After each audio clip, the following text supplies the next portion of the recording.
Chapter 1. I am advanced in years, yet you tempt me? In the Zhao Kingdom, within the Tiamat mountain range, lies the Demoness Sect.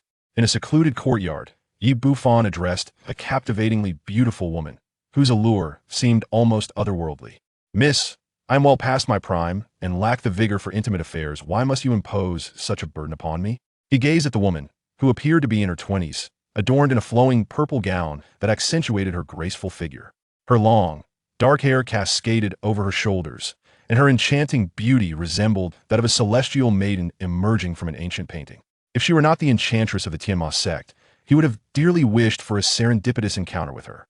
In truth, Bufan was not originally from this world. Having arrived a century prior, he was exhilarated to discover he had entered a realm of cultivation. He had hoped to attain immortality, but alas, his mediocre talent was limited to a low-grade, yang spiritual root. After being rejected by the 5 great sects of the Zhao Kingdom, he learned that while the yang spiritual root was considered a furnace body, beneficial to female cultivators of the demonic path, it contributed little to his own cultivation, rendering him akin to those with ordinary low-grade roots. With no hope of solidifying his foundation in this lifetime, Bufan, unwilling to accept defeat, resorted to learning a foundational technique and became a wandering cultivator. After a century of struggle, he had only reached the 9th layer of Qi refinement. Given that one could typically live to be 120 years old, he had already surpassed that threshold by 15 years. Observing that his remaining years were few, Bufan reluctantly resolved to take a wife and spend his twilight years in peace, perhaps even father a few children. However, fate had other plans, as he was seized by a passing enchantress to serve as a furnace body. After a century of existence, I find myself in this predicament, losing my final dignity. Bufan recalled news stories from his past life, where elderly men were bullied by young women for years until they could bear it no longer and reported the incidents. He had scoffed at those tales then, but now he found them all too believable.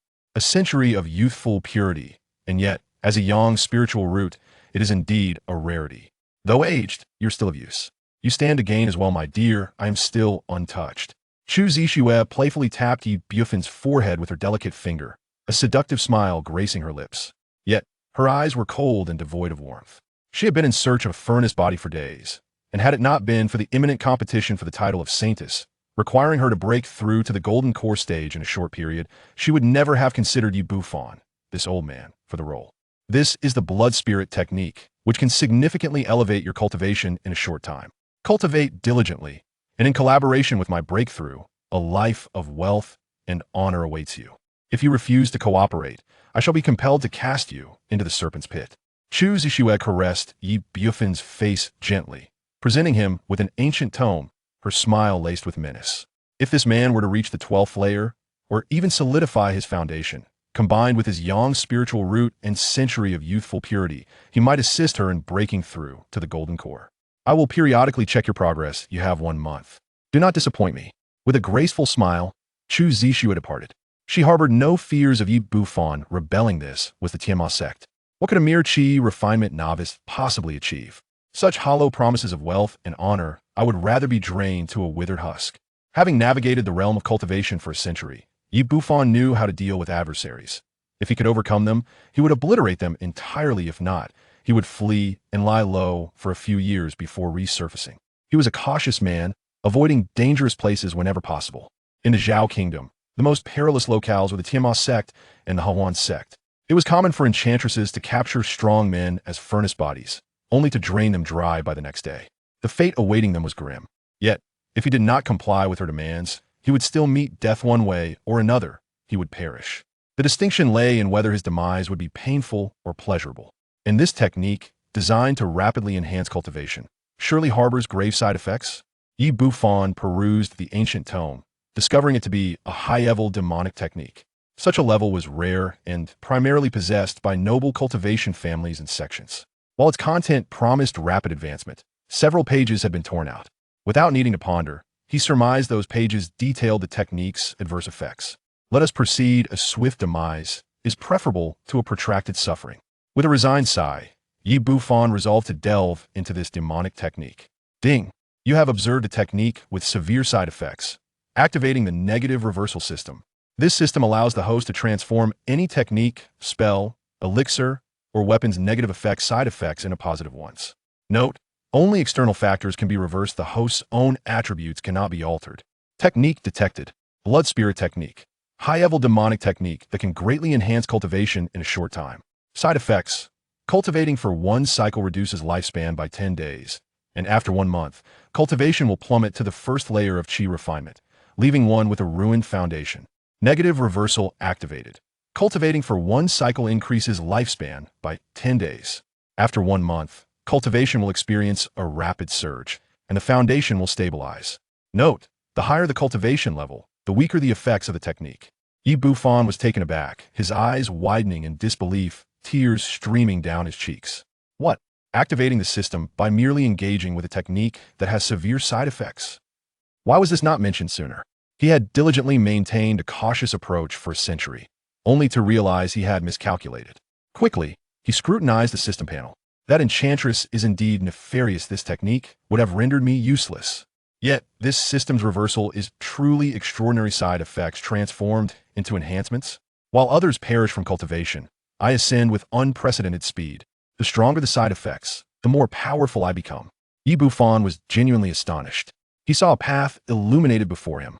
Not only techniques, but also elixirs and weapons.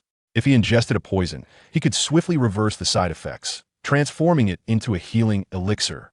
First, I must grow stronger, then devise a plan to escape that enchantress. Suppressing his excitement, Bufan began to thoroughly comprehend the blood spirit technique. That woman was a consummate practitioner. Her cultivation at the peak of foundation establishment in the outside world, she would be akin to the matriarch of a small family. And he, facing her, would be destined for death. With merely a month at his disposal, he held no illusions of overcoming her. Survival was his primary goal. Moments later, Bufan settled into a meditative position, dissolving his previous technique. It is noteworthy that he had previously practiced a formless foundational technique, allowing him to transition to another without dispersing his chi. After transitioning, he commenced the operation of the blood spirit technique. This technique utilized blood as a conduit to connect with the spiritual energy of the heavens and earth, essentially burning his own lifespan to elevate his cultivation. With its significant side effects, no one within the demoness sect dared to practice it. Yet, this inadvertently benefited Bufan. As he cultivated, spirals of energy coalesced above his head, and streams of spiritual energy poured into his being. The barrier that had confined him at the 9th layer of chi refinement for 20 years began to yield.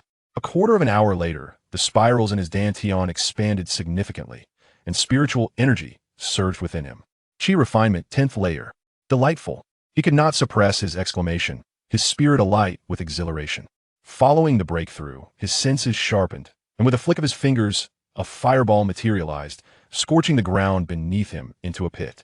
The fireball technique has gained potency. I could dispatch my former self in an instant, and the speed of casting has improved as well. Bufan marveled at his newfound power. Chi refinement comprises 13 layers, becoming increasingly arduous as one ascends. Most with low-grade spiritual roots peak at 8 or 9 layers in their lifetime. Yet this demonic technique had enabled him to break through in an instant. The speed of his advancement rivaled that of the most superior spiritual roots. Then, inadvertently glancing down, he noticed a puddle nearby, its surface reflecting his visage like a mirror. Once appearing frail and on the verge of death, he now bore a hint of vitality. His once white hair began to regain its former luster. I cannot believe the effects of this technique after reversing its side effects. After cultivating 50 complete cycles, I have gained an additional 500 days of life over a year and a half. Bufan's spirit soared, nearly moved to tears. This is nothing short of divine prowess. Without a moment's hesitation, he resumed his practice of the blood spirit technique, cultivating for a cycle to extend his life by 10 days. Who could resist such temptation? Meanwhile, outside the courtyard, Chu Zishua sensed the burgeoning aura of strength within, a seductive smile gracing her exquisite features. How splendid that he is willing to cultivate the blood spirit technique. It won't be long before he becomes my perfect furnace body. Her eyes gleamed with desire as she envisioned the coveted throne of the saintess beckoning her. The saintess of the demoness sect, her status second only to the sect leader, commanded power and resources that left countless disciples envious. Beside her, a petite girl in a green dress remained silent, her gaze filled with pity as she looked towards the courtyard. That blood spirit technique, the last practitioner, merely 16 or 17, turned gray within a month and ultimately perished from the decline of his cultivation.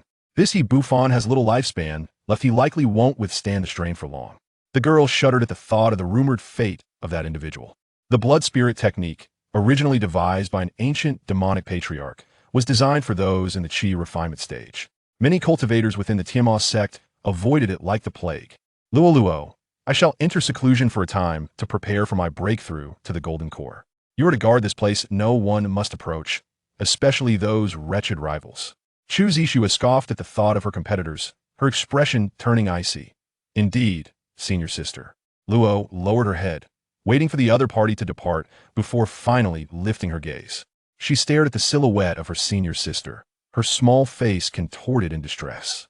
After a moment of hesitation, she gritted her teeth and quietly retrieved a yellow talisman from her storage pouch.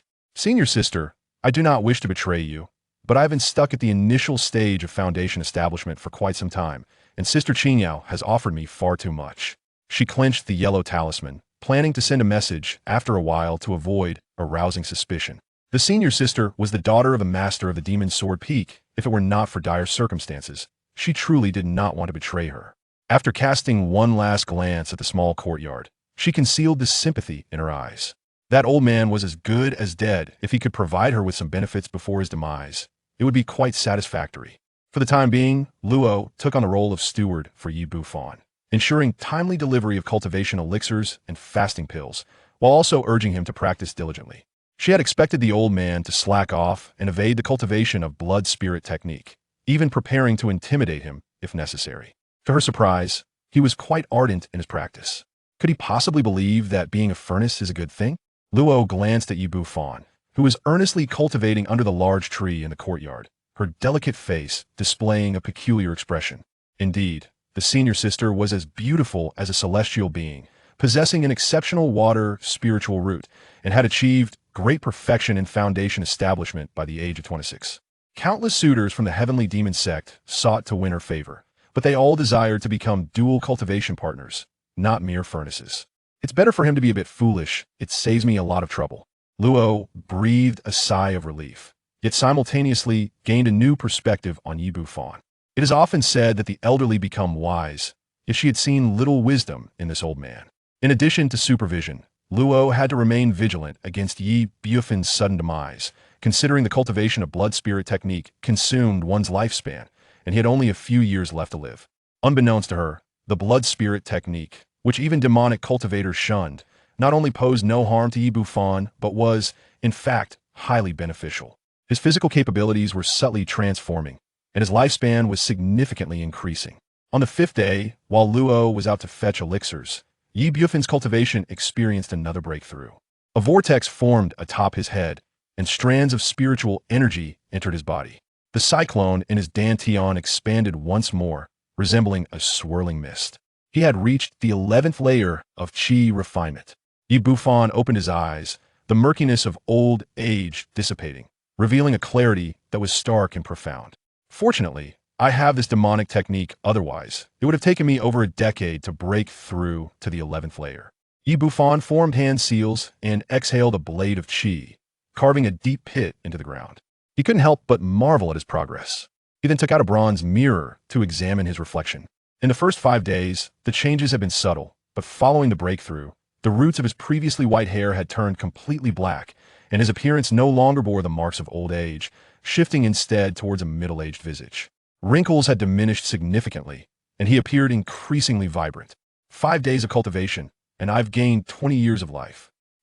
The chi refinement phase has allowed me to experience a second life. Bufan felt an urge to laugh heartily. After calming his emotions, he began to form hand seals to cast a spell. This spell, which he had sought for many years since entering the world of cultivation, was called the Divine Concealment Technique. It could alter one's appearance and obscure one's aura, making it undetectable even to those of a higher realm. Had it not been for this technique, he would have been captured by a female cultivator from the Hahuan sect decades ago, destined to be turned into human-shaped jerky. As for Chu Zishua, her cultivation far exceeded his. Moments later, Bufan concealed his cultivation and reverted his appearance to one that seemed aged, as if he were ready to lay down in a coffin and depart this world. I must quickly advance to the foundation establishment stage. While I can deceive the gatekeeper Luo, I cannot hide from Chu Zishua. Bufan planned to first gain control over Luo after reaching Foundation establishment, then seize the opportunity to make his escape. The Heavenly Demon Sect is rife with various demonic techniques. If I cultivate, the side effects of these techniques could propel me to greatness. It's a pity, but preserving my life is paramount. This demonic sect is prone to killing, and it's far too perilous to linger here. The Heavenly Demon Sect operated like a breeding ground for goo, where only the fittest survived, with little regard from the higher-ups for the life and death struggles between individuals. Bufan possessed a remarkably steady temperament, fully aware that living ostentatiously would lead to a short life. Staying away from danger and developing quietly was the true path to success. When Luo returned, Bufan ate the elixirs with a clear conscience and continued his cultivation. These elixirs, which previously would have taken him a month's worth of spirit stones to acquire merely a few, were now supplied without limitation. It was an exhilarating experience. Luo, observing Bufan's seemingly more aged appearance, furrowed her brows in concern. At this rate, he probably won't last much longer before meeting the King of Hell. Luo was genuinely worried. Just then, a voice called from outside.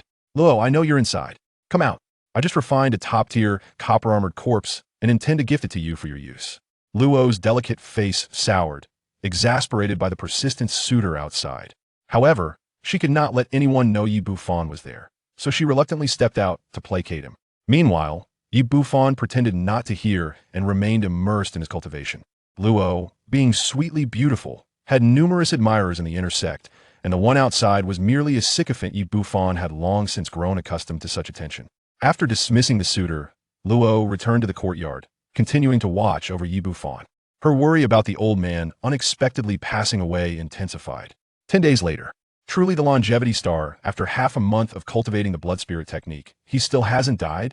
Luo was astonished as days passed. The old man appeared increasingly aged, yet he remained alive. It was quite extraordinary. Had it not been for Bufan's breakthrough to the 12th layer of chi refinement, she might have doubted the authenticity of the blood spirit technique. Regardless of whether he lives or dies, I must report this to Sister Qingyao. Luo's eyes flickered as she left the small courtyard, preparing to distance herself enough to shatter the yellow talisman. As for Bufan, once Luo departed, he dismissed the divine concealment technique, allowing his true aura to fully manifest. The previous aura had merely served to mislead now. It was genuine. He had reached the pinnacle of the 13th layer of chi refinement. Moreover, his demeanor had undergone a remarkable transformation. His hair was entirely black, resembling a vigorous middle-aged man, his vitality radiating with remarkable strength. Over these 10 days, he had naturally attained great perfection in the chi refinement phase. His lifespan had increased by an astonishing 40 years, shattering the lifespan limit of the chi refinement stage. If this were to spread, it would undoubtedly shock half of the cultivation world. Time to prepare for the breakthrough to Foundation establishment. Once I reach that stage, I will devise a plan to escape. Bufan murmured to himself, aware that the commotion of Foundation establishment was significant and he needed to act swiftly. He then retrieved a Foundation establishment pill. This was something Chu Zixue had long prepared, anticipating his attainment of Foundation establishment. Thus, the effect of being a furnace would be optimal. Previously, Bufan wouldn't even dare to dream of such a pill, even within the 5 major sects of Zhao country. Foundation establishment pills were exceedingly rare and often unavailable. Foundation establishment. I wonder if, with my subpar aptitude, I can successfully establish a foundation, even if it's just a low-grade Dao foundation. Bufan gazed at the Foundation establishment pill, feeling hesitant and anxious. Foundation establishment was a crucial juncture. He had heard far too many tales of chi refinement cultivators failing to break through to Foundation establishment over the years. Even with a Foundation establishment pill, the success rate was not particularly high. The lower the qualifications, the lesser the chances of success. Ding. Detection of the demonic Foundation establishment pill.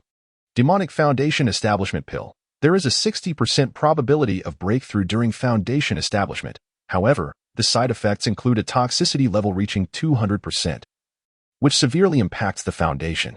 One can only consolidate the most inferior foundational platform, and the cultivation speed will be significantly reduced after foundation establishment. Reversal of negatives. Free from toxins, the foundation will be exceptionally profound, allowing for the consolidation of the highest quality foundational platform. And the cultivation speed will greatly accelerate post-foundation establishment. Chapter 3. The Celestial Foundation Establishment. The uproar of the Celestial Demon Sect. No wonder Chu Zixue is so generous, offering me the foundation establishment pill that is worthless in the market. If I were to ingest it, would I not be rendered utterly incapable on the spot? Yi Bufan's complexion turned an eerie shade of green. Nevertheless, the system proved to be formidable. The greater the side effects, the stronger I became. Initially, with my qualifications, I could barely establish a foundation, and even then, it would only be of inferior quality. However, with the enhancement of side effects, I am now able to condense an extraordinary Dao platform. Yi Bufan's hands trembled with excitement. The foundational Dao platforms are categorized into 4 tiers: low, middle, high, and supreme. The higher the quality, the greater the potential and power. A supreme Dao platform harbors a magical essence that surpasses the lower-grade platforms by 6 or 7-fold, both in quality and quantity. Within the entire Heavenly Demon Sect, there is not a single instance of a supreme Dao platform being formed. Even Chu Zixue possesses only a high-grade one, while Green Orchid is merely at the low-grade level. Yi Bufan dared not delay and immediately consumed the foundation establishment pill. A surge of overwhelming power surged through his abdomen, enveloping his entire body in a searing heat akin to that of a red-hot iron, emanating scorching white smoke, and causing excruciating pain to his skin. Gritting his teeth, he exerted every ounce of effort to circulate his blood-spirit art. The swirling vortex of qi within his dantian swiftly expanded, then contracted and solidified in a continuous cycle. Time became an abstract concept as he lost track of its passage. Eventually, the vortex of qi within him coalesced into a tangible form, crystalline and transparent, extending over a radius of 10 feet, representing the lower tier of the Dao platform. Yet, it did not cease there. The Dao platform rapidly expanded further. Middle tier, upper tier. In a fleeting moment, Yi Bufan's Dao platform within his body resembled exquisite white jade, reaching an impressive height of 9 zhang and 9. A supreme Dao platform. The commotion it caused was indeed quite significant. Yi Bufan abruptly opened his eyes, gazing at the colossal vortex of spiritual energy above his head. He swiftly employed the technique of concealment to frantically suppress his cultivation, minimizing the disturbance. As the vortex dissipated, an unexpected transformation occurred. A golden radiance ascended, enveloping Yi Bufan entirely. The resonating sounds of the Dao chanted like a serene melody, as if a dragon soared and a tiger leapt, accentuating his ethereal presence akin to that of a celestial being. Within him, the Dao platform transcended its limits, reaching an astonishing height of 10 zhang, transforming into a brilliant golden hue. The foundation of the heavenly Dao was established. What on earth? Yi Bufan was taken aback, utterly astonished.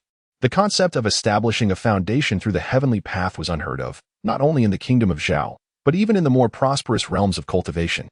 Throughout history, countless prodigies have pursued the establishment of a foundation through the heavenly path, investing immeasurable effort, yet all have ultimately met with failure. This notion was confined to legend, not worthy of consideration. This foundation-building elixir was indeed more toxic than poison. What immense side effects must it possess for someone of my meager talents to achieve a foundation through the heavenly path? Yi Bufan found himself torn between gratitude and curse. The benefits of the heavenly Dao foundation were remarkably extravagant, with his mystical powers exceeding those of a low-grade foundation by a staggering 10-fold, and his stability was unparalleled.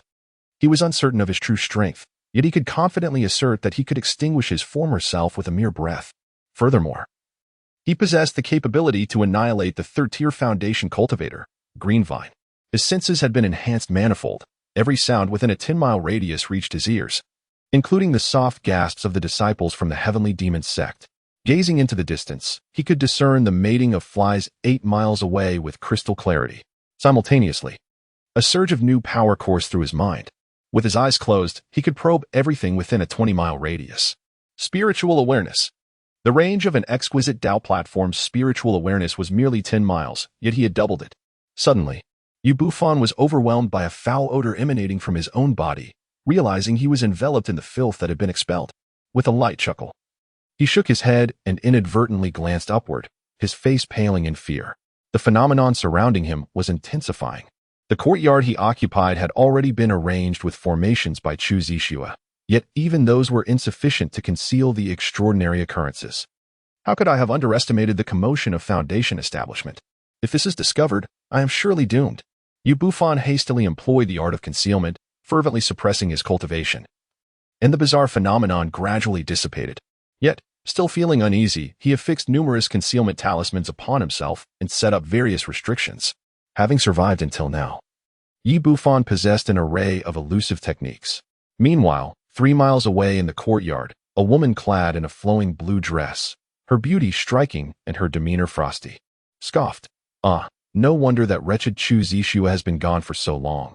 She must be seeking a furnace. Green Luo lowered her head, unable to meet the gaze of the frigid woman. This was Shangwan Qingyao, the daughter of the Grand Elder of the Heavenly Demon Sect. A consummate cultivator at the peak of Foundation establishment, known for her ruthless nature. The lives of over 800 righteous cultivators lay in her wake. Among the younger generation of Zhao country, she ranked third on the list of notorious figures. This is the Tiger Demon Pill, she declared with a chilling smile, which drains potential and can prolong one's life for half a month. Administer it to that old man named Yi Bufan, lest he exhaust himself to death. Once he masters the blood spirit technique and completes his Foundation establishment, I shall seize him as my furnace. No, I will bring him to my chamber today. Let that wretched Chu Zishua's efforts come to naught. Shangwan Qingyao produced a black pill, her laughter echoing coldly. To avoid lengthy delays, it was wise to secure the furnace first. Indeed, and what of my cultivation resources? Rest assured, once the deed is done, you shall not be shortchanged. Shangwan Qingyao suddenly paused, her attention drawn to a distant golden radiance, which shone like heavenly wrath, instilling within her an inexplicable sense of dread, akin to encountering a formidable adversary. The light flickered and vanished, leaving no trace. A Foundation establishment phenomenon? Could it be that someone has achieved an exceptional Foundation establishment? Shangwan Qingyao was taken aback. As a superior Foundation establishment cultivator, only an exceptional one could exert such pressure upon her. Yet, the phenomenon seemed fleeting and uncharacteristic. Had she not been in close proximity, she might have missed it entirely. Of course, she had considered the possibility of a Heavenly Path Foundation establishment, but that was inconceivable. That direction? Is it your residence? That old man? Impossible. He is merely at the 12th level of Qi refinement and practices the blood spirit technique, which depletes lifespan. Moreover, his aptitude is subpar. Green Luo, astonished, gazed with envy. It must be another young cultivator nearby, within the 6 peaks of the Heavenly Demon Sect. Where she resided on the Demon Sword Peak, there were thousands of disciples, making it difficult to discern who had achieved exceptional Foundation establishment. Whoever it may be, find him for me. Such a prodigious individual must be befriended. Shangwan Qingyao's cheeks flushed with excitement.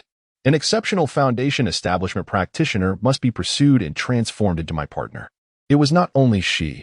Many high-ranking members of the Heavenly Demon Sect had sensed the phenomenon. That kind of occurrence resembled the legendary Heavenly Path Foundation establishment. It appeared swiftly and disappeared just as quickly, leaving no time for spiritual inquiry. That is merely a legend. One must not place faith in it. However, it is certain that that individual's foundational path is undoubtedly extraordinary. He must be found. It appears to be in the direction of Demon Sword Peak. The disciple of the Demon Sword Master? Seize it. I shall take them as my apprentice. The 6 peaks of the Heavenly Demon Sect saw several Golden Core elders emerge from their secluded meditations, their expressions filled with fervor and barely contained excitement. Even the long-secluded Grand Elder and the sect leader were stirred from their reverie. The rumored Heavenly Tao Foundation establishment was a notion no one dared to entertain. It was merely an ethereal legend. Nevertheless, the prospect of a supreme foundation was enough to drive them into a frenzy. This indicated that the individual possessed an extraordinary spiritual root, coupled with such a foundation. Given time, it was entirely possible for them to break through to the nascent soul stage. The nascent soul ancestor, the Heavenly Demon Sect, has but one, reigning over the Zhao Kingdom for 8 centuries. The upper echelons of Demon Sword Peak immediately initiated an investigation to ascertain the identity of this exceptional foundation. Furthermore, news of this was tightly sealed. I do not wish for such a promising seedling to be assassinated. This matter is of utmost importance. And the sect leader promptly issued orders. However, apart from the higher-ups, the lower-tier demon cultivators had not witnessed much, as the time was too brief, and they lacked the keen senses of the elite. Yet, there was one exception. The individual who saw the clearest was Zhou Wanqin. Beneath the stones outside Yi Bufan's courtyard, a youth clad in gray gazed at the golden light emanating from within, a chill running down his spine. He hastily retrieved an ancient journal, flipping through its pages, trembling with trepidation. This journal, procured from an ancient cave dwelling, contained numerous secrets from antiquity. Should Yi Bufan lay eyes upon this individual, he would undoubtedly find him familiar. For he was none other than the devoted admirer of the green vine, the one who had been engaged in the creation of bronze-armored corpses. The concept of the heavenly path establishing a foundation, was it merely a fable, or was it indeed reality? The young man, Zhao, quivered in disbelief. Having adored the green vine for many years, he had recently observed her frequent visits to the demonic pill pavilion to procure elixirs, specifically those suitable for the chi refinement stage. Sensing something amiss, he had taken to surveilling her courtyard. He had assumed that the green vine was merely entertaining a pretty boy. Yet he was astounded to discover that the individual was actually achieving foundation establishment right under his nose. The proximity of this revelation was far clearer than what those in high society could perceive. Envy, jealousy, and ultimately hatred consumed him. After such a prolonged period of devotion, he was dismayed to learn that she had been clandestinely nurturing a man. The thought of his beloved woman being dominated by another ignited a fiery wrath within him. Having just established his foundation, his roots were still unstable. He believed he had a significant opportunity to transform this pretty boy into a corpse puppet. How formidable would a corpse puppet forged through the heavenly path as foundation establishment be? Zhao Wangshan's eyes began to redden with fervor.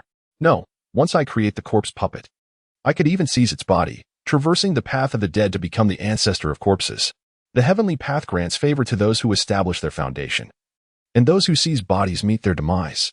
However, if I were to create a corpse puppet first and then seize its body, there would be no issue.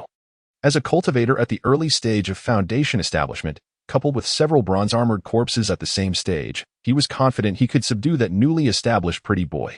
I shall return to prepare, then act stealthily. Zhao Wanshan gasped like an old ox, unable to contain his agitation any longer, and hurriedly departed. Chapter 4. There will always be villains who seek to harm me. Bufan remained oblivious to the sinister intentions that had been directed towards him. His previous spiritual perception had merely skimmed the surface, for he dared not delve deeper. In the presence of so many formidable talents within the Heavenly Demon Sect, utilizing spiritual awareness was tantamount to courting death. With a lifespan of 2 centuries at the foundation establishment stage, and an additional extension granted by the blood spirit technique, he currently possessed over a century of life remaining. Bufan did not exhibit arrogance, although he had established his foundation through the Tao of Heaven. His innate qualities remained unchanged, still possessing only a low-grade yang spiritual root. Whether he could condense his core before the end of his life remained uncertain. Had he not witnessed prodigies like Chu Zixue, who were still stuck at the peak of foundation establishment? He took out a bronze mirror and beheld his reflection, which had reverted to that of a 20-year-old. His hair was a lustrous black, and he appeared youthful and handsome, completely shedding the image of one approaching senescence. Truly striking. Bufan marveled for a moment before employing the art of concealment, reverting to his appearance marked by age. As if he were ready to recline in a coffin at any moment, he once again activated the blood spirit technique. After a brief interval, he opened his eyes, his expression tinged with disappointment. Following the foundation establishment, the longevity benefits had significantly diminished, and his cultivation speed had faltered. Clearly, the level of his technique could not keep pace. He needed to seek out a foundational cultivation method. The side effects of the demonic foundation establishment pills could accelerate his cultivation speed, yet the blood spirit technique was merely an energy refining method, lacking a foundational cultivation approach. How could he expedite his progress? The foundation establishment comprises 9 stages, with the initial 3 considered the early phase, while the latter 6 represent the mid and late phases. The further one advances, the slower the cultivation rate becomes. Green Vine, possessing a mid-grade with spiritual root, had stagnated at the 3rd stage of foundation establishment for several years, illustrating the arduous nature of such advancement. He must find a foundational technique with significant side effects. Within the Heavenly Demon Sect, numerous such demonic techniques exist, yet alas, he is not a disciple of the sect and thus cannot obtain them. Leaving the Heavenly Demon Sect, he would have ample opportunities in the future. Bufan's eyes sparkled with urgency. He needed to flee at once. Although he had reached the foundational realm of the heavenly path, far surpassing his peers in cultivation, he was now confronted by a prodigy of the demonic sect, Chu Zixue, who had attained the pinnacle of foundation establishment. His storage bag contained only inferior magical artifacts, a handful of concealment talismans and divine wind talismans, along with several fire dragon talismans capable of slaying those at the pinnacle of the chi refinement stage. His repertoire of spells was limited to basic fireball technique, wind blades, ice walls, and the art of invisibility. His offensive capabilities were rather lacking. Yet, being a practitioner of the heavenly path, his profound and potent magical energy could still contend with the 4th level of foundation establishment among demonic cultivators. Bufan rose to his feet. intending to descend the mountain and casually seize an identity token from a disciple of the Heavenly Demon Sect in order to make his escape. Such demonic sects are safeguarded by formidable mountain protection formations, making it virtually impossible to leave without a token. Just as he was about to take a step, the courtyard door swung open, and Green Loach entered, presenting Yi Bufan with a pill.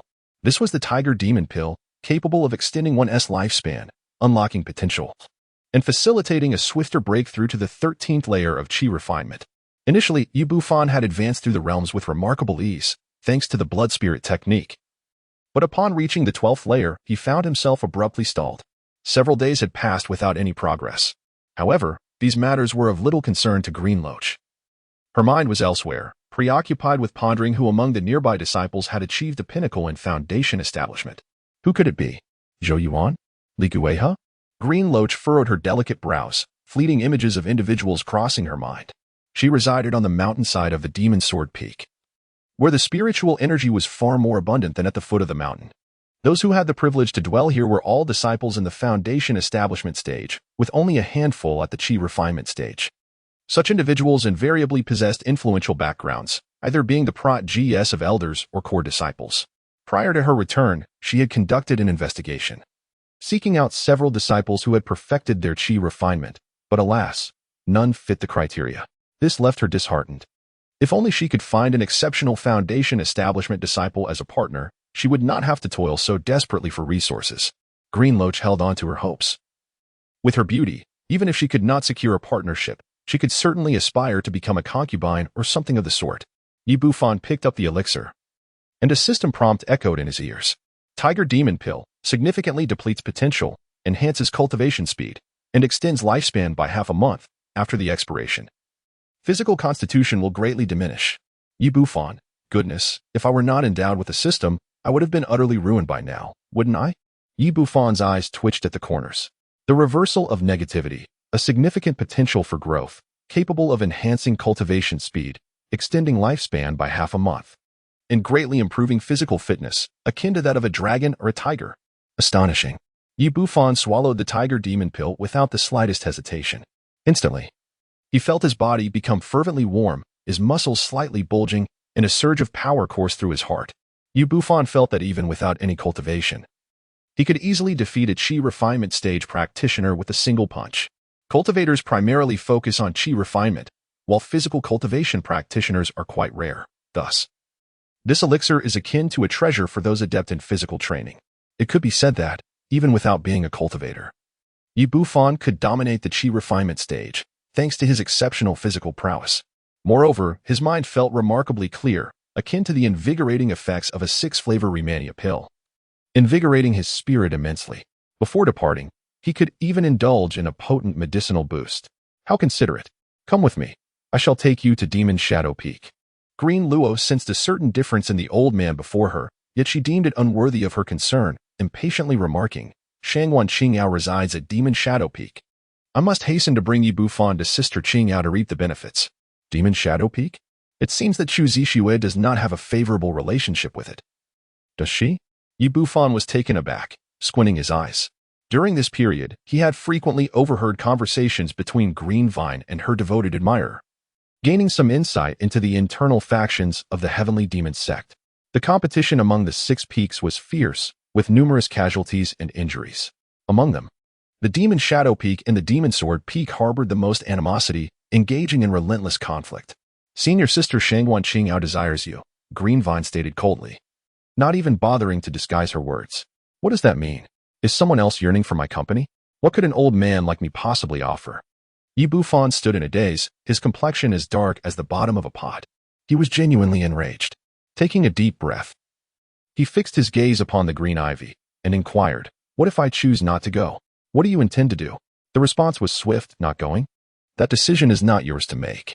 The green ivy was taken aback for a moment, then a chilling smile spread across her face, as a formidable pressure of foundational cultivation descended upon Yi Bufan like an insurmountable mountain. Yi Bufan stood motionless, his countenance growing increasingly grim. The blood spirit technique truly lived up to its reputation, enabling one to withstand the oppressive force of the foundation establishment stage. Green Lotus was taken aback. Although foundation establishment held little significance within the Heavenly Demon Sect, It represented a level akin to the ancestral figures of the cultivation families in the Zhao Kingdom. Even a mere threat of its pressure was insurmountable for those in the chi refinement stage. Green Lotus regarded him with a scornful gaze. As if looking down upon an insignificant insect, she formed a seal with her hands, conjuring a colossal hand of magical energy the size of a door. Reaching out toward you, Bufan. Until you establish your foundation, you cannot fathom the might of the foundation establishment. Boom. Bufan's expression was devoid of emotion. And without even forming a hand seal, he summoned a tremendous surge of magical energy that coalesced into a blade of mystical force, larger than a door.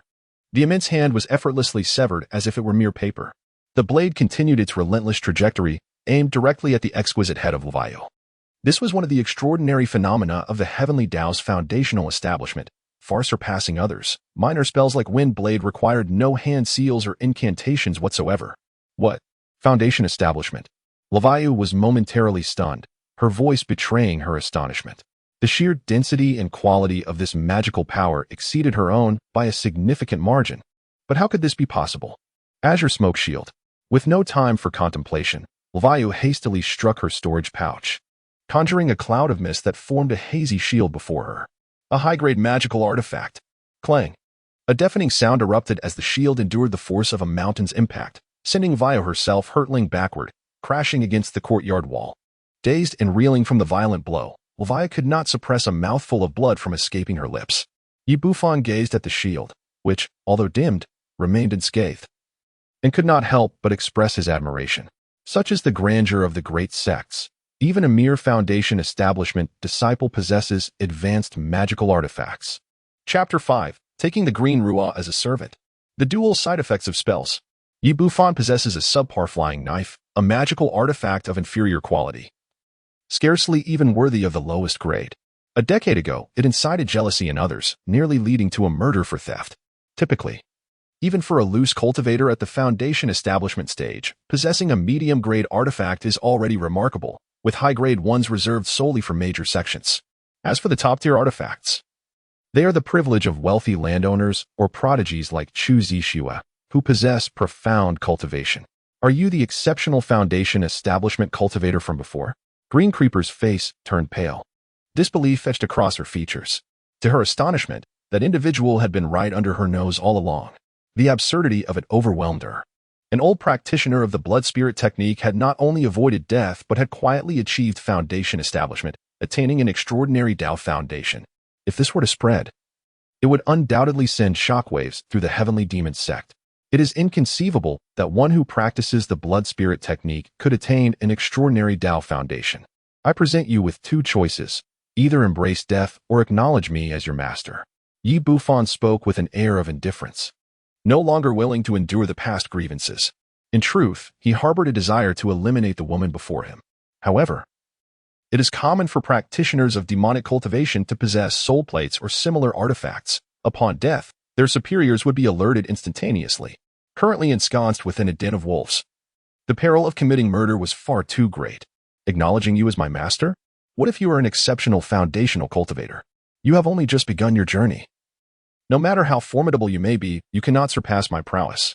Green Loach's face flushed crimson with anger as she struck her storage pouch, causing a petite emerald sword to soar forth. Another advanced magical artifact. Its cold gleam was chilling, and upon its emergence, Bufan sensed a notable drop in the temperature of the courtyard. A flying sword imbued with the attributes of ice? Bufan's eyes sparkled with excitement. Go, Elle exclaimed, as her flying sword surged forth like a verdant dragon, hurtling fiercely towards Bufan. Simultaneously, she formed a hand gesture, conjuring a serpent's head, pulsating with dark energy. The spell appeared to exact a heavy toll as Elle's delicate features paled further. In the blink of an eye, the serpent's head swelled to several times its original size, exuding a terrifying aura as it lunged ferociously to bite Bufan. Such is the nature of a dark cultivator. Even the casting of a spell nearly drained her to the brink of exhaustion. Bufan shook his head. Were he to wield such a spell, it would be akin to consuming a potent elixir. He raised his hand and summoned a dozen fireballs, each the size of a water vat, their temperatures soaring as they swiftly engulfed the serpent's head and the flying sword. In but a moment, the flying sword was forced to retreat, and the demonic serpent's head gradually dissipated amidst its anguished cries. How could this be possible? Elle's eyes widened in disbelief as her flying sword and spells were effortlessly thwarted by the fireball technique. Yi Bufan's magical prowess appeared to be even more formidable than she had envisioned. Not only was it profound, but its quality surpassed her expectations significantly. Is this what it means to be an exceptional foundational practitioner? Elle felt a mixture of envy and jealousy for having just embarked on the path of foundation establishment. She was inherently far superior to others of the same rank. Even in the absence of magical artifacts, she could suppress her with terrifying potency. However, what she remained unaware of was that Yi Bufan was not merely an exceptional foundational practitioner, but rather a practitioner of the Heavenly Tao. The former could not achieve such extraordinary feats. Yi Bufan flicked his fingers, sending a blade of wind slicing towards the limbs of Green Orchid. If I cannot kill her, incapacitating her should suffice. I acknowledge you as my master, Green Orchid exclaimed in sheer panic. She attempted to control her flying sword and cast spells. Yet she lacked the energy to wield the azure smoke shield for defense. Nevertheless, the wind blade continued unabated. I possess numerous techniques, spells, and elixirs. I shall offer you everything. Yi Bufan remained expressionless and unwavering. You need my assistance to escape. The Demon Sword Peak is currently under lockdown, and the higher-ups have dispatched individuals to search for you. A remarkable foundation establishment cultivator. Green Low whispered in terror. Yi Bufan's expression finally shifted. He waved his hand to disperse the wind blades and fixed his gaze intently upon Luo. What do you mean? Has the upper echelons of the Heavenly Demon Sect discovered my presence? You revealed a hint of anomaly after successfully establishing your foundation. Luo trembled, her voice quaking with fear. The higher-ups have sensed it and pinpointed a general location, but they remain unaware of your true identity. Yi Bufan fell into silence. This was entirely unexpected, disrupting his escape plan. The emergence of a prodigious foundation builder would undoubtedly attract significant attention and cultivation, if discovered. He would likely be taken as a disciple by some ancient master. While this may seem advantageous, the Heavenly Demon Sect represented a perilous domain for him. Yi Bufan genuinely wished to distance himself from this place. Surrounded by a throng of malevolent beings, where could he possibly find solace? Becoming a disciple of the Heavenly Demon Sect would be a choice made solely out of desperation. For now, his focus remained on devising a means of escape. Yi Bufan cast a cold glance at the green ivy and commanded, "Hand over the soul blood." The green ivy bit her silver teeth, and a drop of purple blood emerged at her brow. Yi Bufan grasped firmly, collecting the soul blood. From that moment forth, the life and death of Green Vine rested solely within his thoughts. Subsequently, before her very eyes, Yi Bufan began to gather his spoils of war, 2 high-grade magical artifacts, a verdant flying sword and a smoky blue shield. Merely these 2 items significantly augmented Yi Bufan's combat prowess. Within his storage pouch lay dozens of medium-grade talismans, over 300 low-grade spirit stones, several foundation-building elixirs, a compendium of demonic arts, and 2 foundational cultivation manuals. As Green Vine watched Yi Bufan stow away the treasures she had painstakingly accumulated over the years, her heart bled. Little did she expect that within the span of a single night, a mere prisoner would ascend to the role of master, while she found herself the captive. The disparity was simply overwhelming. Yi Bufan meticulously erased the spiritual consciousness belonging to Green Orchid from the flying sword and the azure smoke shield, refining them until they responded to his every command, leaving him thoroughly satisfied. The verdant flying sword was named the Cultivating sword, possessing the ability to freeze and paralyze adversaries, while also bearing a potent venom. The azure smoke shield served purely as a defensive mechanism. However, its uniqueness lay in its capacity to transform into various forms, providing comprehensive protection. Such versatility is indeed rare among magical artifacts. Had Green Orchid's spiritual consciousness not been so feeble, limiting her to the manipulation of but a single artifact, Yi Bufan would have found it quite challenging to breach her defenses. The demonic essence technique, an intermediate foundational cultivation method, allows for the absorption of others' vital essence for cultivation, whereas the bright moon technique, also an intermediate foundational method, enables the inhalation and exhalation of the essence of the sun and moon. Yi Bufan furrowed his brow, ultimately deciding to relinquish his pursuit. It was not a matter of lacking proficiency, but rather that the side effects of these 2 demonic arts were too negligible. Should he embark on their cultivation, who knows when he would be able to transcend to the Golden Core stage. To his delight, he discovered the Tome of Demonic Spells, which contained dozens of low-level incantations, 6 intermediate spells, and 2 advanced ones. Among them was the Demonic Dragon technique, an advanced spell capable of transforming into a demonic dragon. When perfected, It could inflict harm upon those at the peak of the foundation establishment stage. However, the cost involved capturing the soul of a flood dragon, or a serpent would suffice. The side effect entailed the necessity of allowing the demonic dragon to consume his own blood daily to augment the spell's power, posing a significant risk of substantial cultivation loss. Thus, caution was imperative in its practice. The blood escape technique, also an advanced spell, could dramatically enhance one's speed in a brief period. Yet, the side effects included the consumption of vital blood and spiritual energy, resulting in a considerable depletion of one's vigor after its execution. A smile graced Bufan's face. Indeed, this is precisely the sensation, a day devoid of side effects. However, I am engulfed in discomfort. I utilize the system to reverse the adverse effects, resulting in a remarkable transformation of 2 spells. It is a complete deviation from reason. The dragon magic, reversing negativity. The host contributes vital blood daily, and the more one offers, the mightier the spell becomes, leading to a significant enhancement of the host's cultivation. The blood escape technique, reversing negativity. By consuming vital blood and magical energy, upon execution, one experiences a substantial surge in vitality and spirit. Now, my combat prowess has ascended to new heights, enabling me to contend even against those at the 5th or 6th level of foundation establishment. Furthermore, with the blood escape technique, my ability to flee has reached unprecedented levels. Bufan possesses a steady disposition, adhering to a principle of engaging fully and resolutely in combat when capable of prevailing, and obliterating all traces thereafter. Conversely, when faced with insurmountable odds, he promptly retreats, ensuring that his speed is sufficient to leave even the Golden Core Masters in his wake. In Chapter 6, titled Demonic Ape Technique, the Paper Codex, the only means to breach confinement is to adopt an appropriate identity that facilitates an escape. This necessitates a complete transformation through the art of disguise, encompassing not only the alteration of one's appearance, but also the modulation of one's aura and the fluctuations of spiritual energy. In his heart, Bufan devised a plan. Once determined, he instructed Green Vine to scour the scripture pavilion for spells pertaining to this matter and to exchange her contribution points for foundational demonic cultivation techniques. He particularly emphasized the necessity of selecting those methods that would expedite her training and enhance her magical prowess. Green Vine's complexion turned pale, filled with reluctance. However, as she was ensnared in the web of fate, she could only depart for the scripture pavilion with a heavy heart. The act of binding her as a servant held significant potential, and before her departure, it would be prudent to acquire a few volumes of techniques. Bufan was unperturbed by the possibility of Ulvro betraying him, with the soul blood in his possession. Even a formidable golden core cultivator would find it exceedingly difficult to preserve Ulvro's life. Subsequently, Bufan commenced his practice of the demon dragon technique and the blood escape technique. For the former, he directly appropriated the soul of the emerald serpent from Greenlow. The serpent head spell that Greenlow had previously cast was none other than the demon dragon technique itself. This spell is of considerable caliber and exceedingly challenging to master.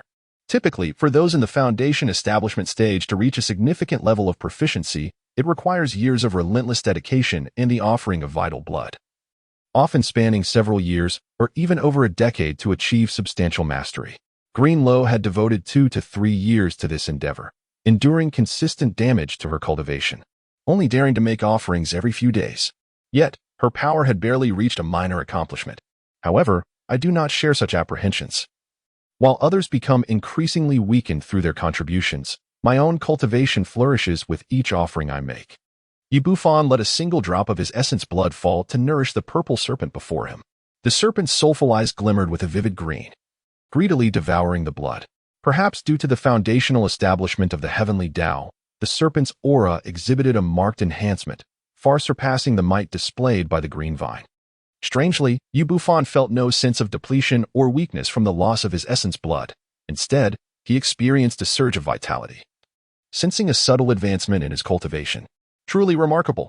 Such a phenomenon could actually foster growth in one's cultivation. Bufan marveled at the astonishing nature of this system.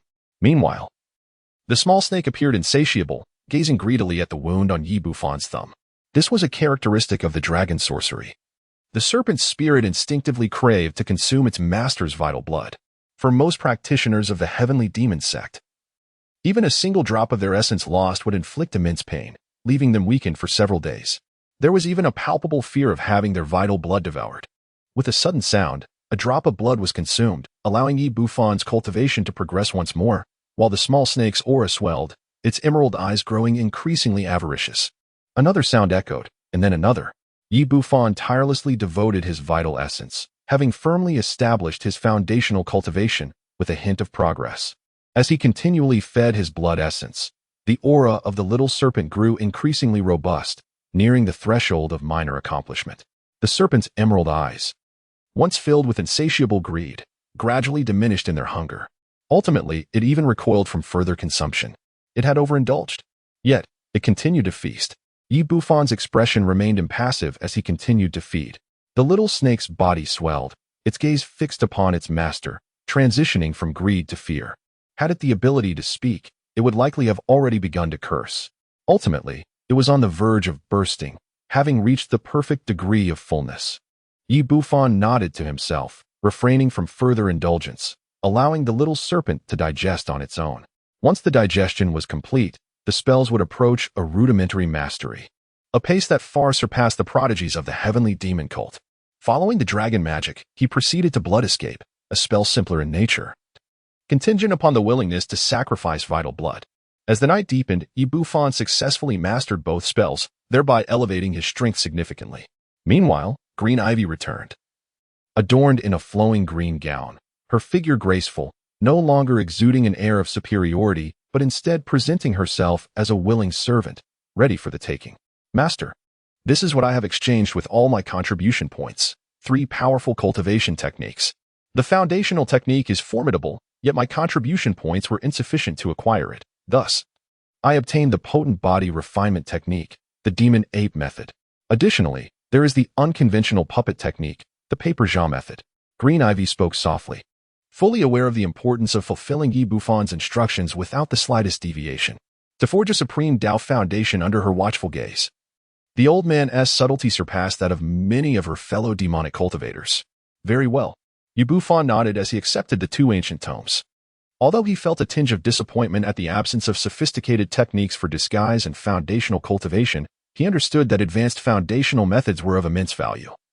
Often regarded as clan treasures, the demon ape technique, a high-level method for body refinement, promised significant accomplishments, bestowing the practitioner with a physique as resilient as steel and immense strength, comparable to that of foundational cultivation. However, it required the essence and blood of apes to aid in the training process. The side effects include a propensity for mental disarray and the potential contamination of one's own magical power. Bufan was taken aback when he gazed ahead. In the realm of cultivation, body refinement practitioners are exceedingly rare, primarily because the path of body refinement is significantly more arduous than that of chi cultivations. Not to mention the challenges of attaining foundational mastery in body refinement techniques. However, in close combat, body refinement practitioners are indeed invincible. The formidable power of the demon ape technique is quite remarkable, and given the contribution points of LVL, it is utterly unattainable. Yet, upon noticing the side effects, Bufan comprehended the situation. Such a body refinement technique has scarcely any practitioners within the entire Heavenly Demon Sect, none at all. Feeling the weight of Bufan's gaze, LVL appeared somewhat anxious, lamenting, "It is precisely due to the substantial side effects that it is so inexpensive. I cannot afford anything else." After practicing the demon ape technique, one essentially bids farewell to normalcy, as one's cultivation becomes tainted, halting progress indefinitely. The absence of practitioners throughout the Heavenly Demon Sect paradoxically benefits Bufan. The demon ape technique, however, offers a reversal of its negative effects. After cultivation, one's mind becomes increasingly clear, and one's magical essence is refined. Bufan chuckled inwardly. Apart from this, the paper puppet technique is an unconventional method of puppetry, utilizing various materials to create combat-capable paper figures and beasts. Its uniqueness lies in the fact that most puppets within the realm of cultivation are crafted from steel or rare woods. The concept of paper puppets is virtually non-existent. Luo elucidated that it is said to have been developed by an ancestor from the Heavenly Demon Sect, who hailed from a funeral attire shop over 1,000 years ago. Due to numerous shortcomings, disciples of the Heavenly Demon Sect have consistently opted for traditional puppetry rather than the art of paper crafting. Bufan found this rather intriguing, yet he decided to delve into it later. For now, he resolved to cultivate the demonic ape technique to augment his strength and escape from the celestial demon sect. Yi Bufan bestowed 200 spirit stones upon Luo, instructing her to procure the blood of primate beasts from the market of the Heavenly Demon Sect, which operates around the clock. Upon her return, Yi Bufan entered the chamber, holding 2 vials filled with the essence of the Azure Demon Ape, a second-tier demon beast, equivalent to the initial stages of Foundation establishment. Moments later, a large bathing tub emanated steam, the air thick with a malevolent aura and a pungent scent, as if it concealed a fearsome demon ape within. "Master, Luo is here to assist you in undressing," she said. Her cheeks flushed as she gazed upon the elderly man before her, suppressing her discomfort. This was clearly an act of ingratiation. Yet, such intimate behavior with an aged man could hardly be sincere. She knew that by serving him well, there would eventually come a time when she could escape his grasp. "Very well." Yi Bufan nodded, displaying no hint of embarrassment as he settled into the bath, attended by the graceful green ivy. In an instant, a surge of fierce energy erupted, enveloping him in a thick mist as a torrent of medicinal power coursed through his veins. The demonic ape technique activated, rapidly enhancing his physique. The art of concealment could no longer hide his true visage, gradually revealing Yi Bufan's authentic appearance. With flowing black hair and striking features, his skin was as delicate as that of a noble scion, devoid of any signs of age. Chapter 7. Inspecting the Disciples. "This old man is your furnace." Green Ivy stood transfixed, gazing at the handsome youth in the bath, her heart racing. Is this truly the old man? Could it be that all along he was merely disguised, and this is his true form? No matter how potent the art of disguise, it could deceive her, but not choose Ishua. Yet, apart from this possibility, she could fathom no other explanation. Such unparalleled beauty, coupled with a son's spiritual root and an exceptional foundation in the Tao. The notion of escaping Yi Bufan's grasp, which had once lingered in her mind, quietly transformed in that moment. Yi Bufan paid no heed to the outside world, wholly engrossed in the cultivation of the demon ape technique. As the medicinal liquid was absorbed, a radiant violet glow enveloped his body, rendering him increasingly robust. With a deep exhale on the following morning, Yi Bufan sensed a remarkable surge in his strength. His physique was now sufficient to rival that of a 4th-tier chi refinement beast, a fact that filled him with satisfaction. The process of body refinement was considerably more arduous than that of chi refinement. Yet he had reached such a level in just one night, an achievement far beyond that of an ordinary body-refining practitioner. This remarkable progress was attributable to the potency of the technique itself. Simultaneously, due to its side effects, his magical energy had become even more refined than before. By his side, the ever-watchful El observed with eyes wide in astonishment. Upon awakening, Yi Bufan exhibited no signs of disorientation. Rather, he was remarkably lucid. A stark contrast to the typical practitioners of the demon ape technique. It suggested an unwavering determination that transcended imagination. Greenlow, observing him, felt a flicker of intrigue in her gaze. "Master, allow me to assist you in your bath," she said, her demeanor embodying a delicate shyness as her gentle hands glided across Yi Bufan's back, cleansing the impurities expelled during his cultivation. Her enchanting presence drew near, her breath fragrant like orchids. This stark contrast to her previous demeanor was striking. Yi Bufan mused that, if he wished, he could easily engage in a game of cards with this young lady. The potential of my primordial young body, if harnessed correctly, could prove immensely beneficial to me. A spark of inspiration ignited in Yi Bufan's mind. If he could reverse the side effects, then he, as a furnace, could thrive alongside Chuzishua, while others, acting as furnaces, grew increasingly frail and had their cultivation drained. He would flourish, experiencing a surge in power. However, the formidable strength of that woman posed too great a risk. As noon approached, a knock echoed at the gate. Inspection. The voice outside was somewhat familiar, causing Yi Bufan, who had returned to his aged form, to narrow his eyes. Before he could open the door, it was thrust open with a loud bang. 3 youths clad in gray robes surged inside, their gazes sweeping across the courtyard. The lead figure, a youth with a horse-like face, was unknown to Yi Bufan, though he recognized the voice, Zhou Wanchin, the sycophant of Luoluo. "Sister, my senior brother is tasked with this inspection, searching for that exceptional foundational genius. I wonder, why is there an old man here?" Zhou Wanchin's brow furrowed as he laid eyes on Yi Bufan. His elevation to the role of inspector had cost him a considerable amount of spirit stones aimed at discovering the identity of the delicate young man nurtured by Luoluo, while simultaneously probing for the purpose of creating a corpse puppet. The higher-ups claimed it was an exceptional foundation, yet he knew it to be the Heavenly Tao foundational stage. Imagining the Heavenly Tao foundational cultivator transformed into a corpse puppet ignited a fervent desire within Zhou Wangqin. I do not possess the individual you seek, Luo replied. Her delicate face darkened with displeasure at Zhou Wangqin's brazen intrusion. It was well known that previously, he would not have dared to knock without her permission. Sister, I too am dispatched by Elder Su to seek that genius. Please do not take offense. Zhou Wangqin quickly offered a disingenuous smile, his gaze wandering over Luo's alluring figure. He then proceeded to meander around the courtyard, utterly indifferent to Yi Bufan, whom he deemed unworthy of further attention. An old man could never be the Heavenly Tao foundational stage. After a moment, one of the gray-robed youths remarked, Brother Zhou, it appears that the mysterious fellow disciple is not here. He was not surprised. Several batches of inspectors sent by the 4 elders of the Demon's Sword Peak had searched far and wide, without success. Ultimately, Zhou Wangqin's gaze landed on Yi Bufan. Sister, may I inquire who this old man is? A mere cheer-refining cultivator should not reside in the area designated for elite disciples. Zhou Wangqin scrutinized Yi Bufan, his brow furrowing deeper.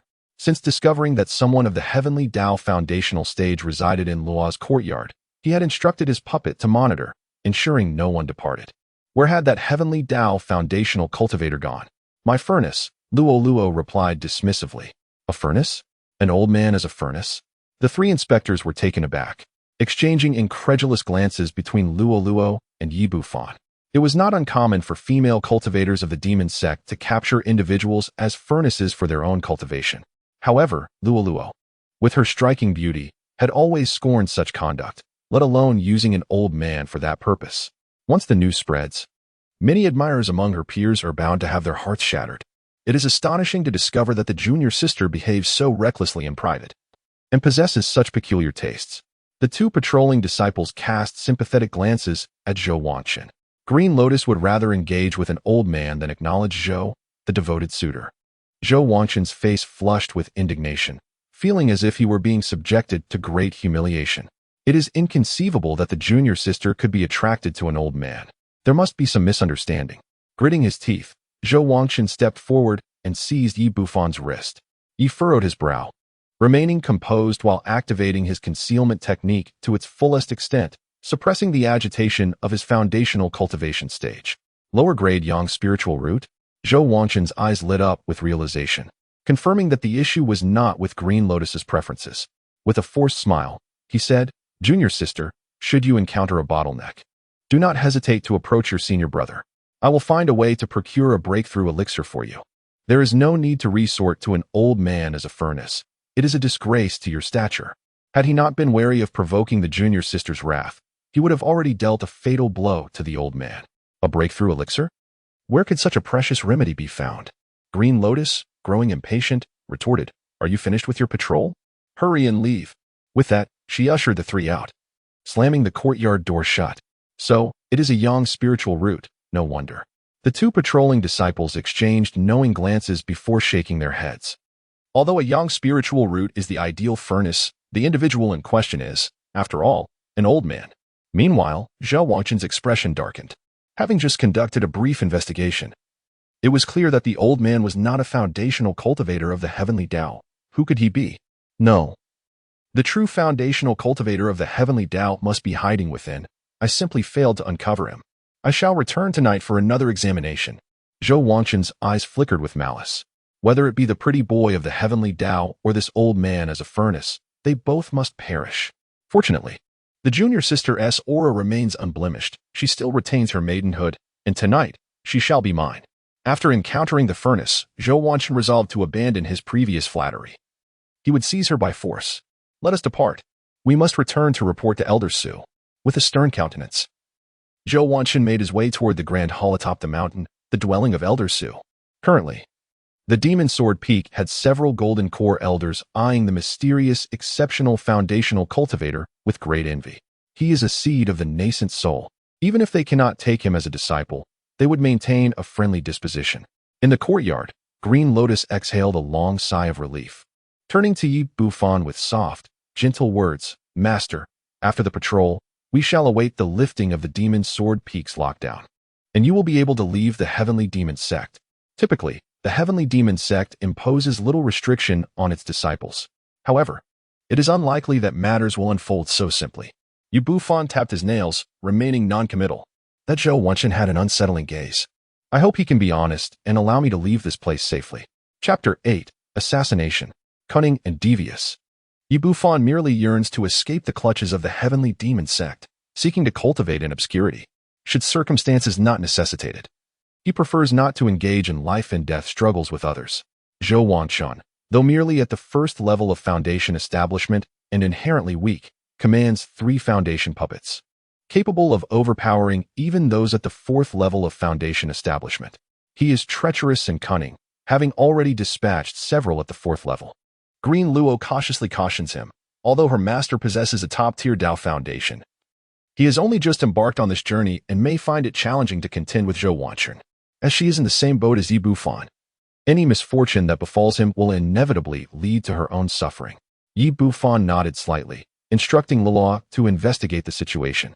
Before long, Luo returned with news.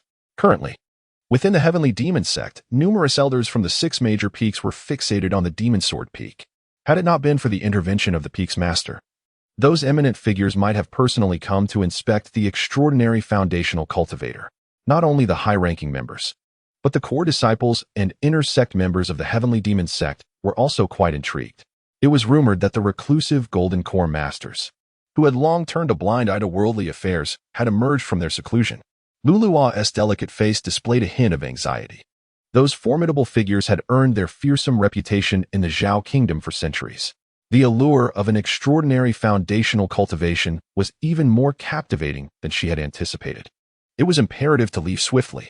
Bufan felt a sense of urgency, yet the Demon Sword Peak was sealed off, making it exceedingly difficult for ordinary disciples to leave.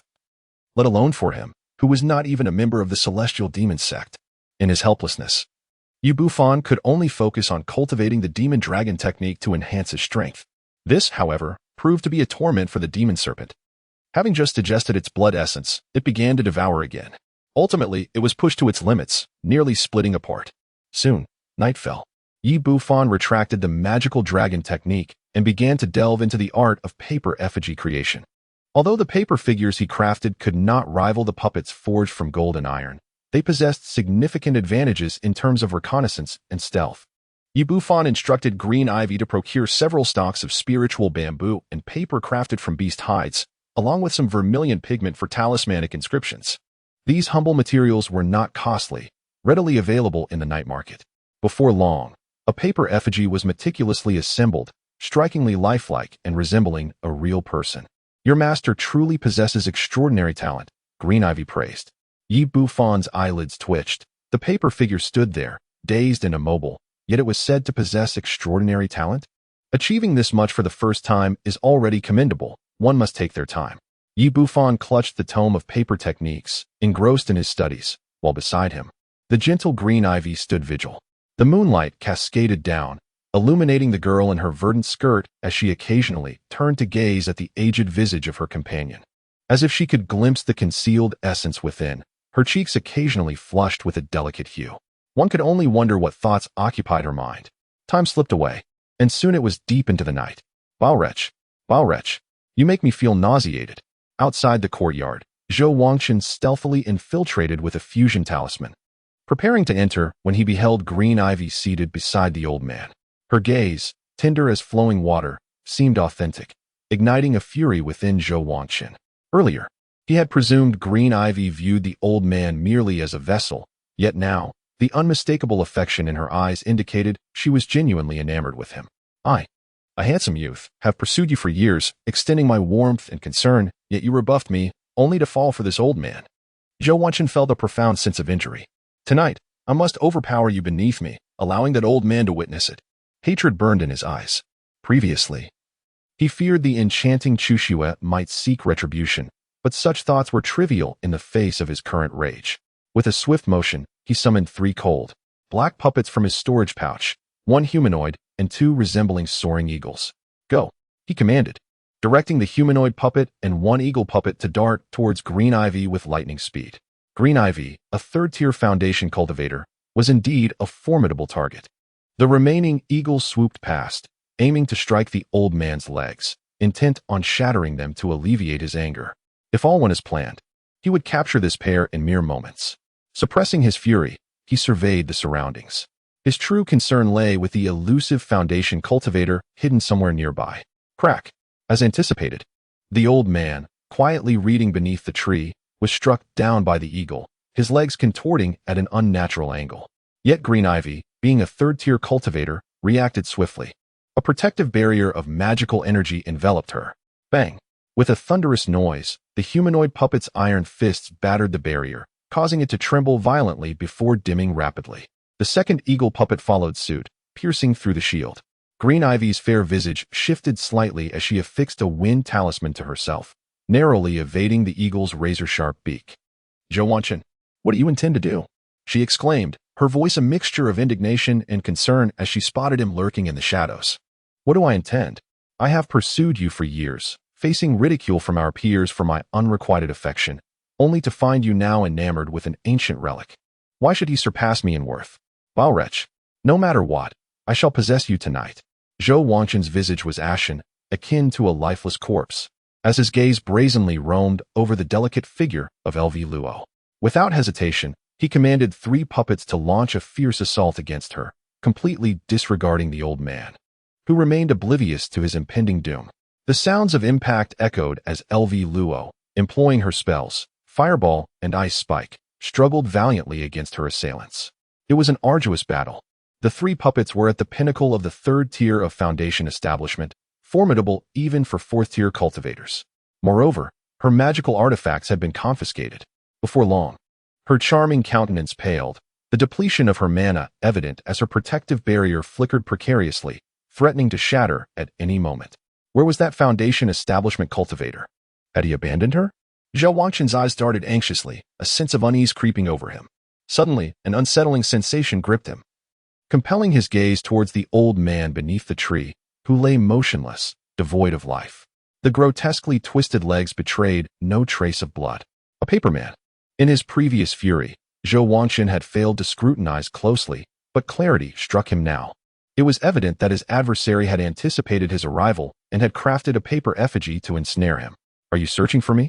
A chilling voice echoed from behind, causing Zhao Wanchen's body to tremble violently as he instinctively spun around and threw a punch. The air erupted with a thunderous crack, producing a shockwave. His fist collided with a resilient azure shield, failing to breach its defenses, and instead, he was repelled backward. The old man, at the foundation establishment stage. Upon seeing the aged visage behind the azure shield, Zhao Wanchen's mind raced to comprehend the unfolding reality, disbelief washing over him. How was this possible? An elderly man achieving such an extraordinary foundation? During the day, he had assessed the old man's physique. His bone age undoubtedly exceeded a century, rendering concealment implausible. Yet now, he found the situation utterly absurd. Just then, a flying sword cleaved through the air, aimed directly at Zhao Wanchen's brow. It was truly him. Realizing that the mana fluctuations emanating from his opponent were far beyond the chi refinement stage, Zhao Wanchen was consumed by a mix of rage and astonishment, unleashing a formidable strike upon the sword. Such force could easily shatter the defenses of an average 4th-tier foundation cultivator. Regardless of how this individual attained such mastery, he had merely just stepped into the fray. Clang! Before Zhao Wanchen could finish his thought, his punch, powerful enough to split mountains, was effortlessly pierced by the flying sword as if it were made of paper. The might of the strike surpassed anything LV Luo had wielded. The sword continued its relentless path, embedding itself directly into Zhao Wanchen's brow. Was he dead? LV Luo exhaled a sigh of relief upon witnessing this, simultaneously astonished by Yi Bufan's prowess. To wield a flying sword with such devastating force so soon after mastering it was nothing short of extraordinary. It was important to note that he had just entered the 1st tier of foundation establishment. Just as she let her guard down, the 3 puppets that had initially attacked her swiftly retreated, leaping over the courtyard wall and darting away into the outside world. It was not Zhao Wanchen who had perished. Rather, it was the bronze-armored corpse he had mentioned he would bestow upon you. Chapter 9. A negative turnaround, defying fate. Elevating perception. Yi Bufan's lips curled into a mocking smile. With a swift motion, he tore away a layer of human skin from Zhao Wanchen's face, revealing a dark, vacant expression beneath. Reminiscent of an aged peasant. It must be said, this Zhao was not merely cunning. He had concealed himself, allowing a corpse puppet to masquerade as him, while secretly manipulating all the puppets with his spiritual sense. As for that copper-armored corpse, upon witnessing this, Greenvine felt a chill run down her spine. It was evident that Zhou Wanqin had long harbored ulterior motives towards her. The so-called gift of the copper-armored corpse was merely a ploy to subdue her by surprise. Fortunately, she had refrained from accepting it. At that moment, from another dim corner within the courtyard, the real Zhou Wanqin sprang forth. He hastily affixed several high-grade wind talisman papers to himself, transforming into a gale and fleeing into the dark of night. Damn it, this old wretch is truly insidious. Playing the role of a pig to eat the tiger, Zhou Wanqin's horse-like face was drenched in cold sweat, having lost all semblance of arrogance as he frantically retreated. He never anticipated that the one who had achieved foundational cultivation was an elder, and the power he wielded surpassed all imagination. The flying sword, driven by formidable magic, was terrifyingly potent. His copper-armored corpse had been crafted by a righteous cultivator. Its defenses were astonishing, impenetrable even by a fourth-level foundational cultivator. Yet, it was struck down by a single sword thrust, severing his spiritual imprint. He who hunts wild geese may find himself pecked in the eye. This old fellow is so formidable, yet resorts to using a paper puppet to ensnare me. Thankfully, I am exceptionally clever, a cut above the rest. Zhou Wanqin felt a surge of pride swell within him. Relying on his wits, he had not known how many similarly ranked cultivators he had dispatched. Once I escape this place, I shall inform the righteous path and urge them to eliminate this fiend. A foundational cultivator of the Heavenly Tao would surely attract greater attention from the Heavenly Demon Sect, putting him at a disadvantage. However, if those righteous individuals were to learn of this news, they would undoubtedly spare no effort to eradicate the foundational cultivator of the Heavenly Tao. After all, his potential was far too great. Once he matured, there would be no path left for the righteous. Yet, just as he burst forth from the courtyard, his peripheral vision caught a flash of blood rushing towards him. Blood escape technique. To invoke such a forbidden spell upon first meeting? No. Are you out of your mind? Zhou Wanqin's scalp erupted in panic, unable to restrain his curses. Such advanced spells, at the level of a first-stage foundational cultivator, could not be sustained for more than a few breaths, and employing it would significantly diminish one's state, adversely affecting their cultivation foundation. No one would use it unless faced with a life-and-death crisis. Go. Yi Bufan swiftly closed the distance, and with a mere gesture, summoned a serpent of darkness. The creature appeared exuberant, its gaping maw aimed directly at Zhou Wanqin, ready to strike. This spell, does it not demand a price of blood? Zhou Wanqin, engulfed in terror, let out a desperate roar and unleashed a humanoid puppet. He could not comprehend why this elder would employ such devastating spells, which seemed utterly irrational. Clang. The dark serpent devoured the puppet, significantly diminishing its malevolent energy. Yet, the serpent thrived, its voracious appetite unabated, as it engulfed Zhou Wanqin entirely. The dragon magic had reached a minor mastery. How could this be? Zhou Wanqin was astounded. This elder was exceptionally formidable. Such a spell was rarely mastered even by the elite of the Heavenly Demon Sect. Soon, despair settled in. He beheld the elder, who exhibited no signs of blood loss. Instead, his complexion was vibrant, as if invigorated by some elixir. Snap! Zhou Wanqin was grievously wounded by the serpent, his body riddled with blood and gaping wounds, plunging him into unconsciousness. Retreat. Yi Bufan did not delay. With a swift motion of his wide sleeves, he meticulously cleared the scene. Simultaneously, he took away Zhou Wanqin and 3 puppets. You executed the blood escape technique, reversing the negativity and invigorating your spirit and vitality. You then employed the dragon magic, once again reversing the adverse effects and making significant advancements in your cultivation. Yi Bufan felt an unprecedented surge of vitality coursing through him. He cast a glance at the information displayed on the system panel and couldn't help but smile faintly. While others would find themselves drained and their cultivation diminished after wielding such spells, he remained invigorated. His initial cultivation at the first level of foundation establishment had taken a significant step towards its pinnacle. Is the master unharmed? As he stepped back into the courtyard, Green Ivy approached him. Her eyes fell upon the bloodied Zhou Wanqin, and a shiver of fear ran through her. Her gaze towards Yi Bufan was imbued with newfound respect. Though Zhou Wanqin's cultivation was low, his puppet was formidable, garnering a modest reputation at Demon Sword Peak. Most importantly, he was exceptionally cunning. Several late Foundation establishment cultivators who sought to eliminate him had been left bewildered as he made his escape unscathed. However, The excessive loss of vitality was of no consequence. Yi Bufan feigned a pallid complexion. Naturally cautious by nature, he would never reveal any secrets before the enslaved green orchid, even in their intimate association. His innate talent allowed him to achieve remarkable progress in the art of demon dragon techniques and blood escape techniques within just a day or two. Green Orchid expressed her sincere admiration, for despite her years of diligent practice, she had scarcely made any headway in her own studies.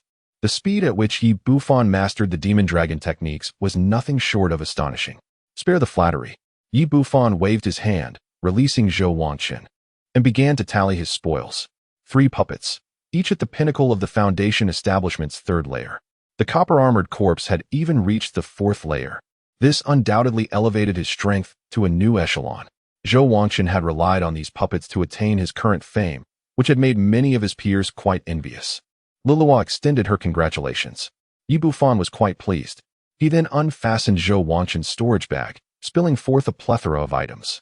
The majority comprised materials for crafting puppets, alongside elixirs, poisons, and over 1,000 spirit stones. The total worth exceeded 2,000. Such wealth indeed signifies considerable affluence among foundation establishment cultivators. Yi Bufan was taken aback.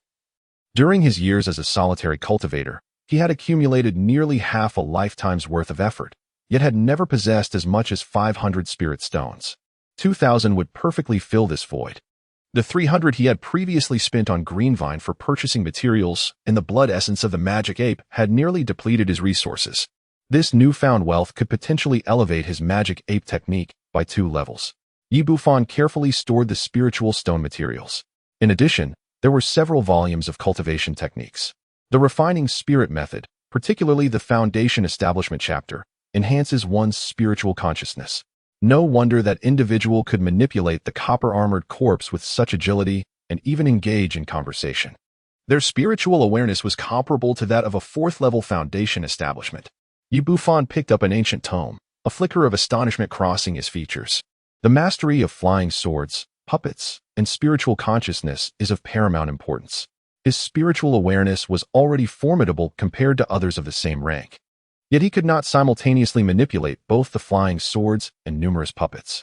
However, with the acquisition of the spirit refinement technique, such limitations would be surmounted. This method is exceedingly rare. Even the formidable Heavenly Demon Sect would struggle to procure more than a handful of copies. The pages of the ancient text were worn and aged, clearly not a product of this era. It was evident that this was unearthed by Zhou Wangqin from some forgotten ancient cave dwelling. The technique, however, bore significant drawbacks. Its cultivation was exceedingly slow, and during practice, it inflicted considerable damage to one's spiritual consciousness, leading to severe mental disarray and potential madness. Upon perusing the content, Yi Bufan could not suppress the involuntary twitch of his eyelids. This technique was far more perilous than any dark arts. He glanced at the unconscious Zhou Wangqin, contemplating that the mere fact this fellow had survived until now was nothing short of miraculous. At that moment, a system notification echoed in Yi Bufan's ears. The refining spirit technique, which reverses negativity. The cultivation speed is remarkably swift, and during the process, one's spiritual awareness is nourished, allowing for a slight enhancement in comprehension. Yi Bufan was momentarily taken aback, only to be engulfed by an overwhelming joy. Setting aside everything else, the mere enhancement of his comprehension was enough to drive the cultivation world into a frenzy. Even the slightest increase would suffice. While the speed of spell cultivation is not significantly influenced by one's innate spiritual roots, it does demand a formidable level of understanding, the higher the comprehension, the swifter the mastery of spells.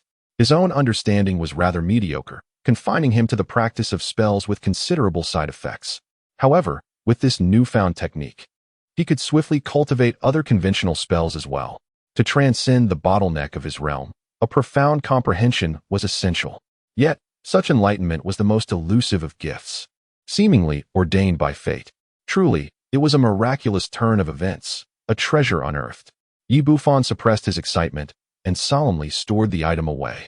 The only regret he felt was that this cultivation method only included the foundational chapter, lacking any subsequent sections. The other 2 methods were merely foundational techniques, lacking in potency, and failed to pique his interest. However, the final secret technique did cause his pupils to constrict. Outside the courtyard, the moonlight bathed the surroundings.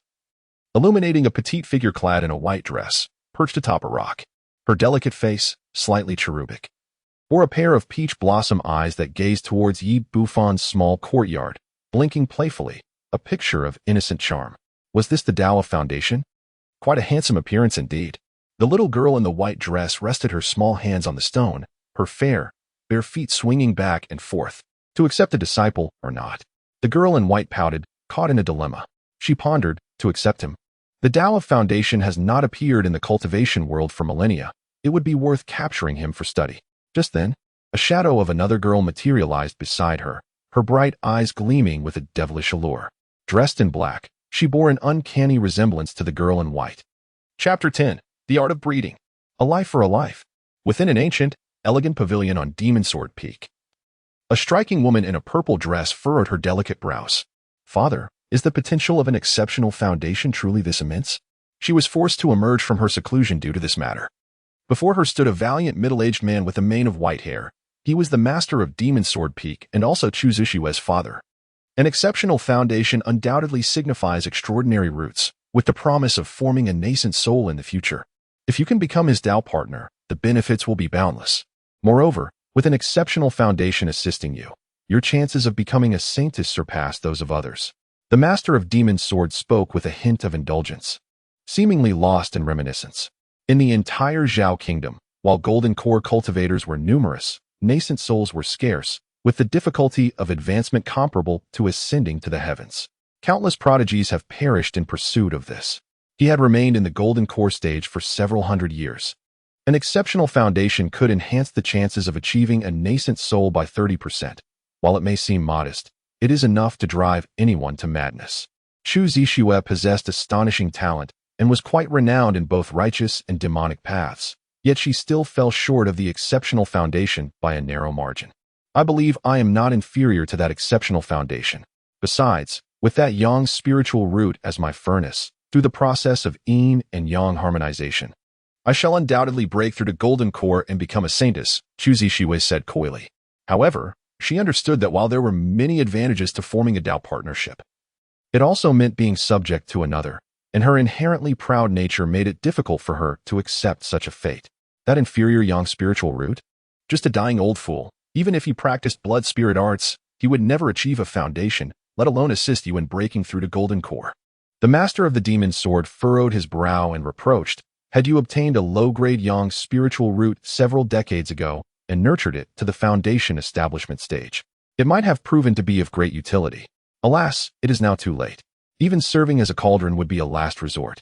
Seemingly sensing the harshness of his tone, he sighed and continued softly. The path to the nascent soul is fraught with difficulties, with an exceptional foundation to assist you. Alongside the accumulated resources from your father over the years, your chances of ascending to the nascent soul stage are considerably high. My lifespan is waning.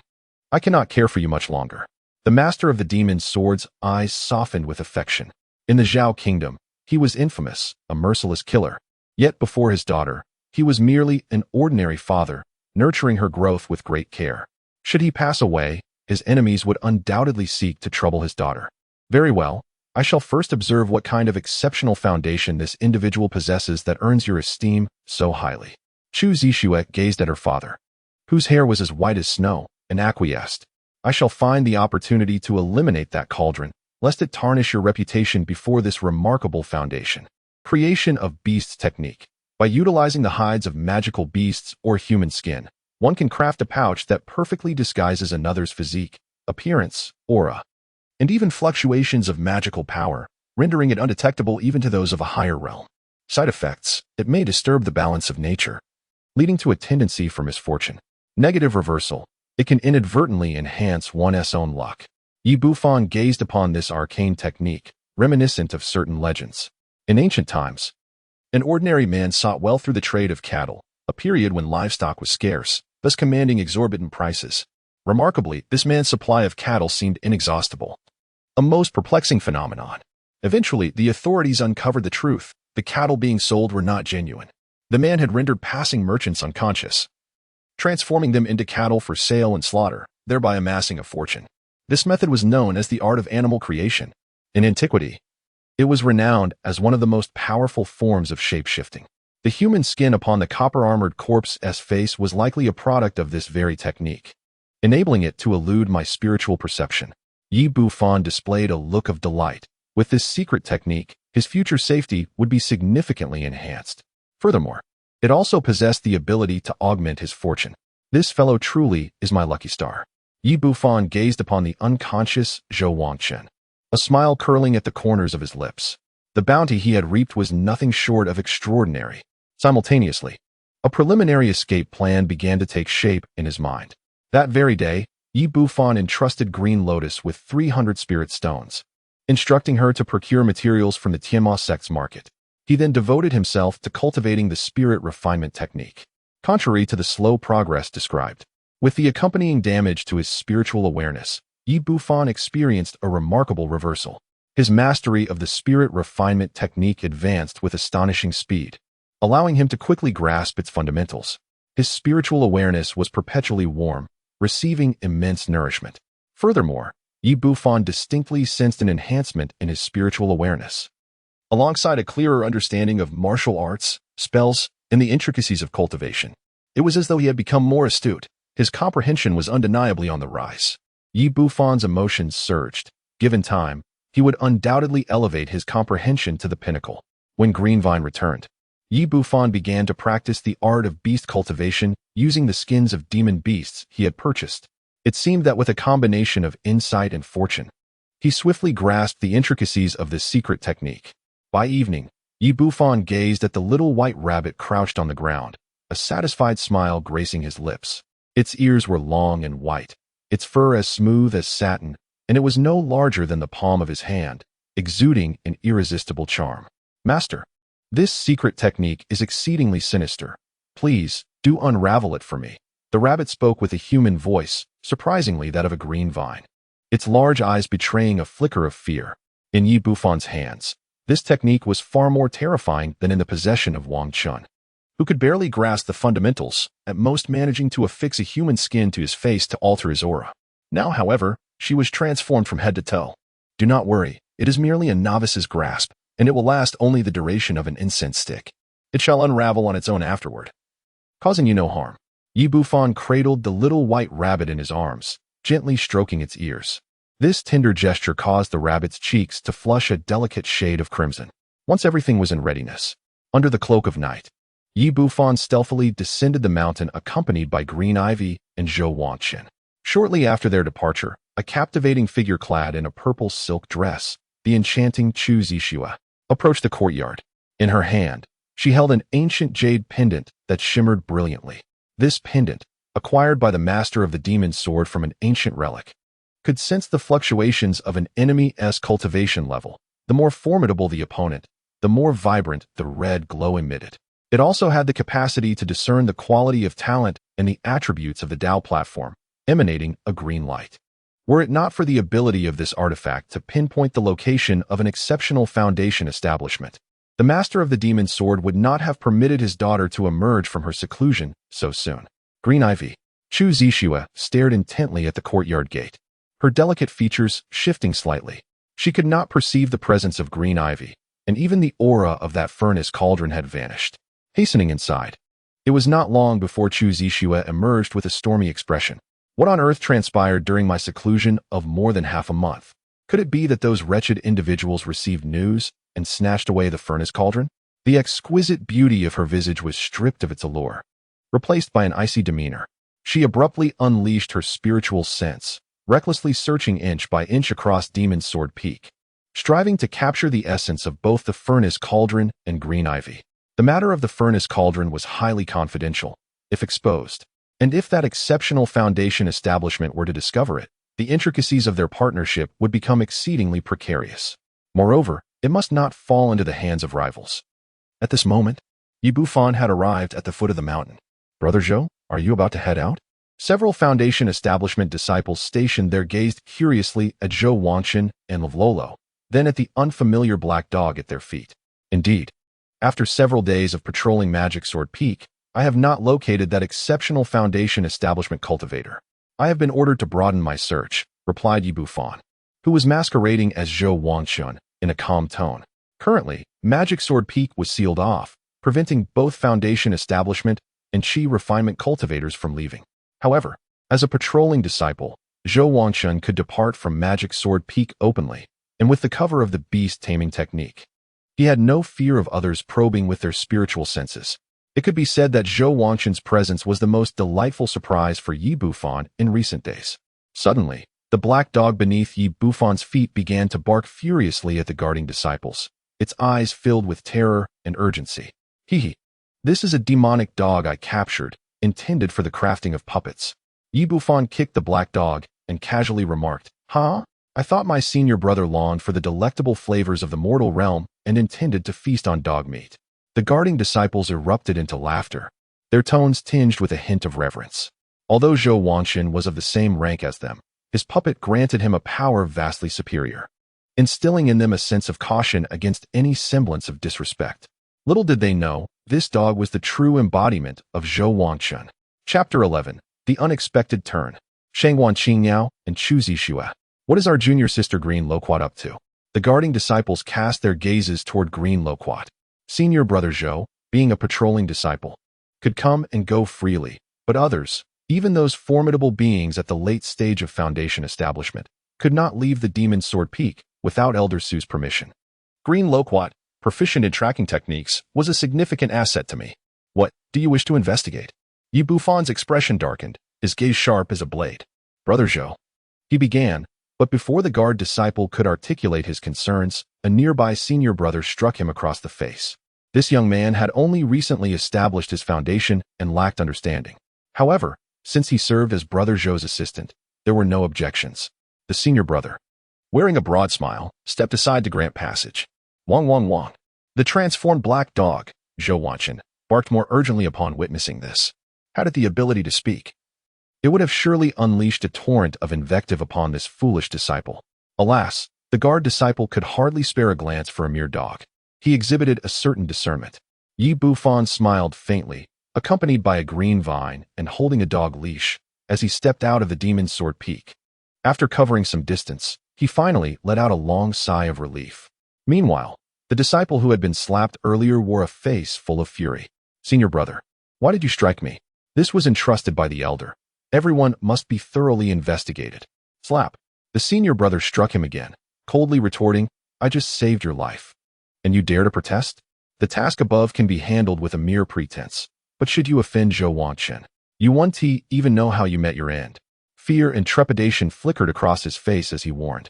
Zhou Wangchun has a black heart and an even darker hand. Even those in the late Foundation establishment stage would prefer not to offend him. Zhou Wangchun's strength surpassed theirs, and his meticulous cunning made him exceptionally difficult to kill. Previously, a cultivator in the late Foundation establishment stage had chased him, only to be lured into the lair of a formidable beast and met with a tragic end, while he himself emerged unscathed. Upon hearing this, the disciple's face turned pale in an instant. Having only recently entered the Foundation establishment stage, he was unaware of such dangers. On the other side, Yi Bufan had completely exited the confines of the Demon Sword Peak. From this moment forth, the sky was high and the birds were free to soar. Yi Bufan gazed at the distant entrance of the celestial demon sect, his heart brimming with tranquility. Beside him, the timid green loach inched closer, whispering, from now on, I shall serve you dutifully, my master. Fear not, as long as you remain obedient, I shall not harm you. I am merely in need of a devoted attendant. Yi Bufan smiled faintly, his expression ambiguous. After a few days of interaction, he found himself quite pleased with Lilua's attentive service, noting her commendable efficiency. Moreover, with the soul blood binding them, he harbored no fears of betrayal. Thank you, master, Lilua replied, her voice filled with delight, a rosy hue gracing her cheeks as she drew closer to Yi Bufan. The pressure in certain areas stirred something within him. At that moment, a woman clad in a flowing blue gown approached, her demeanor cool and detached. Her gaze skimmed past Wangchun, fixating on Lilua as she coldly inquired, Lilua, where is the pill furnace you acquired? The previous day, she had waited at the Demon Shadow Peak for Lilua, but the latter had failed to arrive. Now, with the Demon Sword Peak sealed off, entry was impossible, leaving her to wait outside. Senior Sister Qingyao, Lilua exclaimed, momentarily taken aback. Her expression flustered as her complexion rapidly paled. Yi Bufan's countenance shifted subtly, his entire being suddenly tensed. the illustrious daughter of the Grand Elder of the Celestial Demon Sect. The paragon of the Shadow Peak had taken it upon herself to lurk outside merely to seek him out. How outrageous. Previously, Lulua had mentioned Shangguan Qingyao, yet he had dismissed it without a second thought. Surely, a mere furnace would not compel a woman of such distinction to wait outside. However, it appeared he had gravely underestimated the significance of the furnace to her. Speak. Where's the furnace? The icy gaze of the serene woman pierced through the air. Senior sister, Lulua has conveyed your instructions to me, but the furnace has perished due to the cultivation of the blood spirit technique. I assisted in burying the remains. Now, with the demon sword peak sealed off and Lulua unable to emerge, she could only entrust me with the task of reporting this to you. Yi Bufan reacted swiftly, hurriedly stepping forward with a smile, and respectfully spoke. As he drew closer, he beheld the visage of Shangguan Qingyao, with a quintessential oval face, fair and smooth complexion. Her beauty was striking, only slightly less than that of Chu Zixue. Her demeanor was as serene as a secluded bamboo grove, and a refreshing fragrance akin to lotus wafted into his nostrils, evoking an inexplicable sense of comfort. Is it true, Greenlow? Shangguan Qingyao scrutinized Yi Bufan several times before turning to Greenlow. Yes, indeed, Greenlow hastily replied, casting a grateful glance at Yi Bufan. This explanation was both reasonable and plausible. It was indeed difficult for an elderly individual practicing blood spirit art to have lived to this day. Shangguan Qingyao fixed her gaze upon Yi Bufan and Greenlow, remaining silent. The atmosphere seemed to freeze, and cold sweat began to bead on Yi Bufan's forehead. Shangguan Qingyao, like Chu Zixue, had achieved the pinnacle of foundation establishment, towering over him by 8 minor realms. Furthermore, as the daughter of the Grand Elder, she possessed an array of top-tier magical artifacts and secret treasures. Not to mention Yi Bufan. Even a practitioner at the peak of foundation establishment would struggle to endure more than a few exchanges in her presence. Very well. As long as the furnace cauldron does not fall into the hands of that wretched Chu Zixue, you may leave. Shangguan Qingyao lamented with a shake of her head. After a brief pause, she coldly added, however, should I discover that Chu Zixue relies on the furnace cauldron to ascend to Golden Core, Greenlow, you should be aware of the consequences. With that, she turned and departed. Upon witnessing the scene, Yi Bufan let out a sigh of relief. He needed to leave quickly. He could not linger in this cursed place for even a moment longer. Although the woman possessed breathtaking beauty, the ominous aura that surrounded her was unmistakable. She was undoubtedly a formidable presence. Before he could take a step, the black dog at his feet suddenly lunged forward, barking furiously at the departing Shangguan Qingyao. Its vicious barks were clearly aimed at capturing her attention, yet its gaze remained fixed on Yi Bufan, imbued with malevolence. This dog is quite perceptive. Shangguan Qingyao paused, turning to regard the black dog with curiosity, noticing that the dog continued to bark. Her eyes glinted with intrigue as she approached, employing her spiritual senses to scrutinize the creature. This is not good. Yi Bufan's expression underwent a profound transformation.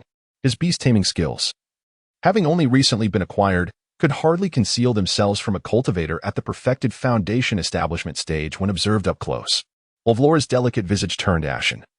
Her eyes filled with despair. It turned out that this individual indeed possessed remarkable abilities. Had it not been for the close scrutiny, it would have been easy to overlook him. Shangguan Qingyao was taken aback, her gaze swiftly darting towards Yi Bufan. To have deceived a formidable cultivator at the perfected foundation establishment stage, such an astounding art of disguise was unprecedented. Suddenly, with a sharp crack, the black dog's head was seized by a hand and twisted off, its frenzied barking abruptly silenced. Let us depart. Yi Bufan withdrew his hand, his expression darkened. At this moment, the timorous demeanor he once exhibited had vanished entirely. He seized Greenlow's arm and sprinted toward the gate of the Heavenly Demon Sect, fervently applying wind talisman stickers to himself, moving with such swiftness that his figure became but a fleeting shadow. These were not mere high-grade talismans, but top-tier ones. In his haste to escape, after acquiring a substantial number of spirit stones from Zhou Wangshan, he had readily disbursed half to Greenlow, who procured a dozen wind talismans. Though at the first level of foundation establishment, his aura and fluctuations of cultivation were remarkably potent, which was indeed intriguing. Shangguan Qingyao's beautiful eyes sparkled with interest. The essence and cultivation exuded by him bore a slight difference from the genuine Zhou Wangshan, yet it was negligible. Before they could catch up, a familiar voice echoed. Greenlow, where do you two think you're going? Chu Zixue, her feet gliding over crimson silk, hastened towards them, her exquisite visage marred by fury. Chapter 12. Identity Revealed. The two women stunned. Chu Zixue radiated an overwhelming presence, her commotion drawing the attention of nearby demonic cultivators. Who dared to provoke the fairy Zixue? Were they courting death? How beautiful she was! To have a taste of her charm would be worth the ultimate sacrifice. Silence. A significant portion of the core disciples are her admirers. If these words reach their ears, no one will come to your rescue. Several foundation-building demon cultivators emerged from their abodes, their senses stirred. Chu Zixue was renowned as the most beautiful woman of the Heavenly Demon Sect, with countless admirers. Yet few dared to pursue her due to her father being a formidable figure, the demon sword master, and her own formidable abilities. Among her peers, only candidates for the saintess or saint could rival her. Curiosity piqued. They wondered which celestial being had the audacity to provoke her. Upon noticing Shangguan Qingyao, their astonishment deepened. Another gifted beauty, seemingly in pursuit of someone, much like Fairy Zixue. Isn't that Zhou Wangchen, the one who enjoys manipulating puppets? This fool has dared to provoke these two beauties? The crowd was astounded, unable to fathom the audacity. Zhou Wangchen had gained a modicum of fame within the Heavenly Demon Sect. While not particularly strong himself, his puppets were commendable. Yet here he was, brazenly offending Chu Zixue. Alongside Shangguan Qingyao, even the candidates for the saint would hesitate to act so recklessly. Meanwhile, Zhou Wangchen, currently fleeing, nearly erupted in curses. What ill fate had befallen him that this woman had tracked him down? Hadn't she claimed she would be in seclusion for a month? Yi Bufan continuously affixed acceleration talismans upon himself, moving with an astonishing swiftness. However, Shangguan Qingyao and Chu Zixue were even faster, wielding their respective magical artifacts like streaks of light, relentlessly closing the distance. Master, we cannot escape. Greenvine's delicate face turned pale, engulfed in utter despair. She understood all too well the grim fate that awaited her at the hands of her two senior sisters. What are you panicking about? Yi Bufan's mind remained remarkably calm as he glanced back, decisively casting forth a flying eagle puppet. A mere third-level foundation puppet cannot impede me. Shangguan Qingyao chuckled softly, summoning a jade ruler that shot forth to strike the puppet. Yet, in the next moment, her delicate face slightly tensed as the jade ruler swiftly expanded, positioning itself before her. Boom! A thunderous explosion resonated, shattering the puppet and unleashing a shockwave that severed trees within 100 feet radius, momentarily halting the pursuit of the two women. Such ruthlessness! The precious puppet self-destructed without hesitation. Shangguan Qingyao's enchanting eyes turned icy. Puppets of this caliber were rare, and ordinary foundation cultivators would be reluctant to self-detonate to thwart an enemy. However, I find you even more intriguing. She swiftly formed a hand seal, a gentle breeze enveloping her graceful figure, allowing her to brave the shockwave and hasten towards Yi Bufan. Meanwhile, Chu Zixue fixated on the figure of the man swiftly fleeing with the green vine, her beautiful eyes reflecting astonishment. She could sense a familiar aura emanating from him. It is the furnace. To her surprise, he truly succeeded in establishing his foundation. The foundation pill had indeed taken effect. Rather than feeling alarmed, Chu Zixue felt a surge of joy. The whereabouts of that mysterious, top-tier foundation cultivator remained unknown.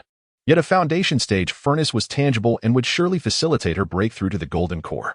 She immediately transmitted her voice across the distance, her tone imbued with charm and seduction. Yi Bufan, with merely your nascent foundation cultivation, escape is futile. Why not willingly become my furnace? I can promise you all manner of benefits. However, Yi Bufan paid her no mind. Instead, a crimson glow surged forth from his body, dramatically increasing his escape speed as he darted out of the Tianma Sect's gate. This velocity rivaled that of a perfected foundation cultivator. When did this old fellow learn the blood escape technique? And does he not fear immediate demise? Chu Zixue's eyes widened in disbelief. She was acutely aware that Yi Bufan had little time left to live, compounded by the blood spirit technique.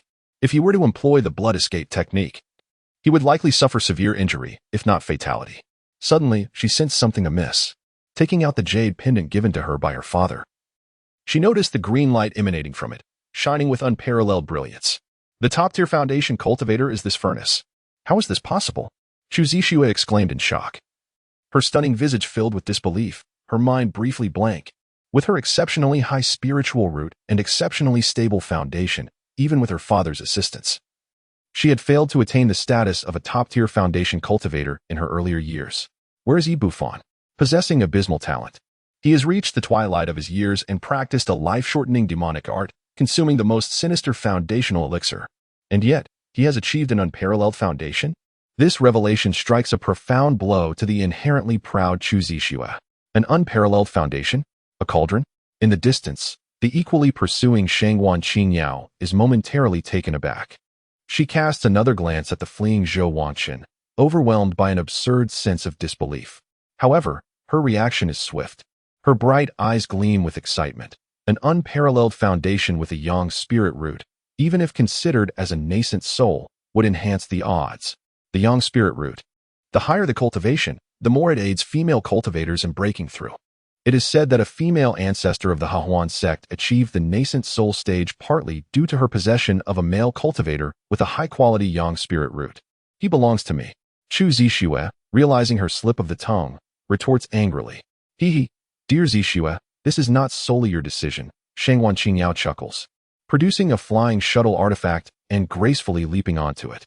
With a slight exertion, the shuttle darts forth like lightning, its speed far surpassing before. Cloud-piercing shuttle? Did you think I lacked one? Chu Zixue claps her storage pouch, releasing a feather that rapidly expands, upon which she steadies herself. Her speed rivals that of Shangguan Qingyao. This scene leaves the disciples of the Heavenly Demon Sect in utter astonishment, their jaws nearly dropping. What the hell? The cloud-piercing shuttle and the sky feather. How could they even produce pseudo-artifacts? Who exactly is that young man? In the realm of cultivation, there exists a hierarchy of artifacts, the foundational tools for the foundation establishment stage, while only golden core cultivators can wield true treasures. In between lies the pseudo-artifact, an exquisite tool forged by golden core masters, which undergoes a qualitative transformation after years of nurturing. The longer the duration, the more formidable its power becomes. As the foremost demonic sect of the Zhao Kingdom, the Heavenly Demon Sect has only a scant few qualified to possess pseudo-artifacts. These two artifacts were once used by the Grand Elder and the Master of the Demon Sword in their youth, nurtured for over a century. They never anticipated that two prodigious women would resort to pseudo-artifacts in pursuit of a male disciple. That fellow is certainly not Zhou Wangqin. Some begin to discern the truth. Although Zhou Wangqin holds a modest reputation, he would never dare to provoke these two. So who is he? Speculation abounds. Meanwhile, Bufan is exerting all his strength to employ the blood escape technique, successfully evading the Heavenly Demon Sect. How can the blood escape technique endure for so long? How is that even possible? Chasing after the Heavenly Demon Sect, Shangguan Qingyao was utterly astonished. Despite employing the blood escape technique at the first level of foundation establishment, she could barely sustain it for a few breaths. Yet this individual managed to flee for several dozen miles without any sign of exhausting his essence blood. Had it not been for the counterfeit magic artifact, he might have truly slipped away. Meanwhile, Chu Zixue appeared dazed. When she initially captured Bufan, he was merely an insignificant pest, a frail old man, easily subdued.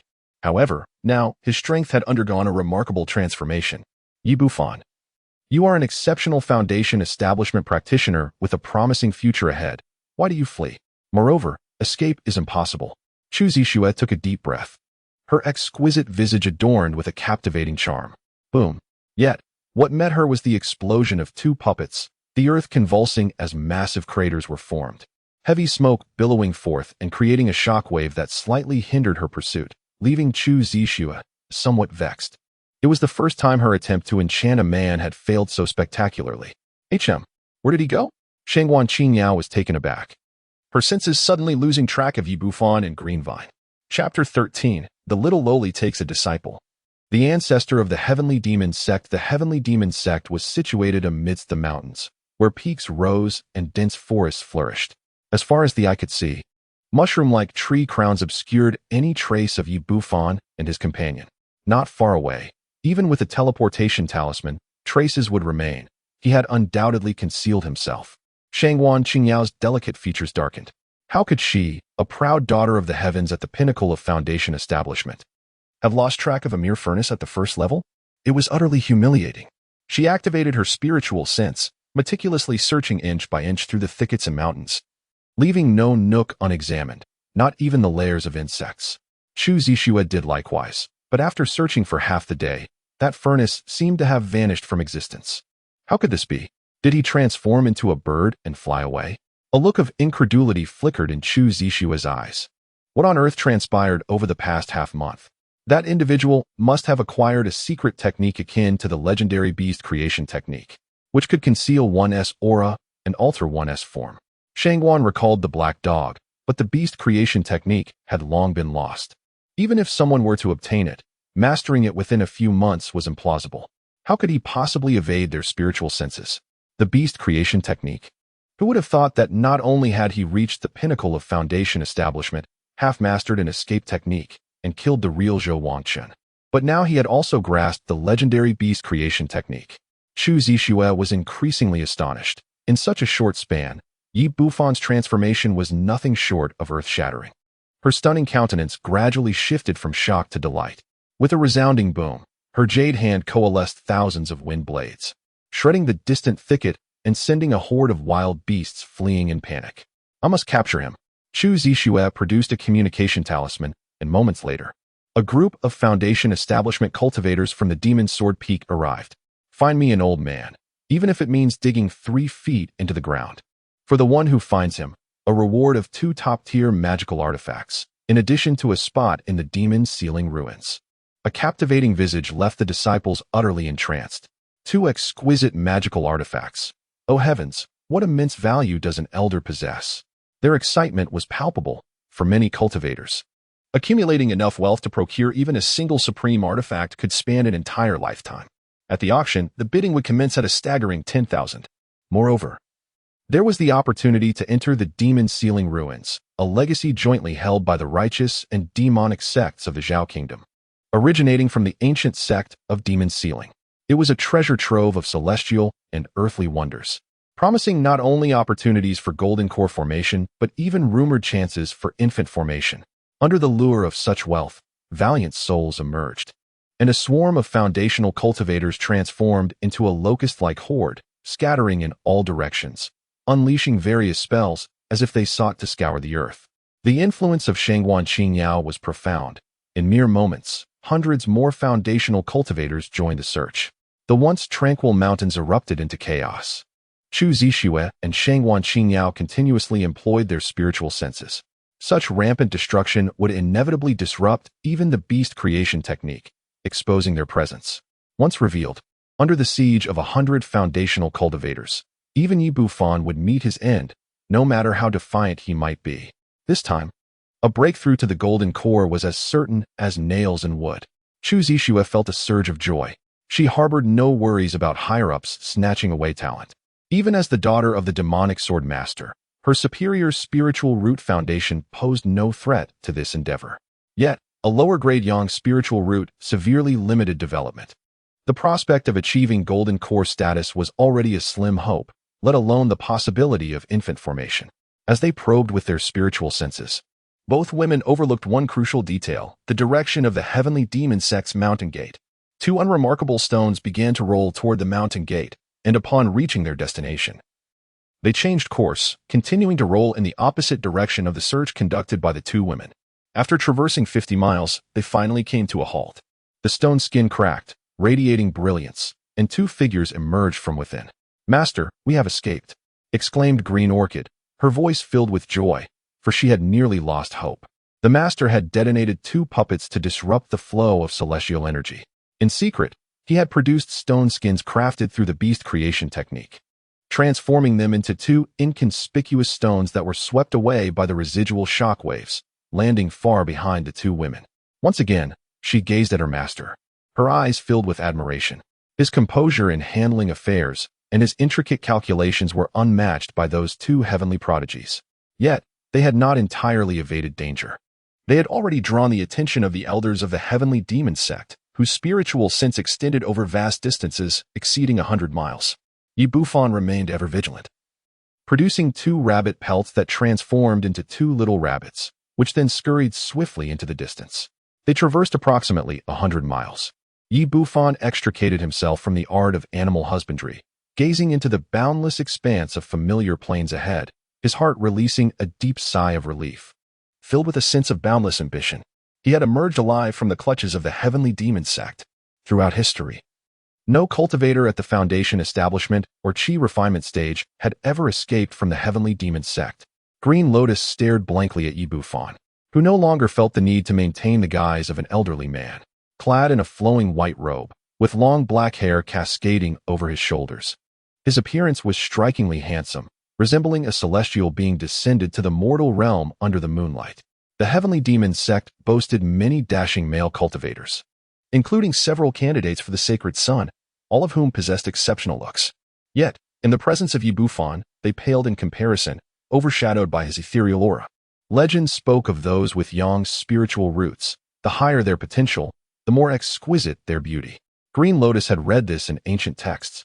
As Bufan cast a glance back toward the direction of the Heavenly Demon Sect, a flicker of regret passed through his eyes. In truth, he was most suited to remain within the sect, for it housed numerous potent techniques, spells, and a variety of poisons, each bearing significant side effects. However, the perils were equally abundant. After a century of cultivating immortality, he had long witnessed the brutality of the cultivation world. Many talented individuals, who pursued fame in their cultivation, ultimately met tragic ends. History serves as a warning. Bufan merely wished to cultivate in obscurity, intending to confront Chu Zixue and Shangguan Qingyao once his strength was sufficient. At that time, he would don a facade of Zhang San or Li Si, proceeding with utmost caution. Bufan dismissed his thoughts and smiled. Let us go. He strode forward with an unprecedented lightness in both body and spirit. After traversing a distance, he arrived at the edge of a serene lake. Just as he was about to cross, Bufan noticed a small boat gently bobbing upon the water's surface. In the moonlit night, a little girl in a white dress leaned over the side of the boat, her tiny hands playfully teasing the fish in the lake. Whose child is this? Green Lo, taken aback, observed the girl who resembled a porcelain doll, exuding an irresistible charm that stirred a sense of fondness within her. Let us proceed. Bufan did not wish to linger for even a second, swiftly retreating while grasping the green vine. In the dead of night, amidst the dense forest of the old mountains, a little girl with an innocent visage suddenly appeared. This was more terrifying than encountering a ghost in the middle of the night. Bufan merely wished to distance himself. Where are you headed, young sir? A little girl in a white dress tilted her head, her large eyes brimming with curiosity. Senior, I am merely passing through. If I have caused any disturbance, I hope you will kindly forgive me. Bufan clasped his hands and spoke politely, his body retreating with even greater speed. Moments ago, he had cautiously probed with his spiritual sense, only to discover that as he approached the young girl in the white dress, within mere 10 paces, his spiritual awareness vanished as if swallowed by the sea. This was undeniably a source of great terror. Hee, I've been waiting for you for so long. You cannot escape now. The girl in white giggled, taking 2 steps forward, as if traversing through time and space to appear before Bufan. Others call me the Heavenly Demon Ancestor, but I dislike this title, for I am not a great fiend. From now on, you shall refer to me as Master. The girl in white blinked her enchanting eyes and said with a cheerful smile. Chapter 14. The esteemed young master of the Heavenly Demon Sect, Bufan. The Heavenly Demon Ancestor? Green Loach was struck as if by lightning, staring incredulously at the seemingly youthful girl before her. The Heavenly Demon Ancestor. The mightiest being in Zhao, as elusive as a dragon, had only been seen by the sect leader within the entire Heavenly Demon Sect. She could never have imagined that the revered ancestor was the innocent girl standing in front of her. Meanwhile, Bufan's eyelid twitched. He then bowed respectfully, saying, I have long heard of the esteemed Yuaning powerhouse of the Heavenly Demon Sect and have admired you for ages. To be able to study under you is indeed a stroke of fortune in my 3 lifetimes. I, your disciple Bufan, pay my respects to you, Master. His words were concise and direct, devoid of any questions. In the presence of a Yuaning master, one must show humility. Were he to act like an unthinking protagonist from a novel, arrogantly proclaiming that fortunes shift every 30 years, he would likely find himself incinerated and ascending within mere seconds. How amusing, truly amusing. The girl in white paused, then burst into laughter, her mirth causing her to sway, a delightful sight indeed. A term suddenly sprang to Bufan's mind, youthful and enchanting. Since you have chosen to take me as your master, it is only fitting that I do not treat you unfairly. This is the pseudo-treasure, the binding immortal rope, once ensnared by it. Any individual beneath the golden core stage is utterly incapable of breaking free. The girl in the white dress tossed Yi Bufan a blue rope. Startled, he quickly caught it, exclaiming, "Thank you, master. It is undeniable that she is quite generous to bestow such a precious item upon us at our first meeting. Do not rejoice too soon. Kneel down," the girl in white instructed as she approached Yi Bufan, looking up at him with a serious expression, evidently feeling slighted. Once Yi Bufan complied and lowered himself to her level, she seemed satisfied. Thereafter, she assumed an authoritative demeanor, lifting his chin with her small hand and declaring, "You have 30 years to reach the golden core stage. You are my sole disciple. Do not bring disgrace upon me." 30 years to reach the golden core? Green Loach gasped in astonishment. Even the exceptionally gifted Chu Zixue and Shangwan Qingyao would find it exceedingly challenging to advance to the golden core stage. With the Heavenly Demon Sect boasting thousands at the Foundation establishment stage, yet only a mere handful at the golden core, the difficulty is evident. Most individuals, in their lifetime, can only aspire to the Foundation establishment stage. Although Yi Bufan possesses exceptional foundational skills, his spiritual roots are rather inadequate.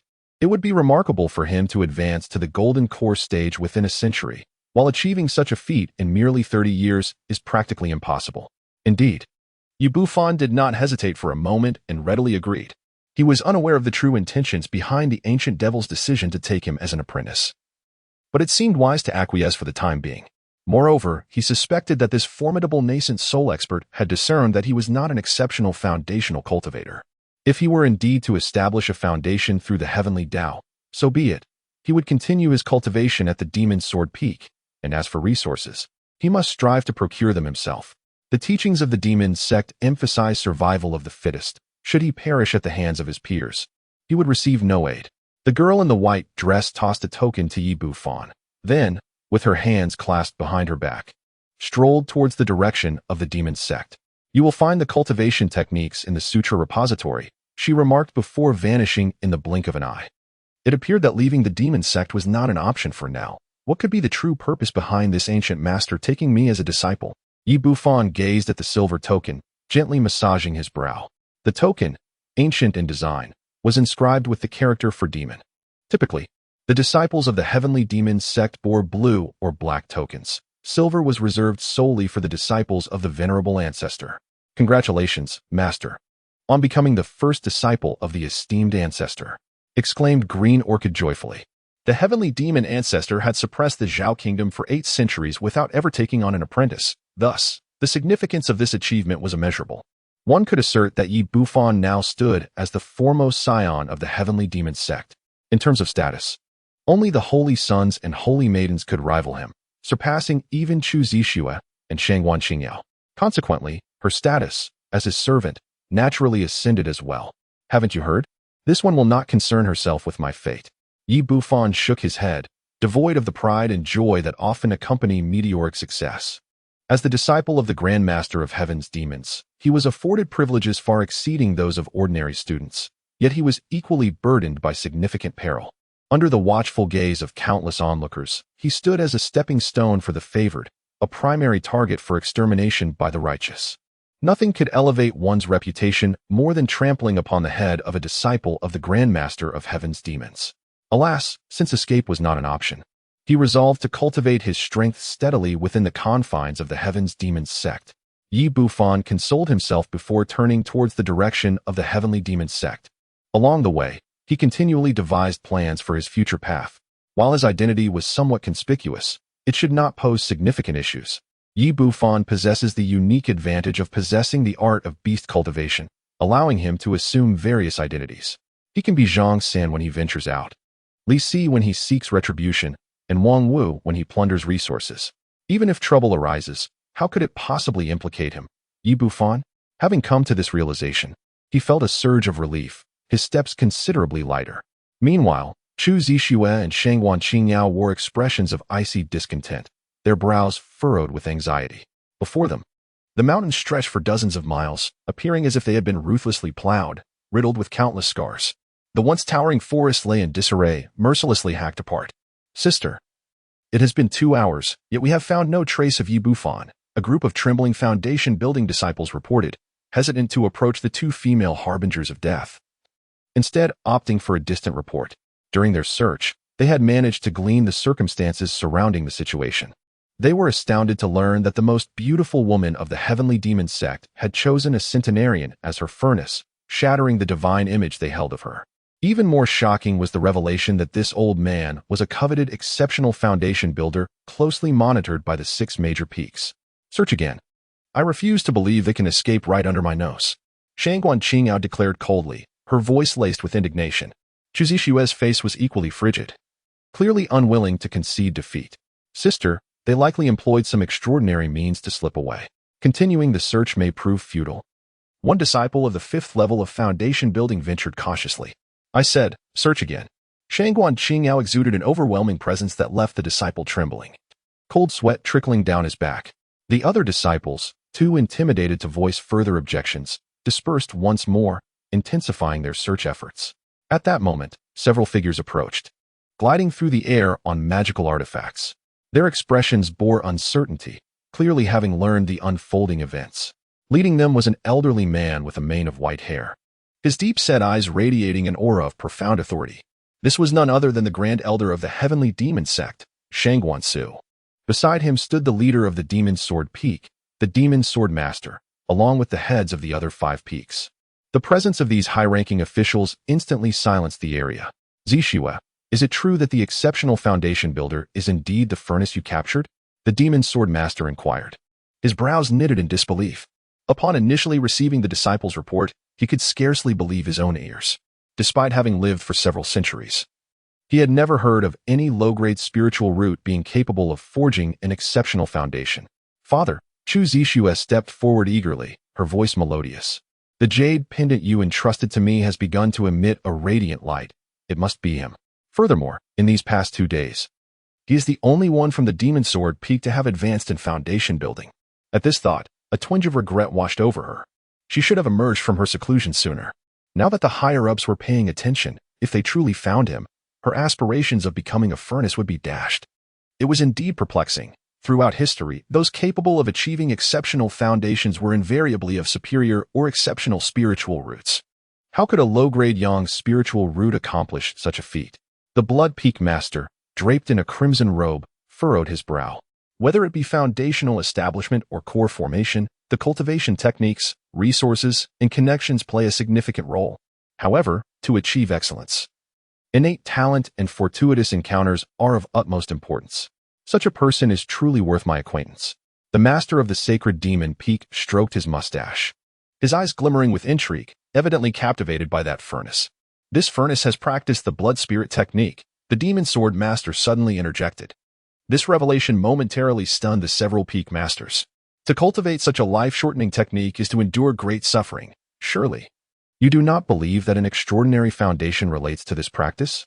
The Blood Peak Master's eyelids twitched as he replied. The primary cultivation method of Blood Peak is the Heavenly Demon Blood God art, granting him profound insight into blood-related techniques. The blood spirit technique is something his disciples regard with great caution, as one would avoid venomous snakes. The origins of the blood spirit technique trace back to ancient times. Its exact source lost to history, perhaps containing mysteries unknown to us. The long silent elder, with his deep-set gaze, slowly spoke. In the Heavenly Demon Sect, the elder's strength ranks just below that of the leader, and upon his words, even the previously resolute Blood Peak Master began to waver. Could it truly be connected to the blood spirit technique? Regardless, let us first locate that furnace. I am now greatly intrigued by its blood. The Blood Peak Master chuckled ominously, revealing a sinister expression. He extended his spiritual sense, enveloping a 100-mile radius, commencing a meticulous search. It would be impossible for the furnace to evade the scrutiny of a foundational investigator, let alone the probing of a consummate golden core expert. Chapter 15, is that an old man? The Forbidden Technique, the Celestial Calamity True Demon Art. The Elder and several peak masters of the Demon Sword also dispersed their spiritual senses. Before they could conduct a thorough search, 2 figures approached from the distance. A man and a woman. The woman was strikingly beautiful, while the man, clad in white robes, resembled a celestial being, breathtakingly handsome. Such a man could fetch a considerable price at the Joyful Union sect. Some foundational disciples gasped in astonishment, their words laced with jealousy. Several female cultivators of the Heavenly Demon Sect brightened at the sight of the young man. Unlike the righteous sects, The female cultivators of the demon sect are unbound by notions of chastity or virtue. Love and desire run freely, with no guarantees of fidelity. Truly, he is exceptionally handsome. Chu Zishua's gaze turned sultry, a flicker of surprise crossing her features, only to be replaced by a rigid expression upon noticing the green-skirted girl beside the handsome youth. Her face instantly contorted with rage. Greenlow, how dare you return? Chu Zishua coldly scolded. The expressions of the other foundational cultivators soured as well. Clearly recognizing the identity of Greenlow, who had always accompanied Chu Zishua, and most foundational disciples had seen her. After searching for so long without success, she suddenly appears. Having escaped alongside that furnace? The Grand Elder's gaze was profound as he glanced at the verdant vines, ultimately shifting his attention to the handsome young man. The demon sword master remained silent, his eyes also directed towards him. I am Yi Bufan, honored to meet all esteemed elders, he stated. Yi Bufan's expression remained serene as he stepped forward and clasped his hands in greeting. As his words echoed, a moment of silence enveloped the scene, with the faces of the demonic cultivators transforming into a tapestry of astonishment. Wasn't he had said that the furnace cauldron was an old man? Surely this was not an elderly figure. A foundation-building disciple gazed in disbelief. Among them were also patrolling disciples who had previously witnessed Yi Bufan's aged appearance, and they too could not help but question their reality. This was in stark contrast to the frail, gray-haired old man they remembered. Chu Zishua was utterly stunned, her beautiful eyes wide with shock. After several confirmations of his aura, she indeed recognized him as that very furnace cauldron. Yet, no matter how hard she tried, she could not reconcile the strikingly handsome youth before her with the image of the centenarian etched in her memory. Ah, how intriguing. I am curious to learn how you have reversed the sands of time and returned to your youth, the Grand Elder remarked, his gaze deepening as he slowly approached Yi Bufan. With each step, his aura grew more formidable, akin to an endless ocean. In comparison, Yi Bufan seemed but a fragile boat upon the waves, at risk of being capsized by a mere crest. I am even more eager to understand how you, having escaped from the Heavenly Demon Sect, possessed the audacity to return. His voice was chilling, imbued with a terrifying pressure. The various peak masters, including the master of the demon sword, remained silent, their eyes fixed on Yi Bufan as if attempting to see through his very essence. The master of blood peak licked his lips, as though beholding a rare treasure. Grand Elder, I shall not contest with you over anything else. I desire only his blood. They were all ancient beings of several centuries, witnessing such a remarkable individual for the first time. Master, master. Greenlow trembled all over, clutching the hem of Yi Bufan's garment. In the demon sword peak, she was merely a nascent foundation cultivator, while a gold core cultivator was a figure of immense reverence to her. In terms of both status and power, she could be considered among the elite in the Zhao Kingdom. To kill her would be but a flick of the finger. The previous aged appearance was merely a fade, and as for the reason behind his return to the Heavenly Demon Sect, it was the foremost sect in Zhao Kingdom. She had long wished to become its disciple. Yi Bufan remained composed, offering a smile. The Grand Elder was momentarily taken aback. Yet before he could utter a word, the Blood Peak sect master grinned, his eyes glinting with a sinister crimson hue. It appears you have miscalculated. Our Heavenly Demon Sect is not particularly inclined to accept you as a disciple. What value does a dismemberment study hold in comparison to accepting a disciple? Silence. Just then, a middle-aged man clad in purple robes and with flowing purple hair emerged from the depths of the Heavenly Demon Sect. He descended upon a colossal skull, casting a cold glare at the Blood Peak sect master. The latter froze, while the Grand Elder and the master of the demon sword stepped forward in respect. We greet the sect leader. We greet the sect leader. Numerous foundational cultivators hastily approached to pay their respects, averted their gazes in reverence. The sect leader of the Heavenly Demon Sect, a figure of unparalleled might, was renowned as the foremost entity beneath the nascent soul realm, with nearly 100 golden core true practitioners perishing at his hands. Accompanying the sect leader was a young man in blue attire, whose sharp eyebrows and starry eyes exuded an extraordinary aura. He scrutinized Yi Bufan from head to toe, his gaze icy, tinged with a hint of jealousy. This young man, Lu Wanchuan, was the sect leader's direct disciple and a candidate for the Holy Sun. From this day forth, young friend, ye will be a core disciple of the Heavenly Demon Sect, residing in the #1 courtyard of the Demon Sword Peak, enjoying the privileges and treatment befitting a holy core disciple. You may ascend to the 6th level of the Scripture Pavilion to select a technique. But this opportunity is granted only once, the sect leader stated kindly, turning to Yi Bufan. The scripture pavilion of the Heavenly Demon Sect comprises 6 levels. The higher the level, the more esteemed the techniques and texts within, making them exceedingly precious. The 6th level is accessible solely to the Holy Sun and the sect leader. What? Gasps of astonishment filled the air. The Blood Peak sect master's expression froze on the spot. Why? Chu Zixue and Shangwan Qingyao's faces paled in shock. Because he is a disciple of the ancestor. The sect leader replied coldly, then waved his hand dismissively. You may disperse now, master of the Demon Sword Peak. You shall assist young friend Yi with his registration. With that, he departed alongside the young man in blue. His presence was merely to issue a warning to the various peak masters, preventing any misguided intentions. The ancestor, the Grand Elder, and the peak masters exchanged glances, unable to conceal their astonishment. The revered ancestor had never taken on disciples before. The other disciples of the Heavenly Demon Sect were equally astounded. Although Yi Bufan was merely a core disciple, he was, after all, the disciple of a nascent soul true practitioner. What immense worth that conferred. He could now be compared to the Holy Sun, disciple of the ancestor. Chu Zixue felt a sense of disorientation, from furnace cauldron to exceptional foundational cultivator, and now to the disciple of the ancestor. This succession of identities had utterly surpassed her. No one could accept such a reality. Indeed, the master of the demon sword's eyes flickered with intensity as he instructed, Zixue, please escort young friend Yi to the No. 1 courtyard to familiarize him with the surroundings. Father, be obedient. The master of the demon sword's tone became slightly stern, yet he turned to Yi Bufan with warmth. Should you require anything in the future, young friend, you may seek my daughter. Thank you, esteemed elder. Yi Bufan clasped his hands in gratitude, seemingly oblivious to the malevolent gaze of the swordmaster and the grievances with Chu Zixue. His current lack of strength rendered any threats or confrontations with her foolish. This was the realm of the demonic sect, where every individual was formidable. No matter how intimidating the young girl in the white dress appeared, if cornered, the swordmaster would not hesitate to sacrifice himself for his daughter. Let us depart, Chu Zixue said reluctantly, leading Yi Bufan toward the direction of Sword Peak.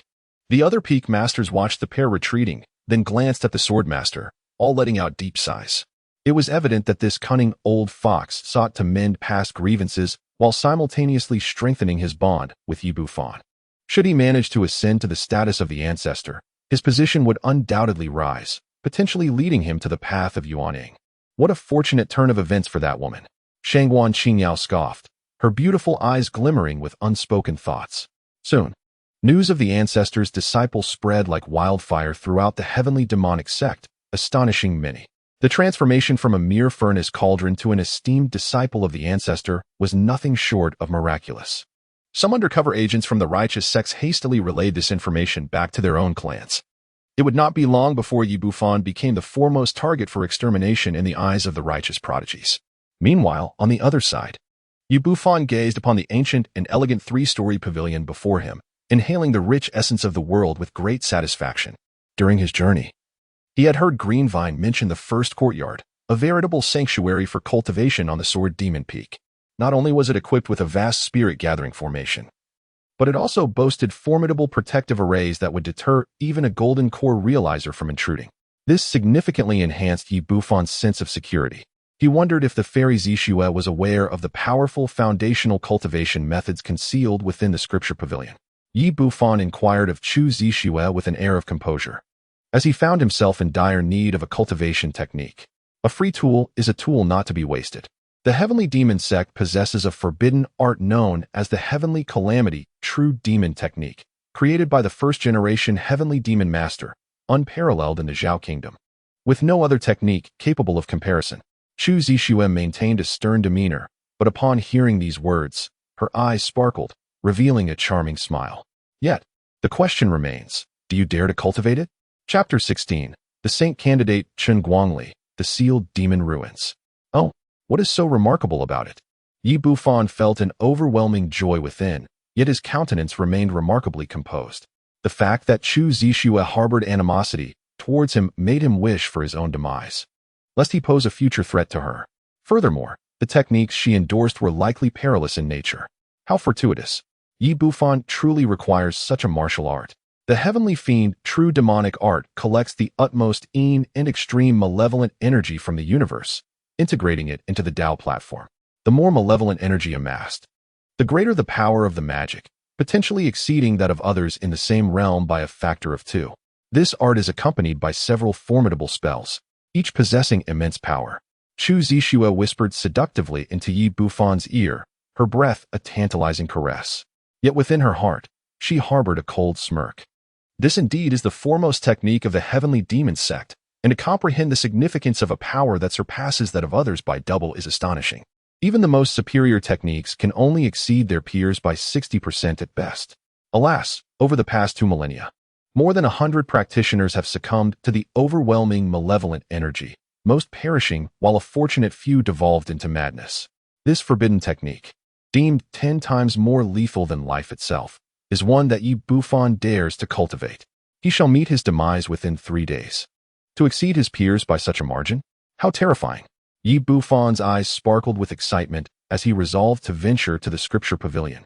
Intending to acquire a few tomes of forbidden spells along the way, Yi Bufan contemplated the necessity of fortifying his life-saving trump cards, lest he find himself utterly incapable of resistance in the presence of someone as formidable as Chu Zixue, who had achieved the pinnacle of foundation establishment. He resolved to practice several evasion techniques, for he felt that his previous escape had been far too sluggish. Should his thoughts be overheard, they would surely leave others dumbfounded. It is not merely a matter of being at the first level of foundation establishment. Even those at the later stages would find it impossible to elude Chu Zixue unscathed, let alone mount any form of counterattack. The disparity between each level of cultivation is akin to a chasm, one that even the most gifted individuals struggle to traverse. With only half a year remaining until the opening of the Demon Sealing Ruins, did his junior brother intend to venture in search of opportunities? Legends speak of treasures that could enhance the chances of forming a golden core, or even a nascent soul. Chu Zixue's gaze flickered with intrigue as she spoke with warmth, gently guiding the conversation. She harbored no belief that Yi Bufan would resort to practicing such forbidden techniques. However, the imminent opening of the Demon Sealing Ruins heralds an era of prosperity for the Zhao Kingdom, and those permitted entry are the elite of both righteous and demonic factions. As a disciple of the ancestral master, Yi Bufan naturally holds the requisite qualifications. Of course, only those at the foundation establishment stage are allowed within. Should a golden core practitioner attempt to enter, it would surely result in calamity. Her junior brother, possessing limited magical prowess, ought not to venture into perilous territories. Yi Bufan immediately responded, "What kind of joke is this? I am merely at the first stage of foundation building. Entering there would be tantamount to courting death. Furthermore, with so many eyes upon him, even if he were to venture inside, he must first attain invincibility in the foundation stage and don several layers of disguises. As a cultivator of demonic arts, one must confront challenges head-on, unafraid of danger, for fortune favors the bold." His junior brother's timidity suggests he may never reach the golden core stage. Chu Zixue curled her lips in disappointment and departed. Yi Bufan, however, chose to disregard the mockery directed at him. Once she was gone, he instructed Green Vine to tidy the room. After everything was in order, he set out early the following morning, leaving the Demon Sword Peak behind and making his way towards the sacred Demon Peak. There lay the scripture repository, the place where the most exceptional talents of the Heavenly Demon Sect congregated. Moments later, Yi Bufan stood before a tower resembling a piece of obsidian jade. The scripture pavilion comprised 6 levels. The first 3 levels contained techniques for chi refinement and spells. The 4th level housed methods above the foundation establishment stage, encompassing various qualities, while the 5th level showcased elite techniques. The 6th level, however, concealed the core secrets of the Heavenly Demon Sect, shrouded in mystery. A man dressed in a scholarly blue robe approached, exuding an air of erudition, and inquired of Yi Bufan, "May I ask who you are?" Yi Bufan narrowed his eyes slightly. He appeared gentle and courteous, yet there lingered an air of insincerity about him. Chun Guangli, a disciple of the sacred Demon Peak, came to the scripture pavilion to exchange for some texts. As the foremost disciple of our esteemed ancestor, your future is boundless, and you may one day ascend to the position of Saint Sun. I may find myself relying on you in the days to come, Chun Guangli said, bowing with a smile. Yi Bufan instantly comprehended the situation. The celestial demon sect currently finds itself devoid of both a holy son and a holy maiden, and those proud prodigies are eagerly vying for their positions. Chu Zixue, an unparalleled beauty untouched by worldly affairs, is so fervently determined to secure the role of holy maiden that she is willing to seek out an old man like him as a furnace for her ambitions, which speaks volumes about her intentions. Presently, he is a core disciple. Although he may lack the competitive prowess against those candidates for Holy Sun in terms of cultivation, he is ultimately a disciple of the ancestral line. Should the revered ancestor of the Celestial Demon Sect resolutely advocate for Yi Bufan to be appointed as Holy Sun, those aspirants would be left with no choice but to watch in disbelief. My cultivation may be modest, yet I harbor no desire to contend for the title of Holy Sun. Yi Bufan feigned helplessness, clearly aware that this individual had long been eyeing him, arriving solely to probe his intentions. Indeed, he held no desire for the position of the Holy Sun. Although it offered numerous advantages, that role was far too conspicuous, attracting the relentless pursuit of adversaries from the righteous path who would stop at nothing to end his life. His singular aim was to harness the system and cultivate steadily. Farewell, senior brother. Yi Bufan offered a perfunctory response and entered the sutra repository. Who could truly be indifferent to the position of the Saint's son? Shun Guangli fixed his gaze on Yi Bufan's retreating figure, his expression gradually turning cold. Among the 3 candidates for the Saint's son of the Heavenly Demon Sect, he was one of them, and the sudden emergence of an ancient ancestor's disciple filled him with a sense of threat. Senior brother. He is the disciple of the ancient ancestor. We cannot kill him. A young man in black approached, expressing concern.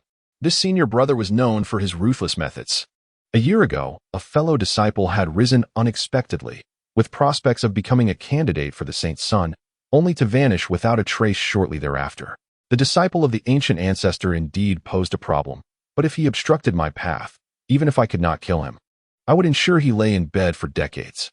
Shun Guangli scoffed dismissively and proceeded to enter the sutra repository as well. He had learned that Yi Bufan intended to come here, and coincidentally, he too sought to exchange texts, thus waiting for his opponent in front of the repository. He wished to gauge this fellow's depths, to discern what abilities warranted the ancient ancestor's regard. Upon witnessing him firsthand, aside from his handsome appearance, he found him rather unremarkable in other respects, with a cultivation level indeed quite low. After Chen Guangli departed, Yi Bufan, who had already entered the sutra repository, unexpectedly emerged from a corner. Let me lie in bed for decades? Such is the nature of demonic cultivators. Their hearts are indeed dark. Yi Bufan suppressed his aura, his expression grim. Although he had anticipated that the identity of being an ancestor's disciple would bring him trouble, it still left him feeling displeased. He sought an opportunity to adopt a different guise, to preemptively eliminate the looming threat. Yi Bufan pondered how he could flawlessly break his leg without leaving any trace. With a leg broken, it would be unthinkable to confront him directly. First, he must enhance his cultivation, for otherwise, all efforts would be in vain. Yi Bufan hastily entered the scripture pavilion. Newcomer? He inquired, for one could only select techniques and spells on the 4th floor or below. The elder of the pavilion, in deep meditation, opened his eyes at the sound and spoke coldly. Before he could finish, a silver token was laid upon the counter. Ah, the disciple of the ancestor. He acknowledged, having heard much about him. I shall escort you to the 6th floor. The elder, whose complexion was as dark as coal, instantly adopted a congenial demeanor upon seeing the silver token and led Yi Bufan upward. Many disciples of the Heavenly Demon Sect observed this scene with astonishment. The elder of the scripture pavilion, possessing the cultivation of the fake Dan, had always been indifferent towards them, so his affability towards this disciple was indeed remarkable. This is the 6th floor, where the techniques lie in the deepest recesses. Please, feel free. The dark-skinned elder produced a small flag, waving it to reveal a shimmering light curtain before them. Yi Bufan nodded and proceeded directly inside.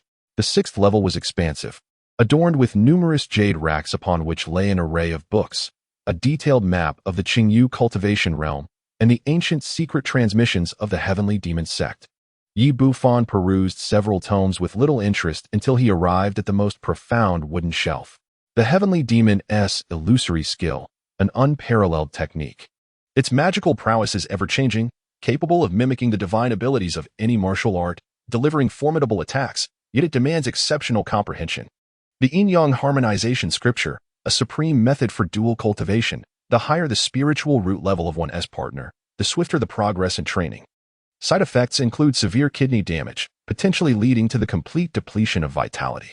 The Heavenly Demon Blood God art, an elite technique that devours the blood of others, refining it into one's own magical energy, thus enhancing power and accelerating the advancement of cultivation. Yi Bufan's frown deepened as he observed the techniques before him. Each one was more formidable than the last, yet many were cruel instruments of destruction. He was not a virtuous individual, but neither was he a merciless slayer of the innocent. The Tian Sha Zhen Mo Gong, an esoteric and forbidden technique of indeterminate rank, harnessed the most extreme and malevolent energies of the universe, integrating them into the Tao platform.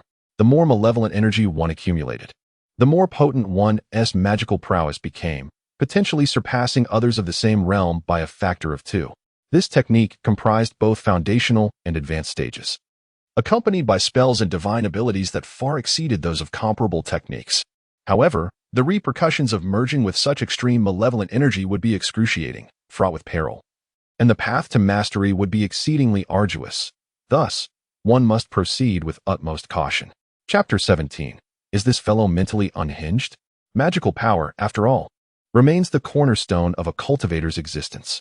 The greater one's magical strength, the more formidable one becomes, whether in wielding magical artifacts or executing spells, naturally eclipsing peers of the same level. Yi Bufan possesses a foundation of the heavenly path, surpassing the inferior grade establishment by tenfold, a feat unmatched throughout history. Coupled with his cultivation of the celestial fiend, true demonic art, his magical prowess is amplified to an astonishing degree, rivaling that of inferior grade practitioners by a staggering multiple. What does this imply? A mere flick of his wrist could unleash a fireball comparable to others' most formidable spells. The paramount aspect lies in the potency of his magical energy, which will profoundly influence the quality of his future alchemical endeavors, and even affect the birthing of nascent forms.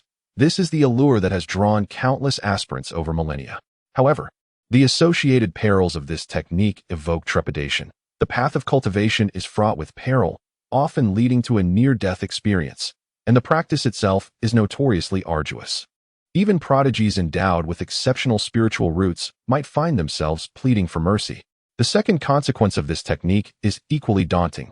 With each ascension in realm, one must summon thunderclouds, where lightning serves to temper one's magical energy, rendering it ever more refined and formidable. Yet, as the heavenly thunder counters malevolent energy, the risk of being struck down on the spot looms large, necessitating utmost caution in the cultivation process. Yi Bufan gazed at the two formidable side effects, rendered speechless. The legendary heavenly tribulation, as whispered in tales, was said to occur solely during the ascension to the nascent soul stage. Yet, this cultivation technique was subjected to lightning strikes right from the foundational level. Regardless of its intensity, it was far beyond what a mere foundation establishment practitioner could endure. This was not a matter of surviving amidst peril, it was unequivocally a descent into certain doom. Yi Bufan found it difficult to fathom the mental state of the creator during the act of creation. Upon reviewing the accompanying spells, their formidable nature became evident. The Celestial Calamity Demon Armor. This spell manifests a protective armor upon the surface of the body, rendering it nearly impervious to attacks of the same rank. The True Magical Shadow. This ability conjures 3 phantoms, each possessing 30% of the caster's strength. The higher the cultivation, the longer their existence. The Celestial Calamity True Magic Manifestation. This spell condenses a magical manifestation that stands tall and resolute, capable of cleaving mountains, parting seas, and vanquishing deities.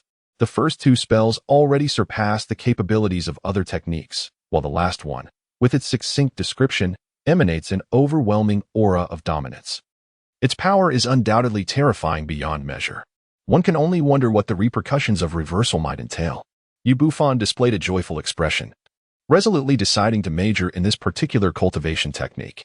Although there were no subsequent methods beyond the nascent soul stage, he could always shift to another practice later, as this technique possessed no inherent attributes, making transitions relatively effortless. The Heavenly Fiend, True Demonic Art, which allows for the reversal of negativity. By merging with the extreme fiendish energy, one would experience unparalleled exhilaration. The cycle of life and death is profound. Yet the cultivation process is remarkably simple, requiring careful practice. The first aspect of reversing negativity. With each elevation in realm, thunderclouds will descend, utilizing the power of lightning to temper one's cultivation, rendering one's magical energy increasingly pure and formidable. Heavenly Thunder counters fiendish energy, yet it poses no threat of fatality, warranting meticulous and prudent cultivation. Ah, now I am free from worry and concern. Yi Bufan revealed a smile, as the forbidden magic technique had surprisingly transformed into a form of health-preserving practice, instilling a sense of security within him. If the prodigies of the Heavenly Demon Sect, who perished under this technique, were to discover this, they might well rise from their graves. After making his selections, Yi Bufan no longer hesitated and turned to descend to the 6th level. Subsequently, guided by Elder Jindan, he chose 2 spells on the 5th level. Each core disciple is entitled to freely obtain techniques and spells from the 5th level and below. Yi Bufan possessed 2 formidable skills. The first, the Magic Lightsword technique, was an exceptional swordsmanship that demanded the expenditure of his entire essence, bearing significant side effects. The second was the Flickering Light and Shadow Speed spell, which allowed its practitioner to move with an ethereal grace akin to a specter during combat. While the speed of this spell was challenging to master, it lacked any other detrimental effects and could be considered a conventional spell. Young friend, are you certain you wish to choose these 3? Elder Jindan gazed in astonishment at the 3 manuals laid out before him. Each one was more arcane than the last. The Flickering Light and Shadow spell was practiced by only a select few within the Heavenly Demon Sect, and even then, it was notoriously difficult to grasp. The Magic Lightsword technique was also utilized, but due to its adverse effects, those practitioners dared not venture into the realm of minor mastery. As for the true demonic art of Heavenly Calamity, it had not been approached by anyone for 2 centuries. All he had were mere tales of its dread. The other 2 skills would suffice for decades of training. Yet the final true demonic art of Heavenly Calamity was notorious for its peril, with a mortality rate of 90% upon cultivation. Elder Jindan's throat felt parched as he regarded Yi Bufan with an expression akin to that reserved for a madman. Such audacity. No, audacity did not suffice to describe it. Was this youth's mind unhinged? Why else would he harbor the belief that he could successfully cultivate the true demonic art of Heavenly Calamity? Ancient texts recounted the tragic fates of over 100 disciples, all of whom possessed extraordinary talent and exceptional roots. My own aptitude is lacking. I do not dare to hope for success, only to witness the spectacle. Yi Bufan humbly expressed his thoughts. However, Elder Jindan remained unconvinced, categorizing Yi Bufan as someone with an inflated sense of self-worth.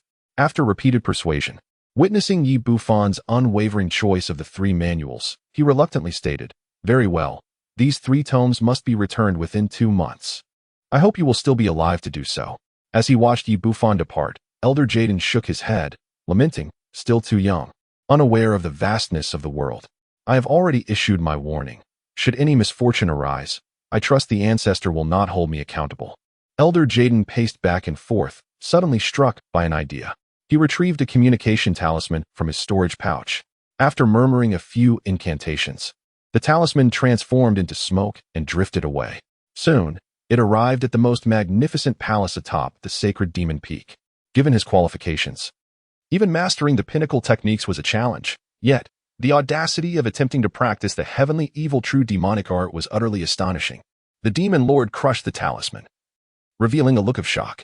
Centuries ago, during his tenure as the Holy Sun, he had opted for foundational techniques, dismissing the heavenly evil true demonic art after a mere glance, recognizing that initiation would spell death, let alone reaching advanced levels.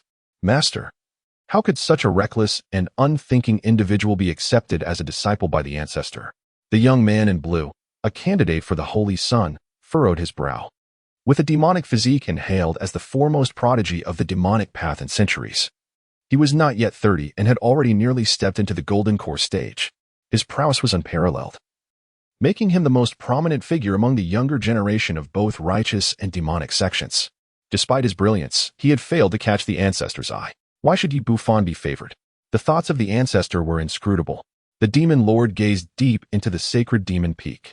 If Yi Bufan possessed top-tier foundational skills alongside exceptional spiritual roots, it would be understandable for him to be accepted as a disciple. Yet, he was merely of inferior spiritual roots. The slow cultivation speed associated with inferior roots meant that few could even reach the foundational stage, and no one had ever broken into the Golden Core with such roots. Perhaps the rarity of achieving a premium foundational stage from inferior roots had piqued the ancestor's interest. The demon lord shook his head, choosing not to dwell further on the matter. He solemnly stated, "Yi Bufan is but a fleeting flower, destined to fade quickly. He is no rival to you in the competition for the Holy Sun. Do not squander your energy on him. Your priority now is to refine the 10,000 Souls banner swiftly in preparation for entering the Demon Sealing Ruins. In truth, Lu Wanchuan could have already entered the Golden Core stage, but he had restrained himself for the sake of the ruins.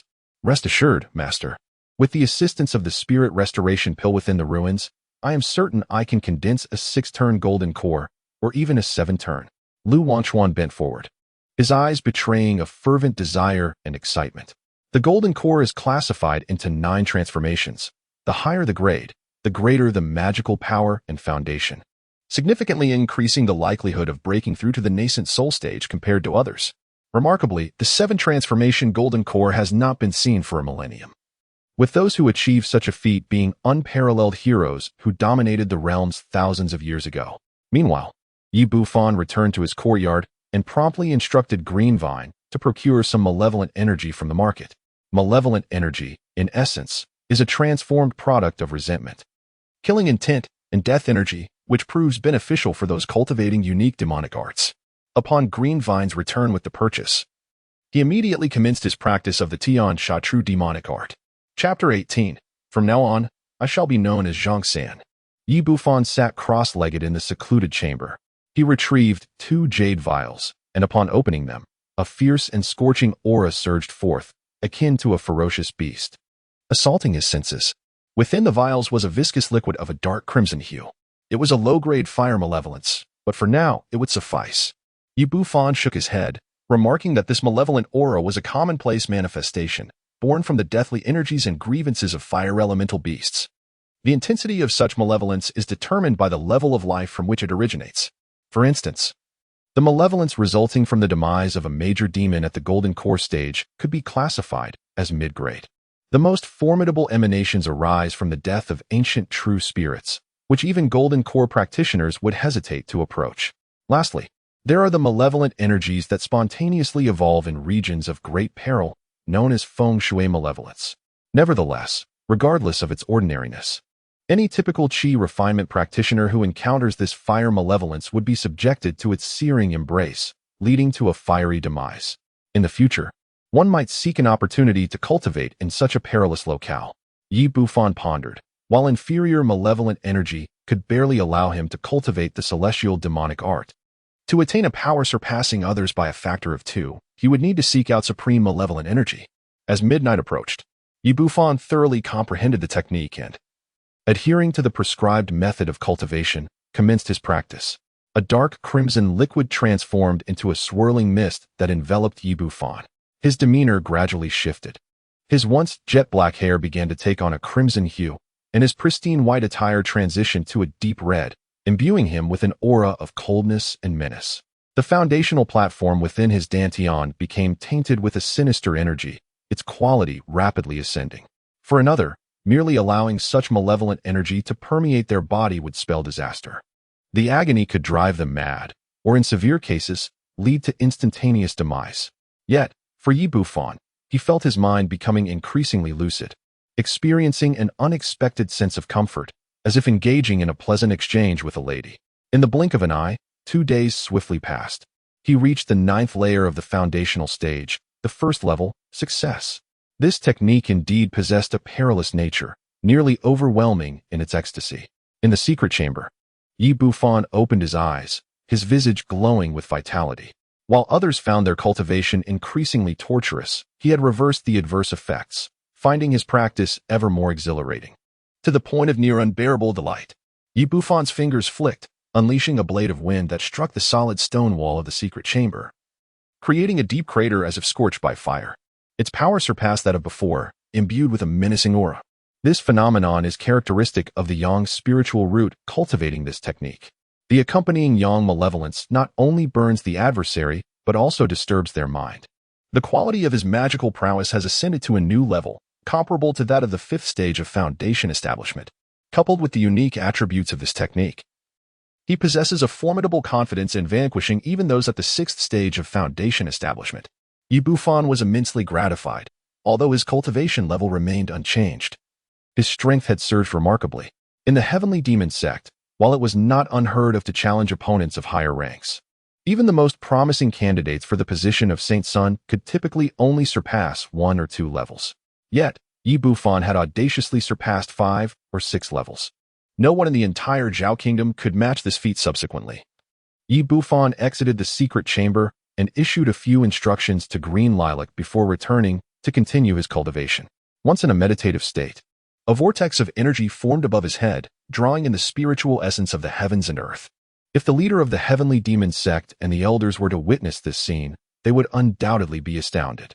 The ability to absorb spiritual energy and form a vortex was indicative of an accelerated cultivation rate, a feat unattainable without a superior spiritual root. Yet, Yi Bufan possessed merely an inferior spiritual root. This achievement was attributable to the blood spirit technique, foundation establishment pill, tiger demon pill, and the peculiar side effects of his cultivation methods. After a reversal, he had forcibly elevated his cultivation speed to the level of a superior spiritual root. During this seclusion period, in addition to cultivating his techniques, Yi Bufan diligently nourishes the magical serpent each day, gradually mastering this advanced spell. The recently acquired magic light sword technique is also being progressively comprehended, due to the side effects of the spirit refinement technique. His comprehension has reached the level of a budding genius, significantly diminishing the difficulty of mastering spells, and he swiftly makes his entrance into this realm. Yi Bufan's prowess in combat has rapidly ascended. As time flows by, several days have passed. On this particular day, a tremendous surge of energy emanated from the secret chamber, impervious even to the concealed aura of the formation. The verdant Luro, who had been meditating and absorbing the essence of heaven and earth outside, was disrupted in her cultivation by this commotion. Has he truly reached the second level of foundation establishment? Luro's eyes widened in disbelief.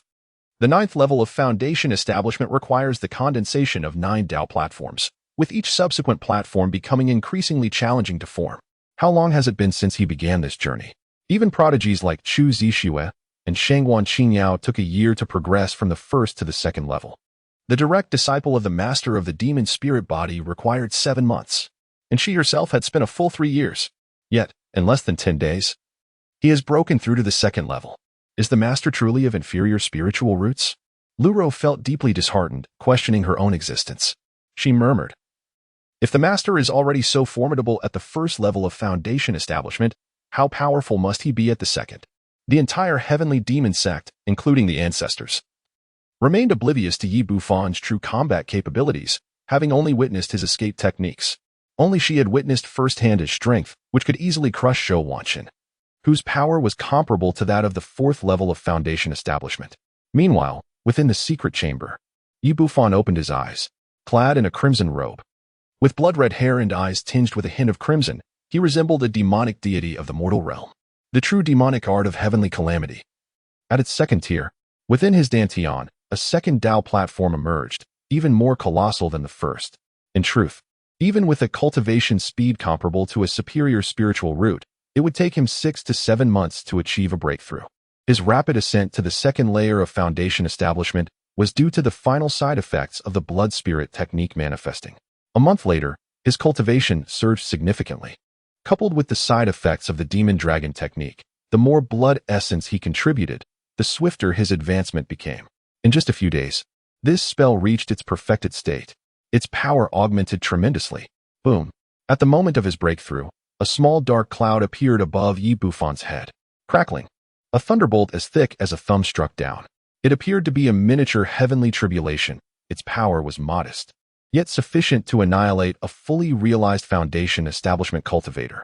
However, when it struck Yi Bufan, he merely felt a tingling sensation, akin to undergoing electrotherapy. Unbeknownst to him, the force of the heavenly tribulation was mitigated. Meanwhile, the Yang Calamity's magical energy was incessantly refined by the thunder, becoming increasingly pure.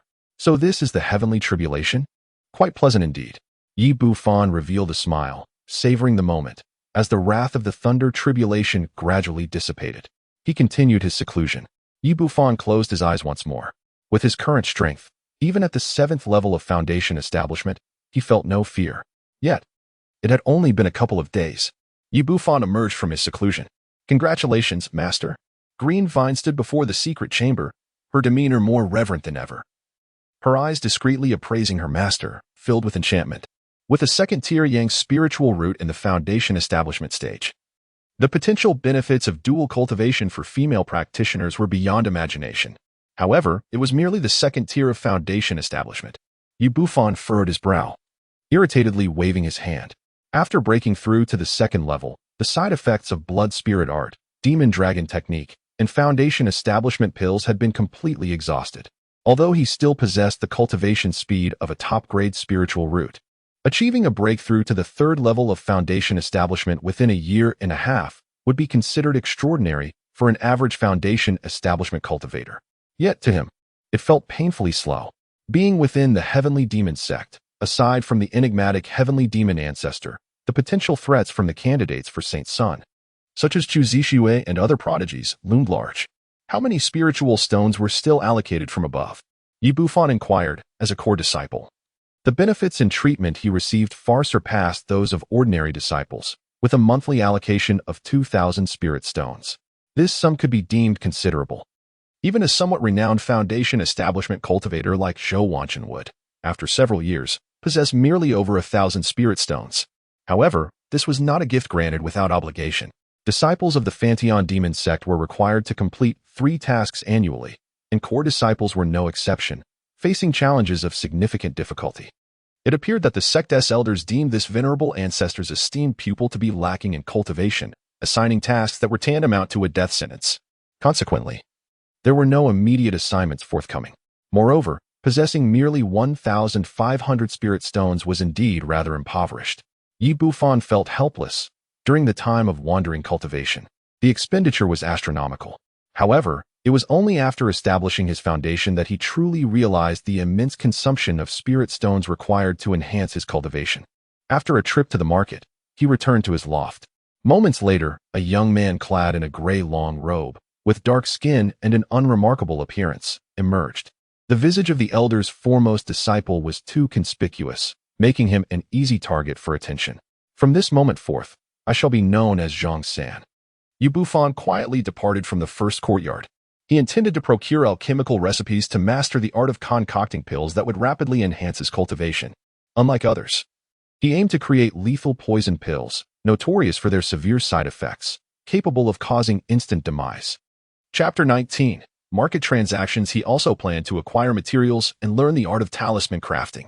His previous escape from Chu Zixue and Shangguan Qingyao was largely attributed to his mastery of the wind talisman. He resolved to create a number of protective talismans for self-defense.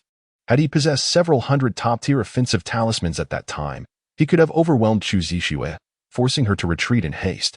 Furthermore, being a talisman master is a coveted profession within the realm of cultivation, promising substantial rewards. On another note, he sought to ascertain whether reversing negative effects of the system would significantly aid him in alchemy and talisman crafting. The market was situated amidst the 6 great peaks, not far from his location. As he journeyed forth, he encountered numerous foundation establishment cultivators, many of whom he had never seen before. As he approached the market, whispers filled his ears. The recent opening of the Demon Sealing Ruins had prompted many outer disciples to return, and the market of the Heavenly Demon Sect had become bustling with activity. Senior Sister Ji had slain 3 foundation establishment cultivators from the Qingmen sect, elevating her prowess. And she was sure to emerge victorious in the upcoming ruins, potentially earning the title of Saintess. However, it was uncertain. Both Chu Zixue and Shangguan Qingyao possessed formidable strength and had been frequently venturing out to prepare for the ruins, not to mention the enigmatic Gu girl from Gu Peak. A few foundation establishment cultivators conversed as they walked, their faces reflecting envy. With 4 candidates for the title of Saintess, any one of them achieving that honor was a distant dream for the likes of them. Consider the suggestion I made earlier. The followers of the Saintess are numerous. We could align ourselves with the candidates for Saint Sun, such as Chun Guangli from the Saint Demon Peak. Even if we follow, it must be the true disciple of Lu Wanchuan or the son of the Pill Peak Master, Mo Hai. I've heard that Li Kuei, a 6th-layer foundation establishment cultivator, has already pledged allegiance to Lu Wanchuan. Don't be ridiculous. Those individuals are ruthless. If we choose to follow them now, we would merely serve as cannon fodder in the Demon Sealing Ruins. 2 burly men in black robes shook their heads in fear. Only those with hearts of stone can become Saint Sons. That newly arrived ancestor's first disciple, Bufan, seems to possess a kind heart. Although somewhat weaker, he appears to be a worthy investment. Perhaps in the future, Yi too could vie for the position of Saint Sun. It was proposed that ever since Yi Bufan became the chief disciple of the venerable ancestor, the annals of history were meticulously unveiled. Many disciples were astonished to discover that this esteemed figure had not engaged in any nefarious activities of plundering for over a century. Instead, he cultivated benevolent relationships with others, exhibiting a demeanor of humility and restraint. After taking residence in the first courtyard of Demon Sword Peak, he ventured to the scripture repository only once and thereafter remained indoors. His low profile was striking. Moreover, despite being pursued by Chu Zixue and Shangwan Qingyao, he did not leverage his status as the chief disciple to retaliate against the two women. Such a person, in a demonic sect where countless lives are often at stake, is indeed a remarkable anomaly. It is a rarity to find a virtuous individual within our sect. As an exceptional foundational cultivator, he genuinely stands a chance to contest for the position of Saint Sun alongside the likes of Lu Wanchuan. This sentiment was met with unanimous agreement among the others. Yi Bufan, upon overhearing the conversation, fell into deep contemplation. Am I a good person? Indeed I am. At that moment, a sinister voice cut through the air. Impudent! How dare that wretched being with inferior spiritual roots compare himself to senior brother Lu? Speak again, and I shall sever your heads. A burly young man clad in a green robe approached, his scarred face contorting like a centipede. It was our folly. We beseech senior brother Li Kuei not to take offense. The several Foundation establishment cultivators were taken aback, hastily bowing their heads in apology, lacking even the courage to retort. Li Kuei was a figure of considerable renown in the Zhao Kingdom, boasting formidable strength at the 6th level of Foundation establishment. And it was rumored that he had dispatched numerous righteous cultivators. His methods were ruthless. Several of his peers who had crossed him were transformed into human fiends and subjected to torment for half a year. Now, as a follower of Lu Wanchuan, his actions were even more unrestrained. Senior brother Lu despises that inferior spiritual root. Each of you shall relinquish 200 spirit stones as punishment. Li Kuei grinned malevolently, extending his hand, exuding an oppressive aura befitting a 6th-level Foundation establishment cultivator. This is rather inappropriate, isn't it? Very well, we shall comply immediately. Several Foundation establishment cultivators muttered curses under their breath, then forced smiles as they reluctantly handed over 200 spirit stones. Having extorted his gains, Li Kuei finally entered the market with satisfaction. What a stroke of misfortune. Once Li Kuei departed, the cultivators erupted in curses, then begrudgingly made their way into the marketplace. Truly arrogant. Yi Bufan furrowed his brow as he observed the retreating figure of Li Kuei, subsequently shaking his head. His nature was one of caution and prudence. He had no intention of courting trouble. As for Lu Wanchuan's aversion towards him, it was quite understandable. He had heard that this individual had initially come with the intention of apprenticing himself to the venerable ancestor of the Heavenly Demon Sect, only to be rejected. The marketplace bustled with vitality, flanked on either side by shops selling materials, elixirs, and weapons. Even some cultivators had set up stalls, offering not only elixirs and materials but also an assortment of bizarre items, some of which still bore traces of blood, clearly indicating dubious origins. A genuine female cultivator from the Snow Spirit Sect, fair-skinned and strikingly beautiful with long legs, was recently put up for sale at a mere 2,000 spirit stones. Venturing further in, Yi Bufan caught sight of a beautiful female cultivator lying in a cage, her attire tattered, revealing large swathes of her snow-white skin. The Snow Spirit Sect was one of the 5 prestigious Orthodox sects, exclusively accepting female disciples, with very few male students. Each of the female disciples was a beauty, highly sought after not only by those of the demonic path, but also by practitioners of the Orthodox way. However, Yi Bufan gazed at the female cultivator, a sense of discomfort washing over him. If she were to be sold, the outcome was all too predictable. A furnace. What are you staring at? Scum of the Heavenly Demon Sect. The female cultivator, noticing Yi Bufan's scrutiny, spat with a face full of animosity.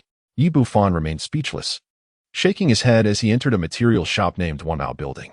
Brother disciple, this Wanbao Building is owned by the little uncle of the Grand Elder, offering only the finest goods, with no deceit whatsoever. The shopkeeper, upon noticing the young man clad in a dark gray robe, was immediately captivated and approached him eagerly. I require materials for ice spike charms, fire dragon charms, and small thunder charms, as well as a charm brush and, the complete compendium of charms. He specified that the charms he mentioned were of the 2nd tier, possessing power equivalent to Foundation establishment, whereas the 3rd tier charms were considered treasures. Second-tier charms? May I inquire who you are? The shopkeeper was taken aback, scrutinizing Yi Bufan from head to toe. His hands bore no calluses, clearly indicating that he was not accustomed to wielding a charm brush and was, in fact, a novice. Every talisman master had to spend a fortune, enduring thousands of failures before achieving the rank of a first-tier talisman master. To attempt second-tier charms right away was beyond the reach of even the most gifted individuals. Within the ranks of the Demon Sect, those above the second tier were exceedingly rare, and he was acquainted with each one, recognizing them as invaluable treasures. Even the most ruthless of demonic cultivators would hesitate to engage them. This individual was either woefully ignorant or lacking in intellect. Zhang San. Yi Bufan spoke succinctly. A splendid name indeed. You must be an extraordinary talisman master. Please, this way. Though the shopkeeper offered his assessment internally, a smile adorned his face as he introduced the materials displayed within the counter. This is a talisman brush crafted from the fur of a second-tier azure fox, priced at 200 spirit stones. And this is talisman paper made from the hide of a fire ape, most suitable for fire attribute talismans, costing merely 50 spirit stones. He initially intended to take advantage of Yi Bufan. However, after much deliberation, he begrudgingly settled on selling at market price. Yi Bufan purchased the Qinghu brush, 100 sheets of talisman paper, and a compendium of talismans, spending a total of 1,000 spirit stones. He was left with only 500 spirit stones. How utterly impoverished! Yi Bufan squeezed the shriveled storage bag and let out a long sigh toward the heavens. With such a meager amount of spirit stones, he could scarcely afford to purchase even the medicinal herbs for refining pills, let alone the formulas themselves. After a moment's contemplation, he pondered at a roadside stall. How about exchanging a foundational magic cultivation technique for the formulas of blood condensing pill and fire dragon pill? Yi Bufan crouched beside the vendor's stall, clutching an ancient piece of beast skin parchment, casting a glance towards the white-bearded proprietor. Possessing scant funds, he resorted to rummaging along the roadside, hoping to unearth something of value. After traversing a multitude of stalls, he finally stumbled upon a pair of intriguing alchemical formulas. These two formulas promised a significant enhancement in foundational cultivation, albeit accompanied by certain adverse effects. Foundation cultivation technique. Are you certain? The white-bearded vendor inquired cautiously, taken aback. The rarity of such formulas rendered them nearly as valuable as foundational techniques. However, those with side effects were severely devalued. It was uncommon for individuals to concoct such potions unless absolutely necessary. Indeed, Yi Bufan nodded and produced a martial art technique. This was the lunar technique, originating from green vine. Initially, he had taken the opponent's storage bag without much regard for this skill, as it was not a technique from the Heavenly Demon Sect. Excellent! Exclaimed the white-bearded vendor, his eyes gleaming with joy. This is indeed a mid-level technique, of great significance for the family. Yi Bufan wore a broad smile, clearly delighted. With the aid of elixirs, his cultivation would soar to new heights. The transaction between the two was complete. Yi Bufan strolled through the market, exchanging a couple of other martial arts manuals for a modest sum of spirit stones, which he then used to procure some medicinal herbs. Although the amount was not substantial, it should suffice for him to concoct a few batches of elixirs. Yi Bufan pondered as he made his way out of the market. Just as he exited, a frown suddenly creased his brow, and his countenance darkened. After a moment of contemplation, his expression returned to normal as he departed the market, heading in a specific direction. Chapter 20. I wish to borrow a modest sum from Senior Brotherly. Shortly after Yi Bufan left, 3 figures emerged from a corner of the market, swiftly pursuing the direction he had taken.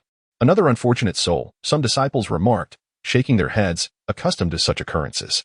Within the confines of the Tianma sect's market, combat was strictly forbidden. However, once outside, no one intervened. Consequently, a breed of highwaymen emerged, adept at disguising their presence, specifically targeting disciples entering or exiting the market. They would seize storage bags and depart, seldom resorting to murder. After all, these brigands adhered to a certain code of ethics, recognizing that fellow disciples were sustainable sources of resources. If they resorted to killing, what would they have left to plunder? Naturally, these robbers were generally impoverished, converting their ill-gotten gains into elixirs to bolster their own strength, leaving no spirit stones behind. They could be likened to the Moonlight Clan among cultivators. The trio of robbers trailed Yi Bufan closely. Before long, a fierce gust of wind swept in from behind. This kid is mine. You lot leave. The voice was chilling, akin to that of a vengeful spirit. The 3 robbers hesitated, only to see a burly man glare at them before striding forward. There was no disguise. Not even a mask. Li Kuei? Surely not. A 6th-tier Foundation establishment cultivator is targeting someone at the 1st tier? The 3 robbers exchanged startled glances. Their expressions filled with trepidation, and they promptly halted. They were merely at the 3rd or 4th tier of Foundation establishment and dared not contend with Li Kuei over a meal. Moreover, Li Kuei was a follower of Lu Wanchuan. What a pity. That fellow has been my target since he entered the market. Having purchased quite a number of materials and elixirs, lamented one robber inwardly. The other robber sneered. I've heard Li Kuei has been quite strapped for cash lately. Who knows how many people he has robbed? It's no surprise he has set his sights on this one. Curse it. Let us head back. They muttered under their breath, turning to leave. Meanwhile, Li Kuei tracked Bufan, his eyes gleaming with interest. He recognized this individual from when he first entered the market. He had not anticipated that a 1st-tier Foundation establishment cultivator could possess such wealth to afford so many elixirs. After robbing this person, he would snatch a few more before calling it a day. Li Kuei's gaze flickered with excitement, just as he was about to quicken his pace. The man ahead suddenly executed a few swift movements, disappearing into the nearby thicket, vanishing in the blink of an eye. Li Kuei's expression changed slightly, and he immediately began searching the underbrush. However, after an extensive search, he found not even a shadow. He never expected that a 1st-tier Foundation establishment cultivator could flee so swiftly. Ultimately, Li Kuei let out a cold snort and turned away, unwilling to linger. He could not afford to waste time after lying in wait at the market for several days. As he hastened back, thoughts swirled in his mind. If he could seize a few more treasures, it would likely allow his younger brother to achieve the pinnacle of Foundation establishment. Moreover, with his brother's Thunder Spirit root, there was a promising prospect of forming a golden core once they entered the ruins. A pang of regret struck Li Kuei. The past few days had been spent not only on plundering, but also on acquiring vast quantities of spiritual herbs, which had drained his spiritual stone significantly. Yet, the hope of his brother attaining the golden core brought a semblance of relief to his countenance. In the Zhao Kingdom, while Foundation establishment barely secured a foothold, the golden core represented true power. Within any sect or faction, it signified the status of an elder, enjoying resources and privileges unattainable for those merely at the Foundation establishment level. However, the difficulty of achieving the golden core was immense within the Demoness sect. Thousands had reached Foundation establishment, yet only a few dozen had attained the golden core, a stark illustration of the challenge. With his brother's abundance of resources, combined with Lu Wanchuan's ascension to the status of a holy son, there was a chance in this lifetime to catch a glimpse of the path to the golden core. The more Li Kuei contemplated, the more fervent his heart became. He possessed a superior spiritual root, yet his chances of reaching the golden core were less than 30%. However, with assistance, that probability could rise to 40%. Suddenly, as he navigated the green mist over a small hill, a serpent the size of a house appeared before him. Its demonic energy surged as it lunged to swallow him whole. Was that the demonic dragon technique? The perfected version? A look of horror spread across Li Kuei's scarred face. Nevertheless, having been seasoned by trials, he swiftly summoned forth a black flag. The flag billowed in the wind, emitting the wails of vengeful spirits as it collided with the green serpent. Crack! The flag shattered upon impact, and the serpent disintegrated in an instant. A high-grade magical artifact. Destroyed? Li Kuei's expression shifted dramatically. He had witnessed the demonic dragon technique before, yet within the entire Demoness sect, including the candidates for Holy Sun, none had managed to cultivate this spell to such an extent. The perfected form. How much blood essence had been sacrificed to the demonic serpent? Which senior brother had he inadvertently offended? I extend my apologies. If there is anything to discuss, let us converse, he said solemnly, clasping his fists. His arrogance was matched only by his survival. It was not merely strength that had allowed him to endure, but also a sharp intellect. Observing the might of the demonic dragon technique, it was clear that the wielder was above the 6th level of Foundation establishment. Typically, one could not determine the victor in such encounters, but to cultivate the demonic dragon technique to perfection was the mark of a madman. He understood that individuals of such caliber were not to be trifled with. I seek to borrow a modest sum from Brotherly. A figure clad in gray robes emerged. A youth with a dark complexion extending his hand towards him. Ah, it is you. I did not expect you to possess such formidable hidden abilities. My discerning eyes failed me. Li Kuei recognized the figure approaching him and was seized by a mix of astonishment and fury. This was, astonishingly, the very prey he had been searching for tirelessly. The individual still emanated the aura of a 1st-tier Foundation establishment cultivator. Yet now, No amount of persuasion would convince Li Kuei otherwise. One must meet to truly know, he mused, feigning nonchalance as he forced a smile. Though his gaze remained sharply focused on the young man in gray, his vigilance heightened to the utmost. On the other side, his hand stealthily moved toward his storage pouch, as if he genuinely intended to produce some spirit stones. A mere handful? After tracking me for so long, this is all you offer? The gray-clad youth revealed a chilling smirk before lunging at Li Kuei. Did he truly believe Li Kuei would cower in fear? Li Kuei's expression twisted into a snarl, and he swiftly slapped his storage pouch, summoning a formidable stone hammer. This was a supreme magical artifact, the Tremor Hammer. Just as he prepared to unleash it, a sudden gust of cold wind swept past him from behind. Before he could react, a long rope ensnared him, binding him like a mummy. What was this? A pseudo-magical treasure? Fear washed over Li Kuei as he realized his spiritual power was constrained, utterly beyond his control. He whirled around, only to be met by another figure identical to the one in front of him, standing atop a flying sword, wearing an innocuous smile. Without uttering a word, the figure produced a dark, heavy brick and, with a resounding thud, struck it against Li Kuei's forehead. As consciousness slipped away, a singular thought lingered in Li Kuei's mind: treachery. His adversary was stronger in cultivation and wielded a pseudo-magical treasure, all while masquerading as a mere first-tier foundation establishment cultivator. Chapter 21. Midnight Blackhand Zhang Laosan. A pseudo-magical treasure. In the entire Heavenly Demon Sect, aside from a select few fully realized foundation establishment masters with significant backing, who else possessed the right to wield such treasures? To have a pseudo-magical treasure and yet adopt a false identity, one must tread with utmost caution in the market. Having exchanged spirit herbs at several different shops, only to find himself targeted. Why was he being robbed? Bufan let out a soft sigh. He then glanced around.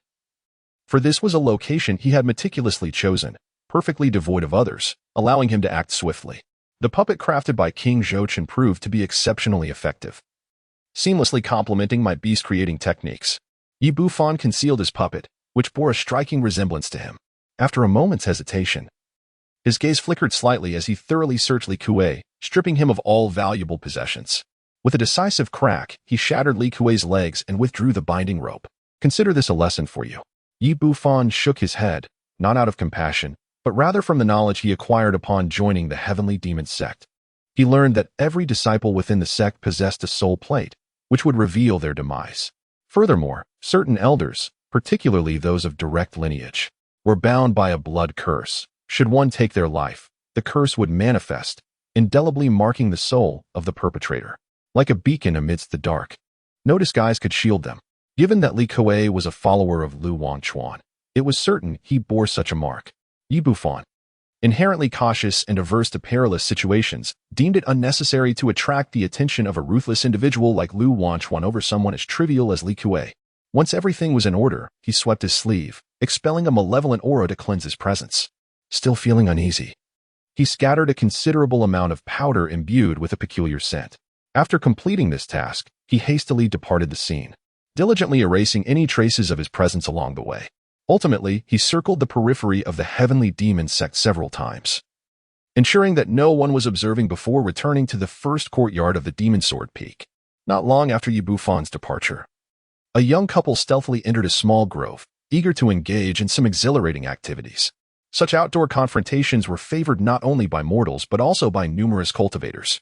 In the midst of their fervent engagement, they suddenly noticed a repugnant-looking man lying on the ground nearby. Ugh, what a sight! The female cultivator exclaimed, her cheeks flushing as she spat disdainfully. However, her companion's expression shifted dramatically upon recognizing the man. It's Li Kuei. That scoundrel was actually robbed. We must leave at once. With that, they hastily retreated, their footsteps echoing in the forest. Li Kuei, lying in the underbrush, awoke to the sound of their departure.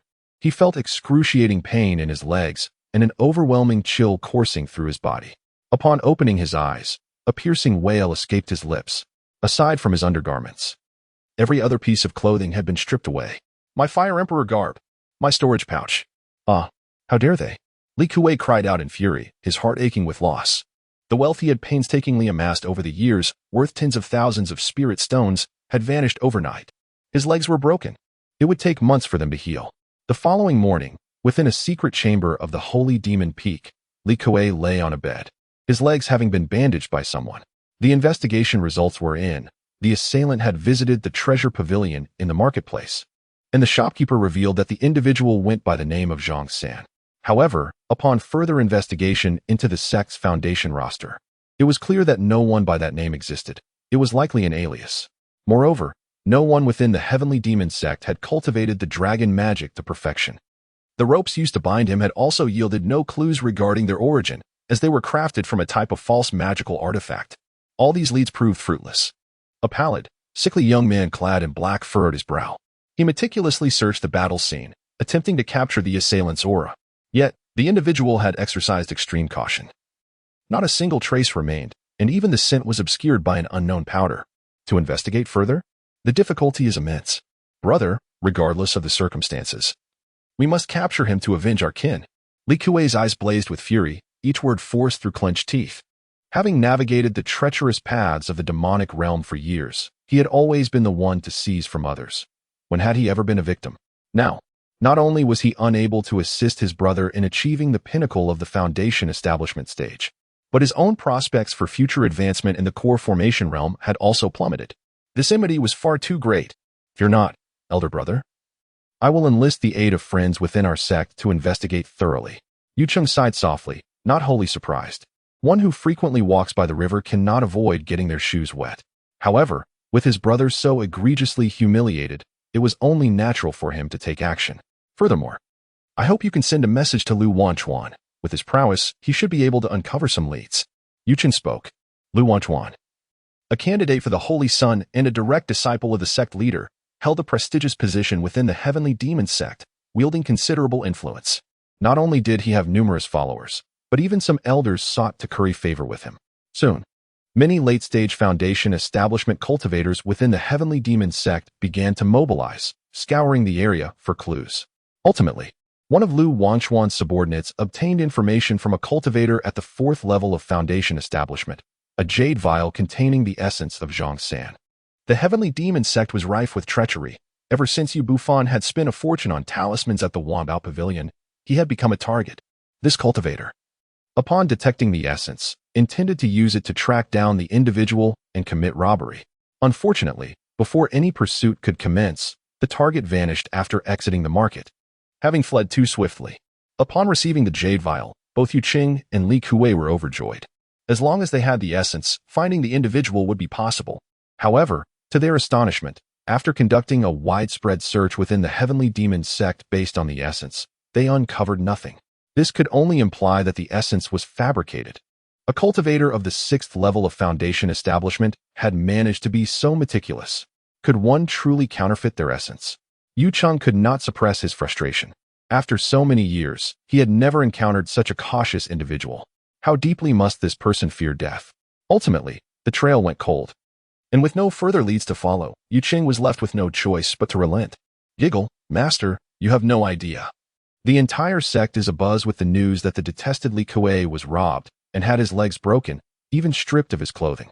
In the first courtyard, Lu Luo chattered excitedly with Yi Bufan about the amusing events of the past few days, laughing uncontrollably.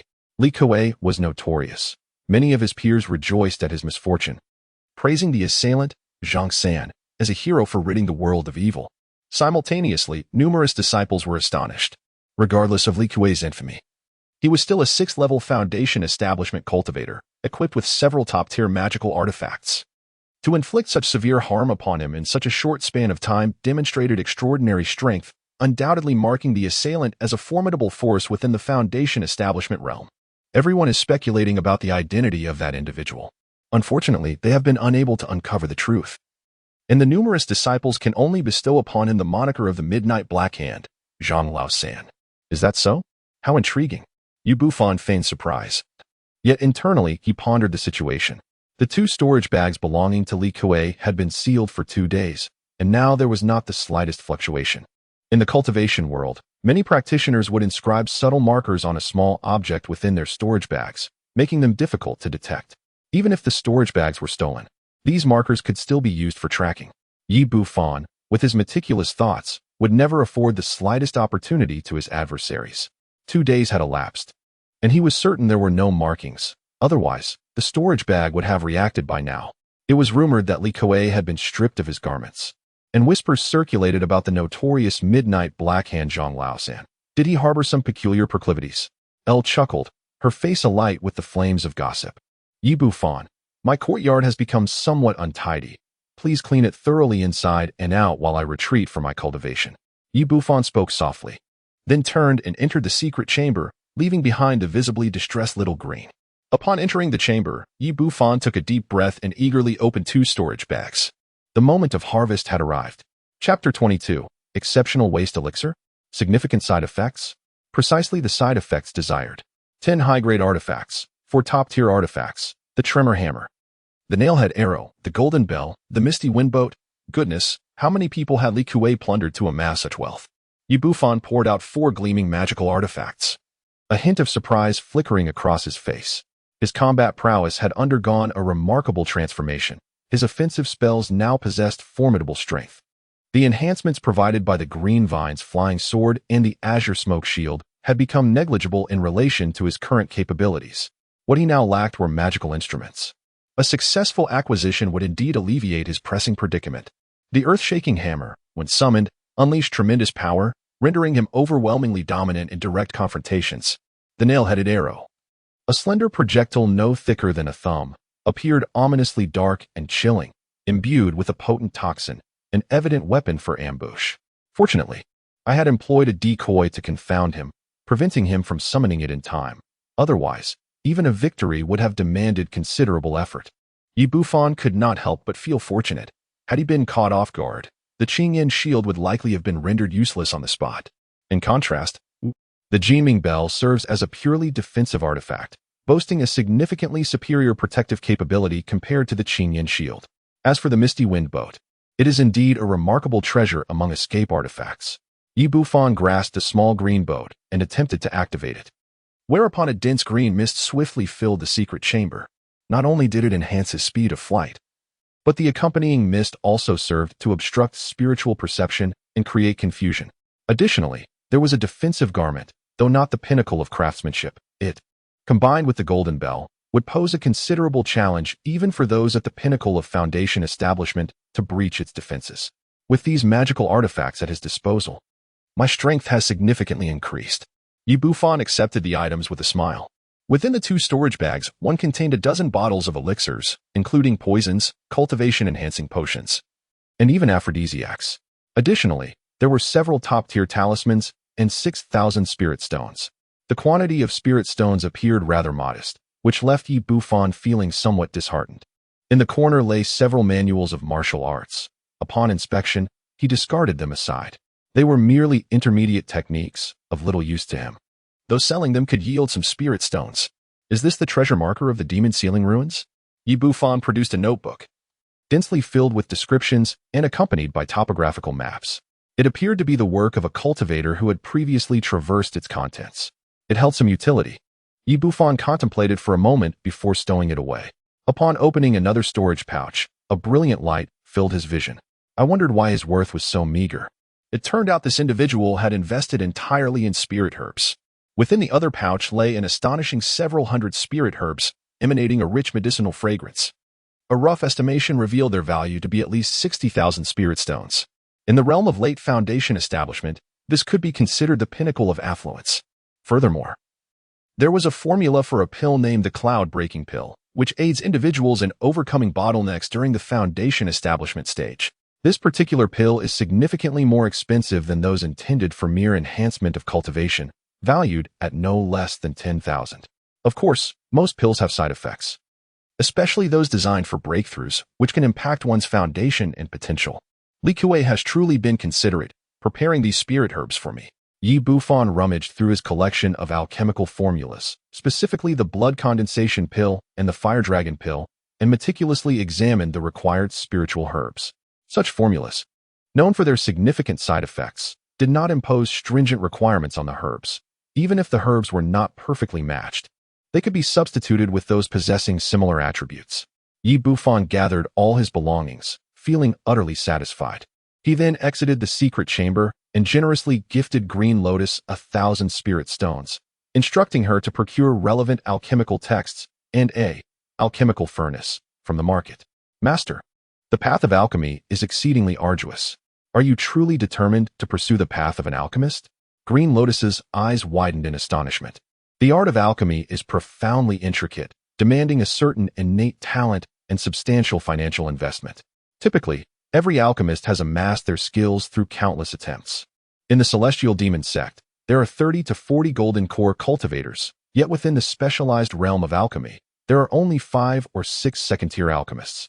Remarkably, there exists only one third-tier alchemist, whose status rivals that of the sect leader. Alchemists are regarded as the most sought-after profession among the myriad arts of cultivation, without exception. In the world of cultivation, there exists a consensus. Both alchemists and talismancers are not to be trifled with. The former possesses formidable connections, with countless individuals seeking their alchemical expertise, and one can only imagine the powerful cultivators backing them. The latter wields an unpredictable arsenal of talismans. Even a first-stage talismancer from the Foundation establishment realm can unleash thousands of offensive talismans, leading even the most accomplished cultivators, such as Lu Wangchuan, to flee in terror. It is but a mere attempt. Yi Bufan, weary of explanations, gestured for her to proceed to the market. Green Ivy, with no choice but to comply, did as instructed. After some time, Green Ivy returned, her arms laden with the alchemical furnace and a multitude of tomes. Yi Bufan plunged headlong into his endeavors. During the day, he devoted himself to the art of alchemy. In the afternoon, he delved into the intricacies of talisman crafting, and by night, he diligently practiced the spirit forging technique to enhance his spiritual awareness and comprehension, while also refining the shadow sword technique, flitting light. He occasionally took the time to consecrate his newly acquired top-tier magical artifacts. From time to time, he ventured out to tease the curvaceous and charming little Green Lotus, alleviating his solitude. Truly, he was a master of time management. Before long, half a month had elapsed. On this particular day, Green Lotus, with dark circles under her eyes, stared at the door of the secret chamber, appearing quite haggard. Boom! With a resounding thud, an explosion echoed from within the chamber, unable to be muffled even by the soundproofing array. Another alchemical failure, it seemed. Green Lotus had completely lost faith in her master's alchemical talents. Just days prior, he had confidently proclaimed his mastery of the alchemical arts and commenced his work, only to have his concoctions explode 3 times before nightfall. The commotion was enough to send shivers down Green Lotus's spine. Had it not been for the superior quality of the alchemical furnace he had procured, she would have genuinely feared for her master's life. For several consecutive days, the intermittent explosions had left Green Lotus on the brink of a nervous breakdown. Meanwhile, within the chamber, a disheveled Yi Bufan bore a smile. After 60 explosions, he had finally produced a blood condensation pill. He gazed at the dark, nearly cracked pill in his hand, filled with excitement. It must be said that his aptitude for alchemy was rather abysmal. Even the basics proved challenging, resulting in repeated failures to produce anything but detritus. Naturally, this was exacerbated by his decision to skip first-tier pills and attempt to create second-tier ones directly, a feat no one in the alchemical realm would dare to undertake. However, after several days of relentless effort, he had finally managed to produce a subpar product. Out of 5 attempts, 4 had resulted in explosions. Fortunately, his reflexes had saved the failure from being obliterated alongside its predecessors. Had the alchemists witnessed this scene, they would undoubtedly have condemned Yi Bufan for squandering precious spiritual herbs, reducing them to mere refuse. Indeed, with 99% impurities, this was quite commendable. The quality of a pill is determined by the ratio of impurities. A pill with 30% efficacy and 70% impurities is deemed inferior. 50% efficacy is classified as medium, 80% as superior, and 90% as exquisite. As for a pill with 99% impurities, possessing negligible impurities, that would be considered top tier. Yet, the pill in Yi Bufan's grasp, with its 99% impurities, was a top-tier poison pill. Consuming it would do nothing to enhance one's cultivation. Surviving the ordeal would be a miracle in itself. Shortly thereafter, Yi Bufan heard a notification sound in his ear. Blood condensation pill side effects. Upon ingestion, it can rapidly elevate one's cultivation level, but it adversely affects the foundation, causing potential disruption of the bloodline, heart stagnation, and a risk of immediate explosion. Blood condensation pill quality. Top-tier waste pill, 99% impurities, highly toxic. Ingestion may result in severe injury or death, with no enhancement to cultivation efficacy. Yi Bufan's eyelids twitched. He appeared to have underestimated his own craftsmanship. The poison was so potent that it seemed unlikely even some alchemists could concoct it. However, this was precisely the side effect he desired. System. Quickly initiate the reversal. Chapter 23. The Frantic Ascension of Cultivation. Blood condensation pill, negative reversal. Upon ingestion, it rapidly enhances cultivation, solidifying the foundation, facilitating the smooth flow of blood, and fortifying the heart with extraordinary strength and resilience. Quality negative reversal. With a 99% efficacy, it possesses remarkable healing properties upon consumption. It incurs no side effects and doubles the enhancement effect on cultivation. Bufan heard the sound and was momentarily taken aback. Soon, an overwhelming joy surged within him. The enhancement of his cultivation was doubled. Truly remarkable, O sovereign. In his mind, the transformation of a supreme waste elixir into a superior elixir was nearly equivalent. And the resultant pill containing 99% of its medicinal efficacy would be exceedingly arduous for even a master alchemist to concoct. A masterpiece indeed. He never anticipated that the effect would be amplified by an entire fold. This meant that consuming one pill was tantamount to consuming two. What a delightful surprise. Alas, it seems that only by ingesting it himself could he experience this reversal. Otherwise, if sold in large quantities, he could likely amass a fortune overnight. The same type of elixir, when classified as supreme, is vastly more valuable than its superior counterpart, boasting greater efficacy, fewer side effects, and minimal impact on the future of cultivators. Bufan placed the dark, potent elixir into his mouth and began to chew. The originally toxic impurities instantaneously transformed into a formidable medicinal force, causing his body to swell significantly, almost to the point of overflowing. He hastily activated the celestial demonic true magic, channeling the immense medicinal energy to perform the great circulation. It must be said that this forbidden technique truly lived up to its reputation, as it swiftly refined the medicinal power within him. The second altar rapidly expanded and grew stronger. Bufan's aura was also growing more formidable. After a brief moment, the potency of the medicinal essence had been almost entirely refined, resulting in a significant enhancement of his cultivation at the second tier of foundation establishment. The efficacy of the elixir had doubled. Bufan opened his eyes, revealing a smile. Simultaneously, he felt the vigorous beating of his heart. A surge of vitality coursing through him, indicating a marked enhancement. Without delay, he resumed his alchemical endeavors. With the wealth of experience gained from numerous prior failures, the instances of explosive mishaps dwindled, while the yield of finished products began to rise. All of these were exquisite poison pills, comprising 90% impurities. This was not a deliberate choice on Bufan's part. In the crafting of second-tier elixirs, he was only capable of producing the most inferior of failures. However, on the other hand, his alchemical skills were advancing at a rapid pace, and it was only a matter of time before he would successfully create true masterpieces. 7 more days passed. On this particular day, Bufan ceased his alchemical practices. Before him lay 300 blood, all uniformly black and riddled with cracks. In addition, there were 100 fire dragon pills, each a testament to failure. For an ordinary foundational cultivator, each one would be a lethal poison. Thus, the 6,000 worth of spiritual herbs had been entirely consumed. A conventional second-tier alchemist would have been able to produce dozens of quality elixirs under normal circumstances. Bufan felt a profound sense of satisfaction. The efficacy of these previously flawed elixirs, after their remarkable transformation, was undoubtedly worth no less than 1,000,000 spirit stones. Upon completing the alchemical process, he immediately established a barrier within the secret chamber to obscure his aura and fluctuations. The first courtyard was already fortified with array formations, rendering it impossible for outsiders to spy or sense anything. However, with a verdant creeper still present in the courtyard and his rapidly advancing cultivation, it was prudent to exercise caution. Subsequently, he consumed the elixirs and entered a state of cultivation. The foundation of his Taoist platform expanded swiftly, and the third platform gradually took shape. As night fell, a faint sound heralded the solidification of the third Taoist platform within his Dantian foundation establishment, third layer. Simultaneously, a small dark cloud reappeared on his forehead.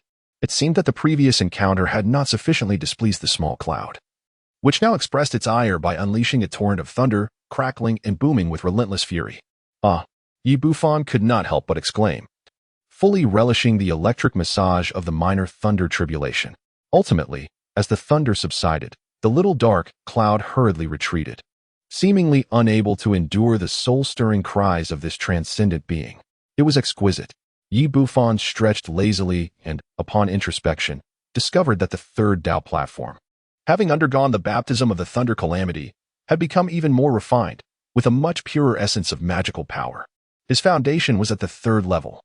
Yet his magical prowess was comparable to that of the seventh level, with strength rivaling that of the eighth level. Yi Bufan was filled with delight. As time went on, he became engrossed in consuming pills. This extravagant act of recklessly stuffing his mouth with elixirs for cultivation would likely leave even the white-clad young girl in shock. Even a beloved child of the Yuan-ing would hesitate to indulge in such excess. Even if they were willing, they would not dare. The pills contained toxic properties. While they could temporarily enhance one's cultivation, they would severely undermine the foundation, rendering any hope of forming a Dan in this lifetime utterly futile. Yi Bufan harbored no such reservations. Under the system's reversal of negative influences, his cultivation ascended at an extraordinary pace. Remarkably, his spiritual power proved to be more refined and pure than that of those who had not resorted to elixirs, leaving no trace of drug use. During his secluded cultivation, he did not neglect the practice of spells, including the supplementary incantation of the Heavenly Fiend True Demon technique, the Heavenly Fiend Demon Armor and Illusion. However, the primary spell of the Heavenly Fiend True Demon Art, a formidable magic of the Golden Core realm, remained beyond his grasp. Concurrently, Yi Bufan endeavored to learn talisman crafting. To his dismay, the failed talismans he produced were ineffective as they did not serve their purpose on himself, rendering them mere failures. Ultimately, he instructed Greenvine to procure books to enhance the quality of talismans, hoping for a stroke of luck. Days turned into weeks, and 2 months swiftly elapsed. As the opening of the Demon Sealing ruins approached, the Heavenly Demon Sect buzzed with activity. Disciples who had been away for years returned. Among them rising prodigies who astonished the higher echelons of the sect. Their prowess rivaled that of candidates for the titles of Saint Son and Saint Daughter, exhibiting formidable strength. Notably, there was Li Kuei's brother, Yu Qing, who, having fortuitously broken through to the pinnacle of the Great Completion, faced off against the Saint Son candidate Chen Guangli, proving only slightly inferior. Additionally, a returning beauty from Gu Peak commanded a juvenile Holy Gu, a sight to behold. It could be said that the Heavenly Demon Sect was now teeming with exceptional talents. In stark contrast, the once renowned disciple of the sect's founder, Yi Bufan, had remained reclusive in the first courtyard since his initiation, seldom venturing outside.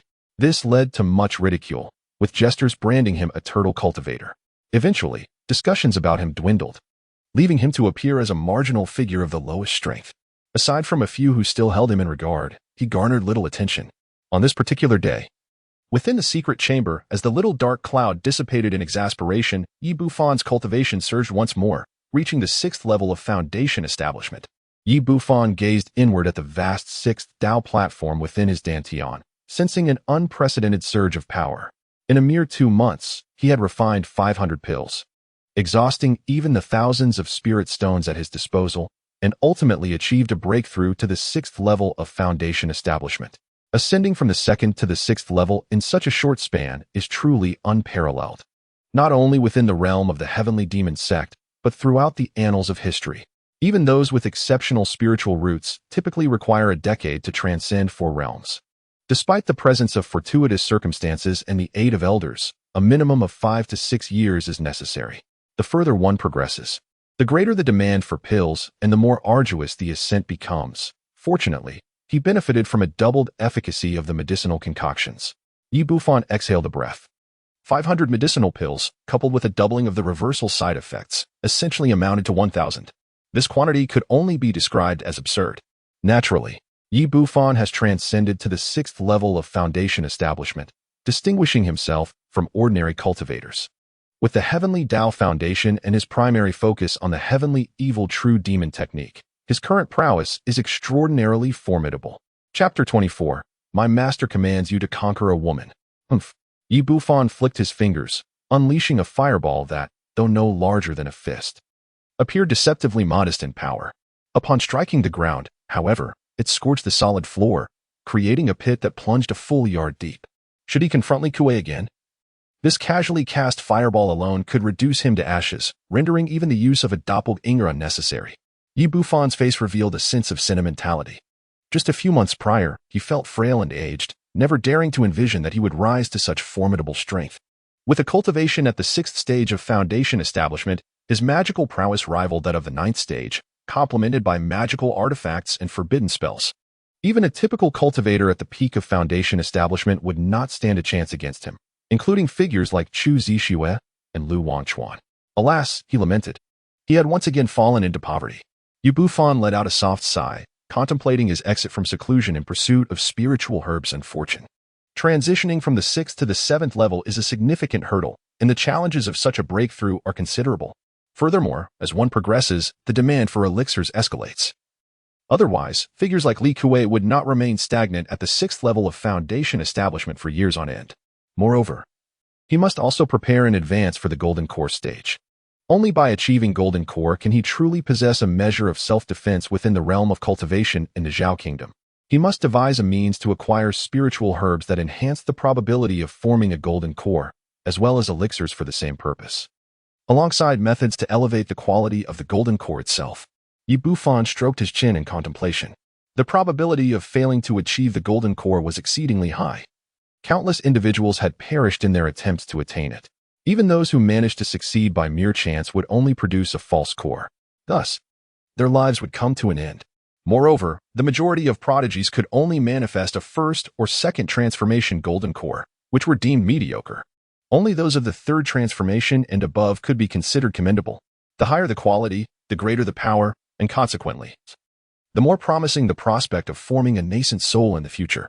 Should one achieve a Golden Core of the 6th transformation or higher, even if Yu Bufan possessed a low-grade spiritual root, there would still be hope for him to conceive a nascent being. However, in the current Zhao Kingdom, those capable of attaining a 6th transformation Golden Core could be counted on one hand. Suddenly, Yu Bufan furrowed his brow slightly. Suppressing his cultivation to the 1st level of Foundation establishment, he rose and exited the secluded chamber. Outside, a youth clad in yellow, with a furtive gaze, bore a woeful expression as he recounted his troubles to Green Lo. Upon spotting Yu Bufan, he hurried forward to voice his grievances. Junior brother Yi, you have finally emerged. You have deferred the tasks assigned by the sect several times. You cannot postpone any longer. He was a disciple of the task hall, responsible for the distribution of assignments. Had it been any other disciple, he would have displayed a stern countenance by now. However, in the presence of this esteemed senior disciple, he dared not show any displeasure. I have recently been inspired by fortune, engrossed in the cultivation of several spells, and have been exceedingly busy. Yu Bufan smiled faintly. The disciples of the Heavenly Demon Sect are required to fulfill annual task quotas, and this disciple named Guhi has come several times, urging him to accept a mission. It seems quite ordinary. However, the cautious Yu Bufan sensed something amiss. While it is typical for others to be urged, why would one pressure a disciple of the ancestral lineage? Should anything go awry during the task, would it not bring calamity upon oneself? Brother Yi, there are several straightforward and simple tasks available at the task hall that could be completed with ease. Why not consider selecting one? Guhi hastily suggested. I have been here for less than a year, so there is no rush. Furthermore, my cultivation has made significant strides lately, and I need to enter seclusion. Yu Bufan replied. Yu Bufan spoke softly. The ancient river's eyelids twitched, thinking to himself that with such a low-grade spiritual root, any rapid advancement was merely a delusion. His cultivation progressed as slowly as a snail's crawl, and he would never hope to transcend the 2nd stage of foundation building in this lifetime. After attempting to persuade him further and seeing Yu Bufan remain indifferent to the task, he could only depart in resignation. Once he had distanced himself, all traces of civility vanished from his face, and he spat disdainfully onto the ground. Coward. Truly a coward. In the entire demonic sect, one could scarcely find anyone more cowardly than you. The path of the demonic way is ruthless. To grow stronger, one must kill and seize treasures, venturing into perilous lands in search of opportunities. In essence, practitioners of the demonic arts defy the heavens, contending against fate and humanity alike. They regard life and death with indifference. If provoked, they retaliate. Yet, someone like Yu Bufan, who remains ensconced at home, never stepping beyond his threshold, there is but one in the Heavenly Demon Sect. My lord, it is already spread outside that the esteemed disciple of the ancestor is a cowardly and inept individual. Would you not consider accepting a task? Or perhaps dispelling the rumors? Green Lotus glanced furtively at her master, whispering. She could hardly bear such words. Declining to engage, she had no desire to refute the gossip.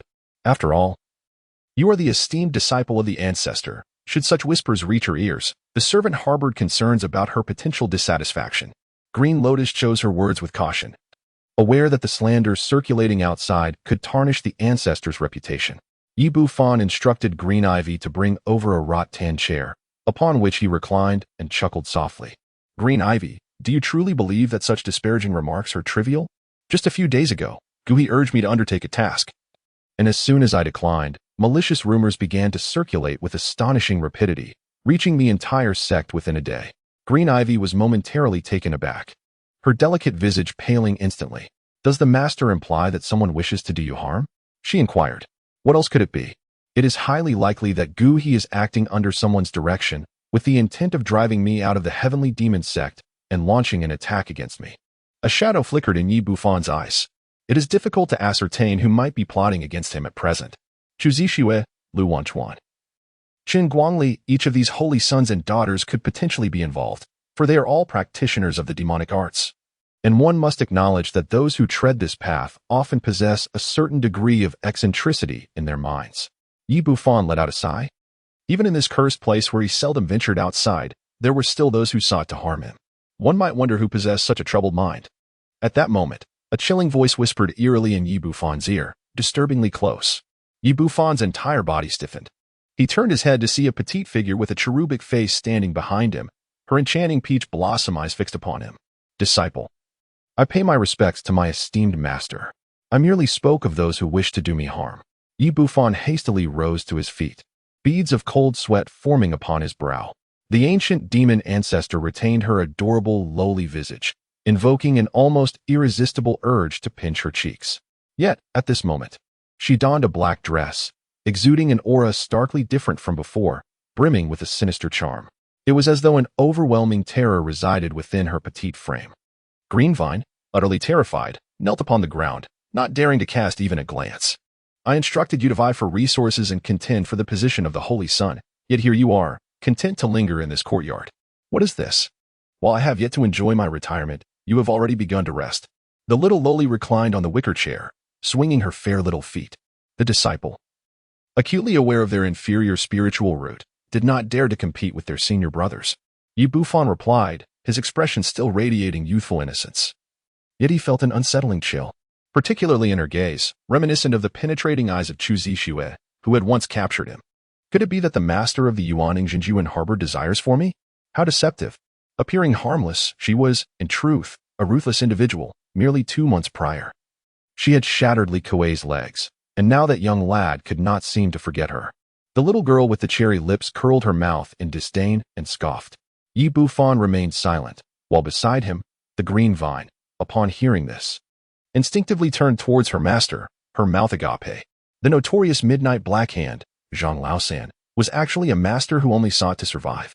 Suddenly, a chill ran through the green vine's heart.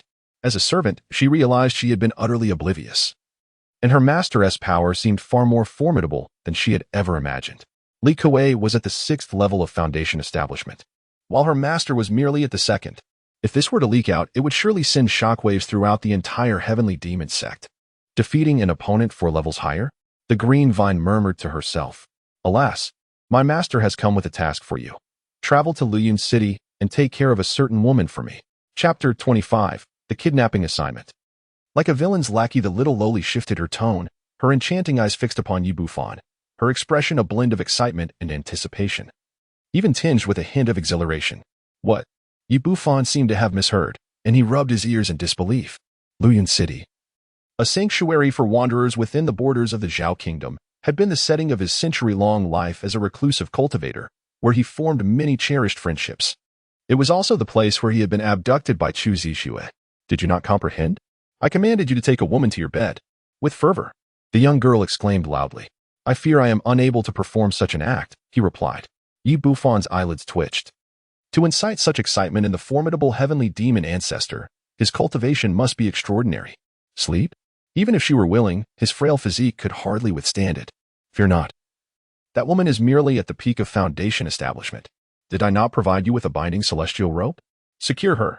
I also bestow upon you these 2 talismans, capable of delivering a blow infused with core formation power, along with 10 third-tier talismans. The little girl produced several items and tossed them to Yi Bufan. Upon envisioning the scene of Yi Bufan with that woman, her small face flushed with excitement. For over a century, she had scoured the Zhao Kingdom in search of that woman's reincarnation. Once she confirmed her identity, the woman would never again pose a threat to her in this lifetime. Of course, her reluctance to act personally stemmed from the risk of her aura prematurely awakening the other party. Bufan clutched the talisman and the third-tier charms, his breath quickening. These are treasures. Without the binding, even when faced with the tribulation of forming the golden core, he would possess a measure of self-preservation. His current master seemed somewhat unusual. He would address this matter upon reaching Luyun City. Bufan glanced at the petite figure clad in a black dress. Resembling a mischievous little demon, her temperament starkly contrasted with that of the white-dressed girl from his past. Upon witnessing Bufan stow away his belongings, the little girl relaxed and nodded in reassurance. In a buoyant mood, she casually remarked, "If you have any uncertainties regarding your cultivation, feel free to ask. Your master shall enlighten you." Suddenly, the little girl froze, her small hand darting out to grasp Bufan's wrist. "You have cultivated the heavenly evil true demon technique. Are you seeking death? You have even reached the 6th level, the 6th foundation?" Her enchanting eyes widened in astonishment. Previously, she had been preoccupied with having Bufan complete tasks, and coupled with his use of concealment techniques, she had failed to detect his true strength.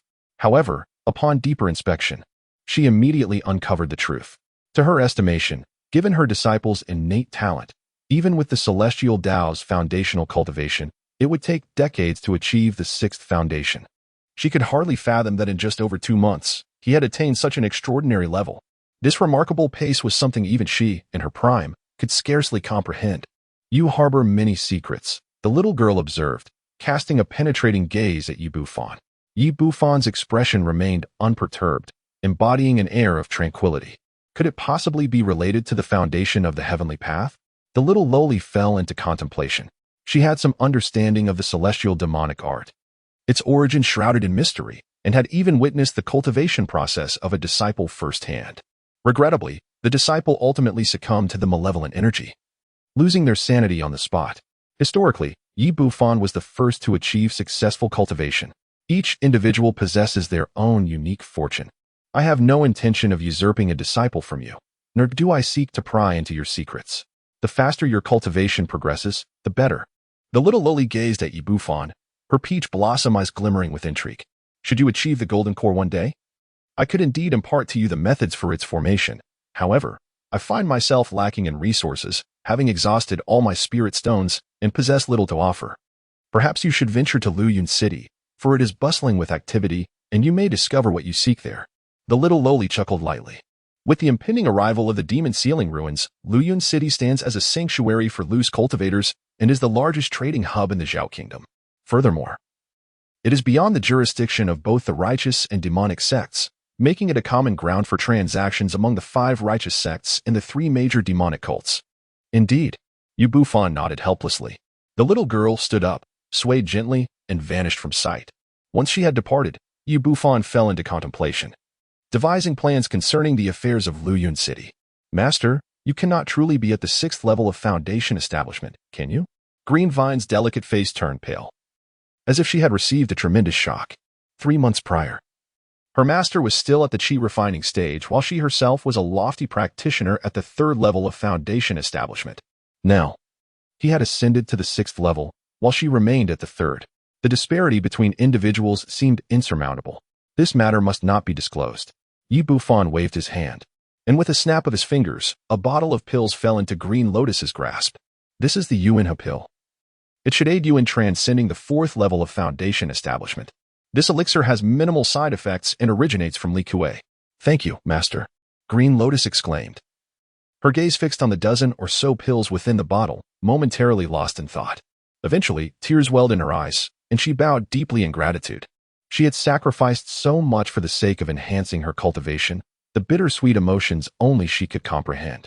Never did she expect that the very person she once wished to thwart, Bufan, would be the one to bestow such a gift upon her. Moreover, the Yuanhe pill was of considerable value, with a dozen costing at least 6,000 spirit stones. Even a candidate for the Holy Maiden would hesitate to part with such a treasure. Contemplating this, Green Lotus gazed at Bufan with eyes brimming with emotion, nearly overwhelmed by her feelings. Bufan's gaze remained tranquil, unperturbed by the situation. These are merely ordinary elixirs, their efficacy far too meager, yielding less than 1/5 the potency of a poisonous pill. Retaining them serves little purpose. It is time to make preparations tomorrow. I shall visit the mission hall to accept the task before proceeding to Luyun City. Yu Bufan pondered. The task, of course, was in the vicinity of Luyun City. The treasures at the auction in Luyun City were plentiful, and among them were many spiritual objects capable of enhancing the quality of the golden core. Yi Bufan sought those with significant side effects, as well as secret techniques to enhance the success rate of talisman crafting. The crux of the matter lay in the depletion of medicinal herbs for alchemy, leaving him unable to sustain his rapid advancement. The market of Tianma sect was rather limited. As an increasing number of disciples returned, the market was thoroughly scavenged of spiritual herbs. However, in Luyun City, densely populated and teeming with diverse individuals, one could readily gather the necessary herbs. As for sect missions, they bore no risks and could be effortlessly completed. The following morning, before Yi Bufan could even reach the mission hall, Gui took the initiative to visit him. This marked the fourth occasion of such a visit. Initially, Gui presumed that this elder disciple, who had concealed himself deep within the recesses of his soul, would once again decline. To his surprise, the latter agreed. Junior brother, look here. This is a mission to hunt the Huanglong snake. Although it presents a higher degree of difficulty, you can enlist a few helpers. Given your status, many would be willing to assist. Gui enthusiastically promoted the task, while quickly retrieving the mission booklet. Are there any missions in Luyun City? Do you wish to go to Luyun City? Yes, indeed. There is a mission to abduct a disciple of the upright Qinggong, a foundation establishment 6th layer named Sujingyi. It is quite challenging. However, this mission requires 6 or 7 individuals to undertake it simultaneously, significantly enhancing safety. In fact, you could merely go through the motions. Gui paused, contemplating, and pointed to a task listed in the booklet. The issuer of the mission was an elder of the Tianma sect, a golden core cultivator. This one will do. Yu Bufan nodded slightly. It was indeed not a difficult task to abduct a single individual with 6 or 7 accomplices. The primary concern was ensuring a smooth operation. In Chapter 26, the low-key Yi Bufan, others who traversed dimensions often engaged in heroic rescues or escorted young ladies of status. Yet, his situation was rather unique. He donned a mask and assumed the role of a kidnapper. After dismissing Guhi, Yi Bufan began to organize his magical tools and talismans. He decided to temporarily utilize the advanced flying sword belonging to Green Vine, along with a handful of top-tier second-grade talismans that would suffice for his needs. Previously, he had seized 4 top-notch magical artifacts from Li Kuei, but their conspicuous nature made it evident that Zhang San was behind it. For this mission, he intended to keep his abilities hidden, considering it merely a casual endeavor. The following morning, Yi Bufan offered a few words of advice to Green Vine before setting off alone to the mission hall. Upon arrival, he discovered 3 individuals already waiting, 2 men and 1 woman, all possessing a foundational cultivation level of the 6th tier. Are you the junior brother Yi? Inquired the leading figure, a strikingly beautiful woman clad in a red outfit. She scrutinized Yi Bufan from head to toe, initially displeased by his weak first-tier cultivation. However, her discontent vanished upon beholding his handsome visage. I am Lu Keqing. For this mission, you will be by your senior sister's side, and I shall protect you, she said. Her voice as sweet as orchids, her eyes shimmering with unspoken affection. This scene stirred a tinge of jealousy in the 2 men accompanying her. Yet they were well aware of Yi Bufan's identity and dared not express their feelings openly. Then I must extend my gratitude to my senior sister, he replied graciously. Yi Bufan chuckled softly, observing the eagerness of his fellow female cultivators. He then turned his attention to the 2 young men before him. With their square faces and striking resemblance, it was evident they were twins. These 2, Wu Zhen and Wu Feng, possessed considerable strength, having caused quite a few setbacks for some righteous cultivators. Lu Keqing introduced them. The twins nodded at Yi Bufan with indifference before redirecting their attentions to Lu Keqing, showering her with flattery. Moments later, 2 more male disciples approached. One was a slender figure at the 5th level of foundation establishment, while the other, tall and imposing, stood at the 7th level. Their intimidating aura suggested they were not to be trifled with. These are disciples of the sacred Demon Peak. The taller one named Imo Hong and the leaner one Wang Yuan.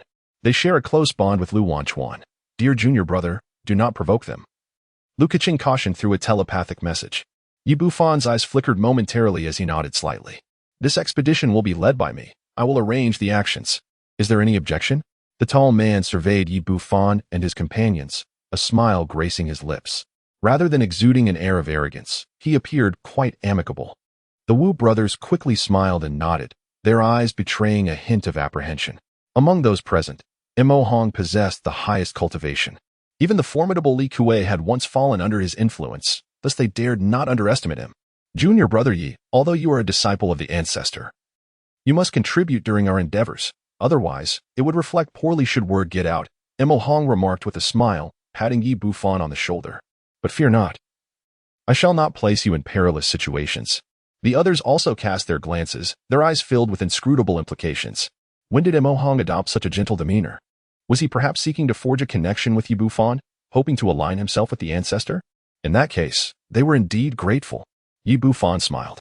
After half a day's interaction, the team had grown quite familiar with one another, creating a harmonious atmosphere. However, mindful of the complexities of human nature, Yi Bufan remained vigilant. Let us depart. Imo Hong laughed heartily, and from his sleeve emerged a magnificent sword as he leapt into the air. May this mission proceed smoothly. The others, too, summoned their respective magical artifacts, soaring towards the outer reaches of the Heavenly Demon Sect.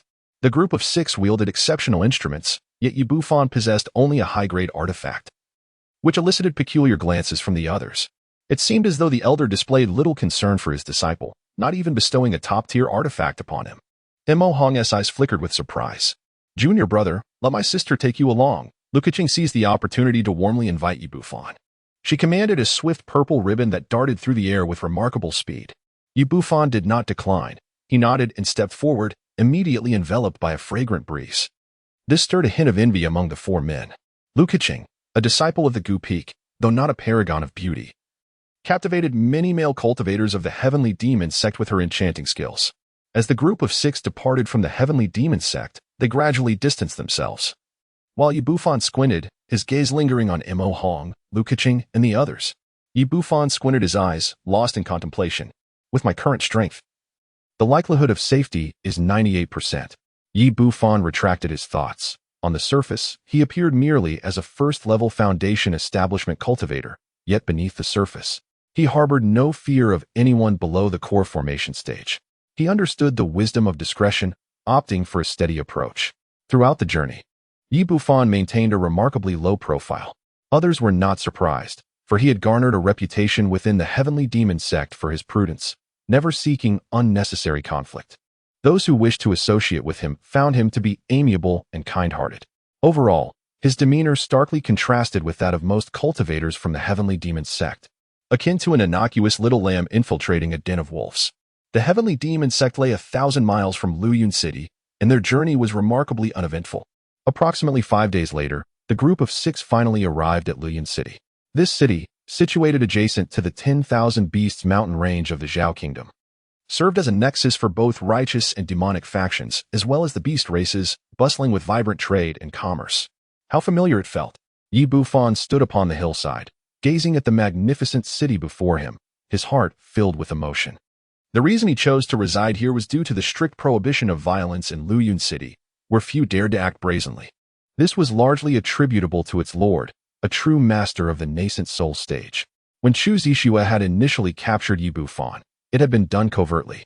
After a few managed to infiltrate the city, they took up residence in an inn. Junior brother Yi, I've heard that you were abducted by junior sister Chu here? Inquired Wu Feng, one of the twins, with curiosity. Many had investigated Yi Bufan's background. Haha, I've also heard tales of the hardships faced by loose cultivators. For junior brother Yi to have lived here peacefully for nearly a century is indeed no small feat. Thankfully, it seemed that his trials had finally given way to joy. Imo Hong raised his thumb in admiration, expressing his respect. Were it him, relying solely on his chi refinement cultivation, he might not have survived such a duration. Just some past events, nothing of great significance, Yi Bufan replied dismissively. A glimmer of intrigue flickered in Yi Bufan's eyes as he responded with a composed demeanor. Since junior brother Yi hails from Luyun City, the task of gathering intelligence on Su Zhengyi can only be entrusted to you. Subsequently, the execution of the abduction will be carried out by us. Imo Hong pondered for a moment before smiling and inquiring. What are your thoughts, junior brother? Very well. Yi Bufan spoke no further, nodding before he strode out of the inn. His intentions surpassed merely gathering information about Su Zhengyi. He sought to sell several of his cultivation techniques in exchange for spirit stones. Once Yi Bufan departed, The Wu brothers could not help but scoff, remarking on his eagerness for perilous tasks, were it not for their master's heritage and his status as a core disciple. Such a foundation establishment novice would scarcely qualify for this assignment. The task's difficulty implied substantial rewards. Yet the thought of having to share the spoils with Yi Bufan left them feeling quite disgruntled. Naturally, such sentiments were only voiced in hushed tones. Complete the task diligently without gossiping, admonished Mo Hong. You two are to ascertain the gathering points of the righteous disciples. The Wu brothers nodded sheepishly. Their spirits dampened as they exited the inn. This mission required reliance on senior brother Mo, yet despite their attempts to curry favor, he remained indifferent, showing preferential treatment towards Yi Bufan. The most innocuous task of gathering intelligence had been assigned to him. Junior Sister Lu, I entrust you with the patrol patterns of the City Lord's Guard. Since we will be operating within the city, we must avoid drawing their attention. This is to safeguard our retreat. Very well, I will ensure the details are thoroughly understood. Once the group departed, only Mo Hong and a gaunt man remained in the chamber. Senior brother, why extend such care to Yi Bufan? The gaunt man inquired, his eyes glinting with malice. We are foolish.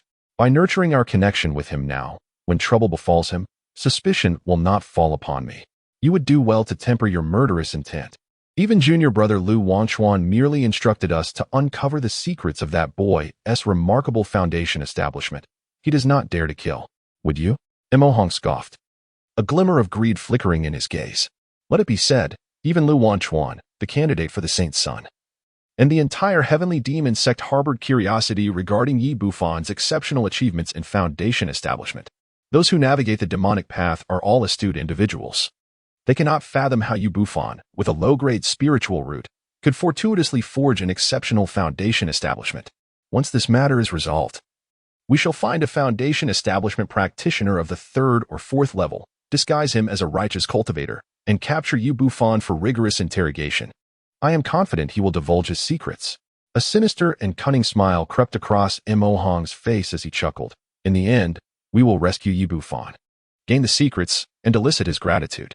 Is this plan not exquisite? The gaunt man felt a chill run down his spine and praised. Brilliant.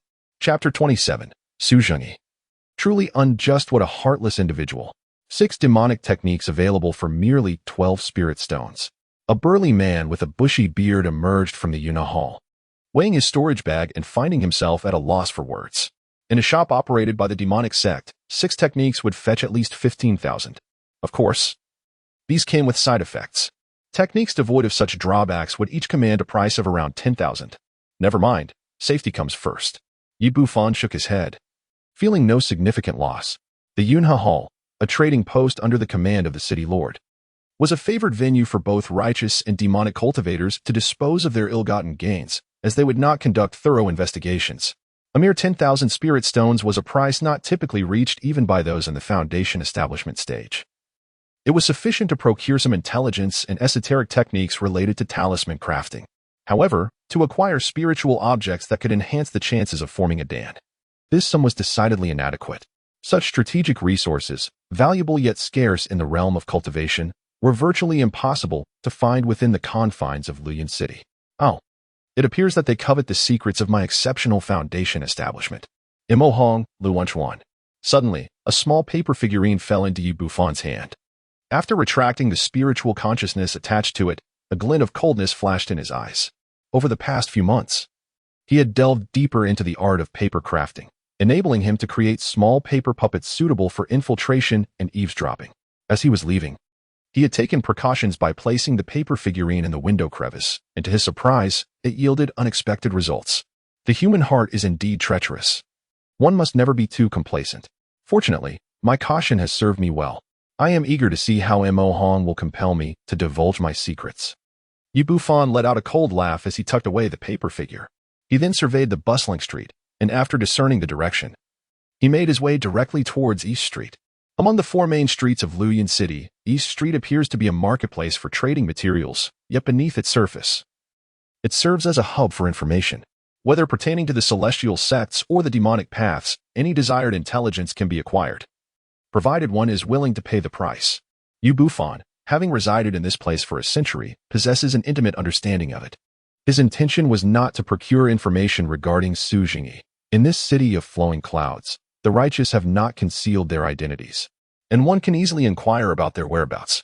What he seeks, however, are insights into enhancing the probability of talisman crafting and information pertaining to the spiritual items required for Dan formation.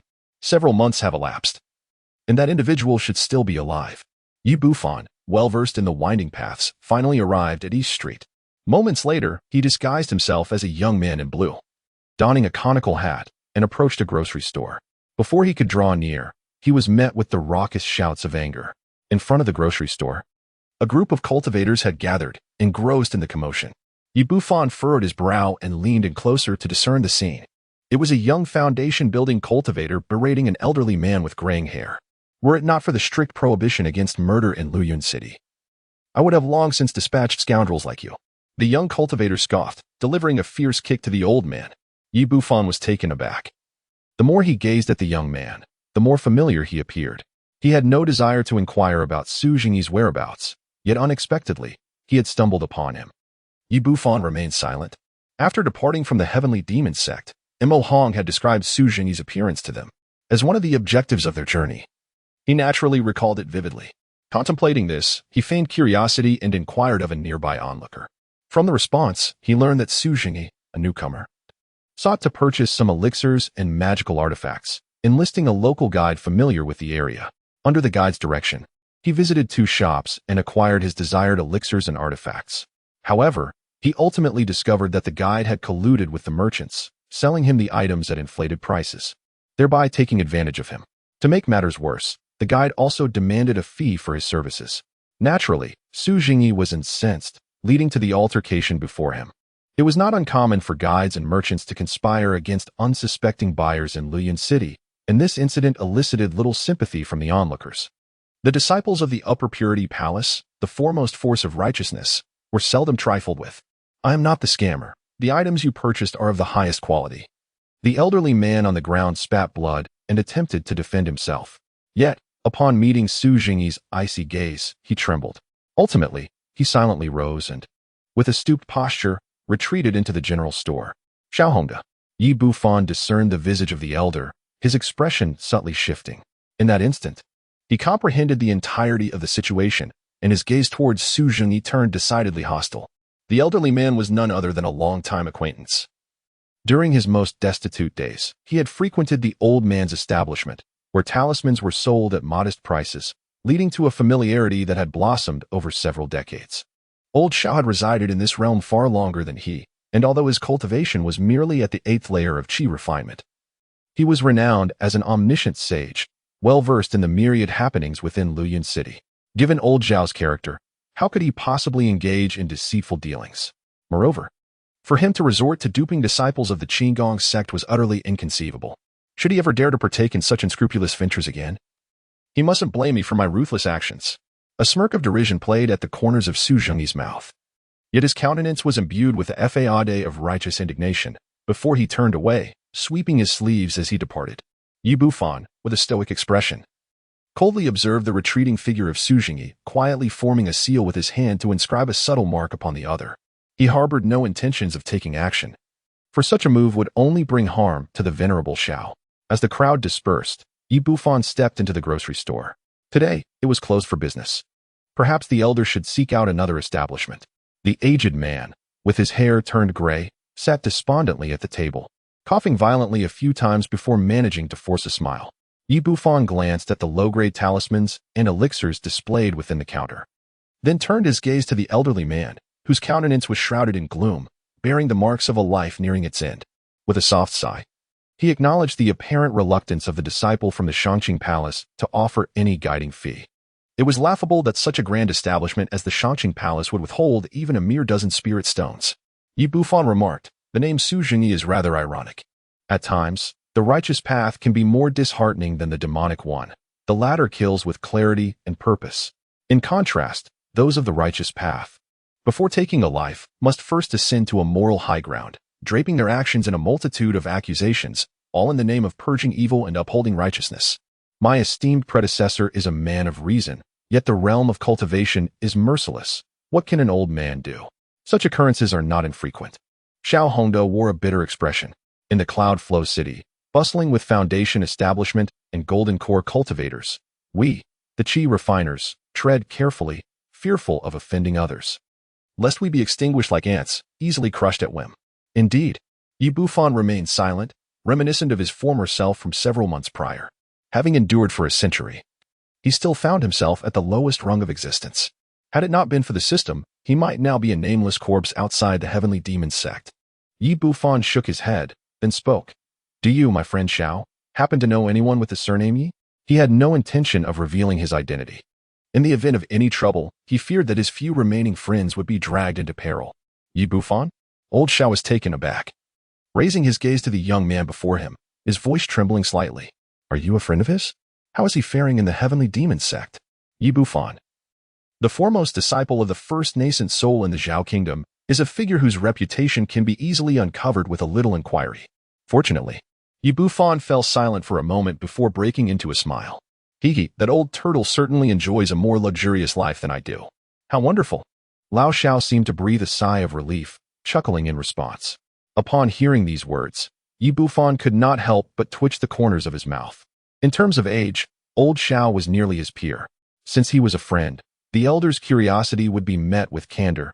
The old man would speak without reservation. Old Zhao's spirits appeared to have lifted considerably, seeking the elixirs for golden core cultivation, as well as the secret techniques that could enhance the probability of talisman crafting. Yi Bufan candidly remarked, the spirit items for cultivating the golden core are indeed rare, and my knowledge of them is quite limited. Lao Xiao paused for a moment, then respectfully replied, in a few days, there will be an auction featuring a vial of pure heaven water, which enhances the quality of the golden core. Many Foundation-linked seniors are coveting it. Of course, the finest item for golden core cultivation is the true fire beast pill possessed by the prodigious little sword immortal of the Shanqing Palace. This pill is derived from the inner core of a naturally nurtured true fire spirit beast, and can significantly refine and elevate the quality of the golden core. As for the secret techniques regarding talisman crafting, such methods are seldom sold by talisman masters, and seniors would need to visit the clandestine shops in Luyun City personally. Lao Xiao is well acquainted with the insider information. Has the little sword immortal arrived in Luyun City? Yi Bufan narrowed his eyes. In the realm of cultivation, the swordsmanship boasts unparalleled offensive power. The renowned young sword immortal, Jiang Yijian, held a reputation that resonated throughout the Zhao Kingdom, rivaling that of the formidable Lu Wangchuan from the Heavenly Demon Sect. He was not alone. Several other celestial prodigies from both righteous and demonic paths had also arrived, all eager to enhance their prowess through elixirs, artifacts, and secret techniques, especially with the imminent arrival of the demon-sealing ruins. Old Xiao wore an expression of envy, for these were indeed illustrious figures. Very well, this shall be your reward. Yi Bufan handed 200 spirit stones to Old Xiao. To seize the belongings of the young sword immortal is fraught with challenges and peril. The pure celestial water at the auction is his true objective. Old Xiao paused for a moment, silently accepting the spirit stones. Thank you, esteemed elder, he replied. The sum of 200 spirit stones exceeded the intrinsic value of the information itself, suggesting that this was Yi Bufan's intention. If the opportunity arises, I shall take it upon myself to teach that Su Jingyi a lesson. Yi Bufan turned and departed. It would be unwise to provoke the senior, for Su Jingyi is the half-brother of the little sword immortal. Any trouble directed at him would not be overlooked by the little sword immortal, as few are privy to this information due to their differing surnames. Lao Xiao was taken aback and hastily conveyed this through sound transmission. Once the little sword immortal attains the golden core, his formidable swordsmanship will render him virtually invincible among his peers. The brother of the little sword immortal? Damn, that elder who issued the task has deceived me. Chapter 28. The Auction. The most beautiful woman, Yin Ruyu. Inside the inn, Yi Bufan furrowed his brow, his expression shifting between shadows and light.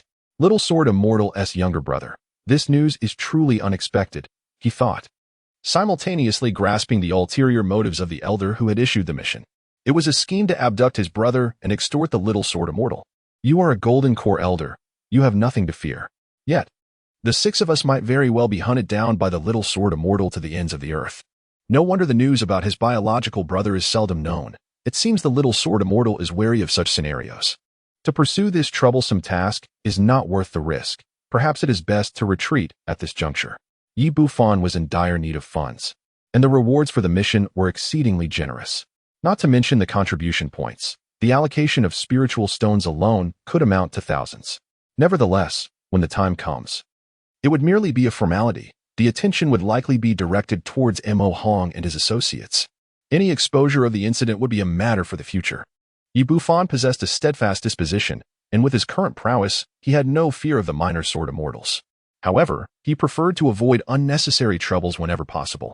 Thus, he began to wander through the city of Luoyuan, adopting various disguises as he peddled the ill-gotten gains acquired from Li Kuei. These were primarily elixirs designed to enhance the cultivation of foundational practitioners. Due to their insufficient toxicity, Yi Bufan found them unworthy of his use and deemed it more prudent to exchange them for spirit stones to procure items vital for advancing to the core formation stage. Such elixirs were indeed of considerable value and were a popular choice among foundational cultivators, especially with the imminent opening of the Demon Sealing Ruins, where many aspired to elevate their strength to seize great opportunities. Consequently, the worth of talismans and elixirs surged dramatically. Yi Bufan successfully sold several vials of elixirs for a total of 30,000 spirit stones, averaging about 1,000 spirit stones per vial. The current prices for second and third tier talismans were even steeper, with top-tier second-tier talismans fetching 1,200 spirit stones and third-tier talismans soaring to an astounding 6,000. Yi Bufan gazed longingly at the talismans displayed within the Qianbao Pavilion's counter, consumed by desire. These artifacts were essential for survival. Were he to become a talisman master, he would undoubtedly amass a fortune in no time. Regrettably, after searching for so long, he had yet to uncover a single secret technique to enhance his talisman drawing success. Yi Bufan found himself in a predicament.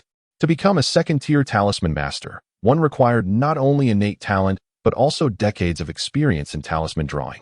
However, with the aid of a secret technique, he could swiftly ascend to the rank of a second-tier talisman master. Such techniques were even rarer than spirit materials for forming cores. Nevertheless, for now, he would focus on acquiring the pure heaven water. 40,000 spirit stones should suffice. Yi Bufan exited the shop and glanced at the gradually dimming sky. Making his way towards the inn, this pristine celestial water, sourced from the distant snowy mountains beyond the borders, is imbued with extreme coldness and darkness, taking millennia to accumulate. When utilized during the Dan formation, it possesses the remarkable ability to purify the golden elixir and enhance its quality, offering a chance to elevate to the first transformation. Although merely a first transformation, it is sufficiently enticing for the talented individuals to pursue fervently, as it signifies hope for future conception. However, it also harbors significant risks. The frigid nature of the celestial water can easily lead to the freezing demise of the golden elixir if one is not careful, resulting in the failure of Dan formation and ultimately death.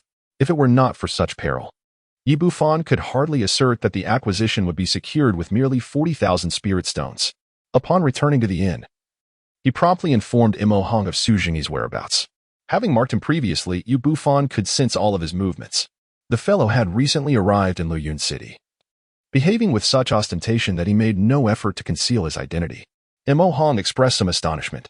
Wang Feng, who had just returned not long ago, interjected. "Are you certain he is Su Jingyi? It seems rather doubtful." His trust in Yi Bufan wavered. "Absolutely. If you doubt me, you may investigate yourself," Yi Bufan replied. "Me investigate?"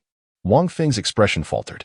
"Very well, let us collaborate earnestly and devise a plan to apprehend Su Jingyi. As for his lack of discretion, if you were a righteous individual, there would be no need for concealment." The gaunt man cast a sidelong glance at Wang Feng, speaking nonchalantly. Wang Feng fell silent, somewhat disgruntled. They had been entangled in numerous cases involving the 5 great sects of the righteous path, and any public appearance would undoubtedly attract scrutiny. Once he is alone, we shall seize the opportunity to act. I hear Su Jingyi has a weakness for beautiful women, and Sister Lu's charm is unparalleled. We can use this to lower his guard. Then, when Wang Feng strikes first, the two of you should be more than capable of subduing him. With my support, it will take no more than 10 breaths to capture him. Mo Hong declared confidently, asserting that Su Jingyi, at the 6th level of foundation establishment, was not overly formidable, and they were more than capable of overpowering him. He paused momentarily, turning his gaze towards Yi Bufan.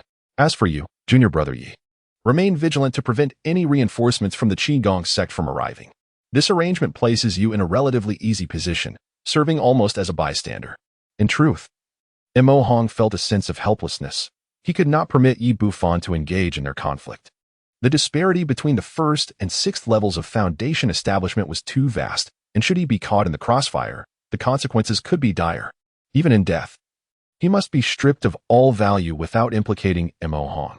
This next phase of tracking is entrusted to you, Junior Brother Yi. Should you find an opportunity, relay the information to us immediately, Mo Hong said with a cheerful smile. Yi Bufan nodded slightly, and soon after, the group dispersed. Since he was tasked with the pursuit, he naturally set the date of the abduction for after the auction. As for Su Jingyi's identity as the younger brother of the Little Sword Immortal, Mo Hong and Wu Feng were not virtuous individuals. Once the matter was resolved, he intended to impersonate the Little Sword Immortal and eliminate these individuals with his sword, silencing them and erasing all traces, ensuring that he would not be discovered. This was an area in which he had considerable expertise. In the days that followed, aside from searching for the elusive Dan formation spiritual objects, Yi Bufan was also in pursuit of the secret art of talismanic inscription, with the remainder of his time dedicated to shadowing Su Jingyi. Over the past few days, the number of high-ranking cultivators in Luoyuan City had surged, with disciples from the 5 esteemed sects of the Righteous Path, alongside the 2 major forces of the Demonic Path Harmonious Sect and Beast Valley, arriving in droves. To his surprise, Yi Bufan even encountered familiar faces, Chu Zixue and Shang Wanqingyao. Fortunately, his remarkable ability to alter his aura through the art of beast cultivation went unnoticed. Subsequently, Yi Bufan observed that Su Jingyi had been leisurely wandering around Luoyuan City for several consecutive days. Whether it was seeking opportunities to approach the beautiful female cultivator from one of the 5 great sects, the Shuling sect, or scouring various artifact shops for rare and exquisite magical implements, his movements were strikingly transparent. So transparent, in fact, that it instilled in Yi Bufan a sense of unease he could not quite articulate. Was this fellow always so brazen? Yi Bufan fixed his gaze upon Su Jingyi, who was engaged in light-hearted banter with the female cultivators of the Shueling sect not far away, his brow furrowing in concern. He stealthily retreated to old Zhao's general store, where he learned that Su Jingyi had been equally brazen in the Shanqing Palace, conducting himself with ostentation in all his endeavors. Perhaps I have been overly cautious. Yi Bufan shook his head. At last, 5 days later, the auction commenced. As it was hosted by the Lord of Luoyuan City, the event commanded an exceptionally high standard, prompting Yi Bufan to pay 50 spirit stones for entry. Hardly had he settled in when a commotion erupted beside him. The foremost beauty of the righteous and demonic realms had arrived. How astonishing that this auction could attract her. Excited whispers floated through the air.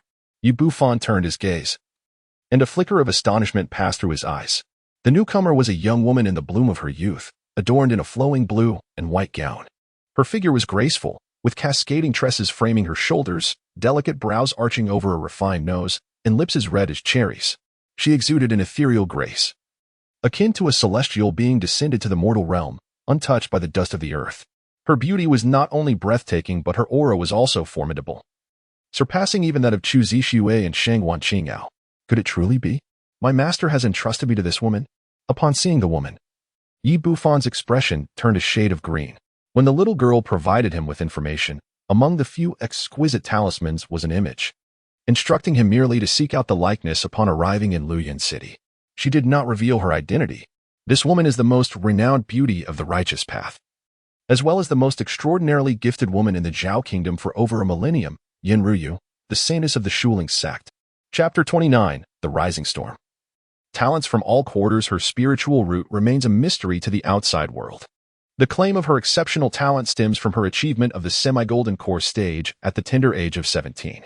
The last individual to reach such a stage at this age was 8 centuries ago, namely Yi Bufan's own youthful master.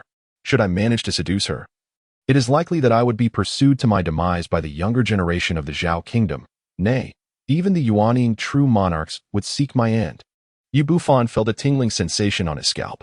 In terms of beauty and grace, Chu Zixue fell slightly short, yet she could be deemed unparalleled throughout the ages. With a visage as exquisite as jade, she epitomized the cherished ideal of all young cultivators in the Zhao Kingdom. Remarkably, a year ago, a nascent soul true monarch from the Beast Valley sought to abduct her.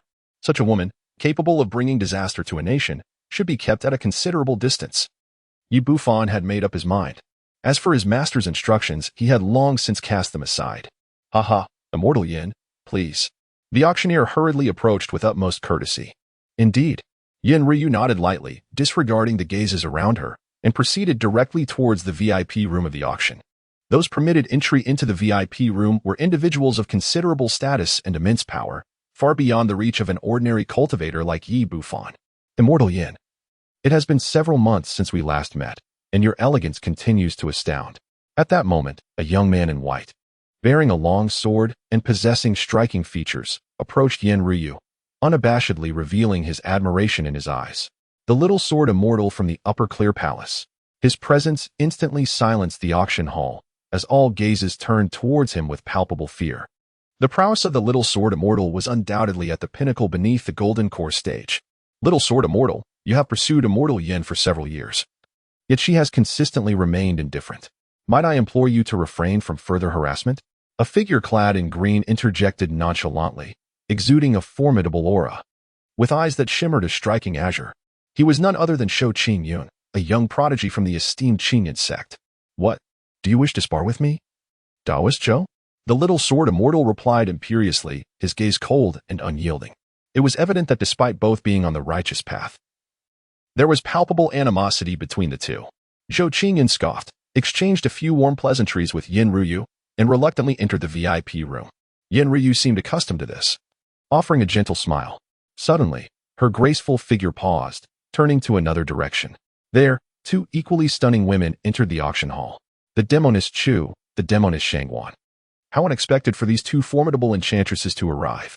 Many people's expressions shifted, instinctively creating distance, although both were striking beauties. Ranking among the top 5 in the Zhao Kingdom, their hands were stained with the blood of many. Among the younger generation, they were notorious as formidable fiends. To think the demoness of the Heavenly Demon Sect would dare to appear so brazenly. Do they not fear being hunted by us? The little sword immortal's gaze turned icy, revealing a murderous intent. If you have the ability, then come. Chu Zishua's enchanting eyes sparkled as she spoke, her ruby lips parting in a captivating manner, leaving many parched with desire. She glanced at Yin Ryu, biting her lips slightly. Sister Yin, you remain as beautiful as ever. I truly wish to capture you and bring you into the Heavenly Demon Sect. Compared to the little sword immortal, she felt a stronger rivalry with Yin Ryu. As women, she felt overshadowed by Yin Ryu's beauty and extraordinary talent. Oh. Yin Ryu nodded gracefully, devoid of any hint of hostility, and slowly entered the VIP room. Seeing this, Chu Zishua felt as if her punch had landed on cotton, leaving her quite unsettled. With a cold laugh, she and Shangwan Qinyao entered the VIP room together. Though they were not on amicable terms, their stance remained unified in the face of righteousness. These two demonesses. The young swordsman let out a cold snort, preferring not to create a scene as he entered the VIP room. It had been years since these celestial prodigies had gathered, and to his astonishment, this auction attracted 5 of them. It seemed that within this auction, there lay treasures unknown to us. Perhaps there were even more. As the Beast Valley of the Demon Sect and the Harmony Sect had yet to make their appearance, whispers filled the auction hall. Whether they were solitary cultivators or members of esteemed families, a glimmer of reverence shone in their eyes. For them, these prodigies were monumental figures, and none dared to offend them. Beyond these few illustrious individuals, Yi Bufan subtly sensed the aura of a core formation expert emanating from the VIP room on the 2nd floor. What could possibly entice such figures to this auction? Was it the pure heaven water? Unlikely, for such an item, with its considerable side effects, was seldom sought after unless one were on the brink of death. Yi Bufan was utterly perplexed. In a fleeting moment, the auction gathered thousands of cultivators, all of considerable worth. I would like to express my gratitude on behalf of the City Lord's Manor for your presence at the Yuno auction. A young man with white hair approached the auction stage, surveying the crowd with a gentle smile, slightly bowing his hand. He was none other than the son of the City Lord of Luoyuan City.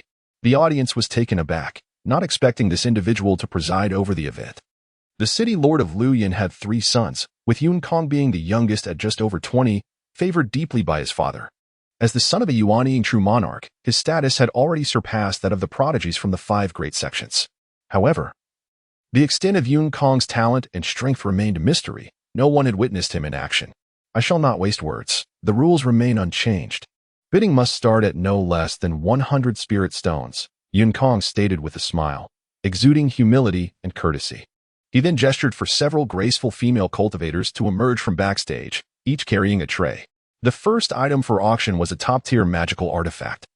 The Water Dragon Shield, renowned for its unparalleled defensive capabilities, capable not only of withstanding attacks, but also of reflecting them back.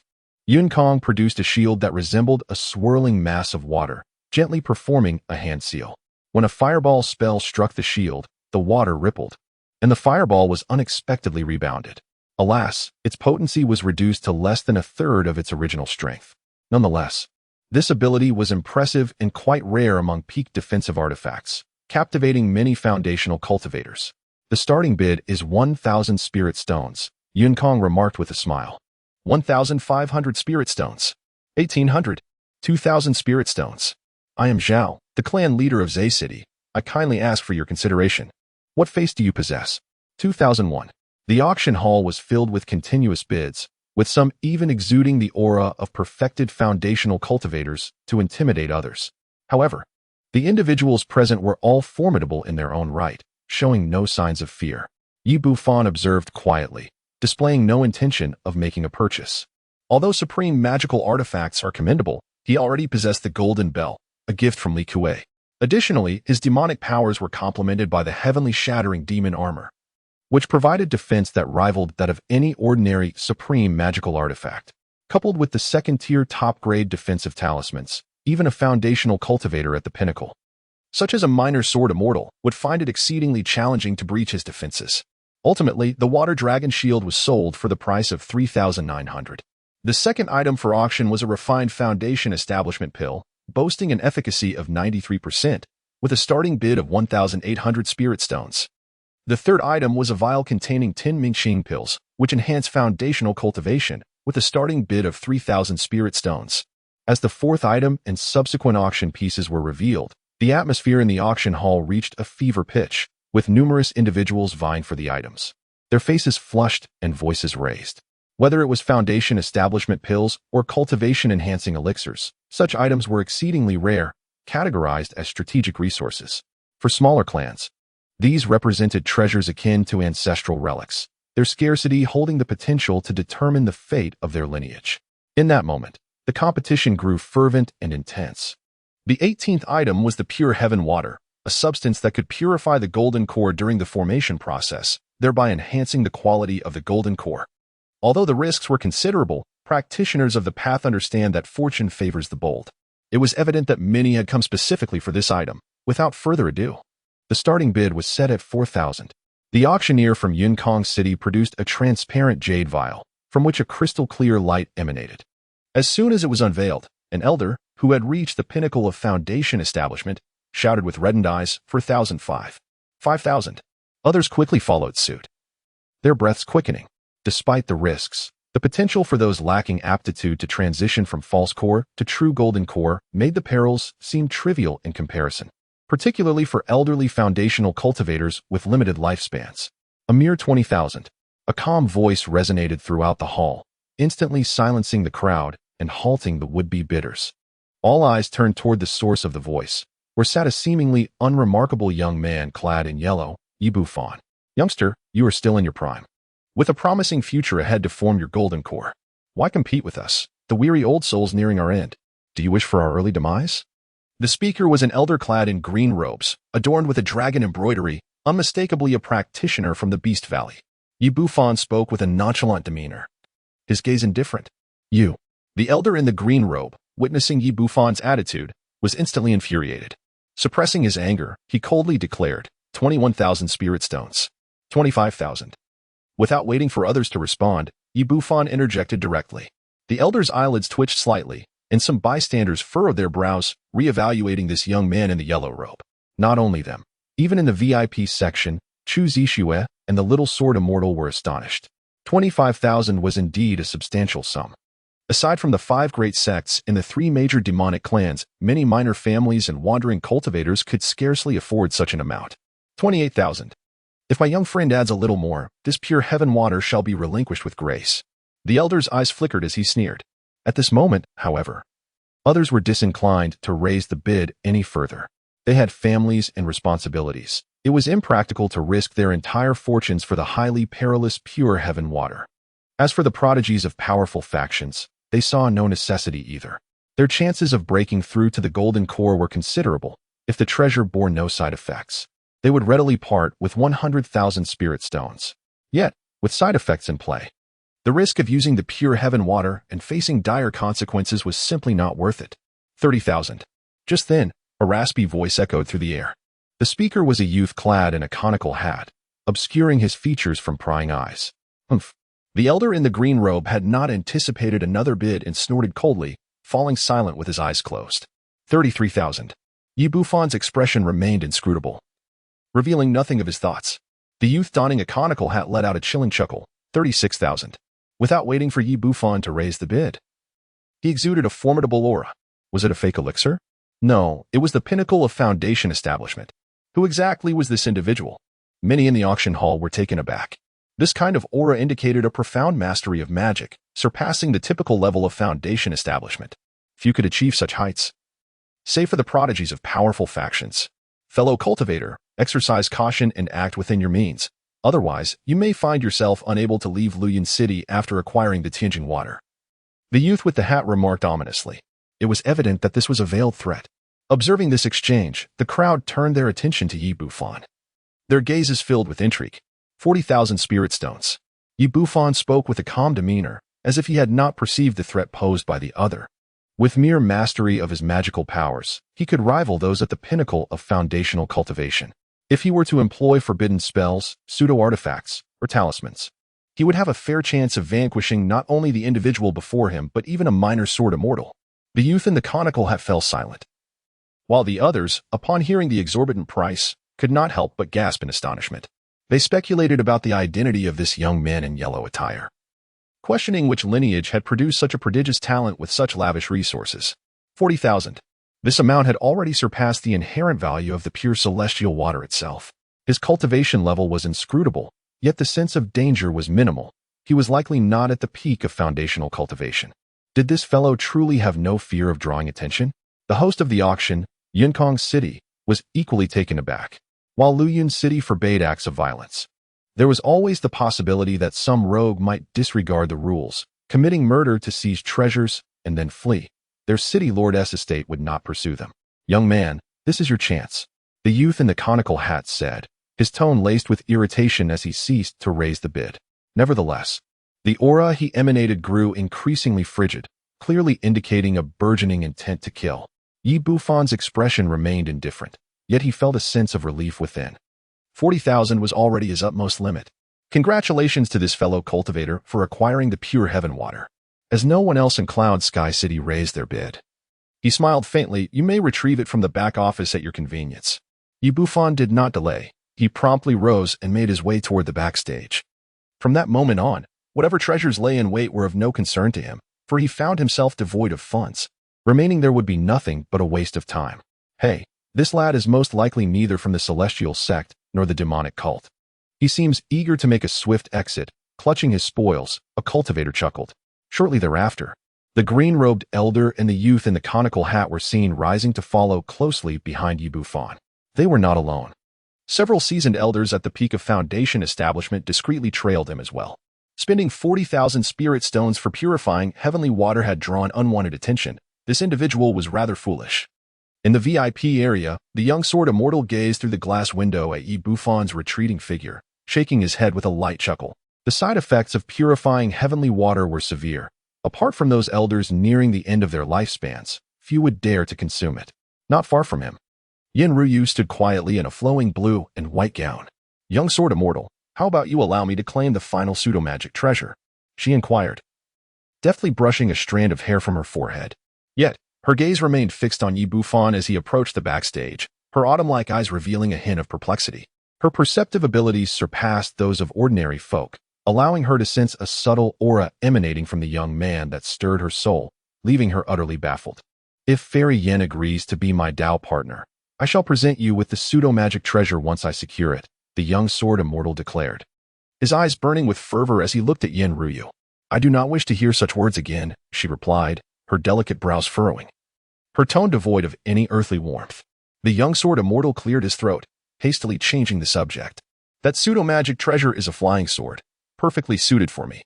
If I were to master it, it would greatly assist you, Fairy Yin, during our expedition into the demon sealing ruins. Moreover, considering your efforts to cultivate Snow Spirit's sacred art to perfection, your resources are dwindling, and even without my intervention, you would struggle against those golden core realms. His tone grew increasingly gentle, a stark contrast to the domineering demeanor he had displayed while confronting Zhao Kingdom.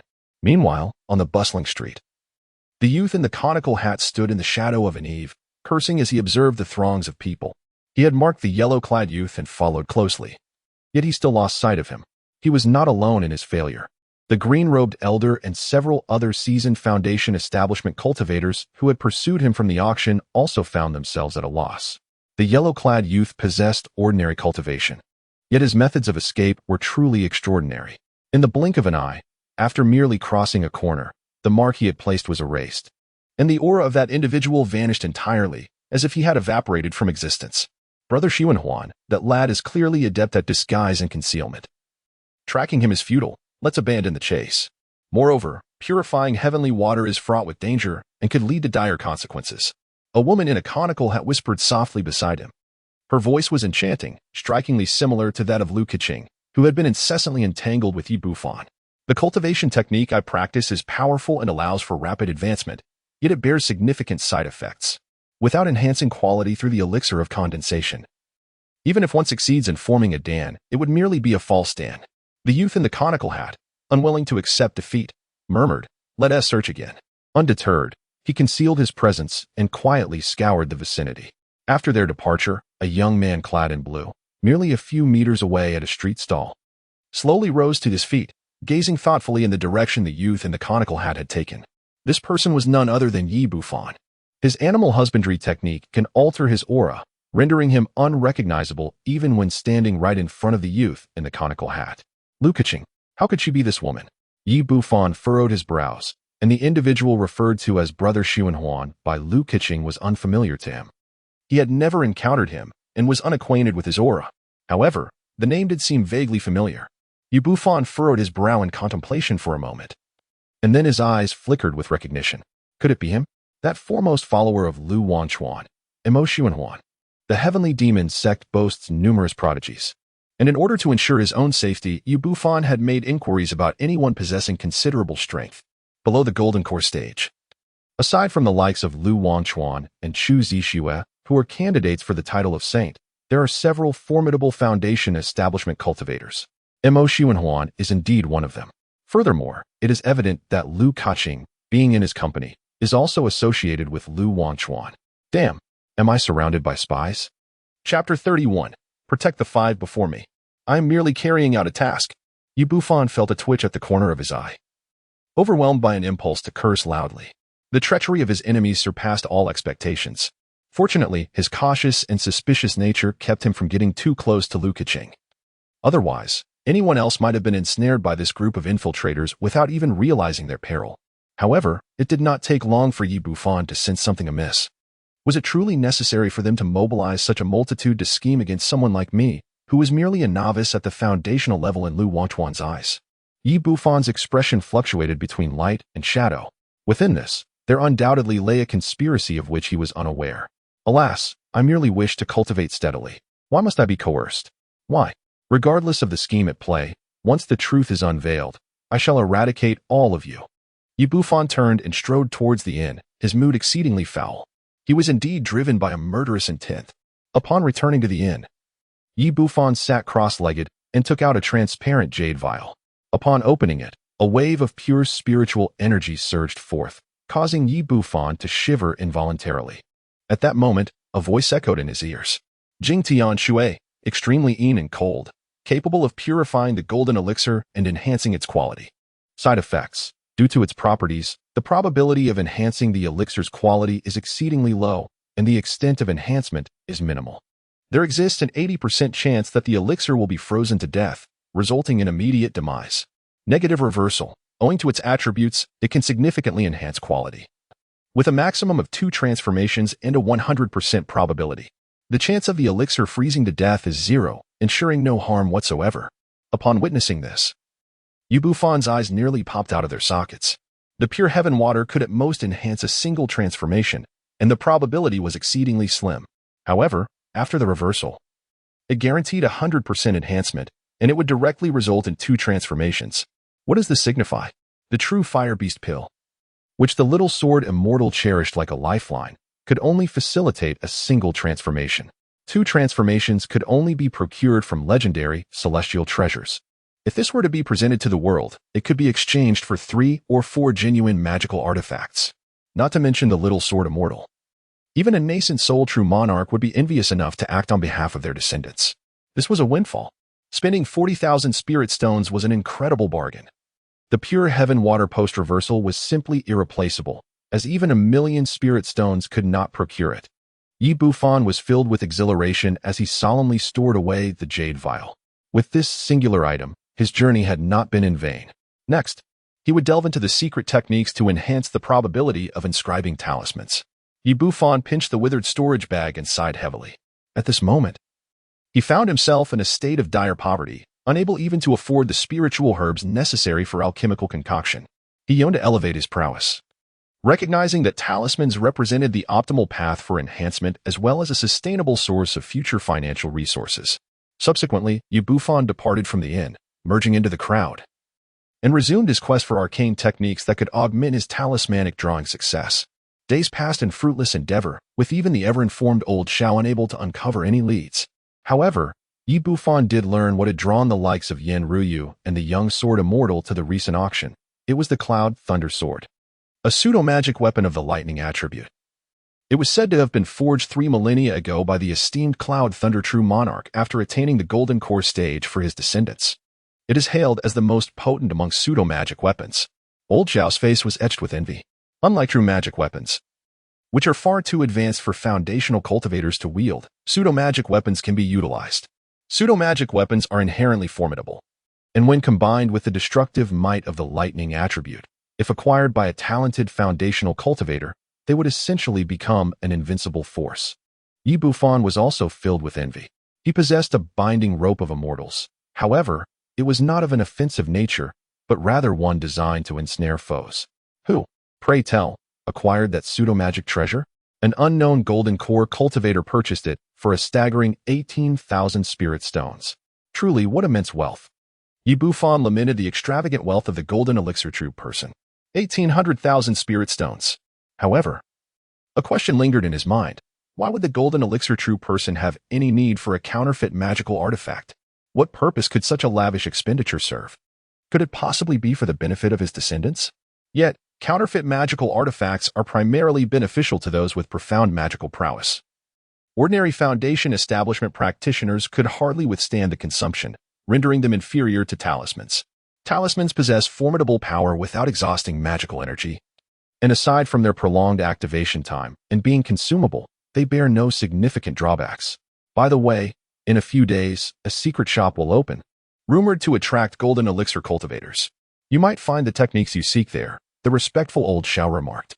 Yi Bufan had previously heard old Xiao mention this secret shop, yet his prior knowledge had only encompassed those of the Qi refinement stage. Such secret shops serve as venues for various parties to discreetly trade items while concealing their identities. Yi Bufan nodded, a sense of anticipation rising within him. If the secret store did not possess what he sought, he would truly be at a loss. Just then, a flicker of emotion crossed his face. Stay vigilant for news regarding the secret store. Notify me when it opens. Yi Bufan tossed a communication token to old Xiao and swiftly merged into the crowd. Moments later, he returned to the inn, where he found Mo Hong and his companions already seated. Junior brother Yi, you have been rather lax of late. You were unaware even of Su Jingyi's departure from the city. Had it not been for junior sister Lu's constant vigilance regarding Su Jingyi's movements, he might have already escaped. Mo Hong expressed his exasperation at Yi Bufan's lackadaisical demeanor. Recently, he had encountered a bottleneck in his cultivation and had become somewhat negligent. Yi Bufan displayed an expression of apology, yet inwardly he was filled with derision. Having completed the task, this fellow was likely to turn against him. How could he possibly be enthusiastic? Perhaps it was Yi Bufan's habitual caution that led him to follow at a distance, losing track without much concern. Brother Wu Feng spoke up, though it was unclear whether his words were laden with sarcasm aimed at Yi Bufan's overly cautious nature or merely an attempt to mediate. All right. Now that Su Jingyi is leaving the city to return to Shanqing Palace, this presents an excellent opportunity. Lu Keqing deftly shifted the topic, casting a flirtatious glance at Yi Bufan. Yi Bufan's lips curled slightly. Mo Hong resumed the conversation, stating, Junior sister Lu has already inquired. The only companion accompanying Su Jingyi is a female cultivator at the Foundation Establishment stage, 3rd level. Our chances are quite promising. Let us set forth. The 6 of them swiftly departed, quietly leaving the city. They rode swiftly, and by evening, they finally spotted Su Jingyi on the desolate hillside, beneath a grand tree. A pair of lovers were engrossed in each other's company. It seemed like kindling meeting a fierce flame, prepared to linger there for the night. What a lively scene! Imo Hong scoffed, presuming that the woman was most likely the Foundation Establishment cultivator Su Jingyi had entangled within Luyun City, rather than one from the Upper Clear Palace. Initially contemplating the use of a beauty trap by Lu Keqing, it now appeared unnecessary. In such a desolate location, the sudden appearance of a beautiful woman was indeed striking. I shall indulge in this moment, he thought. Wu Feng, observing, felt parched, his eyes aflame with desire. Although distant, he could discern the graceful curves of the woman. She was a mature lady. No one could resist a mature woman. Conceal your presence and proceed stealthily. Imo Hong gestured, and the 6 held their breath, advancing quietly. Meanwhile, Yi Bufan's gaze flickered. As they drew nearer, an inexplicable sense of trepidation gripped his heart. Therefore, he slowed his pace, positioning himself protectively in front of the other 5. His hand subtly grasping several top-tier 2nd-level Qifeng talismans.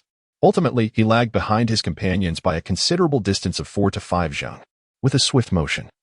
As they neared within 30 zhang, Wu Feng acted first, summoning a bronze mirror to cast its light upon the entangled Su Jingyi. With a whoosh, the mirror emitted a torrent of dark light, intertwined with wails of anguish, as if vengeful spirits were roaring, striking fiercely at Su Jingyi's head. At that moment, as Wu Feng made his move, Yi Bufan suddenly retreated. Chapter 32, The Trap. The demise of brother Wu Feng. Who possesses such audacity to assault a disciple of the Upqing Palace? Su Jingyi abruptly turned, his expression contorted with rage.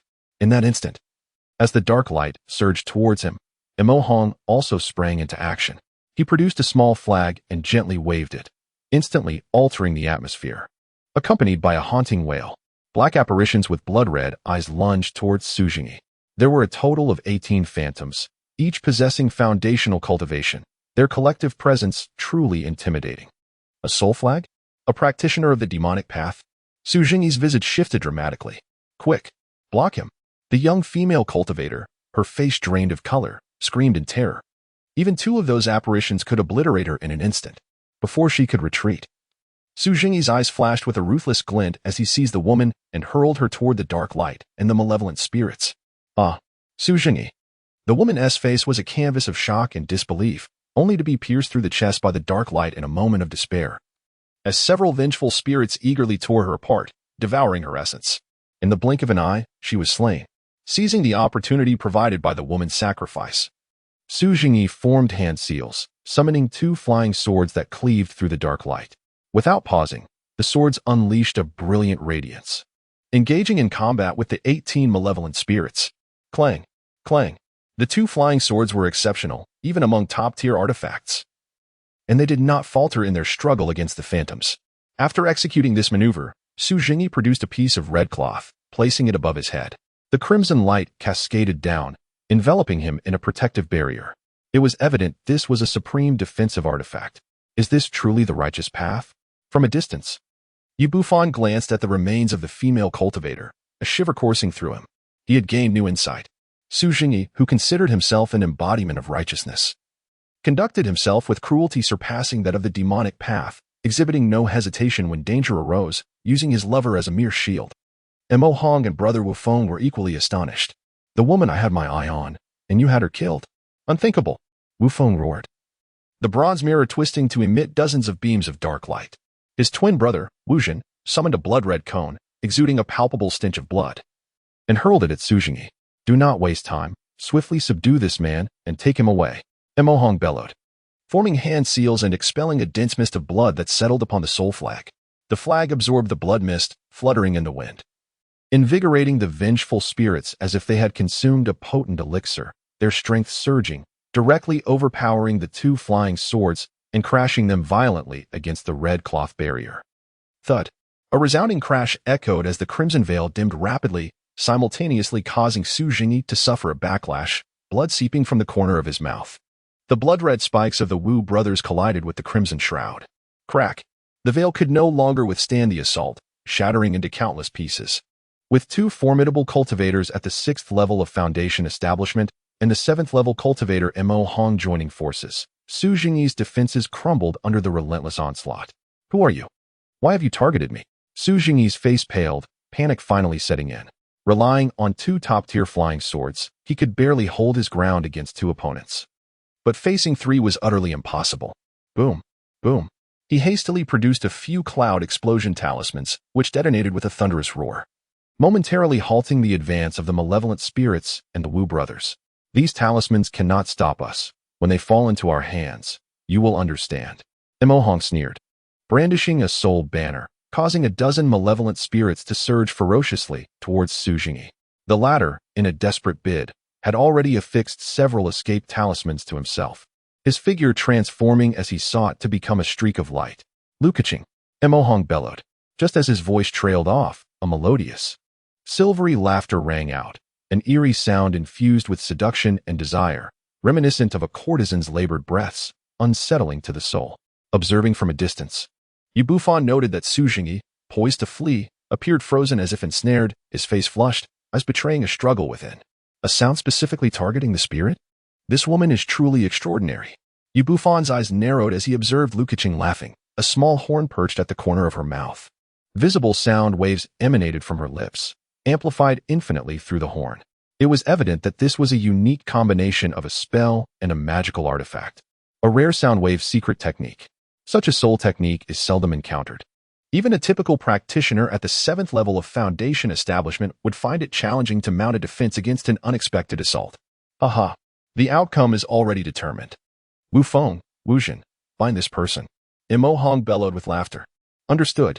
Wu Feng, his face contorted with ferocity, affixed several low-tier Gale talismans onto himself and swiftly approached Su Jingyi. Subsequently, the two men produced a blood-soaked hemp rope and proceeded to bind him. It seemed there was little resistance. Bufan stood 50 yards away, his gaze fixated upon Su Jingyi, who was on the verge of being bound. Suddenly, a hint of mockery curled at the corners of Su Jingyi's mouth, his eyes no longer clouded but instead remarkably clear. Damn, there is indeed something amiss. Bufan's pupils constricted, and he couldn't help but curse loudly before turning to flee. Although his strength was formidable, his cautious nature rendered him incapable of taking risks in the face of the unknown. Suddenly, a piercing scream echoed through the air, and Bufan glanced back to witness a beam of sword light, seemingly materializing from nowhere, severing Wu Zhan's head in an instant. Blood spurted forth, and the head rolled lifelessly onto the ground, utterly devoid of life. Brother! Wu Feng's eyes brimmed with anguish and fury upon witnessing the gruesome scene. Yet, overshadowing these emotions was a profound terror. He hastily affixed several top-tier Gale talismans to himself, retreating with the swiftness of a tempest. Was it too late to escape now? A domineering and chilling voice resonated from the other side of the slope, followed closely by a blue flying sword. The terrifying sword intent seemed capable of cleaving the very mountains, its speed unfathomable, as it rapidly closed in on Wu Feng. Little sword immortal? How can this be? What are you doing here? Wu Feng screamed in fear upon seeing the sword light, and quickly summoned a bronze mirror, unleashing dozens of black beams. However, as soon as the black light made contact with the sword light, it was shattered into fragments, and the bronze mirror was sent flying, clattering to the ground. Spare me! Wu Feng cried out in despair, but his voice was abruptly silenced. The sword light flashed past him, and his protective barrier crumbled like parchment, cleaving him in two, resulting in a gruesome death on the spot. After waiting an eternity only to be confronted by a few weaklings, did they truly think they could kidnap me? A disciple of the Qinggong? A young man clad in white, with sword-like eyebrows and starry eyes, descended from the slope on his flying sword. His gaze was cold as he cast a disdainful glance at the corpses of the Wu brothers. He had been observing from the shadows, wary of any hidden threats, lest any fish slip through the net. Otherwise, he would have acted long ago. This individual was none other than the little sword immortal whom Bufan had encountered at the auction. Brother, it seems you are in need of spirit stones. And I dare say the storage bags of these demon sect disciples contain quite a bounty, Su Jingyi remarked with a smile, his previous panic forgotten. You knew we were coming to kidnap you all along. Mo Hong and the gaunt man, who had remained largely inactive, wore expressions of shock and anger. They had begun to piece together the truth. The two individuals from Qinggong had clearly set a trap, awaiting their arrival. But how could this be? The news of their coming had been known only to the task hall of the demon sect. The task hall of the demon sect had spies within Qinggong. Lu Keqing's face turned pale, and her body trembled. Only now did she realize the gravity of the situation, but it was too late. The little sword immortal scoffed lightly, then furrowed his brow as he glanced into the distance. There, Bufan was swiftly making his escape, already having fled the slope. Chapter 33. A Scheme Within a Scheme. Bufan's kill intent. This first-level foundation establishment little demon cultivator is quite perceptive, but alas, he cannot escape my grasp. The little sword immortal sneered, raising his foot to pursue.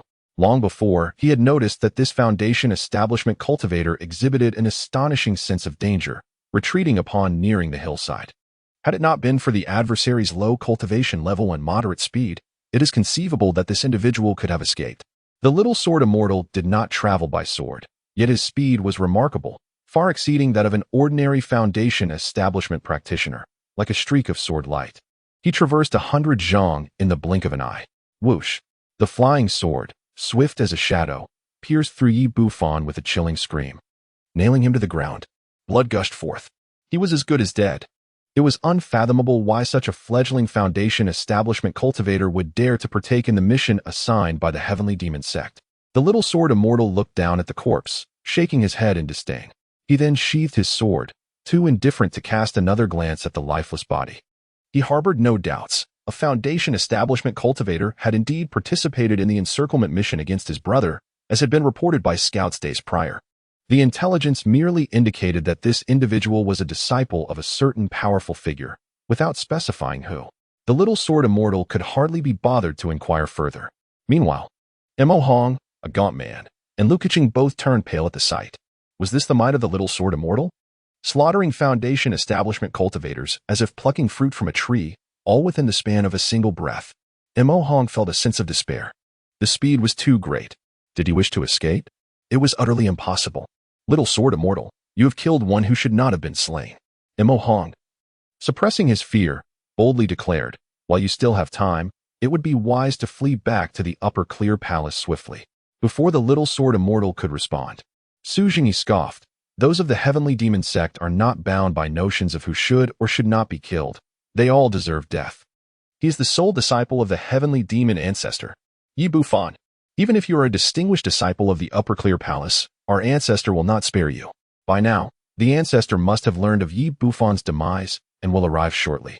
The gaunt man shouted fiercely, invoking the name of the Heavenly Demon Ancestor. Bufan has already perished, and it is only natural to exploit this to safeguard one's own life. Oh, is he truly Bufan? The young sword immortal paused, casting a glance at the corpse 100 feet away, his expression peculiar. Several months prior, the Heavenly Demon Ancestor had taken on an exceptional foundational disciple, stirring considerable turbulence among the 5 major righteous sections. He never anticipated that the disciple of the Heavenly Demon Ancestor would be so feeble. However, upon further reflection, it seemed rather reasonable. That individual surnamed, he had seemingly only been at the foundational stage for less than 3 months, rendering his weakness understandable. Whoosh! A beam of sword light swept forth, its speed akin to lightning, cleaving the emaciated man in twain in an instant. The advanced defensive artifact before him failed to withstand even a fleeting moment, shattering into fragments. Blood erupted, splattering across Mo Hong's face. Mo Hong touched the searing blood on his face, a mixture of shock and fear coursing through him. Even if he is dead, it is of little consequence. Though the Heavenly Demon Ancestor is formidable, should he dare to overstep, there would surely be a nascent soul, true monarch to counter him. The young sword immortal's gaze remained icy, utterly unconcerned. Bufan possesses a profound background, being the foremost figure in the Upper Clear Palace. Swiftly, the young sword immortal commanded his flying sword to strike at Mo Hong and Lu Keqing. Bored, he decided to leave, not even bothering to witness the outcome. He merely uttered a few words to Su Jingyi before turning to depart. The might of his sword was formidable enough to challenge those at the 9th level of foundation establishment, let alone the 6th or 7th levels of Lu Keqing and Mo Hong, whom he regarded as no more than poultry to be slaughtered. Upon witnessing this, Mo Hong was enveloped in despair. However, at the moment the young sword immortal turned away, Lu Keqing's initial panic vanished, replaced by an eerie smile. Suddenly, a plethora of thick beams of light surged forth from the hillside, each possessing terrifying power capable of annihilating those at the peak of Foundation establishment. Their brilliance illuminated a radius of 10 miles in an instant. No, the young sword immortal abruptly halted, his hair standing on end. He could not afford to eliminate Imo Hong and Lu Keqing. With a flick of his finger, his flying sword split into numerous duplicates, colliding fiercely with the incoming beams of light. A tremendous roar erupted. The beams engulfed the young sword immortal, and the hillside he stood upon was reduced to rubble. Billowing clouds of dust rising into the air. Su Jingyi, Imo Hong, and Lu Keqing were swept away by the residual force, crashing to the ground several dozen feet away. Simultaneously, radiant light swirled around them, as if a veil obscuring the heavens had been torn away, revealing 10 figures from the demon path stepping forth. Each exuded the formidable aura of complete Foundation establishment, their combined presence reaching an apex of strength. "Ha! Jiang Yijian, you have finally entered the fray." The leading young man laughed, a look of delight upon his face. This individual was none other than Imo Xianhuan, who had been tracking Yi Bufan after the auction. The others were also practitioners of the Heavenly Demon cult, nearly all followers of Lu Wangchuan. So it is all connected. Coughing slightly, the young sword immortal staggered out from the dust, surrounded by 15 identical blue flying swords. His countenance was ashen, devoid of the earlier arrogance and bravado. As he surveyed Imo Xianhuan and his companions, clarity dawned upon him, and his expression turned even graver. Lu Wangchuan has indeed gone to great lengths for my true fire beast pill. The young sword immortal spoke each word with deliberate intensity, his fury reaching a boiling point. He was not adept at scheming, yet he was not foolish.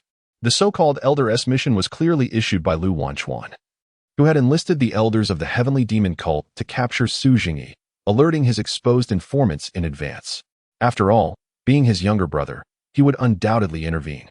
And now, he had fallen into a trap. Should he take action, Lu Wangchuan would surely have arranged for others to encircle him. The essence of the matter lies in the true fire beast pill he possesses and the exquisite set of flying swords in his grasp. Such a complete set of flying swords is exceedingly rare, and one need not elaborate on their exorbitant value. 15 flying swords, 1 primary sword and 14 subsidiary swords, each a pinnacle of magical artifacts. The primary sword commands the subsidiary ones, unleashing a formidable power that can be deemed the apex among magical artifacts, second only to pseudo-treasure. As Imo Hong was swept away by the residual forces, he found himself in a state of dazed astonishment, unaware of the truth. It dawned on him that he was merely a pawn in Lu Wangchuan's hand, easily expendable. A bitter smile crept across Imo Hong's face, his heart heavy with desolation. He glanced at Lu Keqing, who had risen to her feet, her expression devoid of emotion, and felt an even deeper gnawing bitterness. Clearly, Lu Keqing possessed far more knowledge than he had anticipated and had been in constant communication with Imo Xianhuan. However, upon seeing the lifeless body of Yi Bufan lying motionless in the distance, a semblance of solace washed over him. Yi Bufan has perished, or so it seems. However, he is certainly not dead. Lu Wangchuan's aim is the young sword immortal, while simultaneously dealing with me. That wretched creature possesses a depth of cunning that is far from ordinary. It is a labyrinth of schemes, akin to a nesting doll. Yi Bufan concealed his presence, hiding behind a towering tree 200 feet away, a chill coursing through his heart. Fortunately, his caution had prevailed. Earlier, he had employed the art of creation to deceive the young sword immortal with a puppet. Otherwise, to preserve his life, he would likely have been embroiled in a bloody conflict with the young sword immortal by now. Those treacherous individuals, led by Imo Xianhuan, would undoubtedly seize the opportunity to reap the benefits. So each of them sees me merely as a pawn in their game, do they? Yi Bufan's heart burned with fury, and a murderous glint flickered in his eyes. He was inherently cautious, preferring to avoid unnecessary troubles and steering clear of perilous situations. However, this did not signify cowardice. Let them strike. It would be preferable if their heads were reduced to that of dogs. Yi Bufan lowered his breath to its utmost minimum, his gaze flitting incessantly among the 15 flying swords surrounding the petite sword immortal, while also taking note of the 10 storage bags belonging to those who had achieved the pinnacle of Foundation establishment. His breathing grew increasingly labored. These individuals were undeniably affluent, particularly the sword immortal, who was dripping with wealth. Should he succeed, the true fire beast pill would be his, and this entire set of flying swords would significantly augment his combat prowess. It could be said that, in the eyes of the impoverished Yi Bufan, these people represented mountains of gold. Nevertheless, his temperament was one of prudence, He would not act recklessly. Bufan continuously devised the perfect plan in his mind, contemplating the probability of success. A 90% chance, splendid. Chapter 34. The Might of the Rune Treasure, the Initial Mastery of Sword Intent. Quickly hand over the true fire beast pill. Should we inflict severe injury upon you, reaching the demon sealing ruins, your survival would be far from guaranteed. Imo Xuanhuan fixed his gaze on the young sword immortal, laughing boisterously. To be able to surround and slay the most monstrous figure of the Qing Palace, his reputation would undoubtedly soar within the Zhao Kingdom. Why waste words with him? With our combined strength of 10, can we not overpower a mere foundation establishment perfection? An elder beside him rasped, his gaze as cold as a viper. In his eyes, no matter how extraordinary the young sword immortal might be, he could not withstand the combined force of 10. Very well, very well. To think you wish to kill me, you overestimate yourselves. None of you shall leave today. The young sword immortal, infuriated to the point of laughter, commanded 15 flying swords, ascending into the heavens. Dragon dance technique. Chanting incantations. The young sword immortal unleashed a dazzling blue light from the swords, which transformed into 15 azure dragons, lunging fiercely at the 10 foundation establishment cultivators. The overwhelming sword aura made the eyelids of the 10 twitch uncontrollably.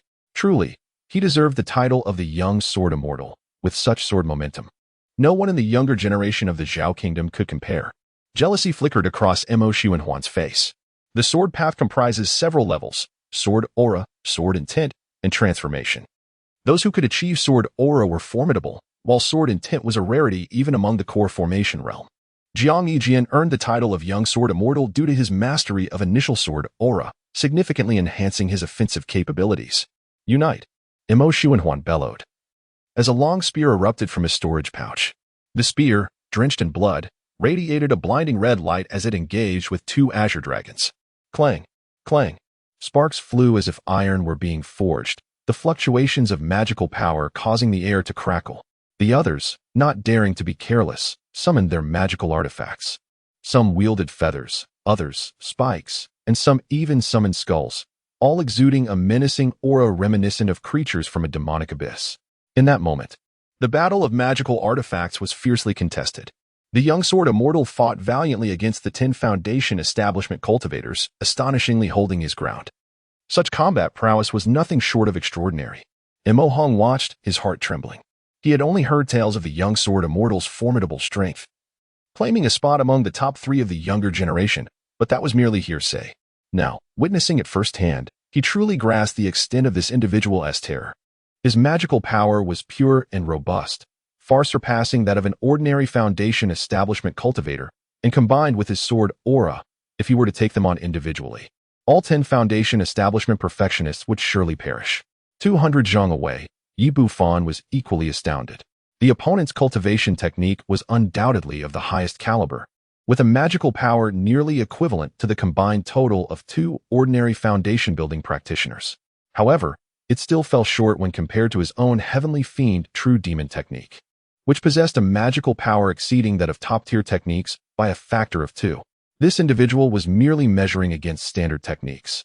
If circumstances permitted, the path of the sword could be a viable option, should I harness the might of the sword along with my 9th level of foundation building.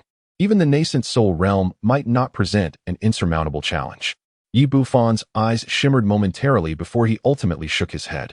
His comprehension had significantly advanced of late, yet he had not yet reached the stage of grasping the essence of the sword, unless there existed a swordsmanship secret tome with exceedingly profound side effects. Bufan stood quietly behind a tree, observing the unfolding battle. Although the little sword immortal appeared invincible, the truth was that such extraordinary power could not be sustained indefinitely.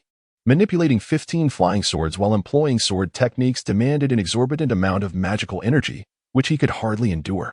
As anticipated, within the span of a mere tea break, the 15 azure dragons began to falter, and the 10 foundational cultivators gradually gained the upper hand. Jiang Yijian, although you are formidable, it is regrettable that you cannot withstand our joint efforts. Imo Xuanhuan laughed heartily, wielding a blood-red spear as he relentlessly suppressed the 2 flying swords. With a crack, the azure dragons shattered into oblivion, and the flying swords fell back into a defensive posture. The complexion of the little sword immortal had begun to pale slightly. The 10 foundational cultivators, witnessing this, were filled with joy, pouring their magical energy into their artifacts. In an instant, the 10 artifacts radiated with brilliant light, breaking through the defenses and hurtling towards the little sword immortal. You rejoiced too soon. The little sword immortal maintained his composure, slapping his storage pouch. A small, golden-hued bell soared into the air, emitting a yellow glow that enveloped him entirely. Boom! The 10 artifacts struck fiercely against the golden bell, which emitted a blinding radiance, successfully deflecting all attacks. A pseudo-treasure. The Tongwa bell? Mo Xuanhuan was taken aback, his expression shifting. Pseudo-treasures came in various forms, yet defensive ones were exceedingly rare. He had only heard that the Qinggong Palace had bestowed this bell upon the little sword immortal, never realizing he had utilized it until now. Indeed, it was authentic. This Tongwei bell was impenetrable. At that moment, the little sword immortal sat cross-legged within the bell, retrieving a silver talisman from his storage pouch, murmuring incantations. His gaze was fixed upon Mo Xuanhuan and his companions, brimming with a murderous intent. A talisman? In the distance, Mo Hong's keen eyes immediately recognized it, his face paling dramatically. Talisman treasures were crafted by core formation cultivators and contained the formidable power of a core formation strike. The disparity between core formation and foundation establishment was vast. Even a mere false core could easily obliterate any perfected foundation establishment cultivator, including the little sword immortal himself. Should this talisman be activated, the 10 foundational cultivators on their side would perish in an instant. We have our own. Mo Xuanhuan's expression shifted, but he soon sneered. He produced a purple talisman inscribed with a skull, exuding a chilling aura. To confront this individual, Senior Brother Liu had indeed paid a hefty price. Shield me. Under the protection of 9 companions, he grasped the purple talisman and channeled his magical energy. As the little sword immortal observed this scene, a trace of derision flickered in his eyes, yet his face remained impassive as he continued to activate the talisman. In that moment, the stalemate enveloped the battlefield. Something felt amiss. Hiding behind the leaves, the discerning eyes of the extraordinary figure narrowed as he stealthily retreated 200 paces. Having practiced numerous forbidden spells, coupled with an intellect far surpassing that of ordinary individuals, his perception of danger was remarkably acute. He sensed that something was amiss. Moments later, the talisman in the hands of the young sword immortal erupted with a blinding silver radiance, revealing a diminutive silver sword. Though small and seemingly fragile, it emanated an aura of apocalyptic power, with a swift whoosh akin to a wrathful strike from a perfected golden core cultivator. The little sword hurtled towards Mo Xuanhuan and his companions at an astonishing speed, resembling a flash of light. The path it carved left behind deep, lengthy sword marks in the earth. This was the talisman of Jianhe from the Shangqing Palace. The expressions of the 9 guards changed drastically, beads of cold sweat forming on their brows. Jianhe, a golden core cultivator renowned for his swordsmanship, had reached the pinnacle of his craft. Just then, a billowing, smoke-like surge of demonic energy erupted forth as a blood-red skull clamped down upon the little sword.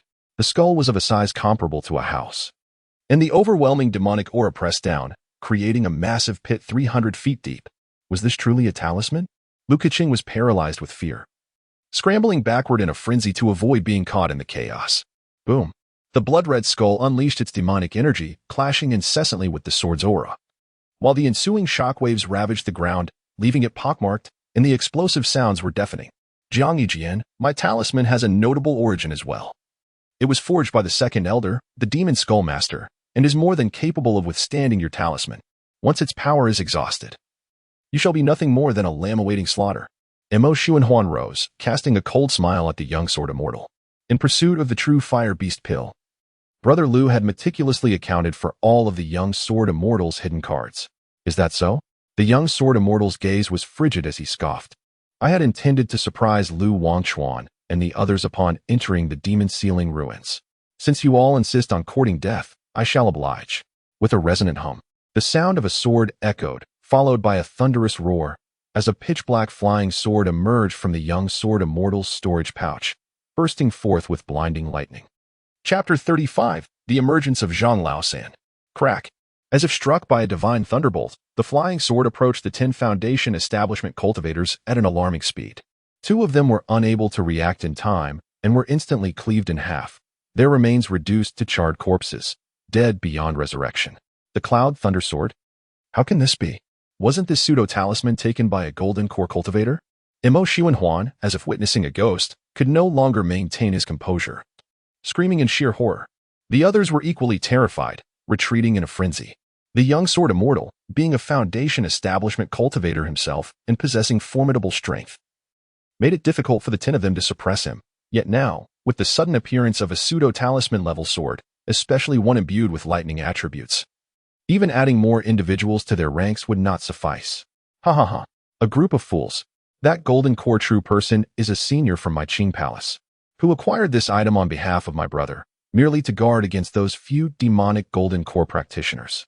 Su Jingyi laughed heartily below, completely at ease. Were it not for this, with so many perfected foundation establishment practitioners, even my brother could not have ensured his safety. Observing from a distance, Yu Bufan was taken aback. No wonder. Previously, when he heard that the grand finale item at the auction, the Cloud Thunder Sword, had been purchased by an unknown golden core true person, he was quite puzzled. After all, such a powerful pseudo-magic treasure would exhaust the magical energy of future generations, and a golden core true person would have no need for it themselves. Now, it is clear. This item is most suitable in the hands of the little sword immortal. It is truly a formidable weapon. Yi Bufan's gaze was fixed intently ahead. At this moment, the 2 talismans had been completely consumed, reduced to mere ashes. Even if Mo Xuanhuan possessed more talismans, there was no time left to activate them. What to do? Flee. A tremulous voice emerged from a demonic cultivator wielding a feather fan, as they faced the sword immortal who commanded the Cloud Thunder Sword. Their chances of victory were utterly bleak. Escape? Do you truly believe we can elude a sword cultivator? Mo Xuanhuan roared, his expression twisted with rage. The swordsmanship was too swift, especially with the Cloud Thunder Sword. Should the sword immortal desire, the explosive speed would rival even that of a false Dan cultivator. There remained a sliver of hope in joining forces to resist. I refuse to believe that his magical energy can withstand the consumption of the Cloud Thunder Sword. A demonic cultivator gritted his teeth and promptly affixed several intermediate second-tier talismans to himself, securing a defensive artifact. Finally, he summoned a blood-red soul banner, as ghostly winds howled, unleashing a horde of vengeful spirits at the 6th and 7th levels of Foundation establishment, charging towards the sword immortal. Kill! Kill! The remaining cultivators, their eyes bloodshot, hastily summoned their artifacts. Mo Xuanhuan, driven to madness, spat a copious amount of blood onto his spear artifact. The spear instantly swelled to several times its size, resembling a blood-red pillar, and thrust viciously toward the sword immortal.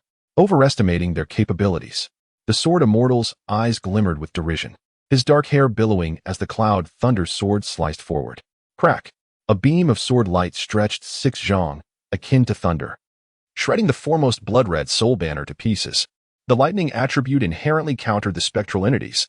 Those vengeful spirits lacked even a moment's resistance, instantly dissipating into black smoke. No. A scream pierced the air as the demonic cultivator manipulating the blood-red soul banner was torn apart by the sword light, blood staining the sky.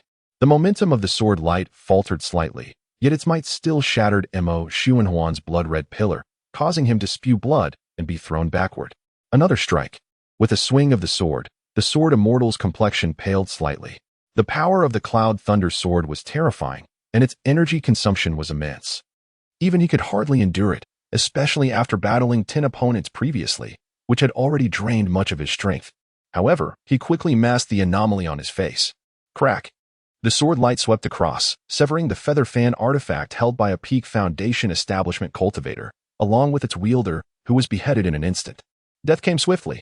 Following closely, another demonic cultivator was pierced through the forehead by the sword light, blood erupting forth. In the blink of an eye, the 10 Foundation establishment cultivators had dwindled to 5. The Cloud Thunder Sword is devastatingly effective against us demonic practitioners. With its overwhelming power, how could we possibly retaliate? It's over. Completely over. The 5 were plunged into utter despair, and Mo Xuanhuan, too, ceased his frantic demeanor, his face etched with bitterness. Their collaboration had offered but a glimmer of hope for resistance. Yet witnessing the thunderous might of the Cloud Thunder Sword so thoroughly countering their techniques and artifacts extinguished that flicker of hope. 5 have perished. Below, Mo Hong and Lu Keqing also turned pale, collapsing in despair. With the demise of Mo Xuanhuan and his companions, their fate was sealed as well.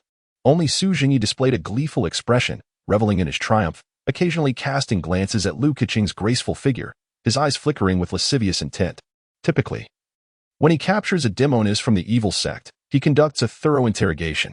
The methods of interrogation are entirely at his discretion, and no one is the wiser. To vanquish you with the Cloud Thunder Sword would be to overestimate your worth. It is better to employ the Blue Shadow Sword instead. In the air, the young sword immortal regarded Imo Huan and his 5 companions with a disdainful smirk, his gaze shimmering with contempt. He sheathed the Cloud Thunder Sword and summoned the previously utilized Azure Flying Sword. However, in the next moment, his expression changed dramatically as he swiftly maneuvered the flying sword to strike behind him. Clang! With a sharp sound, the blue flying sword was sent flying by a formidable force, followed closely by a surge of searing demonic energy aimed directly at the back of the young sword immortal's head. Who could it be?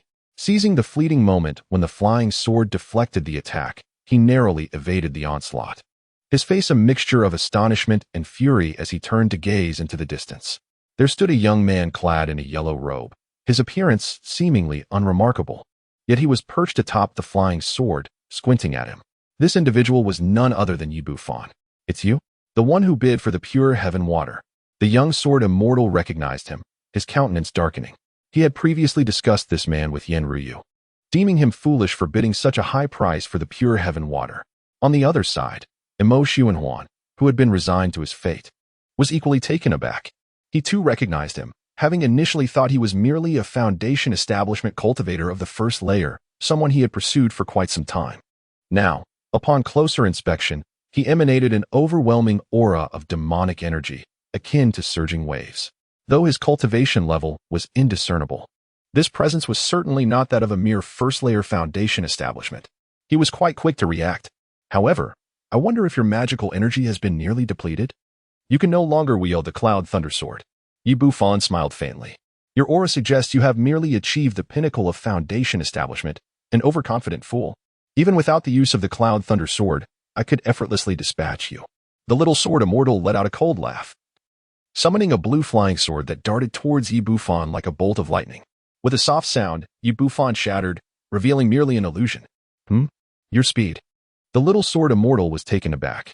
Although his magical power was nearly exhausted, he believed that no ordinary Foundation establishment expert could evade a strike of such magnitude. The individual before him exhibited an astonishing swiftness. Whoosh! The sound of a sword's wail erupted, and the little sword immortal saw a green flying sword aimed at his throat. Despite the absence of a condensed sword intent, the overwhelming demonic energy coalescing into sword chi instilled a profound sense of pressure within him. Clang!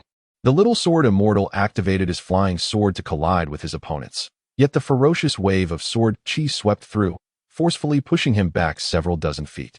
With a cough, the already depleted little sword immortal found blood trickling from the corner of his mouth.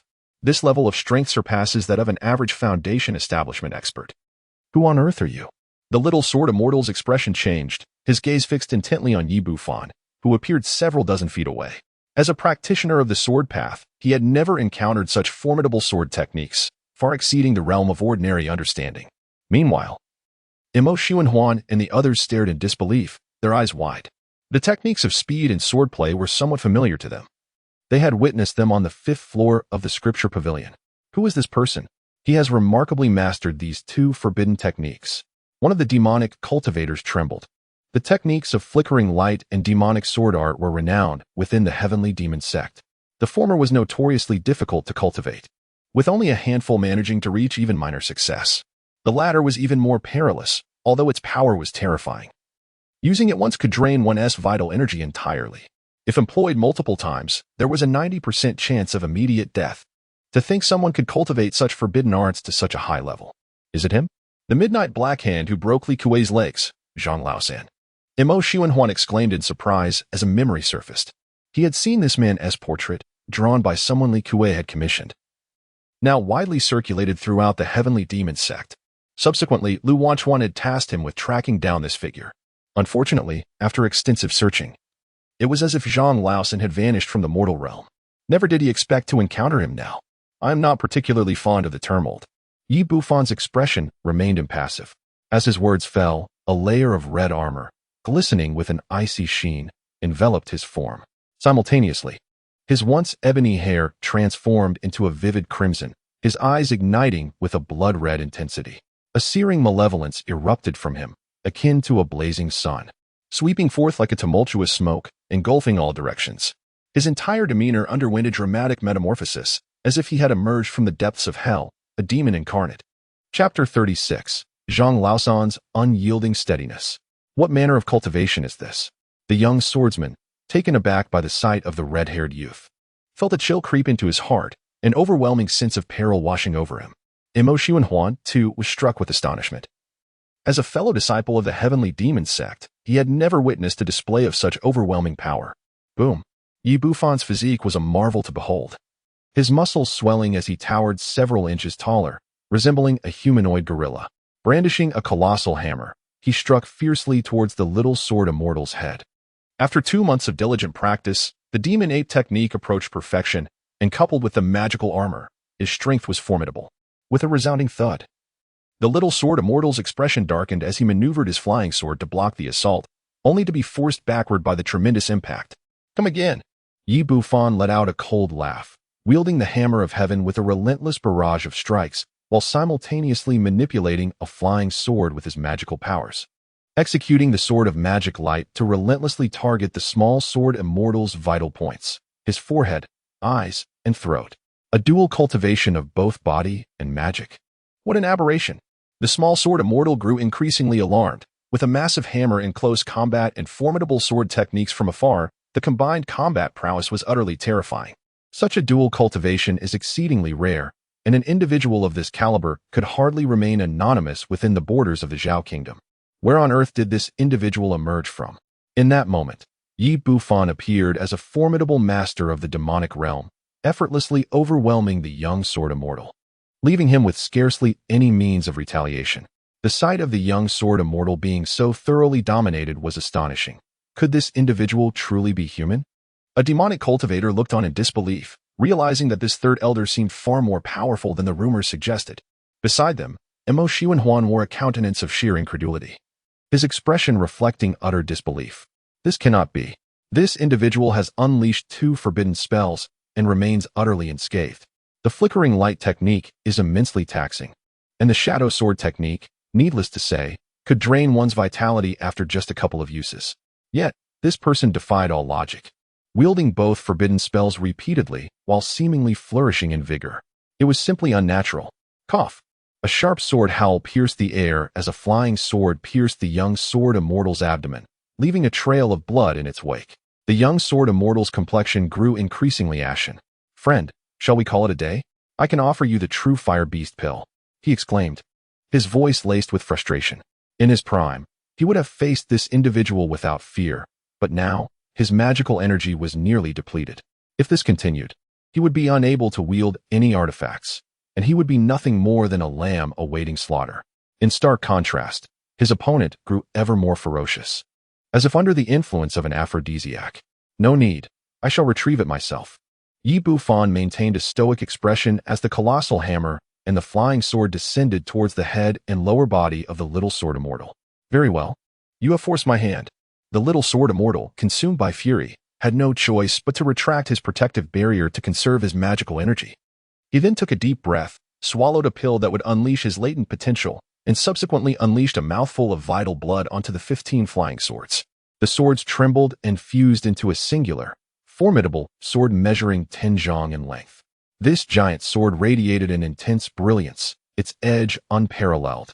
As it cleaved directly towards Yi Bufan's head, the velocity was astonishing, and its might could only be described as the most formidable beneath the Dan formation.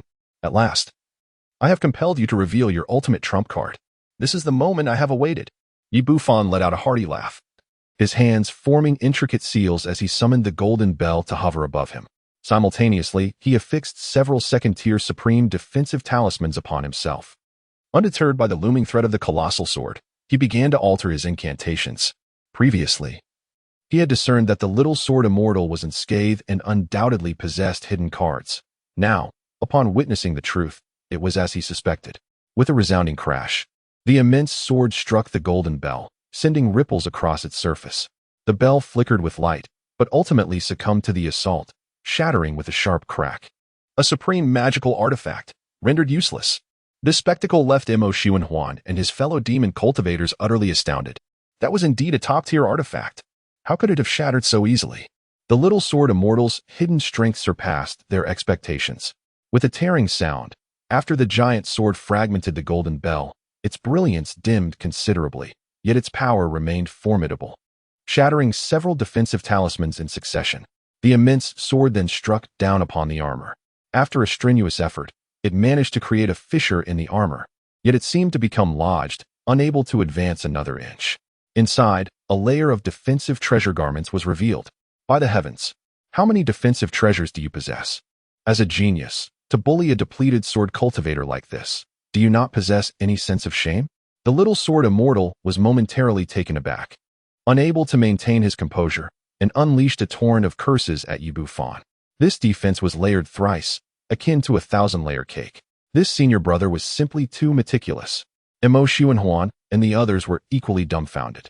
Even in such a weakened state, the little sword immortal's senior brother remained cautious, preemptively donning multiple layers of defensive gear. Beyond pseudo-artifacts, nothing could likely harm him. Is this how you treat me, you beast? Even now, you still plot against me. Suddenly, the little sword immortal's hair bristled, his scalp prickling. Summoning the last vestige of his magical energy, he abruptly attempted to shift away. Alas, it was too late. Whoosh! A barely perceptible arrow pierced through the little sword immortal's right chest, staining the sky with blood. His face turned ashen, just as he intended to voice a protest. A wave of dizziness overwhelmed him. Poison. The little sword immortal's visage darkened to a shade of blue, blood seeping from his 7 orifices, his consciousness becoming increasingly hazy. Bufan extended his hand with a swift motion, causing the dart to return and land gracefully in his palm. This lethal projectile, obtained from Li Kuei, was inherently designed for assassination and was infused with a potent toxin. An ordinary Foundation establishment cultivator would likely perish upon contact. Whoosh! Bufan did not pause. A glint of cold light flashed in his eyes as he employed the technique of fleeting shadows, instantly closing the distance to the little sword immortal. Brandishing a massive hammer, he aimed a fierce blow at his opponent's head. This fellow was truly ruthless. Was he intent on killing the little sword immortal? Emo Xuanhuan felt a chill of fear. They had encircled the little sword immortal, but never had they considered slaying him. After all, he was the foremost swordsmanship prodigy of the Qinggong sect. His demise would incite a frenzy within the sect. They could not withstand the relentless pursuit of the Qinggong sect's wrath. However, just as the colossal hammer was a mere inch from the little sword immortal's head, a flash of silver light erupted from his forehead, astonishingly repelling the hammer back. This was a genuine treasure. An automatic protector? How fiercely protective the Qinggong sect was to have concealed such a treasure within this individual. Bufan was taken aback, cursing under his breath. This creature was exceedingly difficult to vanquish. However, it was somewhat expected, considering it was the most formidable being from the Shanqing Palace, inevitably possessing means of self-preservation. Suddenly, Bufan seemed to sense something, abruptly turning his gaze towards the direction of Luoyun City. There, an astonishing aura was rapidly approaching, its speed far surpassing that of the Foundation establishment stage. Very well, I shall seek an opportunity to eliminate you later. For now, let me gather some interest. Bufan's eyes gleamed as he seized the storage bag of the little sword immortal, which contained the coveted Yunlei sword. He did not spare even the 15 blue flying swords of his opponent, gathering them all into his possession. With the treasures now in hand, a smile finally graced Bufan's face, for the worth of this individual justified the effort of his journey. Turning swiftly, he unleashed a sword strike aimed directly at Su Zhengyi's throat. No. Su Zhengyi's countenance shifted dramatically as he hastily summoned his magical artifact to defend himself. Both were at the 6th level of Foundation establishment. However, Bufan's combat prowess far surpassed his own. The magical artifact was instantly shattered, and blood gushed forth as a small hole was pierced through Su Zhengyi's throat, leading to his immediate demise. Brother, so formidable! Exclaimed Imo Hong and Lu Keqing, their faces alight with joy as they hurriedly approached with respect. Yet, what awaited them was a blade. With 2 soft thuds, sword energy pierced the centers of their foreheads, and their lifeless bodies collapsed to the ground. In their final moments, they could not comprehend why this fellow disciple had chosen to end their lives. Brother Zheng, we harbor no enmity, Imo Xuanhuan exclaimed, his complexion shifting with alarm. The other 4, pale as ghosts, shared a foreboding sense of dread. No enmity? One of your reasons for coming to Luoyun City was indeed for me, was it not? Bufan's gaze was devoid of warmth. Since Lu Wangchuan had entrusted Mo Hong with the task of uncovering the secrets of his exquisite foundation building, it was only natural that he would also confide in Mo Xianhuan. Mo Xianhuan was momentarily stunned, but then a realization dawned upon him, causing his expression to shift dramatically. He looked at Yi Bufan with eyes brimming with disbelief. What? You are Yi. Chapter 37, The Invincible Golden Elixir, Master Jianhe. A Great Escape. Yi Bufan. How can this be possible? Earlier, Yi Bufan had already been slain by the Little Sword Immortal. Even if he had survived, it would be inconceivable for him to ascend from the first level of foundation establishment to the pinnacle of it within just 2 months, let alone possess such terrifying combat prowess. He has surpassed him. Before he could fully comprehend the situation, his gaze plummeted rapidly, only to behold his own headless corpse. Ultimately, his consciousness faded away. Suddenly, a crimson symbol ascended from the corpse, darting towards Yi Bufan with astonishing speed. This had long been anticipated. Yi Bufan let out a cold snort, and the malevolent energy of the Yang Sha surged forth, completely refining the blood-red symbols. The reason he had spared Li Kuei back then was due to the apprehension of being ensnared by such a blood curse. With the passage of time, he had diligently researched various texts and developed strategies to counteract this curse. The Yang Sha energy cultivated from the Heavenly Sha true devil art was even more formidable than the blood curse, capable of complete refinement. Puff, puff. The remaining 4 followed suit, each meeting their demise at Yi Bufan's hands. They were already gravely injured from their previous battle, leaving them with no strength to resist. Thus, apart from the poisoned and unconscious Little Sword Immortal, the rest were eradicated without a trace.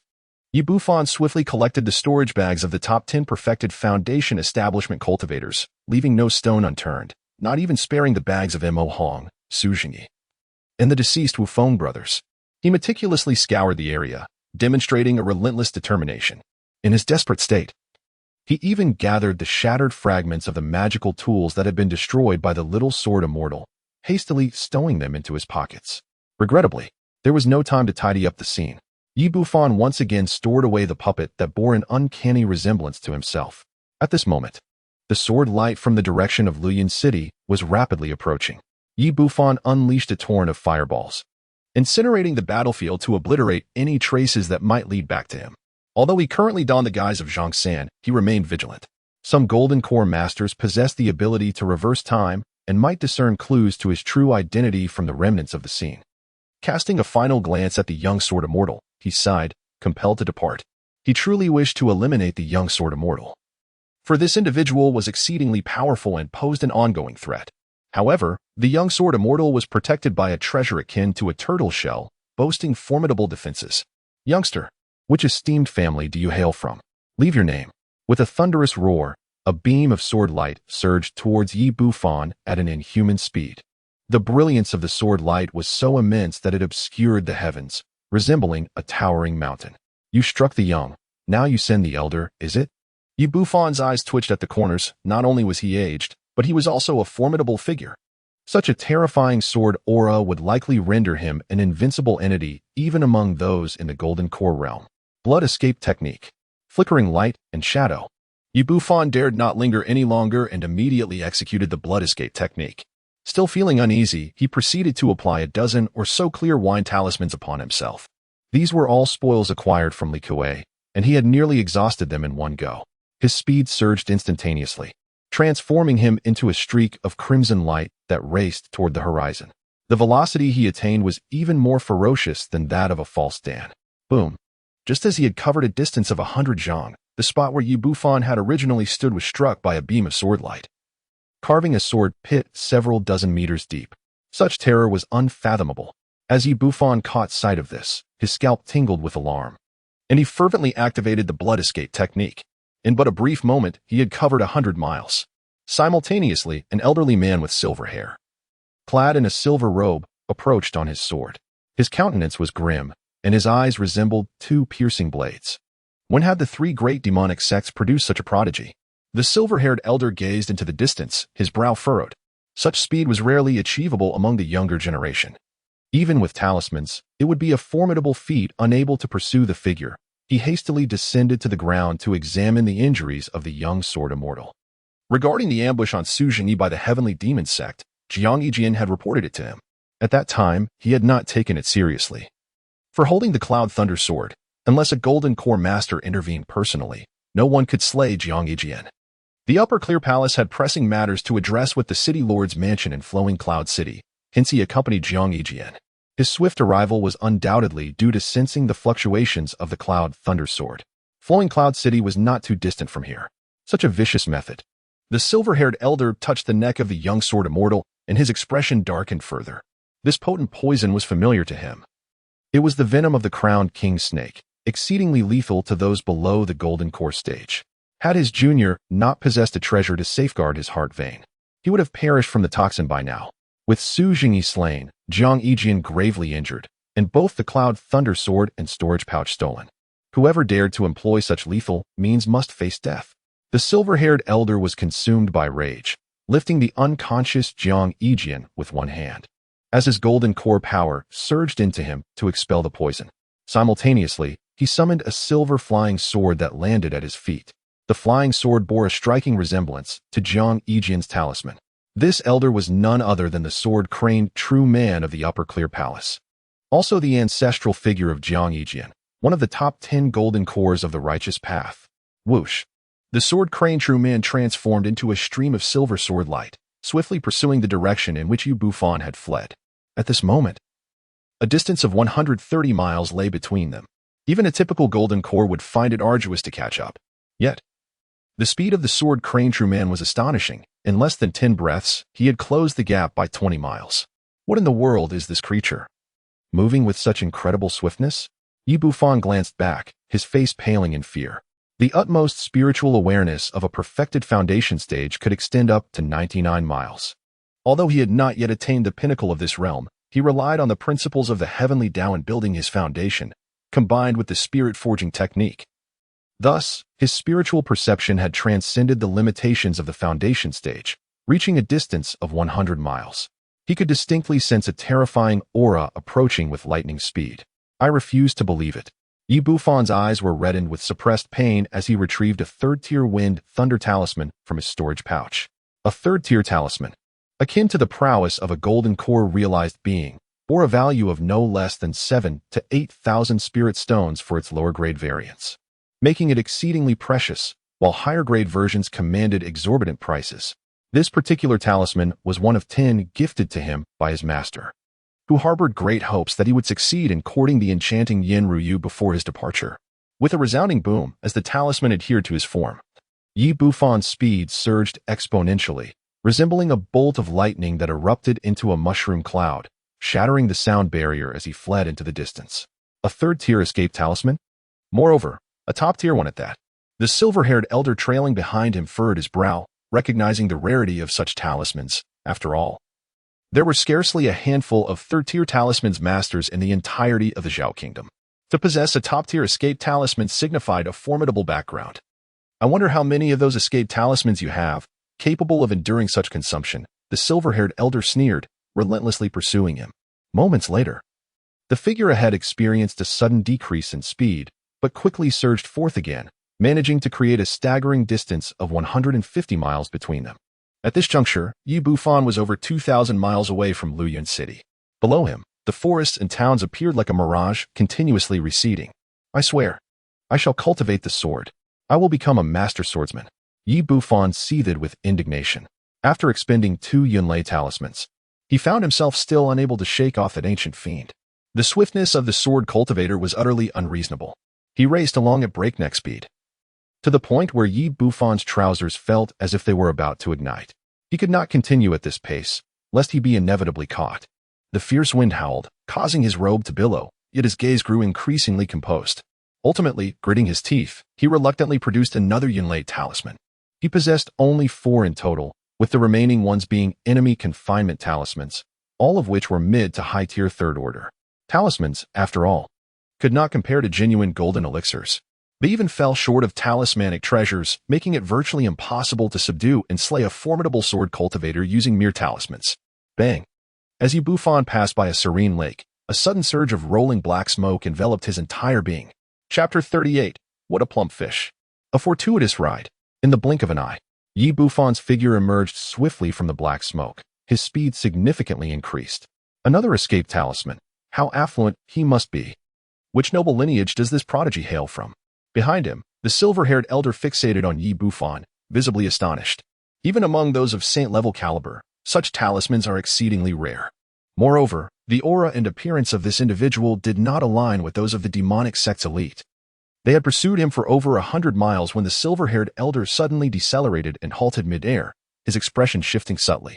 Within the scope of his spiritual sense, Yi Bufan, who had fled, abruptly plummeted from the sky, crashing directly into an ancient tree, becoming ensnared in its branches. This is not right. The elder's expression darkened. A foreboding sensation creeping in. He expanded his spiritual sense rapidly, yet detected no anomalies.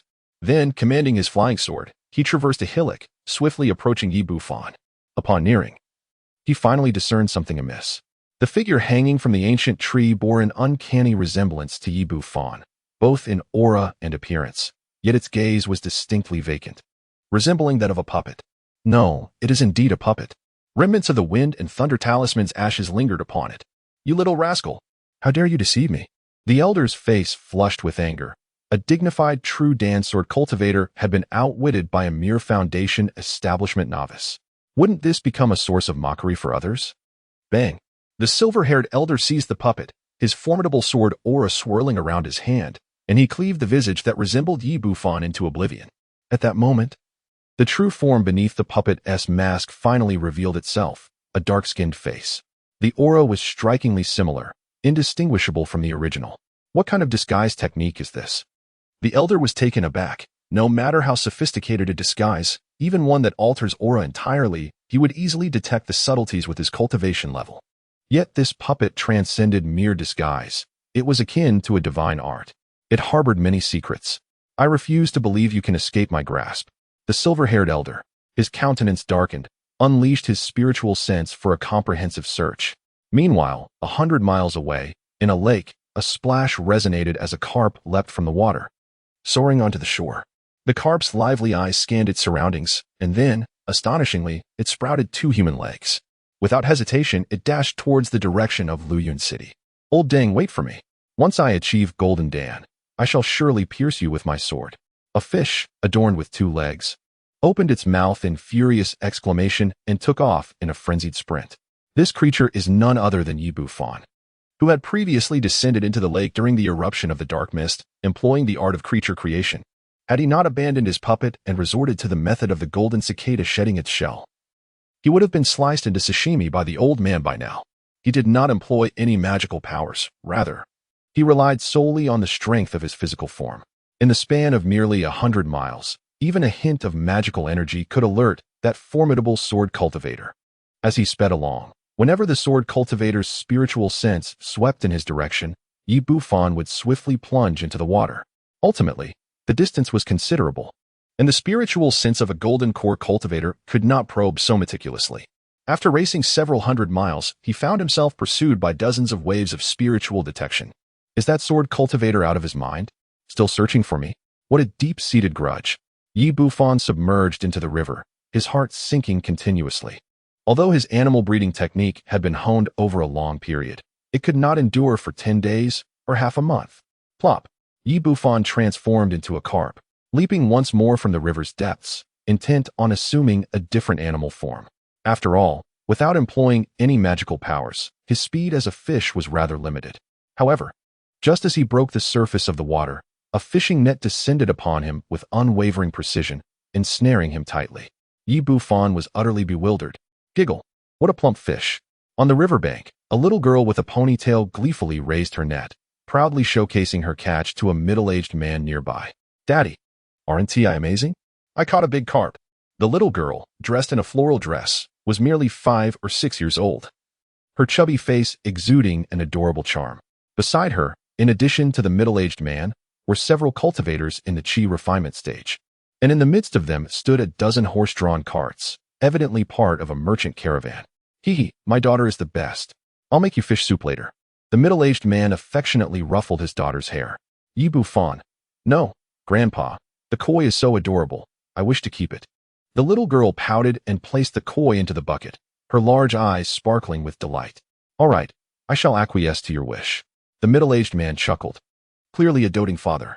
Thank you, Grandpa, the little girl exclaimed joyfully, her tiny finger playfully teasing the koi in the bucket.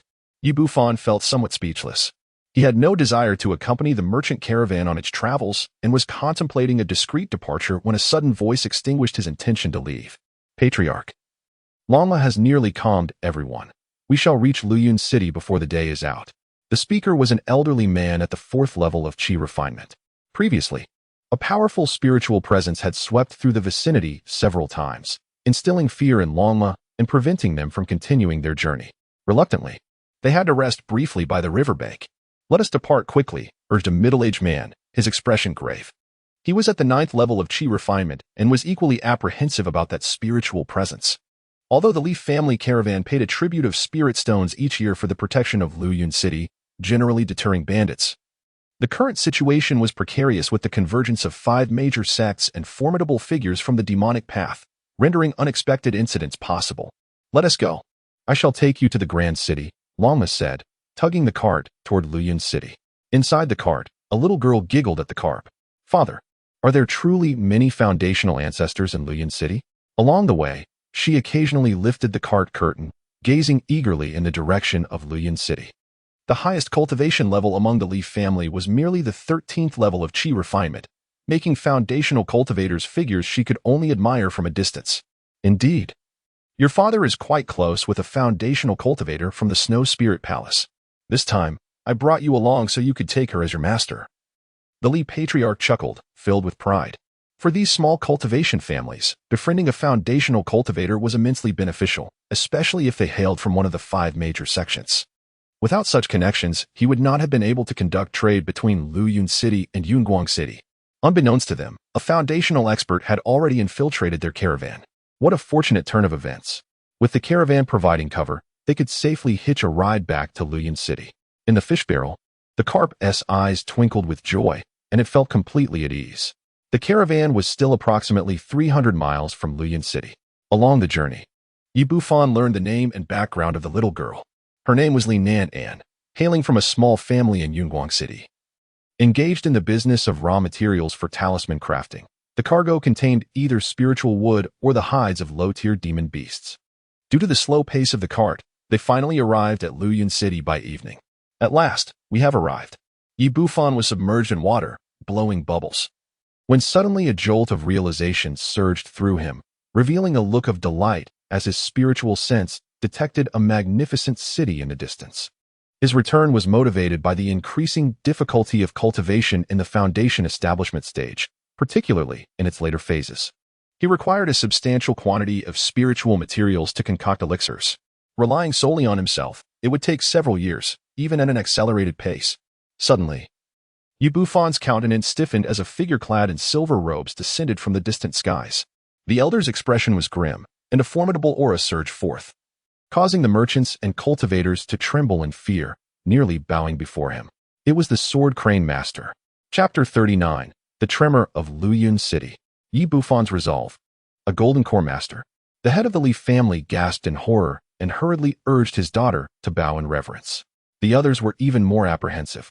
For them, a foundation establishment cultivator was already a figure of great stature. A Golden Core Master was a being of immense power, and incurring their displeasure could spell disaster for their entire clan.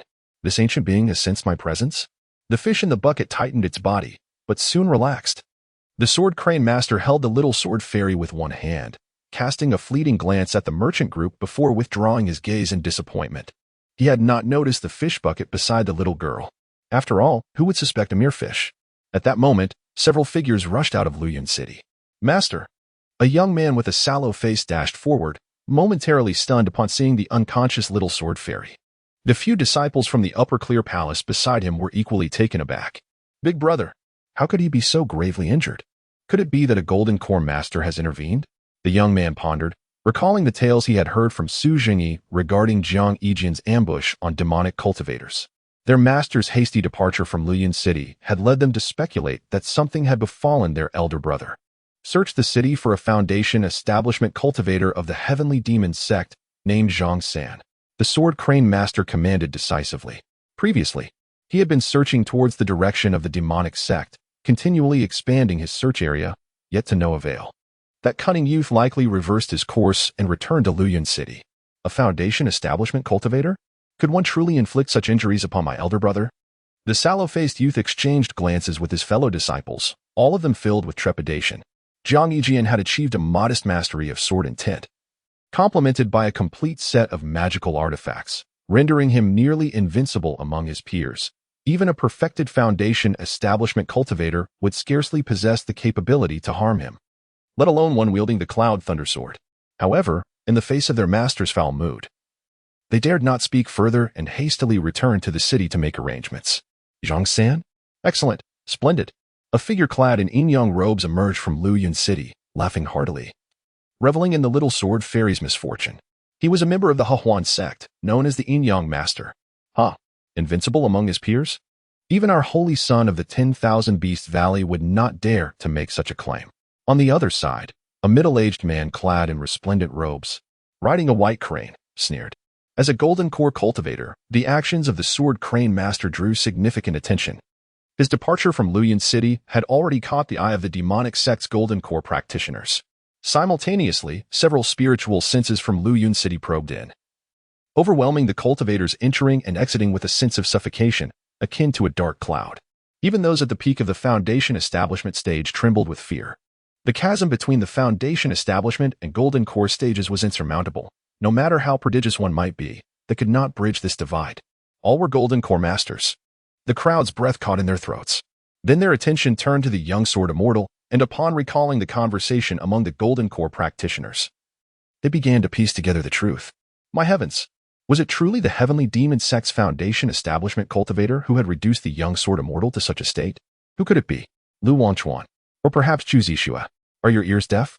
Didn't you hear them mention Zhang San? My goodness! When did the Heavenly Demon Sect produce such a formidable figure? Zhang San, such a hasty name. A tumult arose both inside and outside the city gates, as numerous cultivators expressed their shock and disbelief. The young sword immortal ranked among the top 3 in strength within the 5 great sects and 3 major demonic sects of the younger generation, aside from golden core cultivators. No one dared to claim superiority over him. Yet now, he had fallen to an unnamed individual. In an instant, speculation ran rampant as everyone sought to discern the true identity of this Zhang San from the Heavenly Demon Sect. Even the golden core masters of the yin-yang sect and the Beast Valley were shrouded in confusion. Get lost. The sword crane master's expression twitched as he spat out a single word between clenched teeth, hastily leading the young sword immortal into the city. Meanwhile, on another side, Bufan stealthily mingled with a merchant caravan, infiltrating Luyuan City. Observing the lofty golden core masters, a glimmer of determination flashed in Bufan's eyes. If he possessed golden core cultivation, would he be hunted down? Yet this unremarkable merchant caravan went unnoticed. The golden core masters from the Hehuan sect and the Beast Valley exchanged glances, contemplating the sword crane master's retreating figure. A fierce contender had emerged among the youth, and the ceiling of the demon ruins was bound to witness many unforeseen developments. 2 individuals furrowed their brows, both practitioners of the dark arts, engaged in fierce competition. They were determined not to let Zhang San of the Heavenly Demon Sect seize the opportunity presented by the ceiling relic. Subsequently, each retrieved their communication talismans to alert their respective prodigies to remain vigilant against Zhang San. They also instructed their subordinates to meticulously investigate Zhang San's movements and the details of the little sword immortal's severe injuries. Should the chance arise, they would not hesitate to allow their talented disciples to deliver a fatal blow to the little sword immortal. Soon, the investigation results were presented to the tables of the various powerful factions. To their dismay, the findings revealed only the name of Zhang San and his moniker as the Midnight Black Hand of the Heavenly Demon Sect, with nothing else of substance. It was as though he had emerged from thin air. Even the esteemed sword crane master sought the assistance of the city lords Feng Li to employ the reversal light secret technique to retrace the battle scenes. But the outcome left him even more disheartened. Zhang San was astonishingly cautious. After eliminating his targets, he immediately obliterated the battlefield, unleashing violent waves of fire attribute energy that disrupted the spatial fabric, rendering any attempt at retracing futile. The only solace for the sword crane master was that the little sword immortal had regained consciousness. I will kill him. I will kill him. In a secluded courtyard within the city, the little sword immortal lay on his bed, his eyes bloodshot. The Cloud Thunder Sword, the true fire beast Dan, and his storage bag were all gone. Moreover, He had lost his half-brother's life in the process. This enmity must be avenged at all costs. Before seeking his demise, he needed to locate Zhang San to discuss his cultivation techniques, spells, and magical artifacts. The Sword Crane Master admonished him, urging the little sword immortal to remain calm. He believed that a thorough investigation would eventually uncover some trace. The individual's cultivation method was exceptionally domineering, yet Imo Xuanhuan of the Heavenly Demon Sect had never encountered him. However, it was certain that he belonged to the Heavenly Demon Sect, as the spells he employed were two forbidden techniques exclusive to them. The little sword immortal took a deep breath, reminiscing about the forbidden spells, particularly those mentioned by Imo Xuanhuan, and then described the appearance of the magical artifacts. I will personally investigate the ensuing matters. You focus on your recovery. With the true fire beast Dan gone, the sealing relic is your only chance for a comeback. As long as you attain the 6th or even 7th transformation of the Golden Core, the next time you encounter Zhang San, killing him will be as easy as slaughtering a dog. The Sword Crane Master fixed his gaze upon the little sword immortal. The higher the quality of the golden tier, the greater the potential for advancement to the nascent soul stage, as well as immense strength. A caravan was traversing the city streets when a fish suddenly leapt from a cart, landing in an alley. Moments later, a young man clad in blue emerged from the opposite end of the alley, seamlessly blending into the crowd. Bufan had found a new inn. He sat cross-legged on the bed, neglecting to count his spoils. Instead, he closed his eyes in deep contemplation, replaying every detail of the battle in his mind. Until he possessed absolute strength, his true identity must remain concealed. Otherwise, the news of his transformation from a frail, aging chi refining novice into a being capable of contending with a minor sword immortal within the span of 3 months would undoubtedly send shockwaves through the entire cultivation community of the Zhao Kingdom. Such revelations would place him at the center of a storm, exponentially increasing the dangers he faced. He had no desire to live with his head constantly on the chopping block. The heavenly evil true demonic art, a technique that only the Holy Sun and a select few elders of the Heavenly Demon Sect had ever perused, had never been witnessed in its full manifestation even by past leaders of the sect, let alone by the Qing Palace. This aspect should pose little concern. Bufan furrowed his brows, murmuring to himself, the 2 forbidden spells reside on the 5th level of the scripture repository, accessible to core disciples. And even those who have made significant contributions can cultivate them. This, too, is beyond investigation. Magical artifacts. Bufan relentlessly dismissed various potential threats from his mind. Essentially, all clues pointed towards his alter ego, Zhang San. Moreover, even the aura and magical fluctuations he exhibited during his battle with the young sword immortal had been artfully fabricated using his mastery of beast creation technique. He had now honed this ancient secret art to an impressive degree. Suddenly, he opened his eyes wide. Something was amiss. It was that puppet. Chapter 40. Overnight Wealth. The tycoon of Luyan City. In order to escape, he had no choice but to use the puppet to divert the attention of the formidable sword cultivator. The puppet had been crafted by the illustrious Zhou Wanchun. Shortly after its creation, it had likely been seen by very few. The only concern that lingered in Bufan's mind was the residual spiritual imprint on the puppet. While the aura and magical energy could be altered, the spiritual imprint could not. That ancient being would likely employ the spiritual imprint for reverse tracking. However, with my mastery of the beast creation technique, I should be able to create a barrier against it. Bufan furrowed his brows into a deep frown, realizing that henceforth, he would likely be unable to utilize his spiritual sense in the presence of that old monster. After a moment of contemplation, he pondered further. Bufan decided to linger in the Cloudflow City for a while. Firstly, he aimed to gather spiritual herbs and refine elixirs to enhance his cultivation, while also seeking secret techniques to improve his talisman-making skills. Secondly, he sought to evade the investigations of Master Jinha, as the path to the Heavenly Demon Sect was likely under the watchful eyes of formidable beings. In contrast, the bustling Cloudflow City offered a semblance of safety. Finally, Bufan had to contemplate the implications of the mission assigned by the Heavenly Demon Sect. After all, among the 6 individuals tasked with the mission, only he survived, while the other 5 perished. Once he breaks through to the Golden Core stage, or even the nascent soul stage, no one or anything shall pose a threat to him. Bufan's gaze grew increasingly resolute. In this treacherous realm of cultivation, rife with deceit and peril, his meager prowess afforded him little security, not to mention the enigmatic intentions of Master Jinha, the foremost nascent soul cultivator of the Zhao Kingdom, whose motives for taking him as a disciple were shrouded in uncertainty. like a sword suspended over his head, ready to strike at any moment. For now, it was prudent to first organize his spoils. Bufan swiftly arranged a barrier in the room to conceal his presence. Subsequently, he rummaged through his belongings, producing a multitude of storage pouches. The toll of this battle had been significant. He had lost the golden bell of Li Kuei, the Titan hammer, and the flying sword of Green Lotus, all rendered utterly useless. Additionally, 3 wind and thunder talismans had been sacrificed. However, the spoils were far greater, amounting to a total of 17 storage pouches. He began by emptying the contents of the pouch belonging to the miner's sword immortal, and a radiant glow ascended. The room was soon filled with a veritable mountain of items.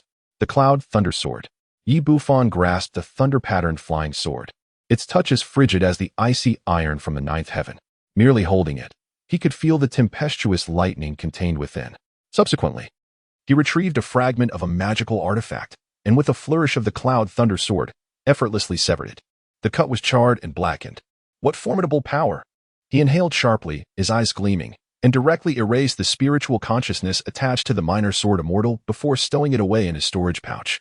With this sword in his possession, his combat prowess could truly be regarded as the pinnacle of Foundation establishment. At the auction, a gathering of prodigies cast envious glances at this item, valued at a staggering 180,000 spirit stones. In addition to the Cloud Thunder Sword, there were also a dozen or so manuals, all authentic spells from the Shangqing Palace. Currently, Bufan possessed immense strength. Ordinary spells offered little enhancement to his capabilities. However, they could serve to disguise him as a disciple of the Shangqing Palace or a minor sword immortal. Bufan was not disheartened. Zhang San's identity was far too fabricated. He required a persona like the Little Sword Immortal, one equipped with an identification that could bear the brunt of any misdeeds.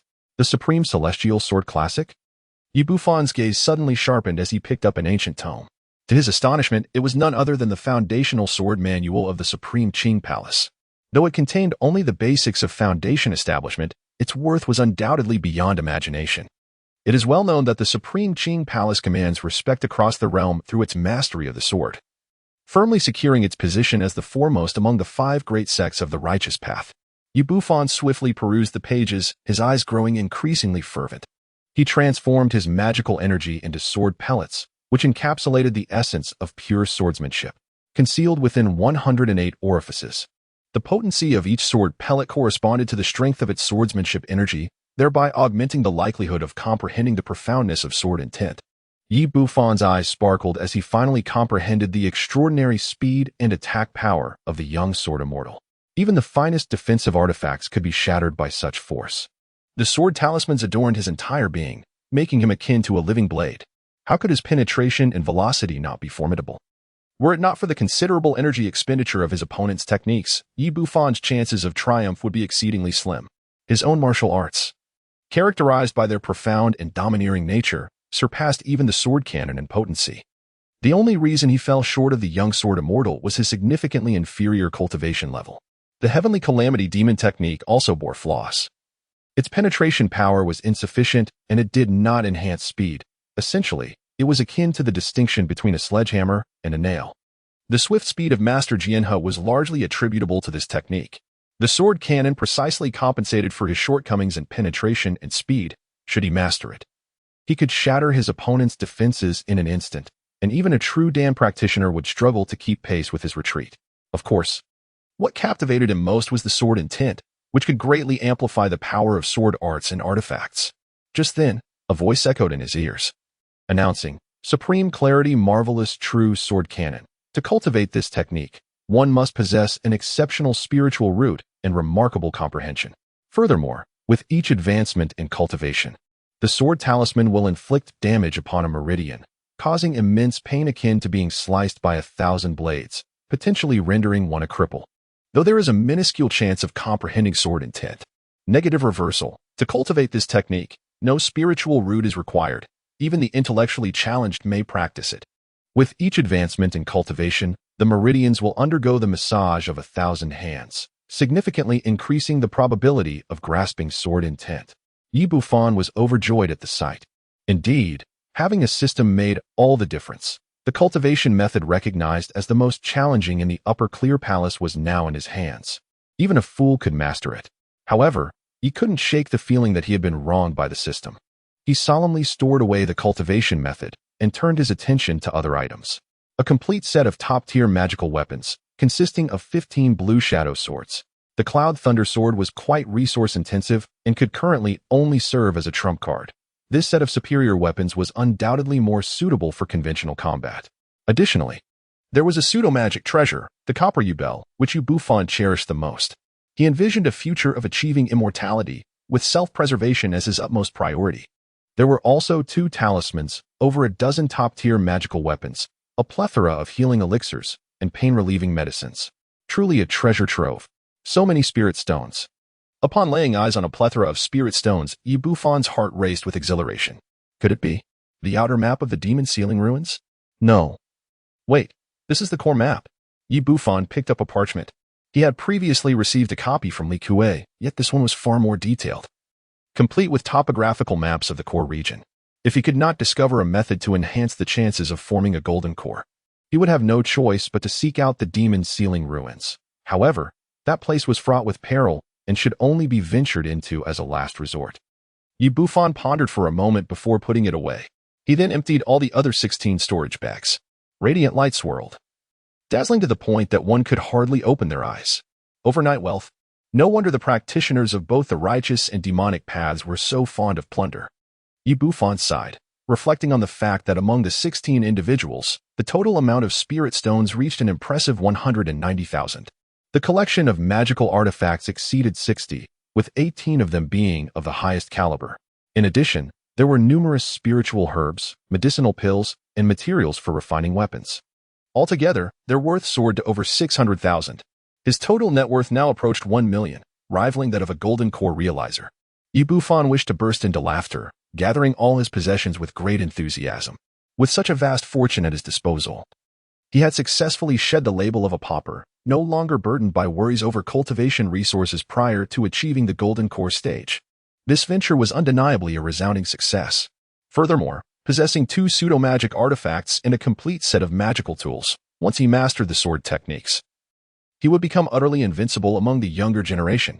With an ample supply of spirit stones, he aimed to swiftly procure spiritual herbs and refine elixirs to elevate his cultivation level. Bufan rose to his feet, transforming into a young man clad in blue, and began his quest for medicinal herbs throughout the city. Meanwhile, the Qigong Palace commenced a large-scale search. By afternoon, as Bufan emerged from the alchemy shop, he sensed something amiss. A furtive glance at several cultivators within the throng tightened his brow. His keen perception allowed him to detect the sword energy emanating from their bodies, unmistakably indicating they were affiliated with the Qigong Palace. His gaze frequently swept through the crowd.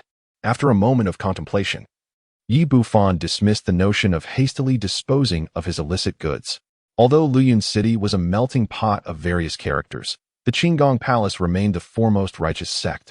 Possessing immense power, it was prudent to consider the possibility that they could trace him through the stolen items.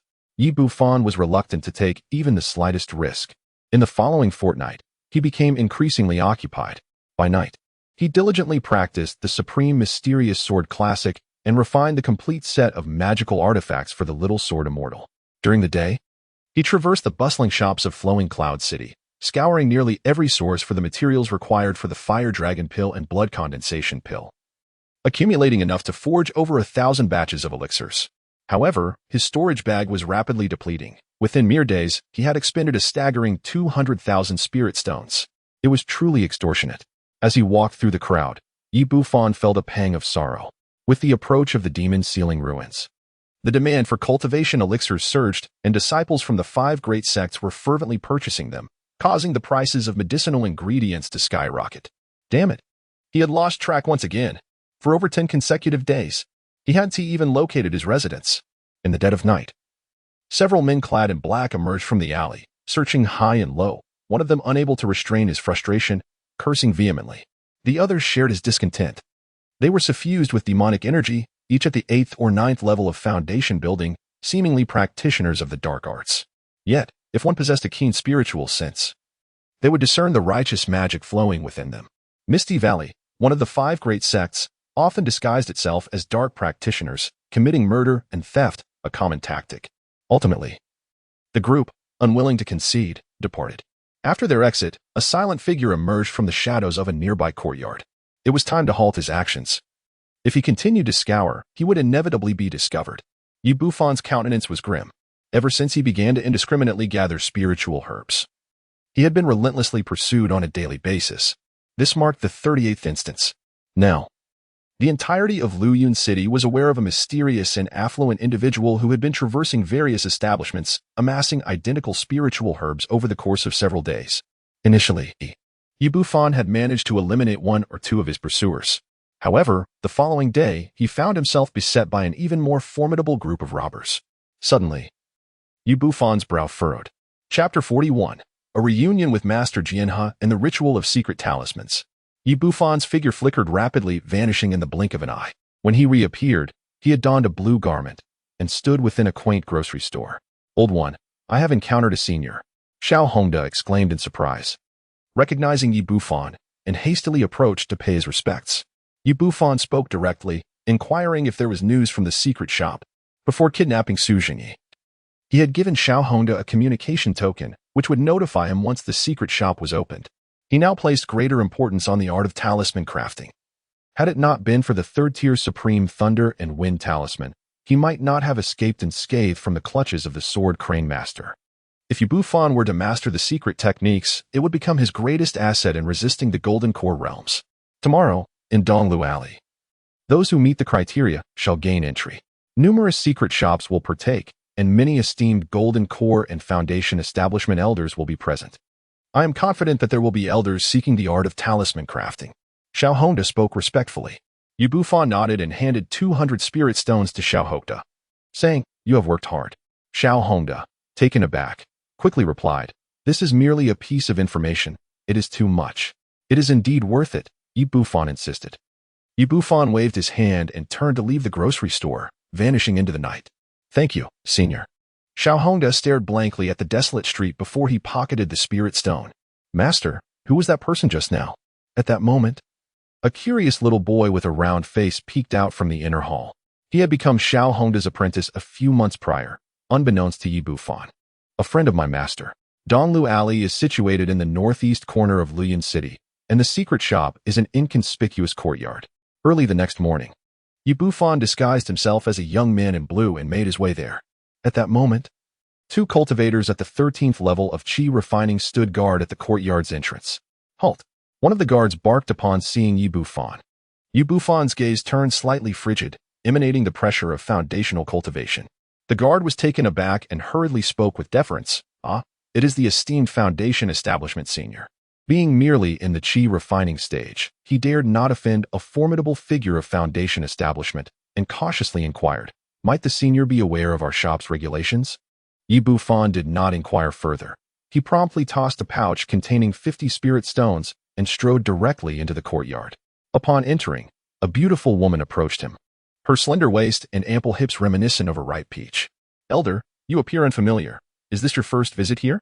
The enchanting woman smiled alluringly and bowed gracefully. "Indeed." Bufan nodded slightly, wearing an expression that suggested a desire for distance. The junior led the way ahead. Rather than feeling embarrassed, the enchanting woman became increasingly fervent, her alluring fragrance wafting through the air as her voluptuous form nearly pressed against Bufan. Bufan's expression remained tranquil, unperturbed by his surroundings.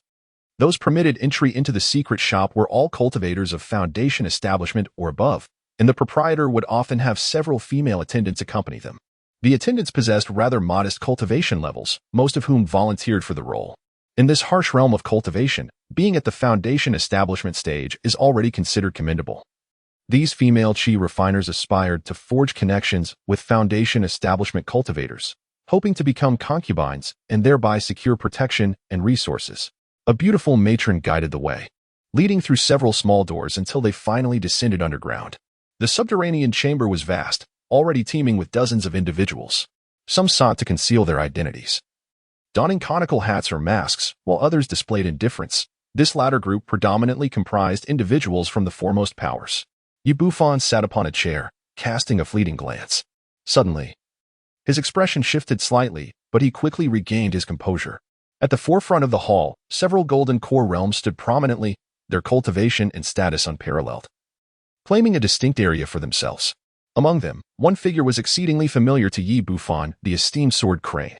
At this moment, he sat upon a grand chair, eyes closed in meditation, surrounded by an emptiness that evoked a sense of reverence from a group of Foundation establishment cultivators who dared not approach. Why had this old fellow not yet taken his leave? Yi Bufan secretly cursed, for it had been a fortnight since his battle with the young sword immortal. During this time, the searches conducted by the sword crane master had diminished significantly. After all, it was exceedingly time-consuming and laborious to pursue an individual daily. This brought him a sense of relief, leading him to believe that the old rogue had returned to the Upper Purity Palace. Little did he expect to encounter him here. Unable to confront this old fellow at present, he resolved to bide his time, seeking vengeance for this pursuit at a later date. Yi Bufan maintained a composed demeanor, secretly fortifying his spiritual awareness to avoid detection. After the passage of a fragrant incense stick, an increasing number of Foundation establishment cultivators entered the hall. Among them were individuals from the 5 great sects and demonic cults, as well as several golden core practitioners. Yi Bufan surmised that this group of venerable elders was likely preparing to procure life-preserving items for their descendants to enter the Sealing Demon Relic. The Sealing Demon Relic, abundant in opportunities, had almost engulfed the entirety of the Zhao Kingdom, allowing numerous factions access. After a brief moment, the proprietor of the secret shop finally entered through the side door. She was a woman in her 30s, adorned in a plain dress, possessing a cultivation level of the 7th layer of Foundation establishment. Though her prowess was not overly formidable, none dared to act recklessly. It was rumored that this secret shop was backed by the Lord's Mansion of Luyun City. Yun Gu, let us commence, urged an impatient golden core cultivator, seemingly acquainted with the woman in the plain dress. Ha, since Elder Lu has urged me, I shall not delay. Whether you are a returning patron or a newcomer, please step forward in order to present your treasures and exchange for desired items. Our secret shop only takes a fee of 200 spirit stones. The woman smiled gracefully, her demeanor elegant as if she were an orchid in a secluded valley. Having concluded her words, she took a seat on a long bench, flanked by 3 fully realized Foundation establishment cultivators standing guard. I shall go first. Does anyone possess the Poyandan? Inquired the Lu surname Golden Core cultivator as he stepped to the front, scanning the audience with eager eyes. Upon hearing these words, Yi Bufan felt a stir within his heart. He possessed the recipe for the Breaking Cloud pill, capable of aiding individuals in transcending the barriers of minor realms. However, due to the exorbitant cost of the ingredients, he had refrained from procuring them. Yi Bufan, having consumed an exquisite poison pill, found that the adverse effects were effortlessly overcome, rendering the bottlenecks of the 1st to 6th levels inconsequential. However, the future remained uncertain. Above the 8th level of Foundation establishment, the obstacles were formidable, and relying solely on medicinal pills to enhance his cultivation would prove challenging. Initially, Li Kuei had scoured the market for spiritual herbs to assist his brother in achieving complete Foundation establishment. It was amusing to hear that Lu Daoyou's son had been stuck at the 9th level of Foundation establishment for many years, and it appeared that he had yet to break through. A golden core cultivator scoffed, clad in a yin-yang robe, his aged hands incessantly caressing the female attendant in his embrace, who gasped in response. He was indeed a golden core elder from the Harmony sect. Yin-yang old ghost. Focus on your woman. I lack the inclination to engage in banter with you, the middle-aged Lu remarked darkly.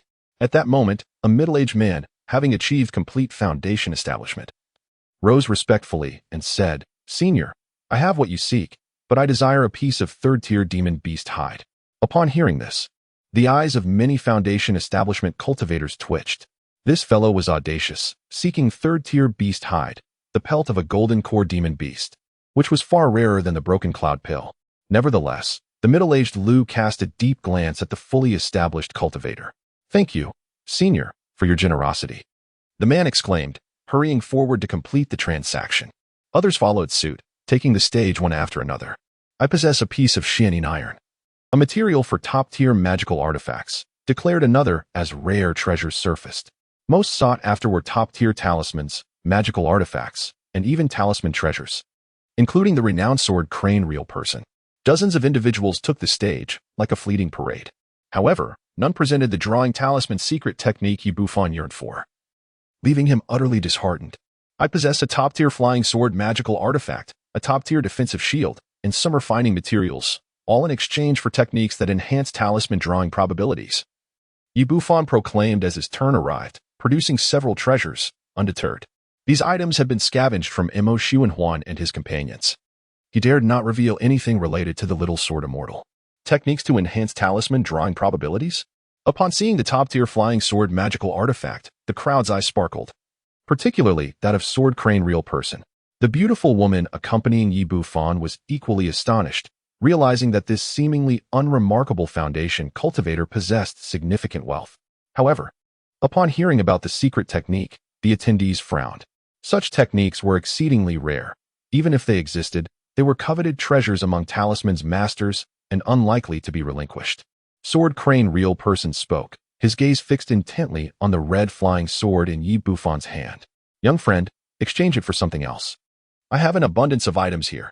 His demeanor was warm and affable, as if addressing a junior of his own lineage.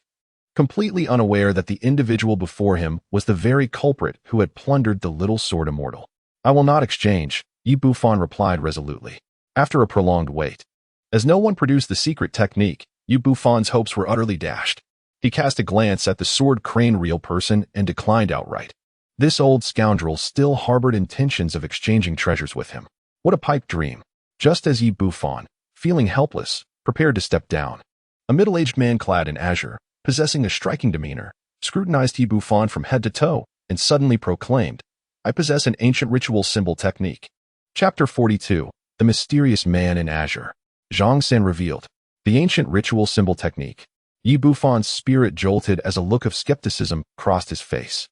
The primordial era represented the pinnacle of the cultivation realm, a time when the ethereal energies of heaven and earth were abundant, giving rise to an extraordinary number of those possessing exceptional spiritual roots. This era fostered a multitude of nascent souls and several transcendent celestial lords who ruled over vast territories. However, for reasons unknown, the cultivation world began its gradual decline.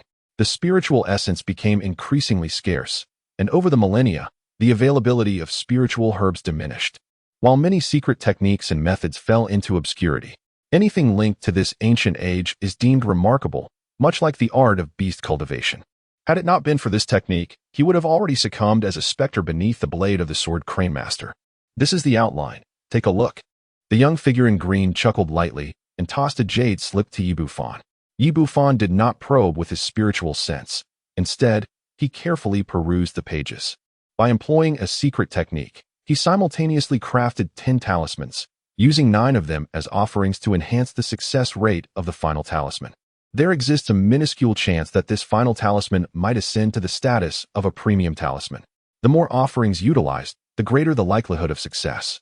Yi Bufan's eyelids twitched, nearly leading him to exclaim a traditional expression of frustration. Crafting 10 talismans might yield a mere single success, and the probability is far from guaranteed. The cost of materials is exorbitant. Second-tier talisman components are quite precious, while third-tier ones are even more costly, with a single small sheet demanding 1,000 spirit stones. Particularly with the imminent opening of the demon sealing ruins, he could scarcely afford such expenses at his current status. Yet, an idea sparked in his mind regarding the system. Ahem, would you be open to negotiations, my friend? The middle-aged man in the green attire coughed softly. He was well aware that this secret technique was rather lackluster. After consulting several talisman masters, he had been summarily dismissed upon their review of the technique. Very well. Yi Bufan displayed a look of difficulty, ultimately heaving a soft sigh. However, within his heart, a surge of excitement began to swell. While other talisman masters might regard it as inconsequential, to him, it was a divine art. Should he succeed in the negative reversal, he would ascend to the ranks of the most elite talisman masters, and when faced with a golden core true person, he would undoubtedly possess the means for self-preservation. In the end, each party presented 100 spirit stones to the woman in the flowing skirt, engaging in mutual exchange. A group of Foundation establishment cultivators could only watch enviously as the top-tier magical artifacts were claimed by the middle-aged man in green, while Jianhe Jinren wore a dark expression. After a month in Luyun City, he had finally attained his goal. Yi Bufan ceased his lingering and rose to depart, having recently amassed a collection of spiritual herbs. He was poised to commence the alchemical process of refining elixirs to elevate his cultivation. Simultaneously, he sought to master the art of talisman drawing. The enchanting woman continued to guide him, her demeanor increasingly warm and respectful, her eyes shimmering with vitality. With his foundational cultivation bolstered by considerable wealth, he undeniably represented a figure of immense value. If not now, then when? However, Despite her alluring advances, Yi Bufan remained impervious to her charms, much to the woman's chagrin. Fortunately, before his departure, he bestowed upon her 10 spirit stones. Upon exiting the courtyard, he exercised caution, navigating several extensive circuits within the city of Luyun before finally making his way to the inn. Moments later, Yi Bufan found himself seated at the tea table in his room, brewing a pot of spiritual tea. "Have you followed me for so long without the desire for a cup of tea?" he inquired. His voice echoed in the stillness of the room, met with silence. It was not until Yi Bufan furrowed his brow that the door was gently pushed open. "The transaction has been completed. Do you truly intend to resort to violence and theft?" Yi Bufan gazed expressionlessly at the middle-aged man in green who had just entered. It was indeed the one with whom he had made a clandestine exchange of secrets. "Ha ha ha, my friend, your spiritual awareness is truly remarkable. Capable of transcending the confines of foundational cultivation." The middle-aged man chuckled heartily, his penetrating gaze fixed on Yi Bufan, unable to conceal his astonishment. Given his capabilities, it was utterly impossible for him to remain undetected while following closely. Such an achievement could only be attained by breaking through the formidable barrier of 99 miles in spiritual awareness. To his knowledge, even the techniques designed for cultivating spiritual awareness could not breach such limits. The ability of the individual before him to shatter the constraints of foundational spiritual awareness was simply unfathomable. "Speak, what is it that you wish to pursue by tracking me?" Yi Bufan furrowed his brow, as the individual before him did not appear to be a common brigand. "I possess a certain opportunity that I wish to bestow upon you. My friend, I kindly request that your true form reveal itself."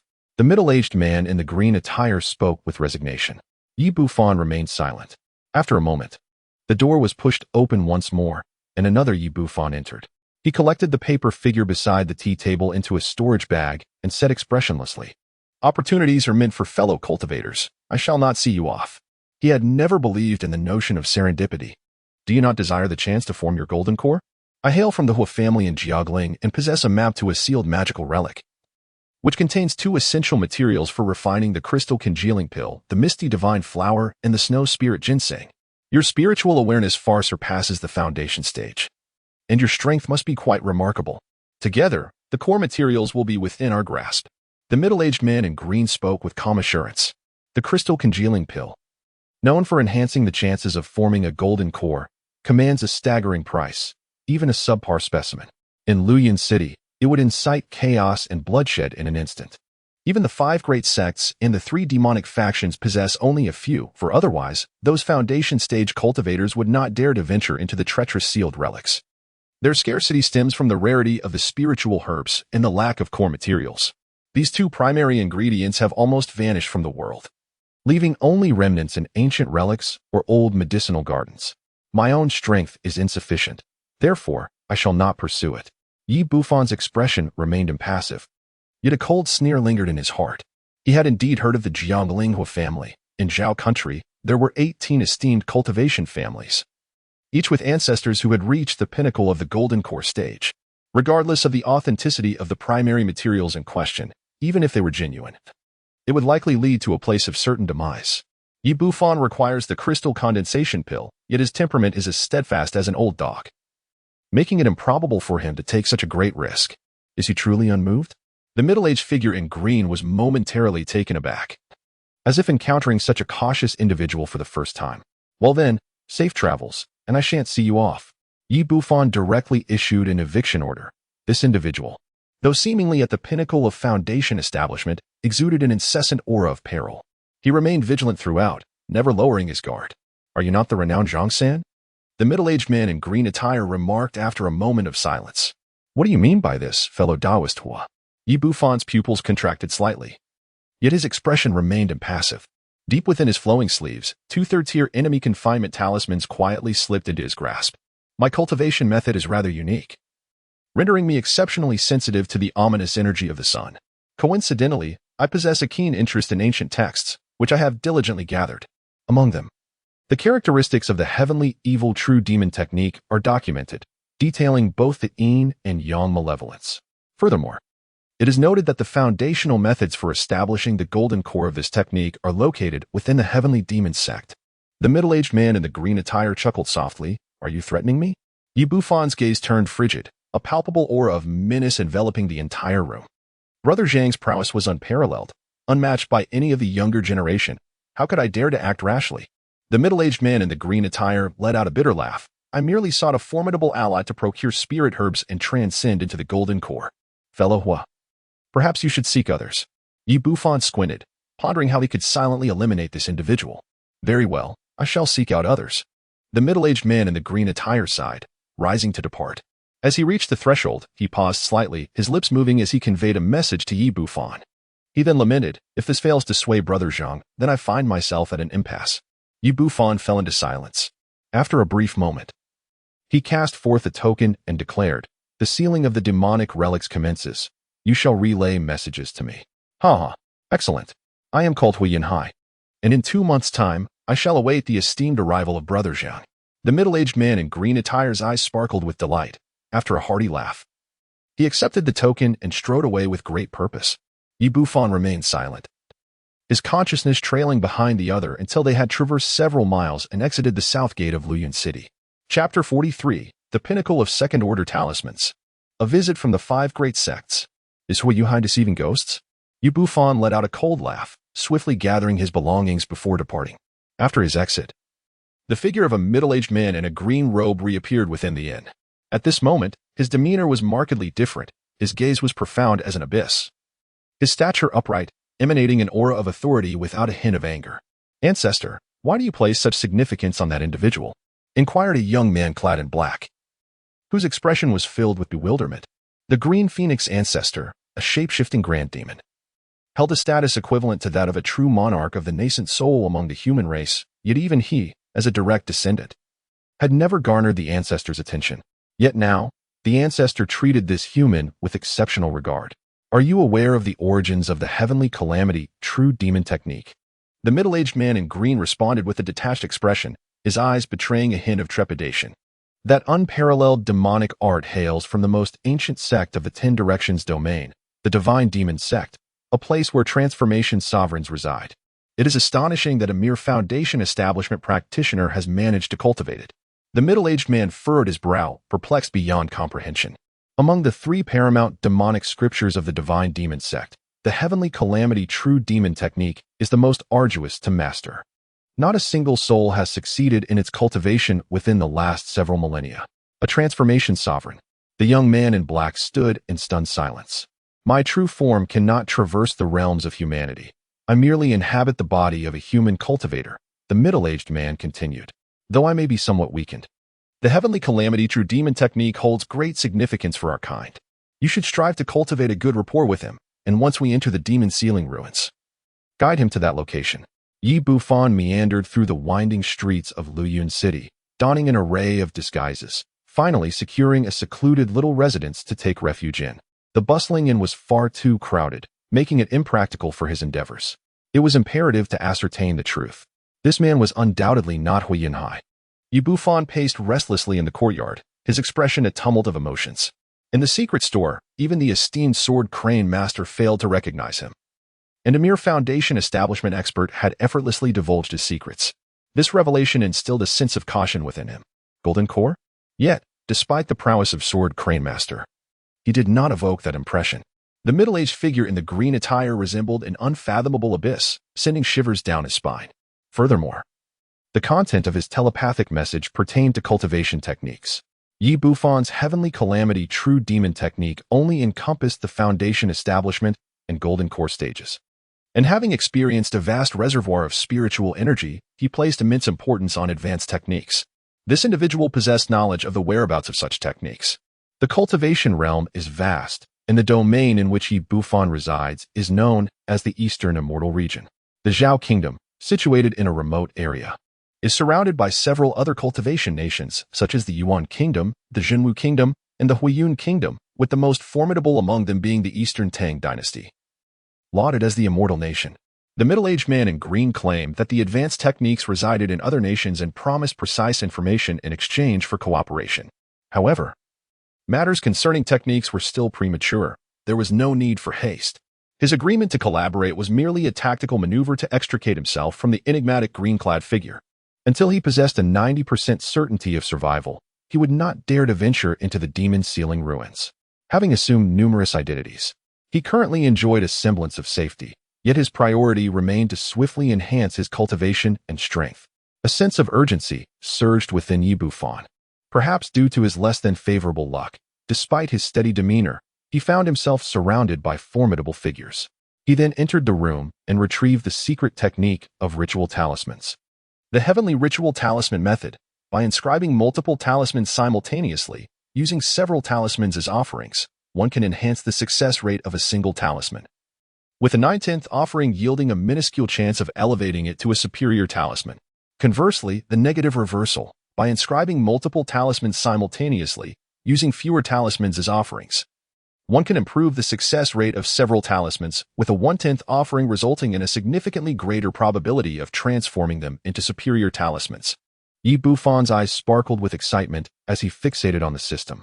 The art of talisman crafting is profoundly intricate, with the success rate of drawing talismans heavily reliant on the skill of the talisman master. A talisman master with a century of experience might achieve a success rate of 7 or 8 out of 10, which is already considered remarkable.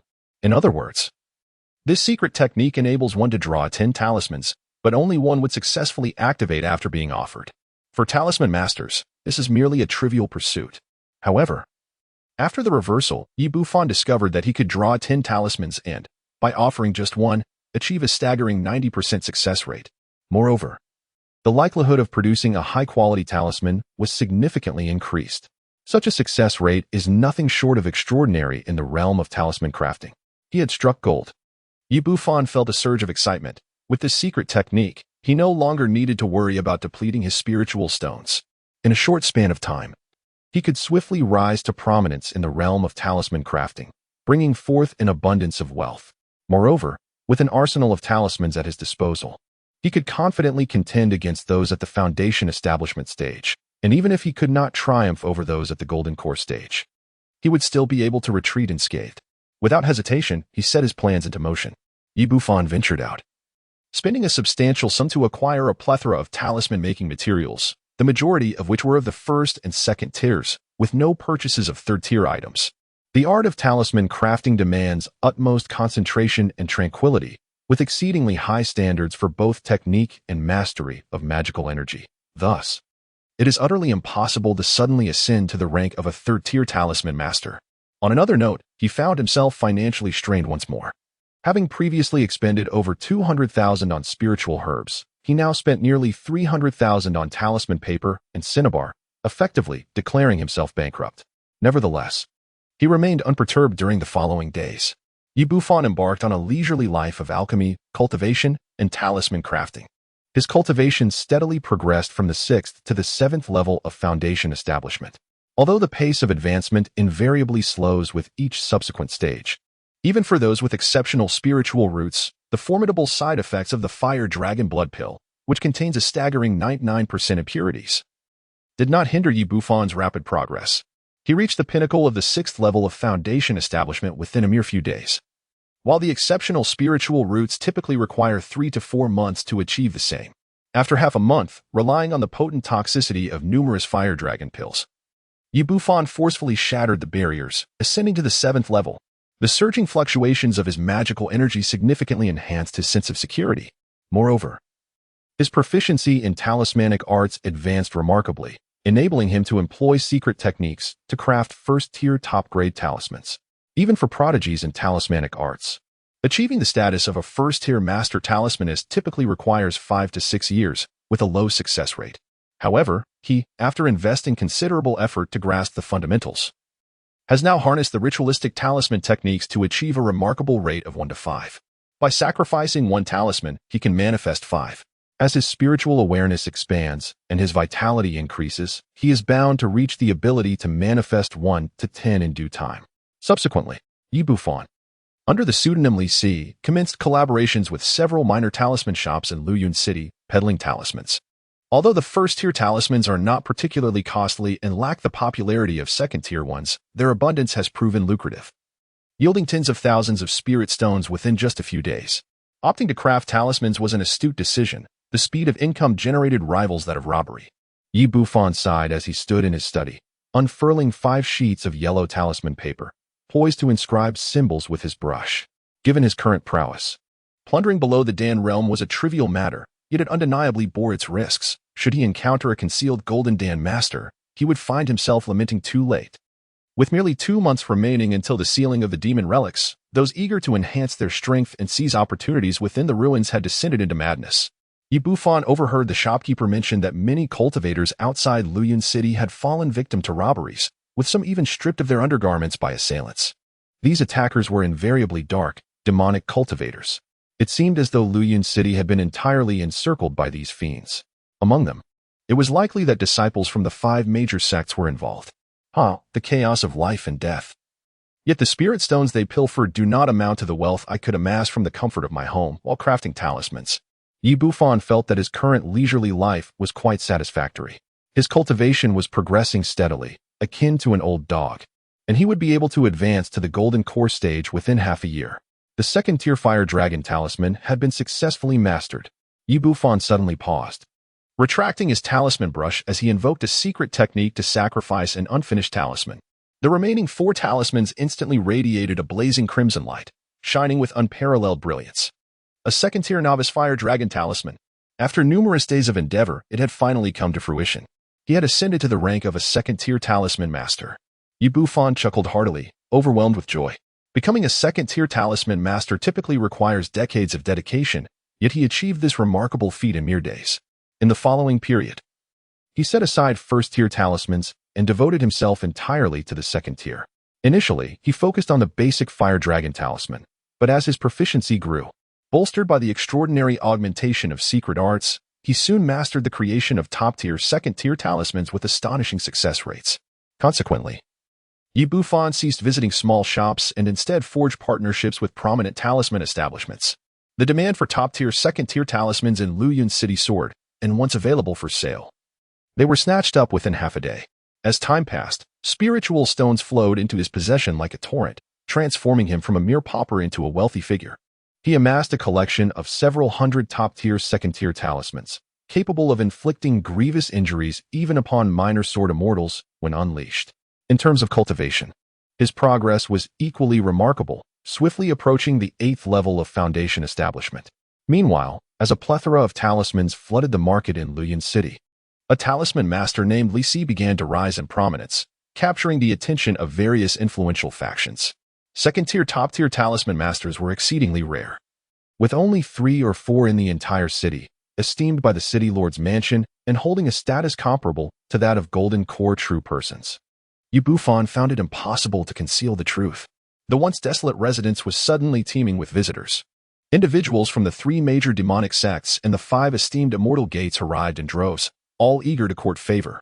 A sect boasting a second-tier master talisman maker would be capable of producing an endless supply of superior talismans, significantly enhancing the strength of its middle and lower ranks. The methods of persuasion employed were diverse and imaginative. Golden core cultivators personally made the journey, while the demonic factions sent enchanting beauties, and the righteous sects offered spirit stones and various precious materials. All of these gestures underscored the esteemed position of a second-tier master talisman maker. To Bufan's surprise, the renowned beauty Yen Ryu also made an appearance. Not only her, but he also spotted the little sword immortal and the esteemed sword crane real person. Who would have anticipated the emergence of a second-tier master talisman maker in Luyun City, and at such a young age? One wondered where Master Li had received his tutelage and whether he had intentions to join a faction. In the hall of the residence, several golden core cultivators took their seats, among them the amiable sword crane real person, who inquired with a warm smile. His words were gracious, showing no disdain for Master Li's foundation-building cultivation. Beside Sword Crane, the little sword immortal stood quietly in white attire, perhaps affected by past setbacks. Her demeanor no longer as domineering and proud as before. She offered Bufan a smile, her eyes sparkling with anticipation. After the previous bout of humiliation, the little sword immortal realized the necessity of possessing a multitude of superior talismans for self-defense. Even if her spiritual energy were exhausted, she could still utilize talismans to vanquish the treacherous Zhang Laosan. Chapter 44. Guests of the 5 Esteemed Immortal Gates, transmission from the ancestor of the celestial demons. We, the Pamiao Valley, have always held master talisman makers in high regard. Should Master Li join us, we shall provide all materials for talisman crafting. The talismans produced will be split 7-3 in favor of our valley. What say you? An elder with an ethereal presence chuckled lightly. This offer was already generous, as most second-tier talisman makers could only claim 20%, considering the sect bears the cost of materials and the risk of failure. The Upper Clear Palace echoed similar sentiments. Although we are willing to additionally offer a portion of purifying heavenly water, Sword Crane Real Person cheerfully proposed, a middle-aged gentleman clad in fine garments from the 10,000 Beast Valley. Upon hearing this, displayed an expression of astonishment, which quickly morphed into a sneer. Who would have thought the Upper Clear Palace would invest so heavily, even offering purifying heavenly water? However, this item bears significant side effects. Are you intending to bring harm to Masterly?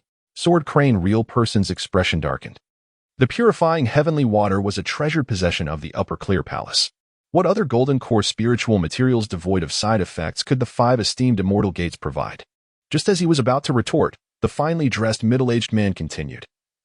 My 10,000 Beast Valley specializes in beast taming and is willing to present Masterly with a fake core demon beast for your command. The other factions were taken aback by this revelation.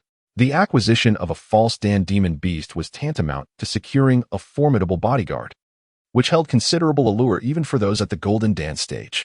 They were astonished by the generosity of the Beast Valley. However, the Yin sect, despite lacking a false Dan demon beast, had 2 exquisite beauties to offer Li Master. The envoy from the Yin sect was not the esteemed Yin Real Person, but rather a gaunt elder, a practitioner of False Dan. Although False Dan does not compare to Golden Dan, its strength vastly surpasses that of a perfected foundation establishment, compelling even prodigies like the Little Sword Immortal to bow in deference. With a jovial wave, he gestured towards 2 lovely female cultivators, one tall and one petite, whose cheeks flushed as they respectfully bowed to Bufan. Their innocence was captivating, and most notably, they bore identical features, clearly indicating their status as twins. Observing this, the onlookers silently cursed the treachery of the Yin sect. At that moment, Yin Ryu spoke up. If Li Master would deign to cast his gaze upon us and become a guest elder of the Snow Spirit sect, our sect would undoubtedly spare no effort in assisting Li Master to break through to the Golden Dance stage. Her voice was melodious, and as she smiled, it was as if 100 flowers had blossomed, instantly overshadowing the twins. This caused a subtle shift in the expressions of those present. The mere presence of Yin Ryu was a tremendous temptation, independent of the benefits of being a guest elder at the Snow Spirit sect. Beside her, the Little Sword Immortal wore a stiff expression, visibly uncomfortable. Li Master certainly enjoyed enviable privileges. Other Foundation establishment practitioners looked on with faces full of envy. They were not here to entice him, but rather to beseech his assistance. Apologies, I am accustomed to my freedom and currently have no intentions of joining any faction. Bufan expressed his apologies, gently declining the offers. While these conditions might have enticed other second-tier talisman's masters, they held little significance for him. Upon witnessing this, Master Jinha displayed a sense of disappointment, yet he refrained from further comment and shifted the conversation to light-hearted banter, subtly probing into Bufan's origins and lineage. Bufan was well aware and responded with unwavering composure. Ultimately, each faction sought his expertise in crafting talismans. Among them, the Little Sword Immortal made the most fervent request, asking him to inscribe over 100 top-tier second-grade talismans. He chuckled softly, remarking, "Fringiang, you overestimate my abilities. I can manage to create only 5 at most." Bufan's lips twitched slightly as he responded in a nonchalant manner. 5 talismans, precisely adequate. If he did not wish to exhibit overt hostility, he would not sell even a single one to those from the Upper Clear Palace. The young Sword Immortal was instantly disheartened. Aside from him, Yin Ryu requested Bufan to craft 10 array-breaking talismans, which possess the capability to dismantle formations and are significantly more challenging to draw than typical top-tier second-grade talismans. Despite their difficulty, Bufan, who mastered extraordinary secret arts, was fully capable of creating them. However, he declined her request. A beauty often brings calamity. This woman is pursued by a multitude of admirers. Getting too close to her would only invite trouble. I am aware of the challenges in crafting such a talisman. Yet I must rely solely on Master Li. Yin Ryu sighed softly, her bright eyes betraying her disappointment. She had previously purchased talismans from Master Li, among which were several exquisite pieces, clearly indicating his superior skill compared to the other 3 talisman masters in Luyan City.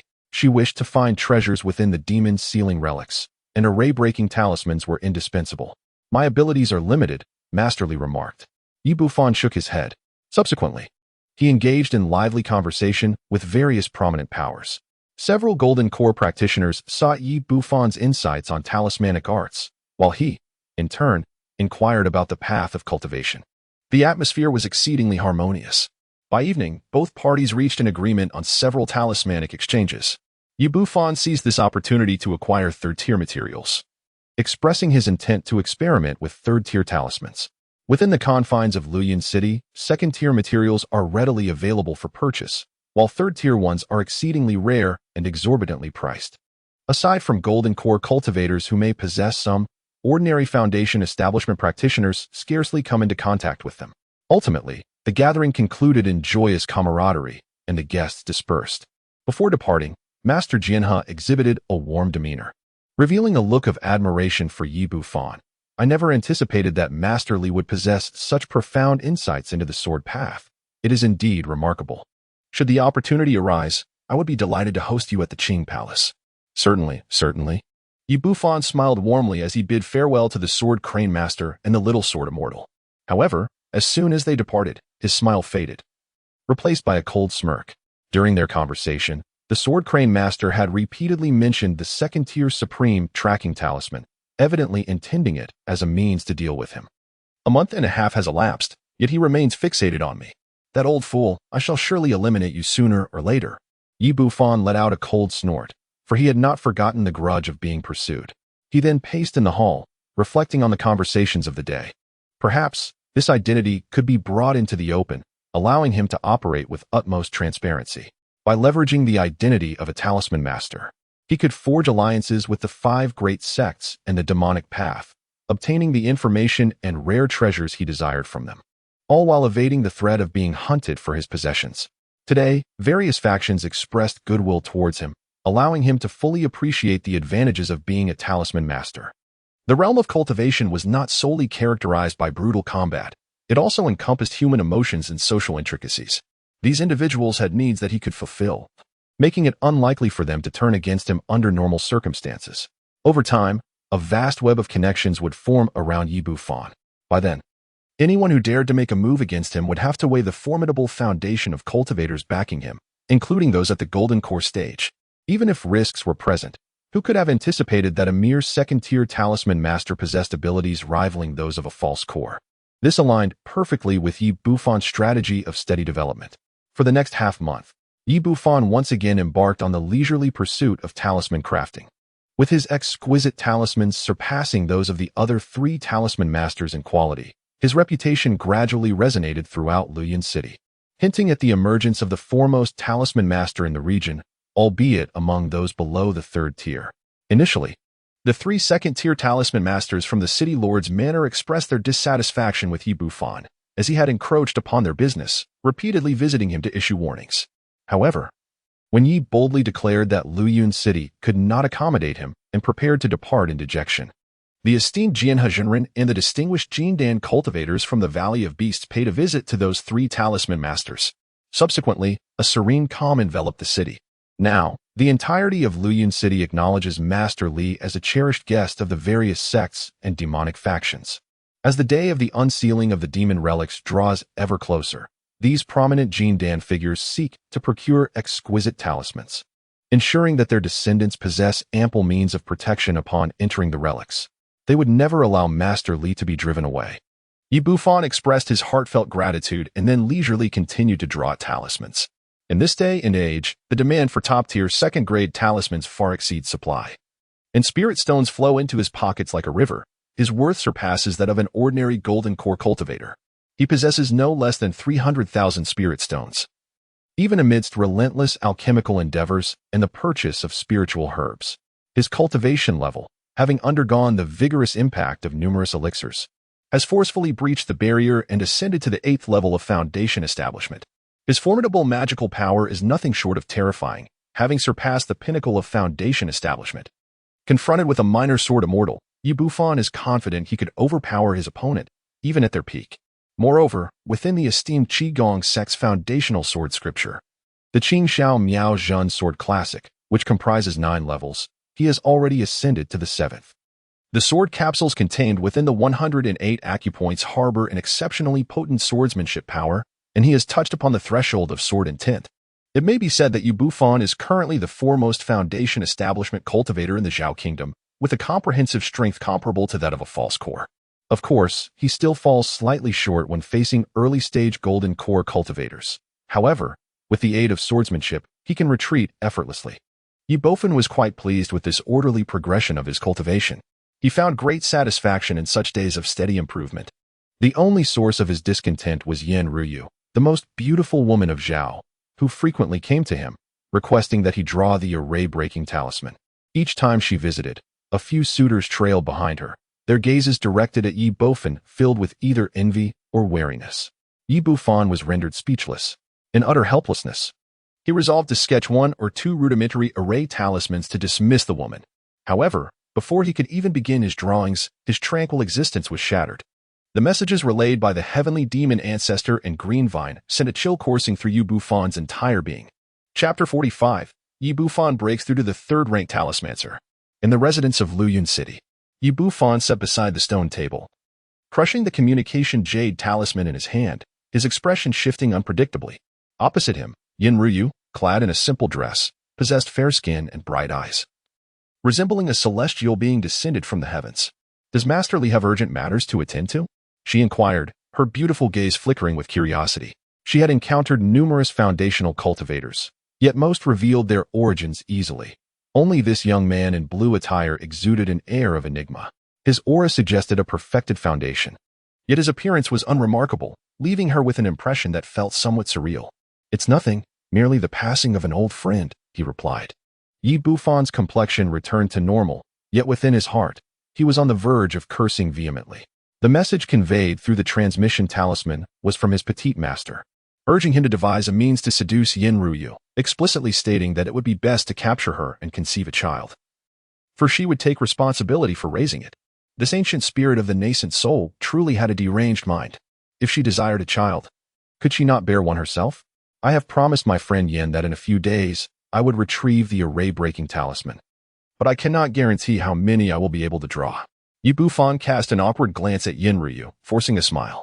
Master Li certainly possesses the skill to inscribe the array-breaking talisman. I am truly grateful to this young lady. Yen Ryu's beautiful eyes sparkled with delight as she responded. This elicited envy from the 2 overlooked prodigies of the Mysterious Valley, who regarded Bufan with palpable jealousy. The Mysterious Valley shared a close relationship with the Snow Spirit Sect, and the 2 factions were not lacking in matrimonial alliances. Bufan nodded, indicating the departure of his guest. Yen Ruyu offered a subtle bow, rising gracefully and leaving a trail of fragrant air in her wake. Upon reaching the gate of the estate, she turned her gaze back to Bufan, her delicate brows slightly furrowed. A sense of unease lingered within her, as she could not shake the feeling that this Master Li maintained a certain distance from her. Am I akin to a fearsome beast? Yen Ruyu pondered, feeling vexed. She had initially intended to cultivate a cordial relationship with him. How could my master, so many miles away, know that I had not perished during my mission? Moreover, it seemed she was fully aware of my every move. After Yen Ruyu departed, Bufan's expression grew solemn, his brow tightly knit. He possessed no soul token within the Heavenly Demon Sect, and the higher-ups had even begun to believe he had perished at the hands of the Little Sword Immortal or Zhang Laozan. Just how vast is the power of a nascent soul true monarch? Bufan surveyed the empty mansion, inexplicably feeling a sense of being watched. Never mind. I shall return to report in due time. Bufan harbored a resolute plan. Within the city of Luyan resided a golden core real person from the Shuling sect. And beside Yen Ruyu, suitors had never ceased to abound.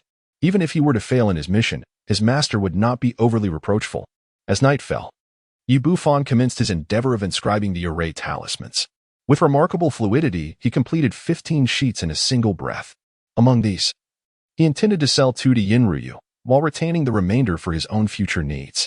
He has now achieved the proficiency of offering 1/8 of his spirit essence and possesses an ample supply of spirit stones, enabling him to inscribe 3rd-tier talismans with ease. A look of delight spread across Bufan's face. With the 3rd-tier talisman in hand, he could finally possess the strength to resist against golden core cultivators. However, his expression soon darkened once more. He retrieved a token from his storage pouch, from which a message emanated. This was the communication token he shared with L, ensuring their continual connection. Lu Wanchuan, I have yet to settle the score with you, and yet you dare to provoke me on my own territory.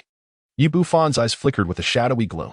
The matter of the mission was merely a ploy orchestrated by Lu Wangchuan, leveraging the authority of the elders to conspire against him and the little sword immortal. Now that the opponent's plans have failed, they have suffered significant losses. According to the account of Green Lotus a month ago, disciples from the sect began to visit the first courtyard of the Devil Shadow Peak under the guise of courtesy, aiming to subtly extract information regarding Yi Bufan's fate from her. Green Lotus, being astute, feigned ignorance. It was only a few days ago that Lu Wangchuan could no longer restrain himself and personally paid a visit. His words were laced with veiled threats, seeking to uncover Yi Bufan's whereabouts and gain detailed insights into the demise of the 10 foundational cultivators. He could not possibly know that Zhang Laosan is, in fact, me. However, this individual is exceedingly cunning, more difficult to handle than the little sword immortal. Yi Bufan toyed with the token, his eyes narrowing. Had it not been for his formidable cultivation, he would have already been captured and interrogated by this individual. The true fire beast core and the complete set of magical artifacts on the little sword immortal would have fallen into this person's hands. No, wait. How did he know I was still alive? Yi Bufan paused abruptly, casting a fierce glance towards the direction of the Heavenly Demon Sect. It appeared that Lu Wangchuan was convinced of his survival. Otherwise, how could he have dispatched individuals to the number 1 courtyard incessantly for over a month? Aside from his youthful master, everyone else could merely speculate that he might still be alive, rather than assert it as a certainty. Unless Greenvine had betrayed him. Yi Bufan's countenance was shrouded in gloom as he paced restlessly within the confines of the room. Green Luo was acutely aware that he was Zhang Laosan, a master of the art of beast creation and puppetry, and she was also cognizant of his formidable cultivation. However, the likelihood of his malicious intent was minimal, for the soul blood remained in my possession, and I would surely sense any malevolent thoughts brewing within. Yi Bufan swiftly dismissed the notion. Mastering the essence of soul and blood allows one to perceive whether a servant harbors benevolence or malevolence towards their master. Regardless, this calamity known as Lu Wangchuan cannot be allowed to remain. A decisive and ruthless glint flickered in Yi Bufan's eyes. It would be best for Lu Wangchuan to perish quietly and without a trace. Yi Bufan's gaze was devoid of warmth. Assassinating a true disciple of the Heavenly Demon Sect carried significant peril. With careful planning, the risks could be mitigated to their barest minimum. Yi Bufan closed his eyes, continually devising the most flawless strategies in his mind. As time progressed, Yi Bufan maintained his composure, continuing to draw symbols and cultivate his skills. However, the nature of his dealings with the various major factions had undergone a transformation. He sought the hides of third-tier magical beasts to craft third-tier talisman paper. Although the 5 great sects in the demonic path's golden core cultivators were somewhat surprised, they did not exhibit great astonishment. It was quite normal for a top-tier second-level talisman master to aspire to create third-tier talismans and break through to the third-tier realm. Nevertheless, few held high hopes, as the challenge was formidable. In the entire Zhao Kingdom, third-tier talisman masters could be counted on one hand. In addition, Yi Bufan discreetly inquired about secret techniques and methods that could enhance the probability of breaking through to the golden core stage. The mortality rate associated with this breakthrough was exceedingly high. Failure meant either death or grievous injury. Moreover, should one fail once, the likelihood of successfully condensing the golden core in the subsequent attempt was virtually zero. The true fire beast pill and pure heaven water he had acquired could only improve quality, but did not increase the success rate of the golden core breakthrough. To Yi Bufan's dismay, Luyun City offered no means to enhance the success rate of the breakthrough. The 5 great sects and the demonic path possessed such methods, but they were highly classified and could only marginally improve the odds by 1 or 2%.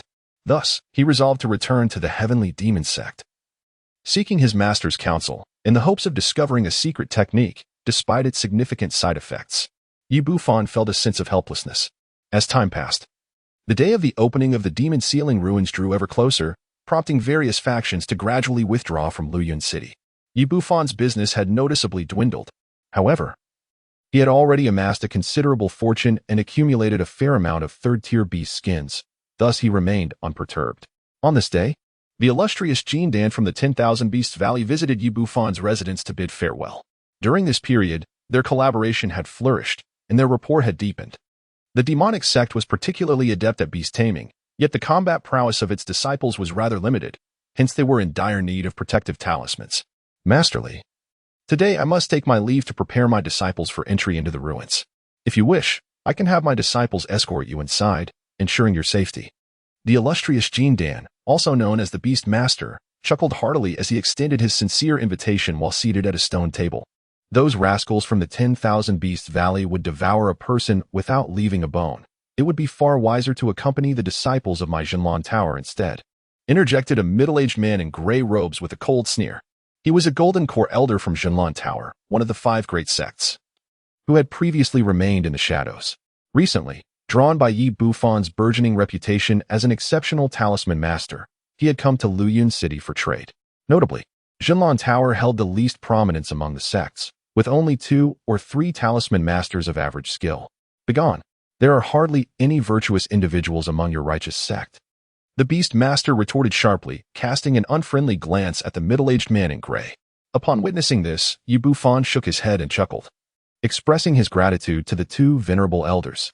I am but a timid soul, fearful of death. Thus, I cannot venture into the ruins. Furthermore, I find myself at a critical juncture, striving to break into the 3rd tier, leaving me no time to spare. The 2 golden elixirs, upon hearing this, extended their invitations repeatedly, yet alas, they were met with polite refusals. This left them somewhat disheartened, as they had hoped to forge an alliance before their departure. Ascending to the 3rd tier as a talisman master is exceedingly arduous and fraught with peril. It is wise for Masterly to exercise caution. The 2 golden elixirs shook their heads, offering words of counsel. The likelihood of success is minimal. There have been instances where several 2nd-tier talisman masters attempted to break through to the 3rd tier, only to meet their demise, obliterated by chaotic talismans during the process. Subsequently, the 2 engaged in a transaction with Yi Bufan, acquiring over 20 2nd-tier talismans before bidding him farewell. Once they departed, Yi Bufan returned to the study. After a brief moment, he gathered his thoughts and calmed his spirit, gripping the brush in his right hand as he skillfully inscribed on 3 sheets of crimson talisman paper. His magical energy surged, fluctuating in pace, gradually intensifying. Sweat glistened upon Yi Bufan's forehead. At last, a soft sound resonated as he executed the secret ritual of the talisman, causing one of the talismans to ignite into ash. The remaining 2, however, radiated a magnificent light, emitting the resounding clash of metal, their vibrations formidable. This spectacle, if witnessed by the esteemed Beast Master or the middle-aged figure in gray robes, would surely leave them utterly astonished. The 3rd-tier primary attack talisman, Golden Light Talisman. Success. Chapter 46. Departing from Luyun City, delivering the precious youngster? Yi Bufan, instead of feeling alarmed, was filled with joy. The mastery required for 3rd-tier talismans demanded an exceptional level of control from a talisman master, and Yi Bufan had faced failure for several consecutive days, unable to even grasp the technique of ritual talisman drawing. At last, he had succeeded. Fortunately, the side effects of the secret technique were extraordinarily formidable, with a success rate of 90%. Otherwise, it would have taken Yi Bufan centuries of hard work to create a 3rd-tier talisman. The only regret was that producing 3 talismans was the absolute limit, rendering the output of 3rd-tier talismans exceedingly scarce. Yi Bufan shook his head and, after a moment of contemplation, couldn't help but chuckle softly. It seemed he had been a tad too impatient, gradually accumulating knowledge. He would undoubtedly master a substantial number of 3rd-tier talismans in due course. By then, his combat prowess would be quite formidable. In the days to come, during the day, Yi Bufan diligently crafted 3rd-tier talismans, while at night, he devoted himself to alchemy, consuming medicinal herbs and honing his cultivation. His foundational cultivation, currently at the 8th level, steadily advanced towards the 9th level, and it would not be long before he was prepared to embark on the journey of forming his golden core. During this time, Master Jianhe made an appearance with several disciples and members of his clan, briefly crossing paths with Yi Bufan among the various formidable factions apart from the Beast Valley. It was Master Jianhe who fervently sought to cultivate a closer relationship with Yi Bufan. As the foremost righteous sect, the Qinggong Palace was not in want of talisman masters. Master Jianhe repeatedly hinted at his desire to invite Yi Bufan to serve as a guest talisman master in his clan. The Jiang family, one of the top 18 immortal cultivation families, added to the weight of this proposition. Yi Bufan found himself at a loss for words. He could scarcely imagine how Master Jianhe would react upon discovering his true identity. In the blink of an eye, several days had passed, and with merely half a month remaining until the sealing of the demon relic, the atmosphere in Luyun City grew increasingly desolate. As the elite scions of the top sects and grand families had nearly all departed, Yi Bufan meticulously crafted several talismans and, once adequately prepared, declared his departure from Luyun City under the pretense of attending the funeral of an old friend. Upon hearing the news, the three talisman masters from the city lord's mansion were overwhelmed with joy and tears. Bufan had resided in Luyun City for 2 months. During this period, their business had suffered immensely due to his presence. Consequently, they expressed their fervent desire for his departure. At the city gate, 2 elderly men, leaning on their canes and braving the wind, were accompanied by a middle-aged man with a sallow complexion. These 3 individuals were the talismans of the city lord's residence. Masterly, attending the funeral of an old friend, was expected to linger for some time, ideally for several decades. One elderly gentleman patted Bufan's hand, his face beaming with joy, while the other 2 talismans nodded in agreement. Bufan's face twitched slightly. He was attending a funeral, not a wedding. Disregarding the few around him, he addressed others. Senior Jianhe, Taoist Yan, I bid you farewell. Should you find the time, do visit the Jiang family in Lianzhou. Master Jianhe smiled amiably, and beside him, the young sword immortal patted his chest, proclaiming, the Jiang family shall certainly extend a warm welcome to Masterly. The Shuling sect also extends its hospitality. Perhaps Masterly might discover his destined partner. Yen Ruyu's charming visage radiated brilliance, her elegance captivating. Recently, having purchased a formation-breaking talisman from Bufan, she increasingly perceived his exceptional nature.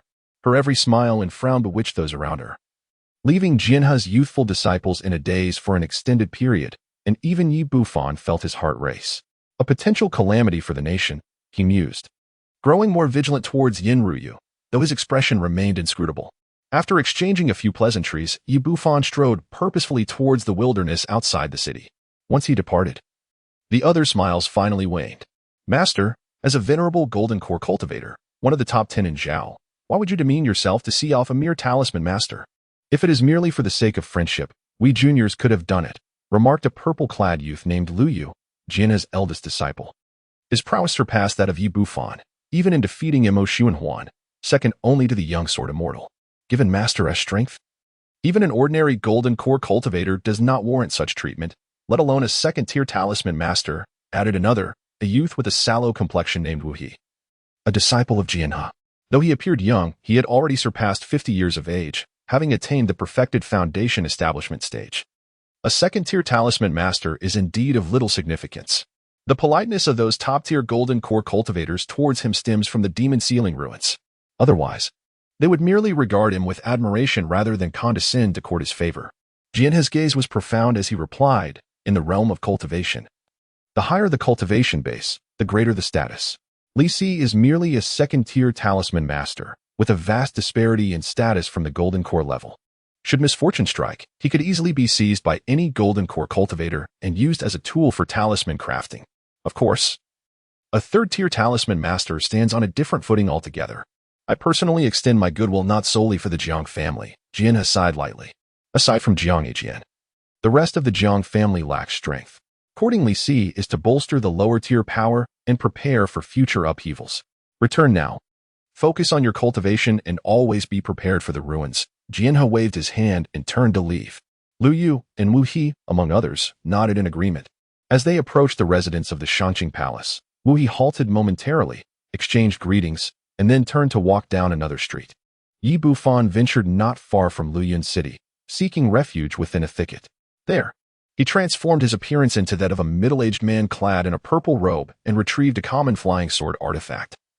Setting forth at a swift pace towards the southeast, this route did not lead to the direction of the Heavenly Demon Sect.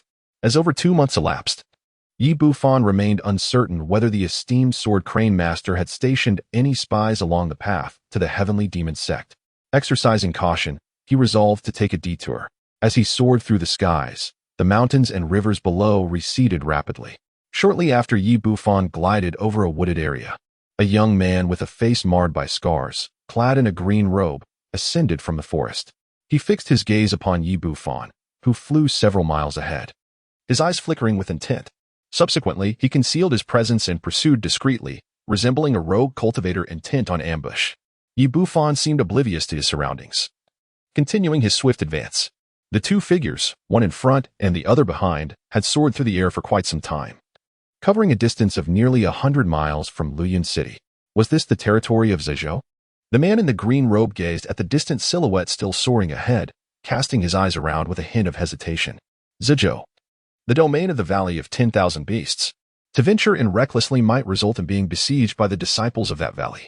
As he passed through a valley, the man in green glanced at the distant figure again and made a resolute decision to turn back. After all, one's life was of utmost importance. However, just as he pivoted, an exceedingly grim face appeared behind him, silent and only 10 paces away. You. The green-robed man's expression changed drastically as he stumbled backwards, one hand clutching a talisman while the other gripped the flying dagger artifact. You have pursued me all this way, and now you wish to leave? Is it not too late? Bufan's countenance remained impassive. It seemed he had encountered a formidable opponent. Previously, he had sensed an unusual aura about his adversary, one that appeared to surpass the typical level of a perfected foundation establishment. Now, it was evident that his suspicions were well-founded. The man in the green robe's eyes flickered with intensity as he offered a wry smile.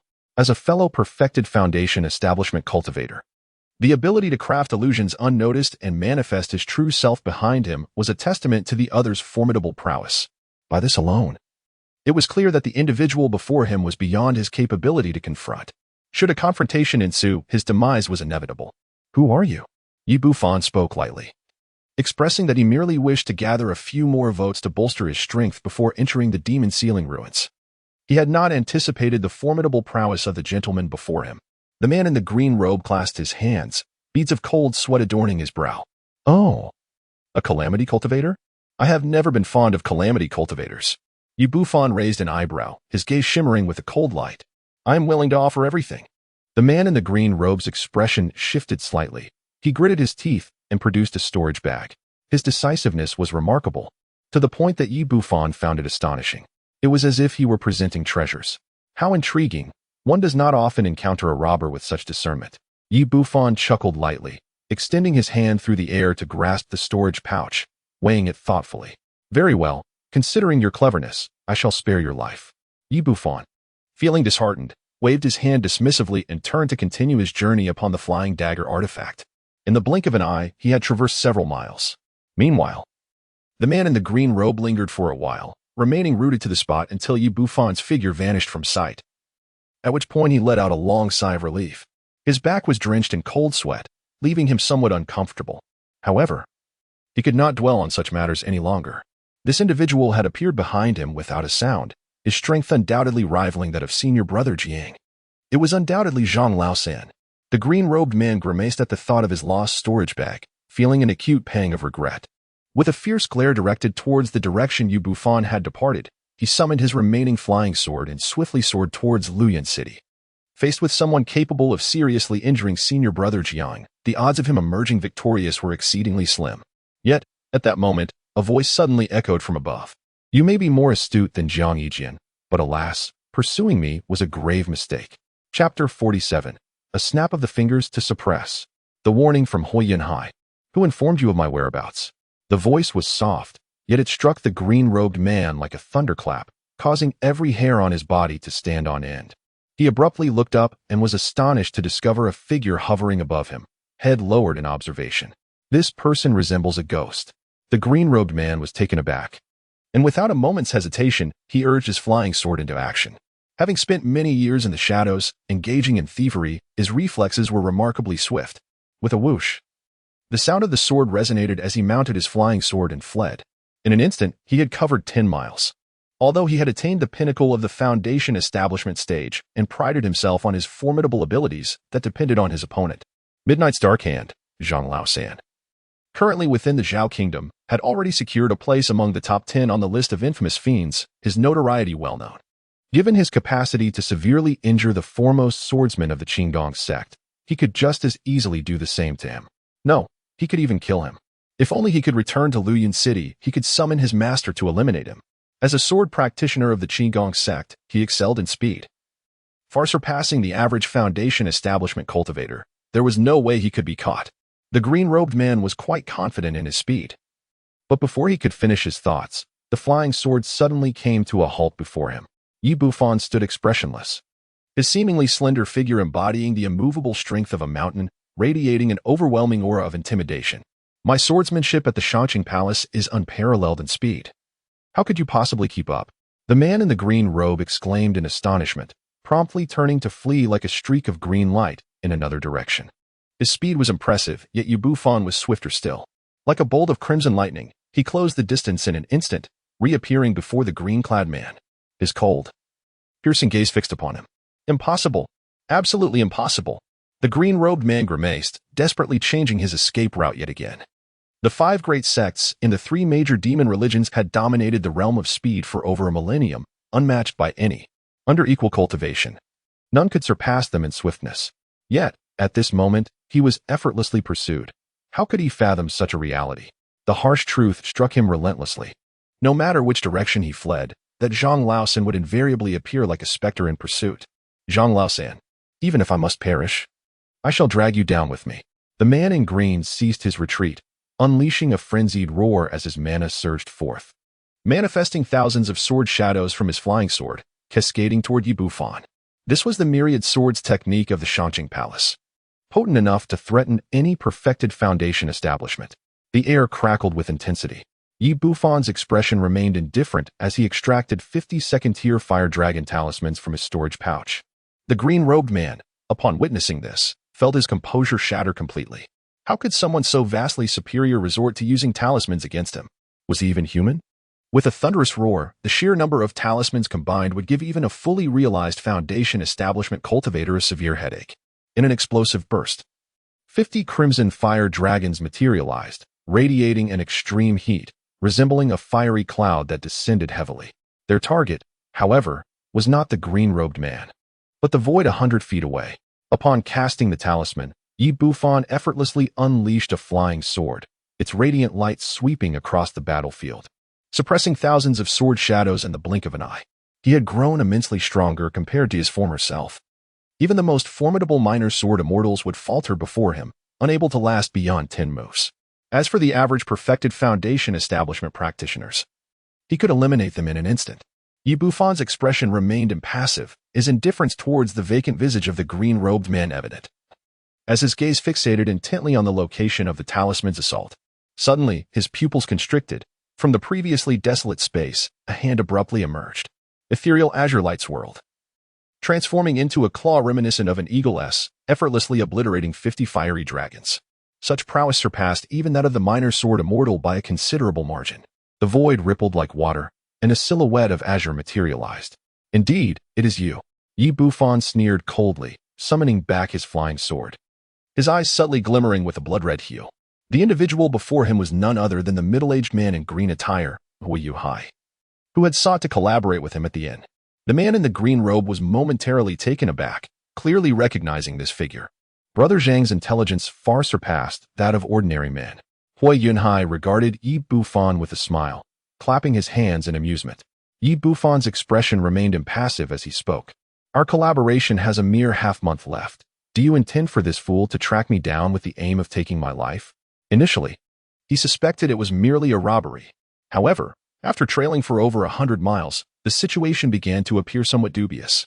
After all, they were not engaged in a leisurely journey, but rather an act of theft.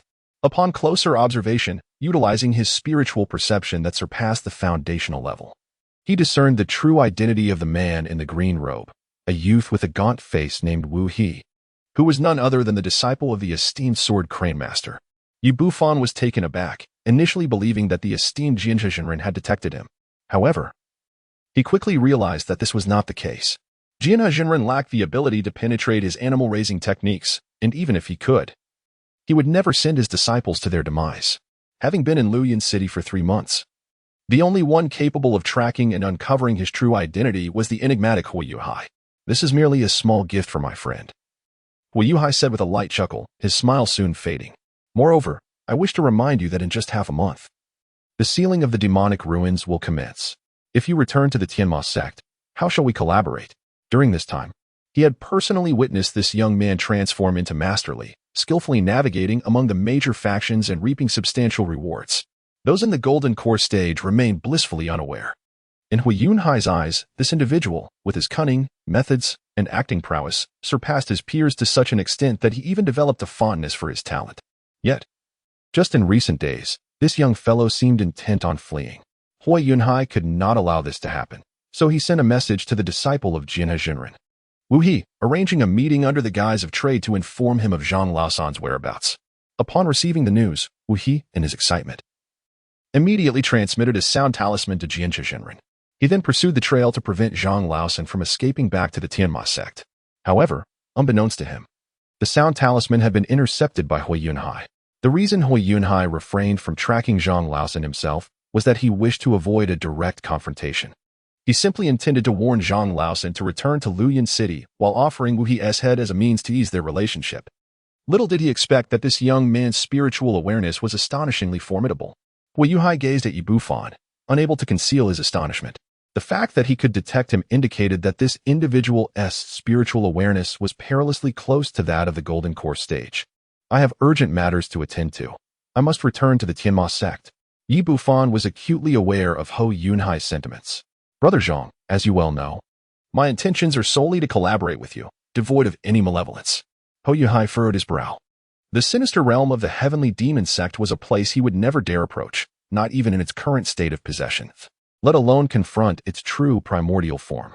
He had previously vowed to venture into the demon-sealing ruins and would not renege on that promise. However, at this juncture, you have crossed my threshold of tolerance. Yi Bufan took a deep breath, a fierce light gleaming in his eyes. He had just employed a talisman to gauge this person's approximate strength, which seemed to be at the level of a false Dan. To have a foundation establishment comparable to a false Dan was simply astonishing, bordering on the extraordinary. Yi Bufan truly wished to avoid engaging with such an oddity. However, there was no alternative. Should this individual communicate with the Sword Crane Master, that formidable swordsman would inevitably pursue him. Moreover, this person possessed the ability to discern his true form. In conjunction, their collaboration would undoubtedly spell his doom. I have revealed all my trump cards, holding a 60% chance of vanquishing this fiend. Yi Bufan approached Hui Yunhai, sword in hand. Chapter 48, The White and Black Lolitas. Zhang Laosan. Must you push things to this extreme? I will not send a message to the Sword Crane Master. Hui Yunhai's expression darkened. But you cannot assure me of that. I do not trust you. Yi Bufan advanced step by step towards Hui Yunhai. As he progressed, the crimson demonic armor enveloped him, and his once black hair transformed to a striking red, rendering him as if he had been drenched in blood. The demonic aura swirled like smoke, emanating an overwhelming sense of terror. Was this individual a monster? Surely, he must be the foremost among the younger generation of the Zhao Kingdom. Taking advantage of the moment when the two were oblivious, the man in the green robe stealthily slipped away towards Luoyuan City, his scalp tingling at the sight. At this moment, the pressure radiating from Zhang Laosan was nearly suffocating to the man in green. Powerful. This individual undoubtedly surpassed the realm of foundation establishment. Well then, if I eliminate this person and you retain evidence of my act, that should suffice, right? Each of us holds leverage over the other. Hui Yunhai's expression fluctuated between darkness and light, ultimately yielding. The matter concerning the demon-sealing ruins necessitates the Tian Shatru demon technique. It is of utmost importance. And he could not afford to turn against this individual. Proceed, he conceded. Yi Bufan took out a recording stone and directed it towards Hui Yunhai. Meanwhile, the green-robed man, who had not escaped too far, suddenly halted, turning his head mechanically. Both of you are formidable beings akin to deities. Why concern yourselves with a mere insignificant character like me?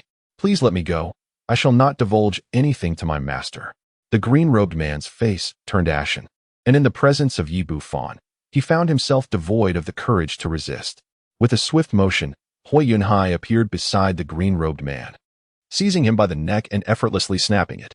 As the green-robed man perished, his disguise dissipated, revealing a face marred with scars, lifeless and unblinking. Is it sufficient now? Hui Yunhai's countenance darkened, each word enunciated with a chilling precision. Almost there. I shall instruct you. Yi Bufan spoke softly, retracting the recording stone and retrieving another. He then conveyed a message to the other party telepathically. Upon hearing it, Hui Yunhai shouted vehemently, Zhang Laosan, do not overstep your bounds. We shall part ways here. With that, Hui Yunhai suppressed his anger. After a considerable pause, he composed himself and faced the recording stone with a defiant expression. Sword Crane, real person. It is I who have slain your disciple. I am Hui Yunhai of Chashan. Come and take your vengeance upon me. Cut. His performance was commendable. He could easily win an Oscar. Yi Bufan announced the conclusion of the shoot, retracting his armor and demonic aura, a smile gracing his features. His performance flowed with an effortless grace, and his gaze reflected an admirable tranquility towards the formidable Golden Core Master, Sword Crane. The previous speculations were unequivocally validated. This individual was either possessed or had been usurped by some ancient specter. Meanwhile, Hui Yuhai fixated on Yi Bufan, as if he intended to etch that visage into his memory. Suddenly, his expression sharpened, and he spoke in a low tone. From the very beginning, you orchestrated all of this, did you not? The reason you spared Wu was so that I would eliminate him, thereby creating a recording to serve as your leverage? Indeed, Yi Bufan remarked casually. He indeed had a 60% certainty of eliminating Hui Yunhai, which would be sufficient for most. Yet, Yi himself possessed an exceptionally steady temperament. Confronted with the profoundly enigmatic Hui Yuhai, a confidence below 90% was tantamount to courting death. Very well, I find myself increasingly admiring you. I am eager to witness the transformation you will bring to the future cultivation realm of the Zhao Kingdom. Hui Yunhai's expression twitched, and he exclaimed good thrice. However, as he spoke further, his demeanor suddenly calmed, revealing a glimmer of appreciation in his eyes. It was unclear which ancient specter this young prodigy had usurped to refine and calculate his every move. As for myself, I prefer to remain low-key and avoid unnecessary conflicts. It would be best for the cultivation community of the Zhao Kingdom to forget my existence. In half a month, I shall await you at the Gate of Relics. Yi Bufan brushed his sleeve and casually tossed a common flying dagger to the ground. Very well, I shall await your arrival. After a brief moment of silence, Hui Yunhai nodded in acquiescence. Farewell. Yi Bufan clasped his hands and turned, soaring through the air with his blade, traversing approximately 10 miles before finally relaxing his vigilance. As he continued on his journey, he reflected upon the events of the day. The finer details seemed to pose no issues. However, the true identity of the entity that had usurped Hui Yuhai or possessed him remained shrouded in mystery. Yi Bufan furrowed his brows tightly. His current spiritual awareness had already reached the level of golden core, immensely powerful. Yet, he still could not see through this individual. If given the opportunity, he would eliminate him. This person's continued existence left him restless and uneasy. Yi Bufan pondered, gradually retreating into the distance. Sharing the same sentiment was Hui Yuhai. Elder, this individual is so ungrateful. Why not forcibly bring him into the Seal of Demons relic to serve our purposes? In a fleeting moment, a young man clad in dark attire soared upward, a descendant of a transformed great demon. His face was etched with malevolence, clearly displeased with Yi Bufan. How could he tolerate such disrespect from a mere foundation establishment cultivator towards the elder? Elder, if we torment him severely, he will surely comply, the young demon suggested respectfully, advocating for the immediate capture of Yi Bufan. Foolish. If he were that easy to handle, I would have acted long ago. Killing a cultivator of the same rank is akin to squashing an ant. Can you accomplish that? Hui Yuhai reprimanded. This is likely an old ghost who has undergone soul possession and recultivation, but I am unsure of his identity. Hui Yuhai fixed his gaze on the figure vanishing into the horizon, his eyes glimmering with a strange light. Although he was possessing another's body, he could still wield a fragment of divine consciousness. This consciousness was vastly superior to spiritual awareness, allowing him to see through the disguised techniques of his opponent. Yet, this was his limit. He could not discern the true essence of Yi Bufan. An old ghost of soul possession? The young demon was taken aback, his expression darkening. If this were indeed a soul-possessing old ghost, then their power would far exceed that of an ordinary cultivator. Once the Seal of Demons relic matter is resolved, we shall eliminate him. Keeping him alive is a constant threat, Hui Yuhai stated indifferently, turning to depart. However, just as he had walked 2 miles, a small black dot appeared in the distance. The dot rapidly magnified. In what seemed to be an instant teleportation, it traversed hundreds of miles in merely 2 breaths. As it drew nearer, Hui Yuhai discerned the appearance of the newcomer. It was a petite and charming girl with a cherubic face, seemingly harmless, yet wherever she passed, the void distorted and crumbled, a sight most terrifying. It is the ancestor of heavenly demons. I beg your pardon. Hui Yunhai's complexion changed drastically upon seeing her.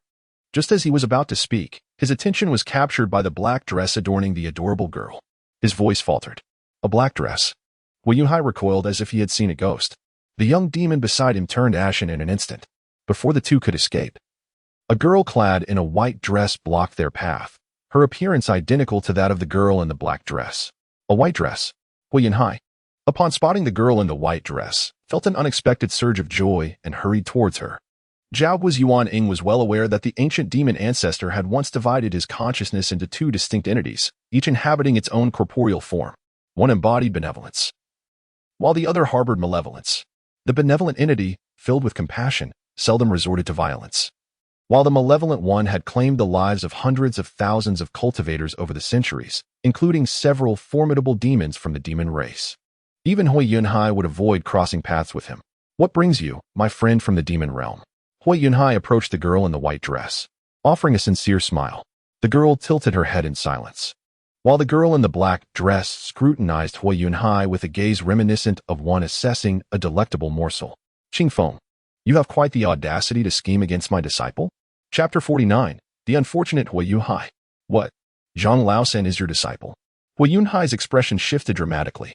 Isn't your disciple the one who has shed countless layers of skin? Hui Yunhai, realizing the absurdity, became increasingly agitated.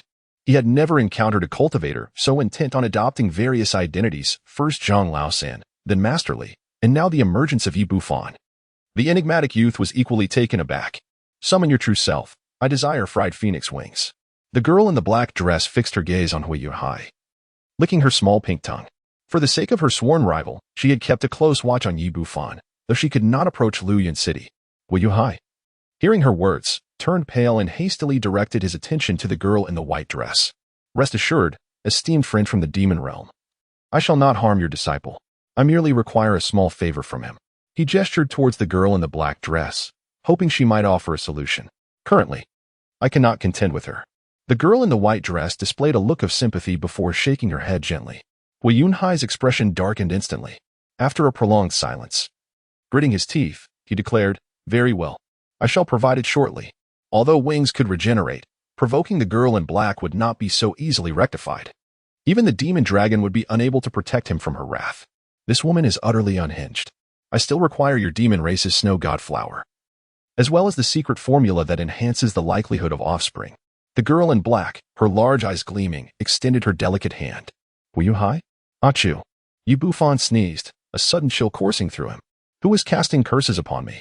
Yi Bufan furrowed his brows, then shook his head as he gazed upon the ominous Tianmo mountain range. The landscape appeared desolate, shrouded in a hazy mist.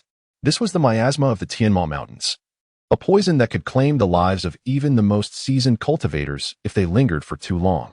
Yi Bufan plunged into the dense forest, concealing his presence as he stealthily advanced. His destination was the first courtyard. He resembled a prowling cat, traversing the thicket and the great river, drawing closer to the mountain gate. At this moment, he had restored his true appearance. The disciples at the mountain gate were taken aback upon seeing Yi Bufan. My goodness. Did Mo Xuanhuan and the others perish? How is it that he has returned alive?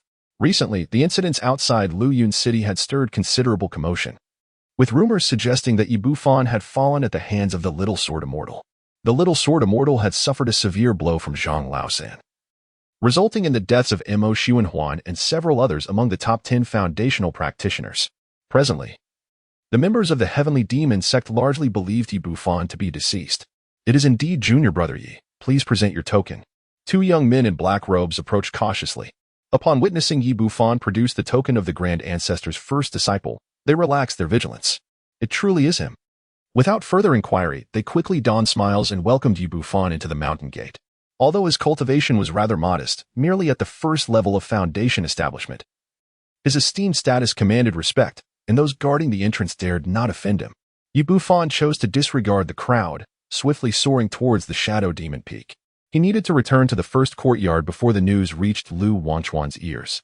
Along the way, he encountered numerous disciples of the Heavenly Demon Sect.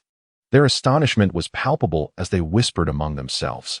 Many had never laid eyes on Yi Bufan before, but upon hearing his name from those nearby, they immediately recognized him. How could the esteemed disciple of the ancestral master possess such a low profile? The disciples of Shadow Demon Peak gazed at Yi Bufan as he ascended the mountain.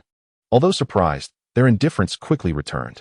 This peculiar demeanor left the disciples from other peaks with somewhat strange expressions. The news of Yi Bufan's demise did not stir much commotion within the Heavenly Demon Sect. In the eyes of most disciples, only figures such as Lu Wanchuan, Chen Guangli, and Chu Zixue, the candidates for the esteemed discipleship, captured their attention. They shone like brilliant stars, attracting countless admirers. Yet, this once prominent disciple of the ancestral master, upon entering the Heavenly Demon Sect, gradually faded into obscurity, becoming an inconspicuous passerby.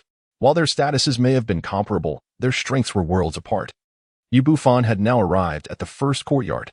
The protective formation remained unscathed. Bufan formed a series of intricate gestures, causing the array to ripple like water. With a creaking sound, he pushed the door open. The courtyard lay deserted, the pavilion unchanged since his departure. There were no signs of a battle. If the emerald vine remained untouched, all should be well. Bufan surveyed his surroundings, narrowing his eyes.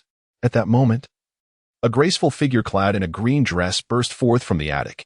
"My lord, you have finally returned," she exclaimed with delight, her charming face glowing with joy.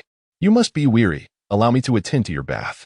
Bufan fixed his gaze upon her, his expression inscrutable. "Come here," he commanded. Green Luo hesitated for a moment before obediently approaching, her eyes filled with curiosity as she regarded Bufan. Then, she beheld the chilling, piercing gaze and a large hand reaching towards her. Soul search. Bufan's expression was one of indifference as he established a barrier that severed both sight and aura. His palm rested upon the top of El's head, and his immense spiritual consciousness penetrated her mind. Under the soul-searching, the consequences could range from severe injury to death. El's face turned as pale as snow in an instant, nearly unable to comprehend the situation. There was no cause for concern. Bufan perused the memories of the green vine, his heart resolutely assured as he retracted his hand. His spiritual awareness surpassed that of the green vine by a considerable margin, enabling him to avoid inflicting any harm upon its soul. "Master," the green vine remarked, sensing an unfamiliar presence before it. "Have you not noticed that someone has been surveilling you all this time in the courtyard?" Bufan retracted the protective shield and cast a fleeting glance at Green Ivy before turning his gaze towards the corner of the courtyard. Green Ivy, taken aback, hastily followed his gaze. There, in that secluded spot, there was no one to be found. "Brother Lu," he continued, "I control the formation within this courtyard, and I'm intimately familiar with every detail. Is there truly any need for you to conceal yourself?" After Bufan spoke, a moment passed before a figure emerged. Clad in blue, with sword-like brows and starry eyes, it was none other than Lu Wangchuan, the true disciple of the Heavenly Demon Sect. At this moment, Lu Wangchuan was no longer the fierce figure Bufan had encountered when he first joined the sect. Instead, his gaze was deep and serpentine. "Hee, indeed. Junior brother Yi has survived," Lu Wangchuan remarked with a smile. "Previously, I merely speculated, but upon personally probing Green Lotus and observing her calm demeanor, I concluded that you were still alive. If you had truly perished, she would have been the first to panic." Lu Wangchuan continued. "Thus, I awaited your arrival, and fortunately, I did not wait too long. What is it that you wish to know?" "I wish to ascertain the whereabouts of the true fire beast pill and the cloud thunder sword. Who possesses them, Zhang Laosan or Jiang Yijian? And who exactly is Zhang Laosan?" "I am uncertain. I fled when the little sword immortal arrived." "You lie." Lu Wangchuan's expression darkened instantaneously, his gaze fixed intently on Bufan. Believe it or not, Bufan maintained an unyielding demeanor, though inwardly he was filled with derision. Did this fellow still wish to deceive him? Were it not for his apprehension regarding the hidden golden core cultivator, coupled with the inconvenience of disposing of a corpse, he would have long since cleaved him in two. From the very beginning, this courtyard had not housed only Lu Wangchuan. However, this posed little concern. In a matter of days, he would transform Lu Wangchuan into sashimi. Chapter 50. Lu Wangchuan's scheme in an instant. Lu Wangchuan's expression fluctuated between dark and light as he fell into contemplation. He did not suspect that Bufan was Zhang Laosan. After all, the latter had only recently established his foundation, and with such extraordinary talent, it was implausible for him to achieve perfection in foundational cultivation so swiftly. "Junior brother Yi, if you disclose Zhang Laosan's identity and the whereabouts of the true fire beast pill, I am prepared to offer you a grand opportunity, aiding you in your future ascension to the golden core stage." Lu Wangchuan's tone softened. "Trust me, once I gain control of the Heavenly Demon Sect, assisting you in achieving the golden core will not be a daunting task." "I do not know."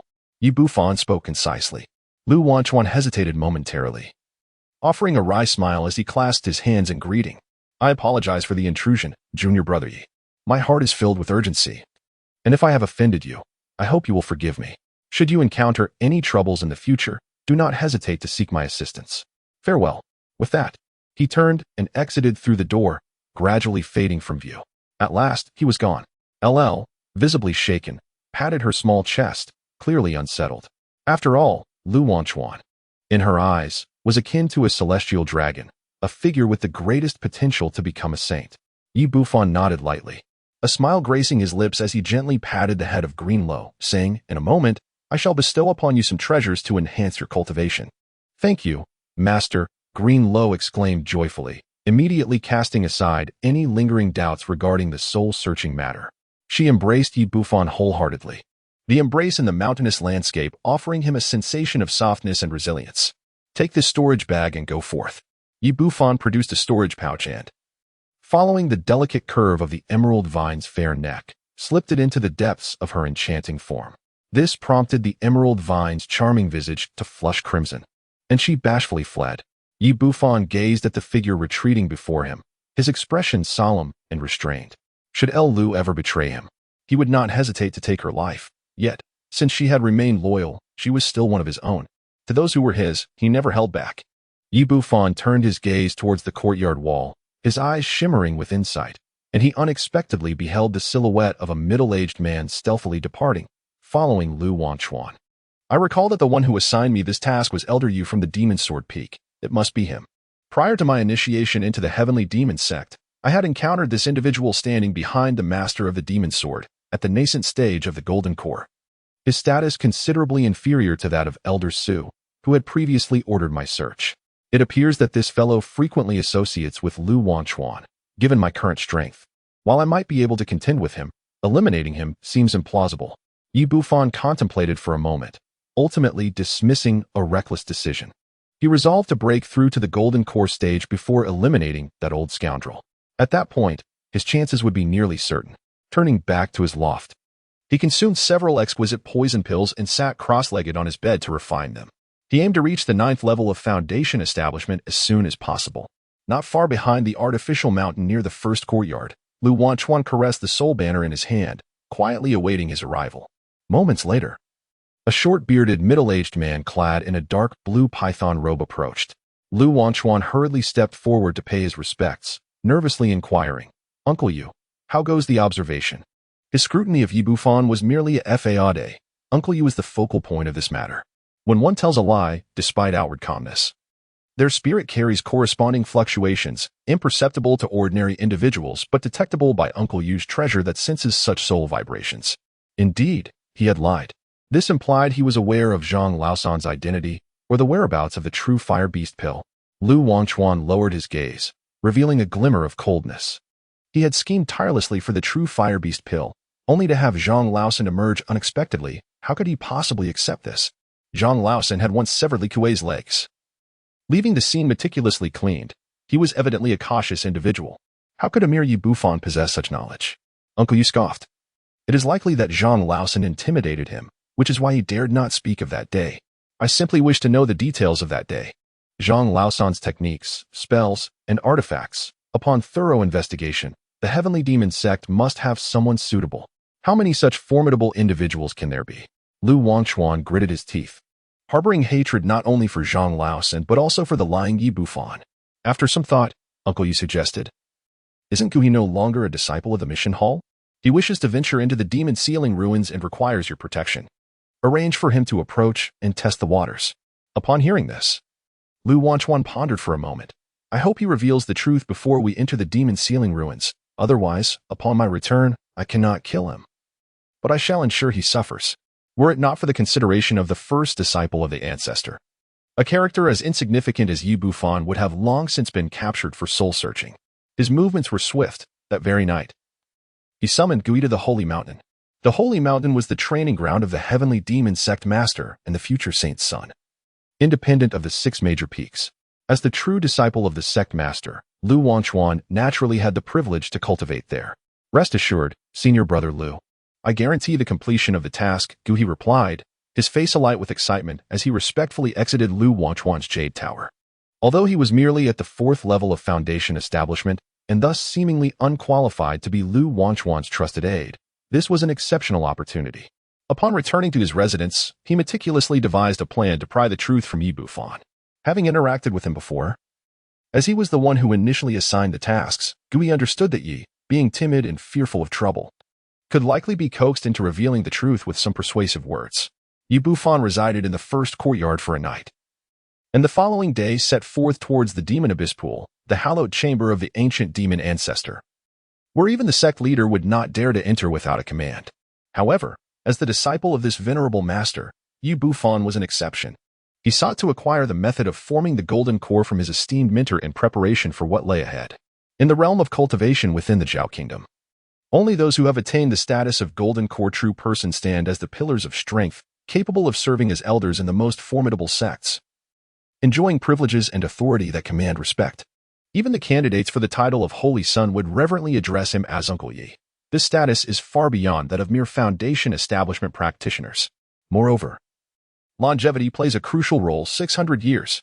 Traversing several towering peaks, Yi Bufan made his way directly to the back mountain, soon arriving at a serene bamboo grove. The environment was tranquil, and the air was refreshingly pure, with a significantly higher concentration of spiritual energy than elsewhere. The formation of the golden core demands exceptionally high standards for spiritual energy density, making this location ideal for such an endeavor. Yi Bufan sighed, lamenting the unfortunate reality that the commotion generated by the Tian Shajin Mo Gong's advancement to the golden core stage was exceedingly conspicuous. With each breakthrough during his foundation establishment, he encountered miniature tribulations, which, due to their diminutive nature, eluded the notice of others. However, the golden core tribulation was considerably more pronounced, rendering it impossible to conceal. Suddenly, a thick morning mist surged forth from all directions within the bamboo grove, obscuring even his own arms in the blink of an eye. An illusion formation? Yi Bufan was taken aback. It was his first visit, and he was unaware of the circumstances. Attempting to probe with his spiritual sense, he found it utterly incapable of extending beyond his body, promptly being repelled by the mist. It is worth noting that his spiritual sense was comparable to that of an early golden core stage practitioner. In this illusionary formation, even one at the pinnacle of the golden core stage would be rendered blind. Yi Bufan's complexion turned a shade of green, accompanied by a slight headache. He had merely come to pay his respects to his master. At that moment, a silvery radiance emanated from his storage bag. As the exclusive silver token of the ancestral elder's first disciple soared forth, casting a beam of light that parted the mist, revealing a passageway. Yi Bufan felt a sense of relief wash over him as he hurriedly advanced along the passageway. After a brief interval, the surroundings suddenly opened up, revealing a serene and profound lake.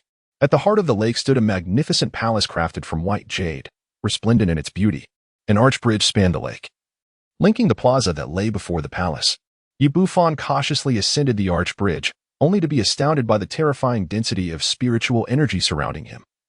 It was as if the lakes themselves were manifestations of this ethereal essence. A single day of cultivation here was equivalent to 10 days spent outside. He felt a twinge of envy. This was the privilege of a true monarch of the nascent soul. He hurried to the front of the palace, where exquisite carvings of dragons and phoenixes adorned the entrance, inscribed with the words Demon Abyss Palace. Standing before the palace gates, he clasped his hands and announced, "I am Yi Bufan, seeking an audience with my esteemed master."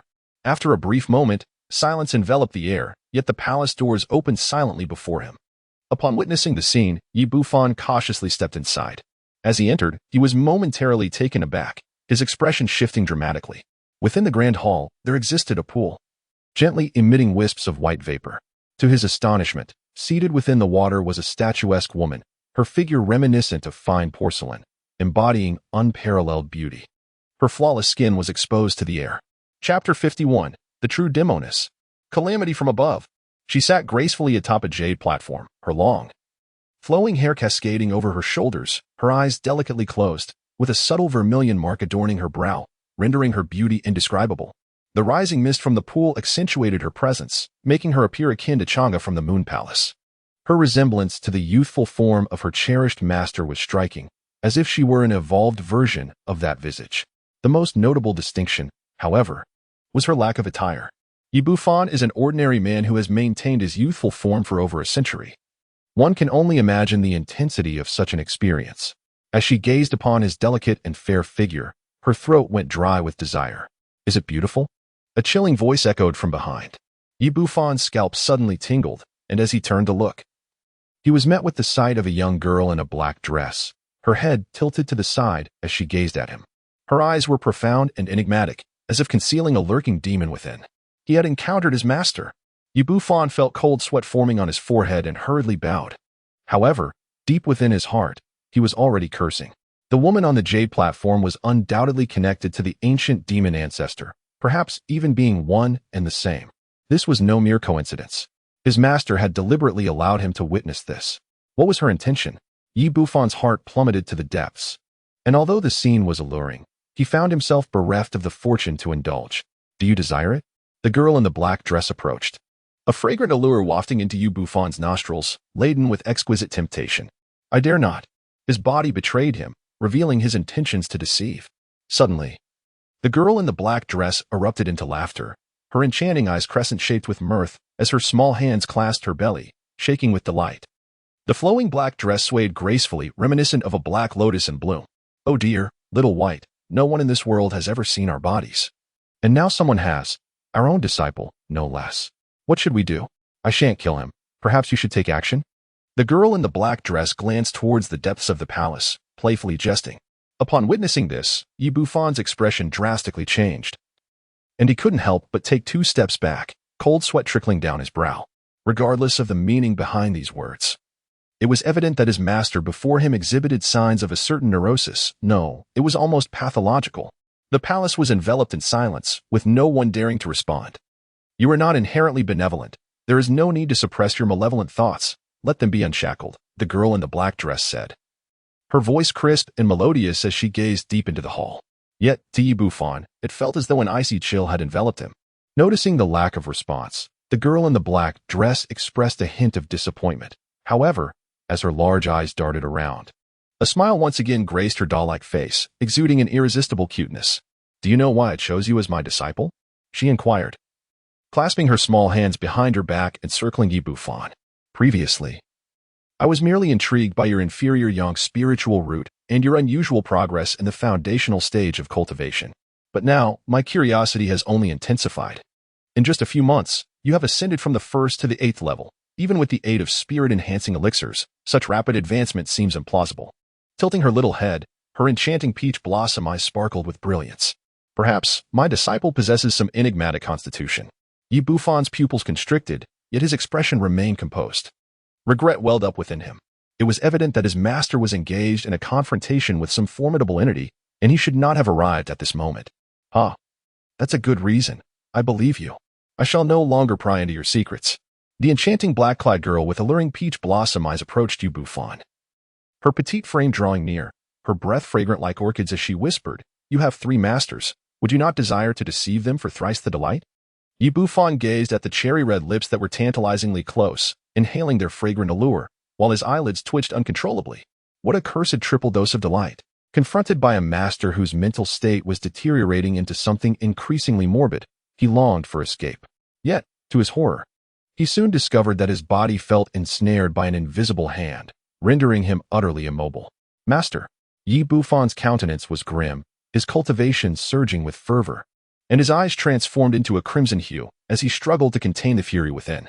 He was not foolish. Today, he had overheard secrets best left unheard and witnessed sights best left unseen. It could be said that he had one foot already poised at the threshold of the underworld. There was no longer any room for hesitation. His life was at stake. Master, all I desire is to survive, to attain immortality. Should I achieve mastery in the future, I shall undoubtedly repay your kindness. Yi Bufan's eyes grew increasingly crimson as he articulated his request with deliberate clarity. I beseech you, master, to allow me to depart from this place. Concurrently, the suppressed Yangsha power within him struggled to circulate, while the 8 celestial Tao platforms radiated an infinite crimson light. Do you wish to betray your master? The dark-skirted girl offered no reply, instead drawing closer to Yi Bufan, her petite face nearly touching his. Her voice laced with a subtle urgency, as if she were restraining something within. Suddenly, an explosive surge of blood-red light erupted from Yi Bufan, who had previously been immobile. His flowing crimson hair danced wildly as he unleashed the true demon technique to its utmost limits. A colossal wave of magical energy surged forth, exerting a pressure that far surpassed that of the likes of the Little Sword Immortal and Lu Wanchuan. I merely wish to survive. Yi Bufan's eyes glowed crimson, each word articulated with deliberate intensity, as the foundation of his cultivation erupted in a peculiar light, shattering its constraints with a sudden surge. Without hesitation, he ensnared the slender waist of the girl in the black dress, her ample bosom pressing firmly against his chest. The proximity of their bodies resulted in her delicate lips colliding directly with his. The sensation was soft and sweet, enveloping the atmosphere in a tantalizing allure.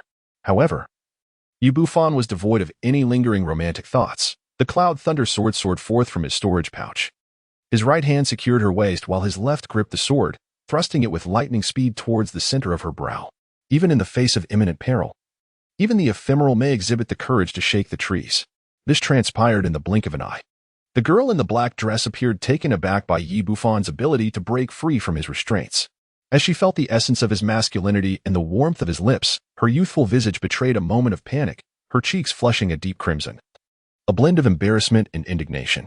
In an explosive display of her yuaning cultivation, she raised her hand and effortlessly sent the cloud thunder sword flying. Her lithe form evading Yi Bufan's grasp and retreating 100 feet in an instant. Yi Bufan staggered back, coughing up blood. He wiped the blood from the corner of his mouth and fixed a cold glare upon the girl in the black dress. Are you seeking death? The girl in the black dress spit her silver teeth tightly, her face flushed with embarrassment, feeling violated for the first time. My master never intended to spare me. Did he? Yi Bufan's expression was devoid of emotion, utterly fearless.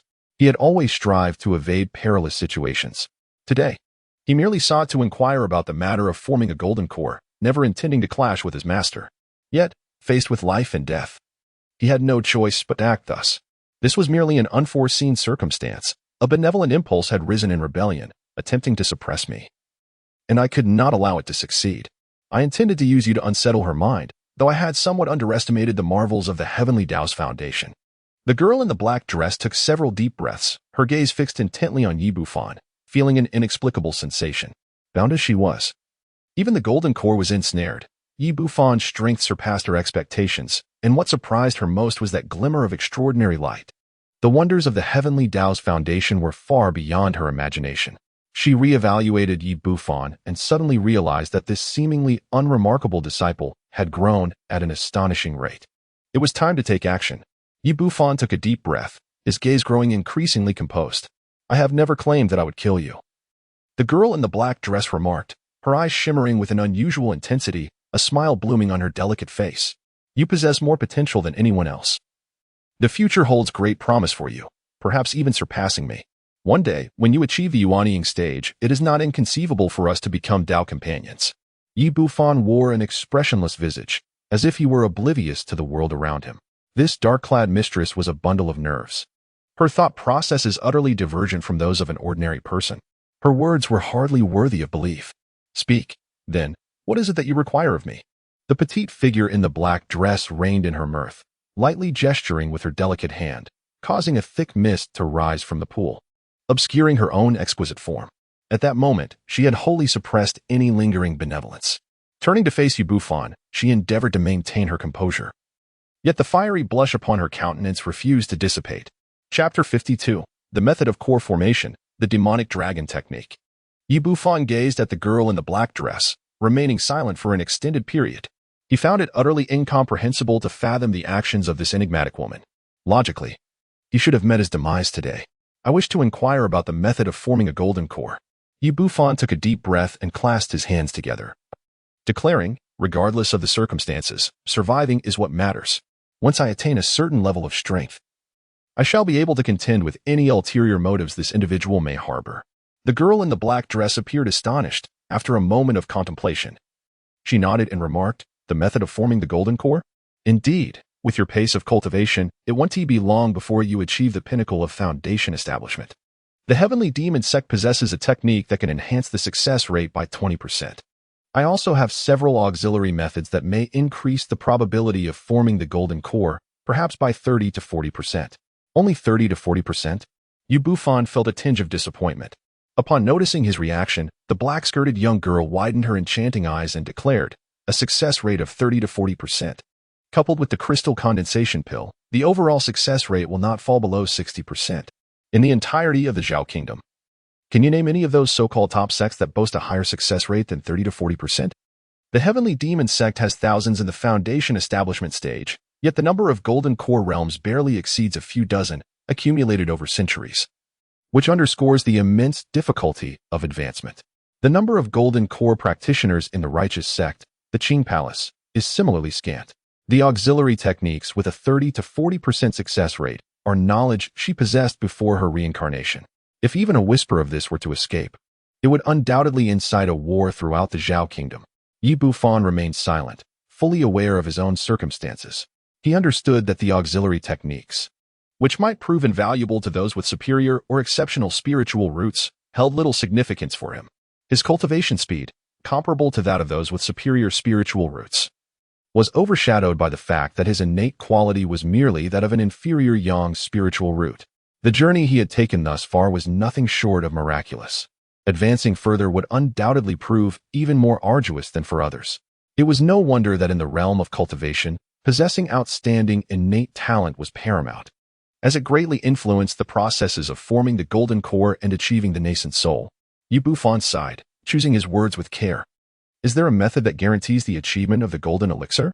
Indeed, came the response. With exceptional spiritual roots combined with my supportive techniques, success is assured. The girl in the black dress retorted with exasperation. With your inferior spiritual roots, I could only help you attain a counterfeit elixir. Is that truly what you desire? Bufan was momentarily taken aback, his previously despondent emotions swiftly dissipating, replaced by a surge of elation in his eyes. Maintaining an air of nonchalance, he feigned curiosity and inquired, what makes it a false elixir? In essence, a false elixir is merely a counterfeit golden elixir, regarded as a failed product of the genuine elixir. If one could reverse this process, it would enable the transformation of a failure into a true golden elixir. The demon suppression ruins, thousands of years ago, housed a demonic sect that suppressed several great nations. At that time, even the combined forces of the Heavenly Demon cult and the various sects of the Upper Clear Palace could not withstand a mere finger of the demonic sect. Do you understand why? The black-clad young girl tilted her head and replied, that is because they possessed a formidable magical technique known as the dragon sorcery, which sacrifices potential to enable certain foundation builders to rapidly ascend, hastily producing false elixirs. The cost of this power is a permanent halt in progress and a descent into madness. In those days, they created countless false elixirs, and when combined with formation arrays, they were nearly invincible, reigning over numerous nations for a millennium. Upon hearing these words, Bufan felt a slight tremor in his heart. Regarding the Seal of Demons ruins, apart from the countless opportunities it offered, he possessed little knowledge of other pertinent information. The 5 great sects in the 3 major demon clans seemed to shroud the origins and foundations of this relic in secrecy. Is there such demonic art that I can impart? Bufan feigned curiosity, yet a sense of trepidation gripped his heart. No. Such artifacts were long ago incinerated by the Eastern Tang, which vanquished the demonic sect. Even if they existed, they would only be found within the sealed remnants of the magical realm. The girl in the black dress shook her head and turned to Bufan with utmost seriousness. I shall provide you with a supplementary technique. You must then venture into the sealed magical ruins in search of fortuitous encounters. There is a promising chance to break through to the golden core stage, and it would be ideal to achieve a level beyond the 6 transformations of the golden core. Otherwise, you may never hope to attain the state of conception in this lifetime. Bufan's eyes shimmered. After a moment of silence, he nodded. The method to forge the false elixir must be acquired. Bufan had a resolute plan. He felt compelled to venture into the ruins. However, this time he was not overly fearful. With his current strength, he could navigate through the remains devoid of golden core experts with relative ease, boasting a 99% chance of survival, extremely secure.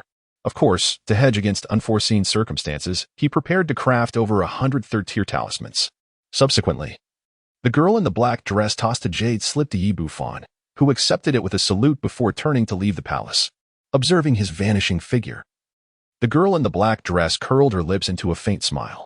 Our apprentice is overly cautious. We've finally lured him into the demon sealing ruins. As for that matter regarding Yin Ryu, deep within the palace, the girl in the white dress emerged, her small face taut as she scrutinized her malicious thoughts. The conflict between the two arose from the so-called secret recipe for enhancing progeny obtained from Chi Feng. Otherwise, that woman hunted me relentlessly for 1,000 years in my past life. You may be benevolent and harbor no hatred, but I do. Was she once self-proclaimed as pure and immaculate? I shall have Bufan shatter her purity and bear his child. Let us see how she maintains her pristine facade. The girl in the black dress's eyes shimmered with malice. The girl in the white dress furrowed her brow and coldly inquired, what else do you intend to do? Once our apprentice achieves the golden infant stage, I genuinely plan to become his Dao partner, she chuckled. The girl in the black dress laughed heartily, her laughter causing flowers to sway. You. The girl in white widened her peach blossom eyes in disbelief. What is wrong with that? If a low-grade spirit root can reach the yuaning stage, do you realize what that signifies? The girl in the black dress replied fervently. He possesses immense fortune and potential that rivals ours. You have truly lost your mind. The girl in white clenched her silver teeth. Recalling the enchanting moment shared with Bufan, her small face blushing crimson. She and her malevolent thoughts were of one essence, whatever the other could sense. She could feel as well. Bufan swiftly returned to courtyard number 1. Only upon settling into the rod-tin chair did he truly exhale, rubbing his brow as thoughts incessantly swirled in his mind. Observing this, Green Ivy gently placed her delicate hand upon Bufan's temple, offering him a soothing massage. Whatever her intentions may be, he decided to cast them aside. Bufan took out the jade slip and pressed it against his forehead. After a brief moment, he furrowed his brow in contemplation. This was an auxiliary technique known as the refinement method, which required 2 instances of energy dispersion at the onset of the golden core formation to enhance its foundational essence. The greater the essence, the higher the probability of successful golden core formation, reaching up to 40%. Coupled with the crystal congealing pill, the likelihood indeed soared to no less than 60%. However, for me, this was still insufficient. I must acquire that infallible demonic technique for guaranteed success in crafting a false core. Bufan disregarded it completely, no longer casting a glance in its direction. As for the time that followed, Bufan commenced his preparations for this, contemplating a disguise as a disciple of the Heavenly Demon Sect to infiltrate the site, as his current identity would undoubtedly attract undue attention. In the past, he lacked the confidence to navigate the dangers of the relic, never daring to venture within. However, the prospect of exploring the relic now seemed akin to embarking on a leisurely vacation. Concurrently, he harbored other ambitions. Should he successfully attain the golden core stage, the resources required would be astronomical, exceedingly rare, and nearly inaccessible at the foundation establishment level. Thus, he sought the identity of a golden core cultivator, one who could engage in the acquisition or exchange of vital resources. Perhaps he need not possess the golden core status himself. Controlling one would suffice. Bufan's eyes shimmered with a glint of determination as he devised a cunning plan. Controlling the candidates for the roles of the Holy Son and Holy Daughter emerged as the most advantageous choice. Utilizing the resources of the Holy Son and Holy Daughter while evading responsibility, he could easily maneuver any issues that arose, allowing the Holy Son and Holy Daughter to serve as shields against the troubles that lay on the surface. Bufan meticulously analyzed the inherent risks. In the case of other sects, such an endeavor would be utterly implausible. While it may elude the scrutiny of the Golden Core, it would invariably be discerned by a true monarch of the nascent soul. However, the situation with the Heavenly Demon Sect's nascent soul is an exception, as the black-clad young girl possesses insights that transcend those of the Zhao Kingdom and is entirely indifferent to the Holy Son and Holy Maiden. It can be asserted that her control over the Holy Son and Holy Maiden of the Heavenly Demon Sect poses no risk whatsoever. As for Lu Wanchuan, he is an individual of profound cunning. Even if he could exert dominion, I would have to remain vigilant, sleeping with one eye open. Bufan meticulously eliminated various options. Ultimately, he settled on one woman, Chu Zixue. She possessed remarkable talent and was a candidate for the Holy Maiden. The crucial factor was her lack of cunning, making her easily manipulable. Chapter 53, The Sealed Demon Relic, Concealed. This was precisely the opportunity to address the entanglements between him and Chu Zixue. Knock, knock, knock. The courtyard door was rapped upon, accompanied by a somewhat familiar voice. Is junior brother you present? Bufan raised an eyebrow and gestured for Luoluo to open the door. Shortly thereafter, a youth with shifty eyes entered, clasping his hands and greeting towards Bufan. Junior brother Yi, I am deeply remorseful for the near calamity I caused you during our last mission. It is truly a relief to see you back alive. Yuli said with a wry smile, repeatedly apologizing. This individual was none other than Gu He, the disciple from the task hall who had persistently urged Bufan to undertake the assignments. If it weren't for you, my master would not have faced such peril. Luoluo exclaimed, her anger palpable as she placed her hands on her hips to reprimand him. Gu He, bowing slightly and wiping the sweat from his brow, replied, I was merely a disciple of the task hall and knew nothing else. Allow me to make amends with this. Here is 100 spirit stones, he said, presenting a storage bag. He then patted his chest and added, furthermore, I have arranged a banquet at the Chiefing Tower. I sincerely invite you, junior brother, to grace us with your presence as a gesture of my contrition. The Chiefing Tower, a tavern within the marketplace, served delicacies made from the flesh of spirit beasts, and even the wine was spirit-infused, capable of inebriating even the most seasoned cultivators. Bufan weighed the storage bag in his hand before tossing it to Luoluo. a gentle smile gracing his lips as he remarked, "One cannot place blame on senior brother Gu. After all, every mission carries its inherent risks. Yet, here we are. Safe and sound." His tone was amiable, as if he were unperturbed by the matter at hand. "Truly, your magnanimity is admirable," Gu extolled. He then engaged in conversation with Yi Bufan, repeatedly offering his apologies and extending multiple invitations for a banquet at the Phoenix Nest. Yi Bufan politely declined. This left Gu profoundly disappointed, inwardly cursing Yi Bufan for his cowardice, as he was utterly intimidated by the mere task. He did not even dare to venture into the marketplace of the Heavenly Demon Sect. Gu had hoped to extract information through the banquet, for conversations over wine often reveal vulnerabilities. Alas, it is quite peculiar. When did our Heavenly Demon Sect produce such an extraordinary figure as Zhang Laosan? He must be a contender for the title of Saint Sun. Gu sighed, intentionally steering the conversation in that direction, while discreetly observing Yi Bufan's expression from the corner of his eye. Yi Bufan smiled faintly, his expression unchanged, casually deflecting the probing inquiries. After countless attempts, Gu had failed to uncover even a single strand of information, leaving him so frustrated he felt on the verge of vomiting blood. He seemed to have underestimated the tenacity of his junior brother Yi. After a while, he reluctantly took his leave. This person was undoubtedly in league with Lu Wanchuan. LVL Luo, in a fit of anger, expressed confusion over why her master treated a deceitful individual with such amiability. As for this minor character, he was not worthy of concern. Take this spirit stone with you. Yi Bufan smiled gently. Green Loach, filled with joy, sweetly expressed her gratitude, saying, "Thank you, master." Yi Bufan reclined in a wicker chair, gazing at the sky, his heart brimming with joy. It was not merely a matter of a few hundred spirit stones, rather. He had successfully uncovered the disguise of the ancient figure, Gu, which granted him access to the sealed magical relics. In the days that followed, Yi Bufan publicly announced his retreat into seclusion, leaving Gu, who had intended to approach him, thwarted at the door. For several consecutive days, Gu found himself at a loss and had no choice but to return to report to Lu Wanchuan. Lu Wanchuan, dissatisfied with him, treated him with indifference. Dejected, Gu was compelled to seek out other adept peers preparing to enter the magical relics, hoping for their protection, as the relics were perilous.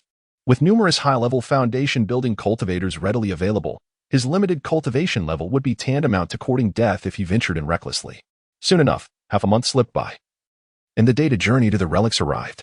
Hundreds of foundation-building disciples made their way to the grand hall of the Heavenly Demon Sect. And Gu was no exception. "Fear not, junior brother. I shall protect you. You are in no danger. I will wait for you in the hall."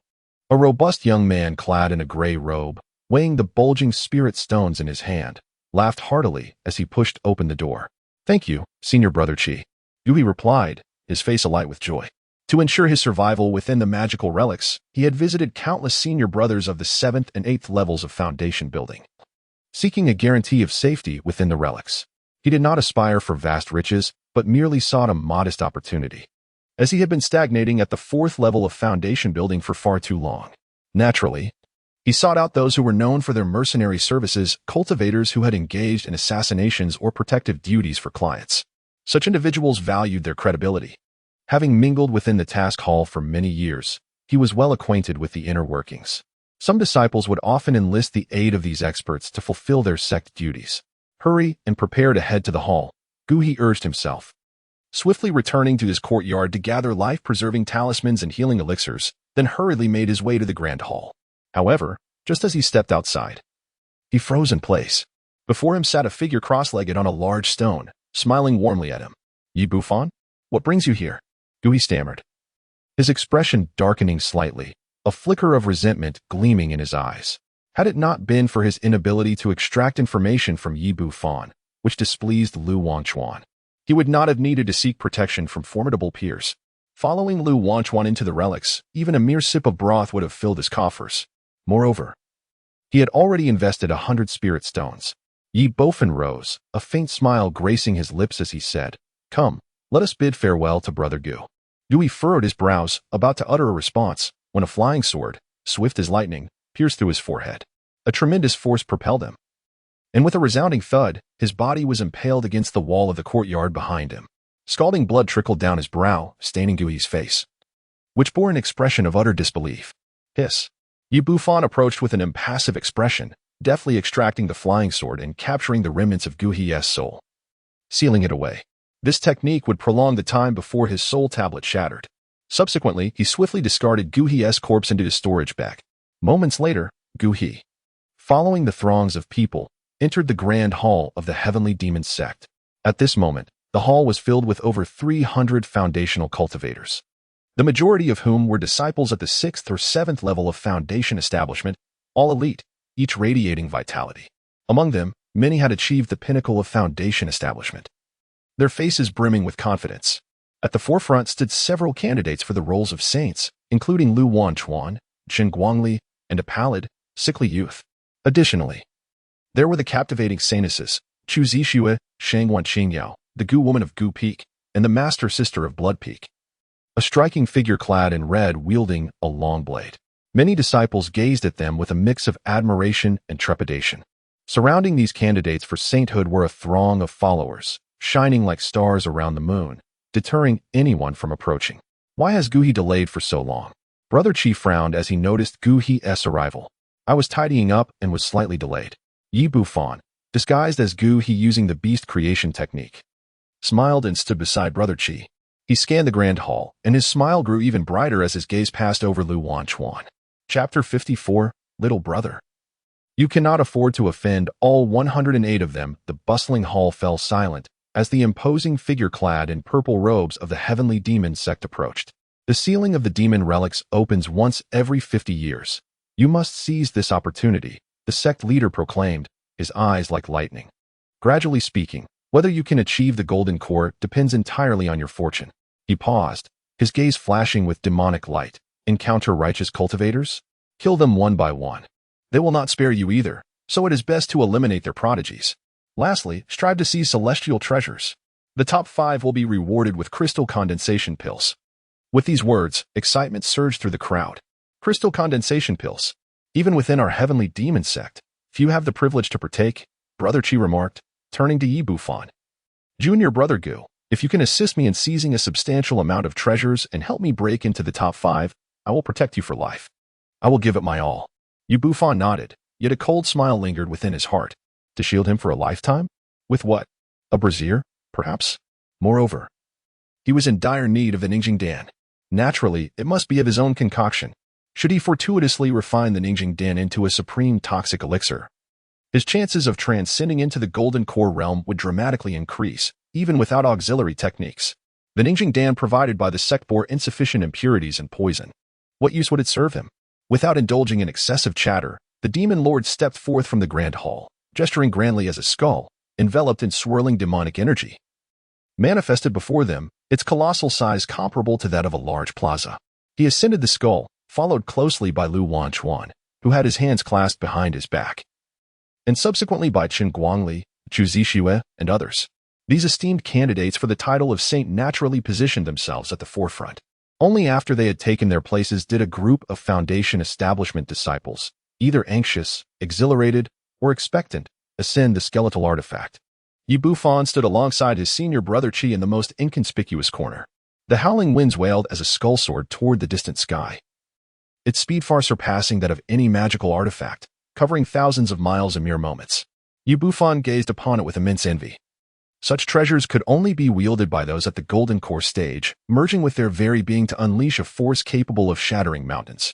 In the past, when the venerable sword crane pursued Yi Bufan, even his use of a top-tier third-grade wind thunder talisman could not secure his escape, partly due to the speed of the sword artifact wielded by Sword Crane, which was so swift that even his undergarments could scarcely keep pace.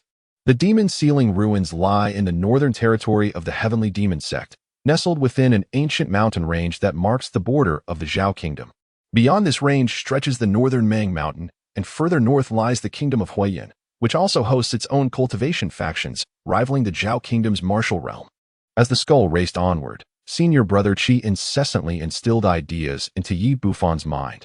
Summarizing his proposition, assist me in seizing resources to aid my ascension to the Golden Core, and once I achieve this, I shall guide you to your own Golden Core formation. Yi Bufan's ears had developed calluses from listening, yet he still feigned agreement with a nodding expression, as if to say, yes, indeed, you are absolutely right. In the end, senior brother Qi even proposed a brotherhood with him, though it was clear that Qi, bearing the surname Qi, would assume the role of the elder brother, while Yu Bufan would be the younger. After a considerable wait, they finally arrived at their destination, and senior brother Qi retracted his eloquent tongue. Before them lay a vast canyon, where figures were either seated in meditation or standing in contemplation, forming distinct factions of various powers. The sheer number of individuals left Yu Bufan astonished. There were at least 5,000. All were elites of the Foundation establishment stage. On the righteous side, represented by the 5 great sects, while the demonic faction was led by the Hehuan sect and the Beast Valley. Yu Bufan encountered numerous familiar faces. The Lord of the Heavenly Demon Sect arrived, commanding a skull, instantly capturing the attention of various factions, only to have them instinctively withdraw. The Beast Valley and the Hehuan sect were the first to relinquish the prime positions. "Ah, the Lord of the Heavenly Demon Sect has arrived late," exclaimed the Hehuan sect's leader, a man clad in a powdery robe, who approached with a hearty laugh. Beside him, the leader of the Beast Valley, perched upon a gigantic toad, rose to greet him. The 3 great demonic sects were led by the Heavenly Demon Sect. Humph. The Qingjing Palace was represented by the sword crane true person, who coldly snorted upon seeing the Lord of the Heavenly Demon Sect. The Qingyan sect, the Shuling sect, and other forces directed their gazes toward him, their expressions a mixture of hostility and apprehension. Meanwhile, the foundation-building cultivators behind them fixated on Yu Bufan and his fellow disciples from the Heavenly Demon Sect, seemingly intent on noting their identities for future purging. On the surface, the number of righteous foundation builders far exceeded that of the demonic sects, presenting an overwhelming advantage. If a conflict were to erupt, even if the demonic foundation builders were slightly stronger, they would still be outmatched by this encirclement of righteous cultivators. Little brother, no need to fear. Within the righteous sects, there are many of our undercover agents, all seeking opportunities. Who has the leisure to engage in a futile struggle against us? Furthermore, with our elder brother here, what is there to be afraid of? The disciples of the Heavenly Demon Sect dismounted from the skull and found a place to sit. When Qi Shixiang saw Yu Bufan settle into a secluded corner away from attention, he mistakenly believed it to be an act of fear and patted his chest, saying, "Ah." Indeed. Yu Bufan nodded slightly, yet his heart was filled with unspoken thoughts. He was inherently low-key and currently assumed the identity of Guhi. With so many golden core powerhouses present, one could not dismiss the possibility of an extraordinary figure possessing the art of covert observation. Though he was merely a minor character whom no one might pay heed to, it was prudent to exercise caution. However, my dear brother, once we enter the ruins, there are certain individuals you must be wary of. Do not provoke them, for even I, your elder brother, would be unable to shield you from their wrath. Brother Qi advised, his demeanor grave. His younger brother, once a disciple of the mission hall, was well-versed in the affairs of the Heavenly Demon Sect. Yet, he had scant knowledge of the various prodigies outside, having only heard of their names without grasping their true prowess. Within the borders of Zhao, he had traveled extensively, gaining first-hand experience with those geniuses and formidable elders of the Foundation establishment stage. He was all ears. Yu Bufan nodded slightly, revealing a hint of curiosity at the opportune moment. Observing this, senior brother Qi pointed towards a young man at the Shangqing Palace. That is the little sword immortal. Jiang Yijian. His reputation precedes him. His prowess firmly establishes him at the pinnacle of the Foundation establishment stage, alongside Zhao Kingdom of the Qingyan sect. And there is Yin Ruyu, the youngest and most exquisite in the gathering. She is also the most formidable among the righteous sections. Senior brother Qi's eyes gleamed with fervor. Yet he dared not reveal his admiration. Her strength remains unknown, but it undoubtedly rivals the highest echelons. The gravest concern lies in the fact that should you provoke her, she need not lift a finger. Her guardians, like the little sword immortal, would swiftly dismantle you. Furthermore, there is the young master of the Zhonlan Tower and the Qin Shu Fan of the Miao Liao Valley. Senior brother Qi meticulously introduced each individual to Yu Bufan, highlighting their remarkable attributes. He even mentioned a striking pair from the Yin sect, as well as a youth from the Beast Valley riding a green ox, resembling a shepherd. Hiss. Senior brother Qi, the ones you deem most untouchable number not fewer than 80. Yu Bufan was experiencing a severe headache. This individual was truly a chatterbox, incessantly babbling without pause. I am saving you. Do you understand? You cannot afford to provoke those 100 or so individuals. Brother Qi shot a glare at the younger disciple, realizing that this fellow had never ventured outside the Heavenly Demon Sect, unaware of just how formidable the people beyond truly were. Even he had to tread carefully. Yu Bufan, feeling helpless, could only muster an expression that conveyed agreement. As if to say, yes, Yes, you are absolutely right. At that moment, he was suddenly struck by an intense sensation of being watched. Bufan furrowed his brow. Given his current identity, few recognized him. Ultimately, his gaze settled upon a middle-aged man clad in green, surrounded by numerous clan members within the throng of righteous individuals. The man was smiling at Bufan. Hui Yunhai, Chapter 55. Difficult to manage? Then perhaps it should not be managed at all. I almost forgot about this old fellow. Bufan wore an expression devoid of emotion. Until he possessed a confidence of 99%, he was reluctant to engage with this individual.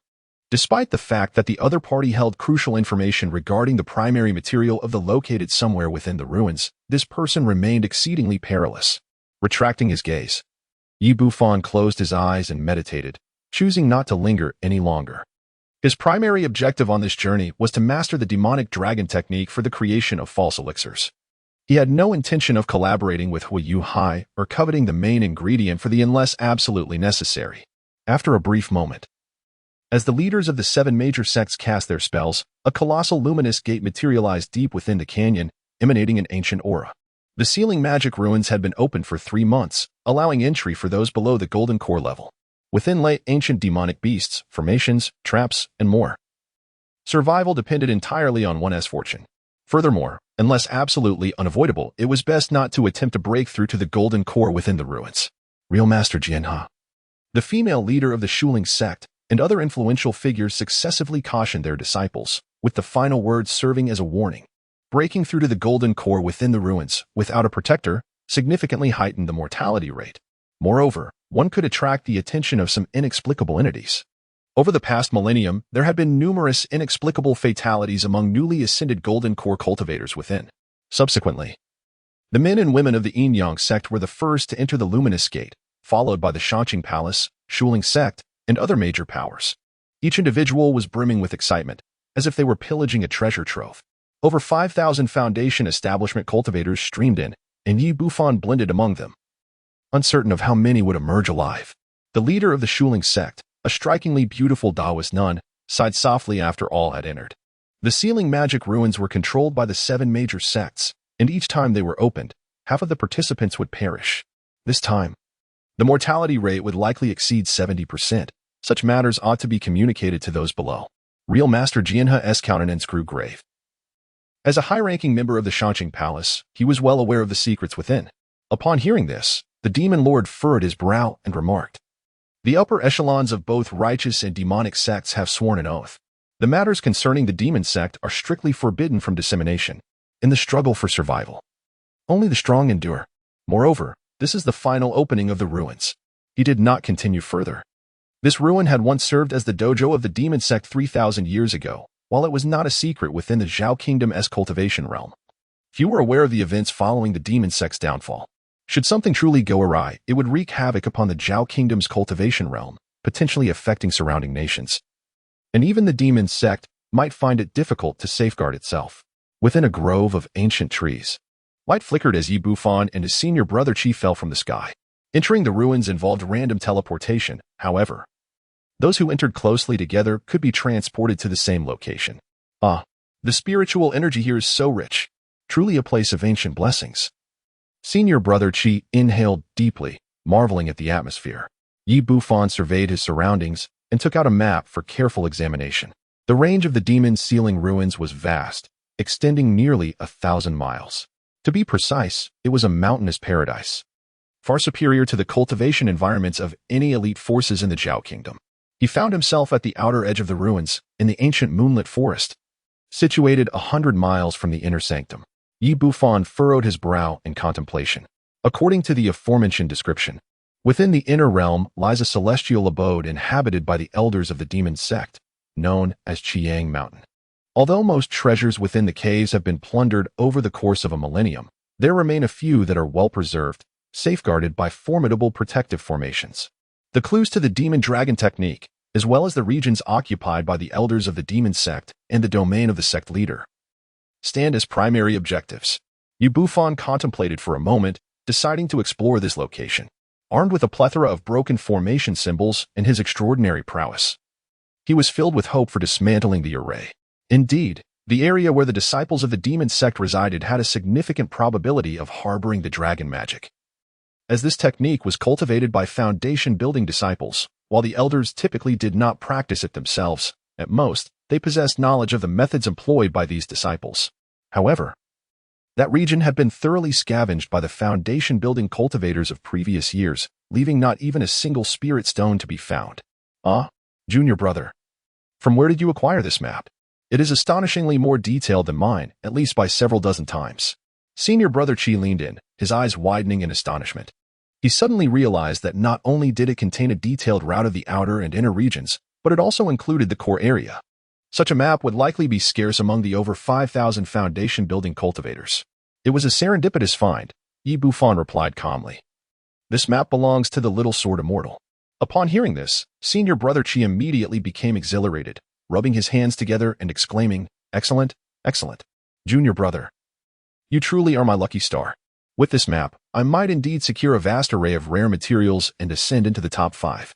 The map not only displayed routes, but also indicated various treasure locations, even marking the names of some formidable demon beasts along with their danger levels. The value of this map alone surpassed that of an entire set of top-tier magical artifacts, worth over 10,000 spirit stones. Let us proceed here." Bufan gestured towards the area of the Demon Sect Elder's cave abode. "Excellent. I have precisely that intention. The treasures within this relic are most abundant in the caves of those Demon Sect Elders, with various medicinal fields and even magical artifacts." Brother Chi exclaimed in admiration. To hold the title of Elder, one must undoubtedly be a golden core true person. He then glanced at the crudely crafted map in his hand, gritting his teeth as he stowed it away in his storage pouch. Not to mention the core area, even the outer regions were inadequately documented. Were it not for the several hundred spirit stones he had expended to acquire it, he would have discarded it long ago. Bufan said little as he traversed through the thicket, stepping forward with caution while discreetly unleashing his spiritual awareness to guard against potential ambushes or lurking beasts. Within the ruins, anything could transpire, thus, a prudent approach was essential. Senior brother Chi caught up to him, fixating his gaze on Bufan.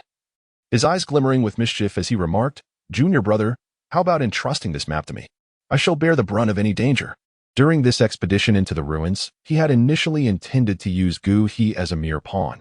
After all, he would hardly carry a burden for a mere 1,000 spirit stones. Nevertheless, if the journey proved devoid of peril, ensuring the safe passage of the other would not be an issue. Yet now, the map's worth far exceeded that of Gu He, not only guiding him toward treasures but also shielding him from numerous hazards. Bufan paused for a moment, turning to meet the earnest gaze of his senior brother Chi, shaking his head internally. Upon returning to the Heavenly Demon Sect, he not only engaged in talisman crafting but also discreetly observed Gu He's every move. He had also gained insight into Chi, the businessman. He was known for his transactional approach, which encompassed both assassination and protection services, with an 8th-level foundation cultivation. His strength was quite respectable among the foundational disciples, and he bore no unsavory reputation. Many lower-tier foundational disciples held him in high esteem. Therefore, it was no surprise that Gu He sought his assistance for protection. However, Gu He overlooked a crucial point. This was the demon sealing ruins, where, in the face of profit, even blood relatives could turn against one another. What value did trust hold in such a place? I shall retain it for myself. Bufan smiled enigmatically and said, "Junior brother, do you not trust your elder brother? How can I protect you under such circumstances? Hand over that item to me, and I assure you, your safety will be guaranteed, along with the acquisition of numerous rare treasures." Elder brother Chi furrowed his brow, speaking with earnest gravity. As he observed Bufan's unwavering stance, his expression gradually turned colder, emanating the aura of an 8th-level foundation establishment practitioner. "Junior brother Gu, do not make it difficult for your elder brother. Surrender the map to me." He refrained from taking action, for during this expedition into the ruins, if danger were to arise, Gu He would undoubtedly serve as the finest shield, affording him precious moments to escape. Having spent decades in the Heavenly Demon Sect executing assassinations, his survival thus far relied not solely on strength but also on intellect. Difficult to handle? Then let it be. Bufan smiled, his demeanor softening as the visage of Gu He faded away, revealing the unremarkable countenance of Zhang Laosan. "Searching for treasures alone is quite taxing. It seems I am in need of a treasure-seeking companion." Brother Chi gazed at Bufan, bewildered. Chapter 56. The ancient cavern of the golden core true person. It was as if a Sichuan opera performer had changed masks. Brother Chi found himself utterly perplexed. subsequently sinking into a prolonged silence. It must be done. This expedition to the ruins, regardless of the peril, I shall obey my brother's commands. Be it climbing mountains of blades or traversing seas of flames. Brother Chi stepped back 2 paces, his expression grave as he bowed. His legs trembled uncontrollably. The image of that face was now notorious throughout the demonic sect. There was no doubt it was Zhang San. Brother Chi's mind raced, and within mere breaths, he pieced together the sequence of events. Internally cursing, he realized how truly insidious this midnight hand was, possessing overwhelming power, yet choosing to engage in role-playing before him. A mere 8th-level foundation establishment cultivator. Soul and blood.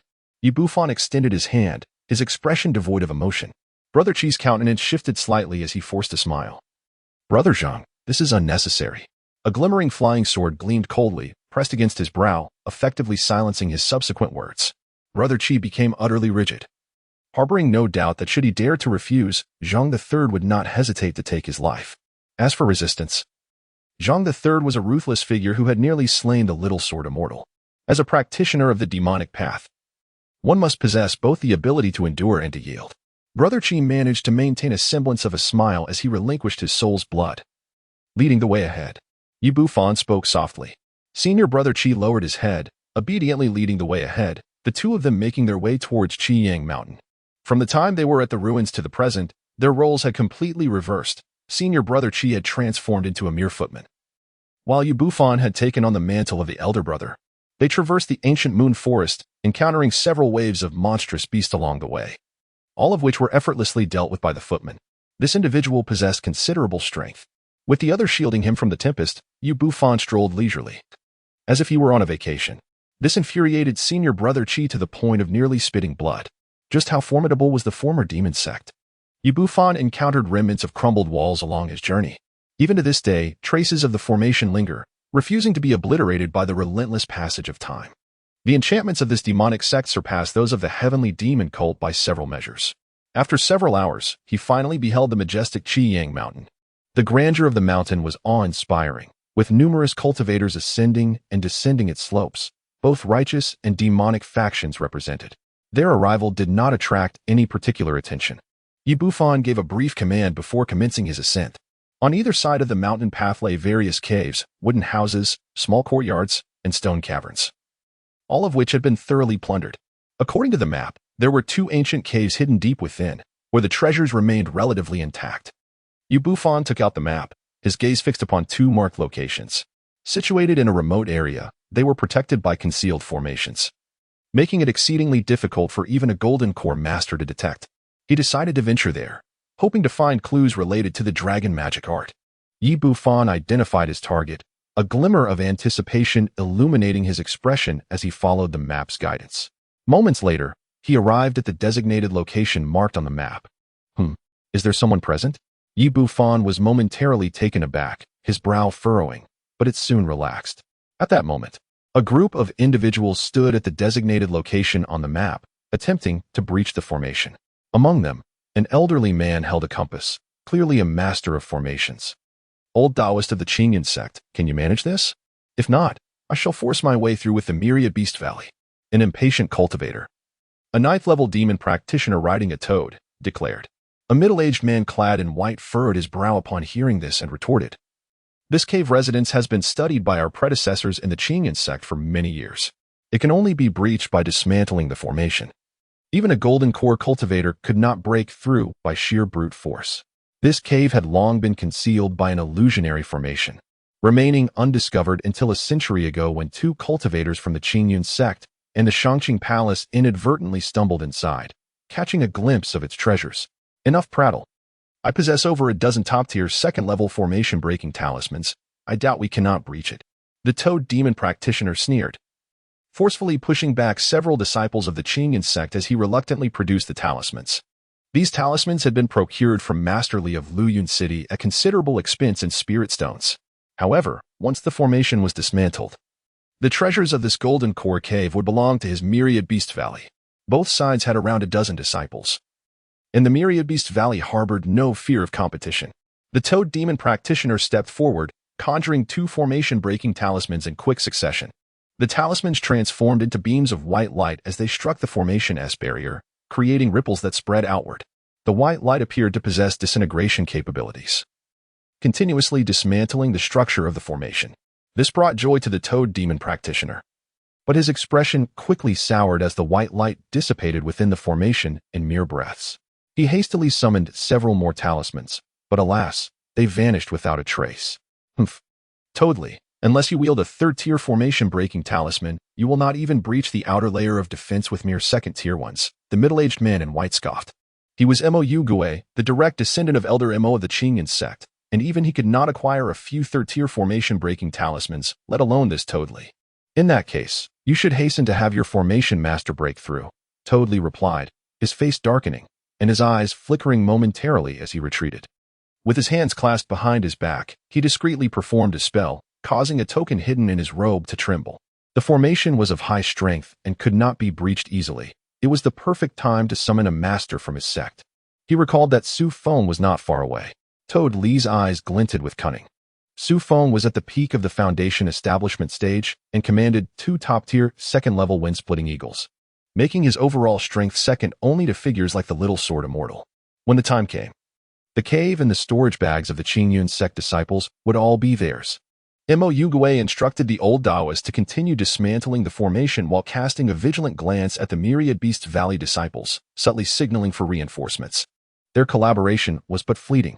The value of a golden core cultivator's cave residence was immeasurable. How could the Qingyun sect possibly allow the myriad Beast Valley to partake in its spoils? At that moment, both men unintentionally turned their gaze toward 2 approaching strangers, their brows knitting in concern. This place has captured our interest. Fellow cultivators of the Heavenly Demon Church, perhaps you should seek another treasure site. Upon noticing the skull insignia on Yi Bufan's garment, the toad likely immediately reprimanded him. This was not the first group attempting to stake a claim. Previous factions had already been intimidated into retreat. With over 30 formidable individuals from both the Qingyun sect and the myriad Beast Valley, few dared to snatch a morsel from such a powerful entity. Yi Bufan smiled lightly, saying, "We are merely here to broaden our horizons. You should attend to your own matters." Broaden our horizons? One cannot help but suspect that this is merely a ploy akin to the mantis stalking the cicada, unaware of the oriole behind. Mo Gui's eyes glinted with a murderous intent. The Valley of Beasts within the demonic path harbors no profound enmity with the 5 great sects. Their pursuits involve taming beasts. However, the Heavenly Demon Sect and the Joyous Union Sect, they engage in the manipulation of humans. The first layer of the formation has been breached. At that moment, the formation master finally discerned the flaw. The compass trembled, and the golden light it emitted melted a portion of the area. The crowd was invigorated. Neither side paid heed to Yi Bufan and his companion any longer. After all, they were merely 2/8 and 4th-tier cultivators, posing no threat whatsoever. Excellent. Only 2 layers remain. Mo Gui was overjoyed. Indeed. The second-tier top-tier formation master he had invited was truly formidable. Subsequently, both sides continued to focus on the formation master dismantling the array. Senior Brother Chief fixated on the cave, feeling a surge of eagerness. He urged, "Brother Zhang, should we not proceed to break the formation? Their progress is alarmingly slow. And fortuitously, I have acquired a 3rd-tier formation-breaking talisman. Patience is key."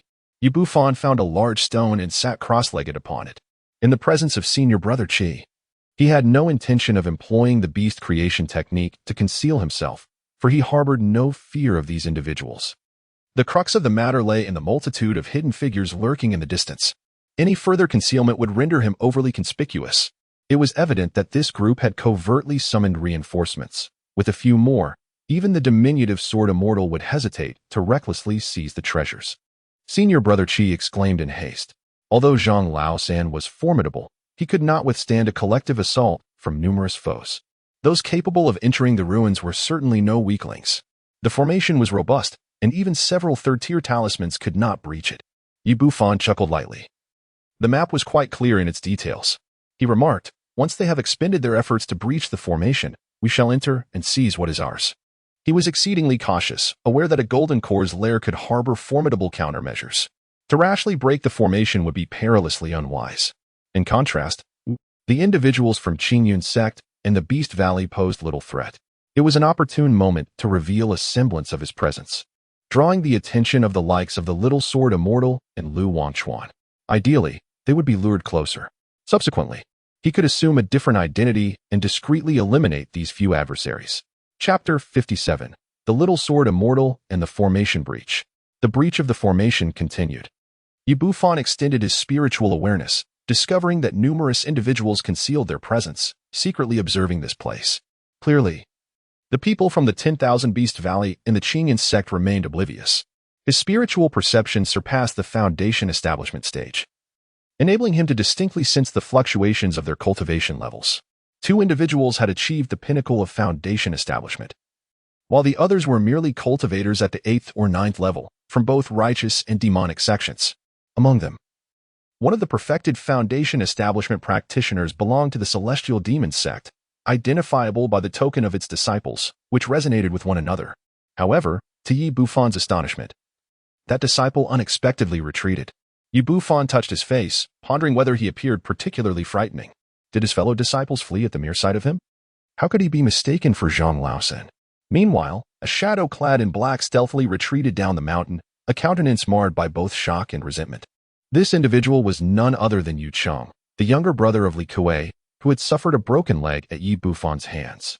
Not long ago, Li Kuei had crossed paths with Bufan in a bid to gather elixirs for his brother, seeking the assistance of a candidate for the position of a saint at the Dan Peak.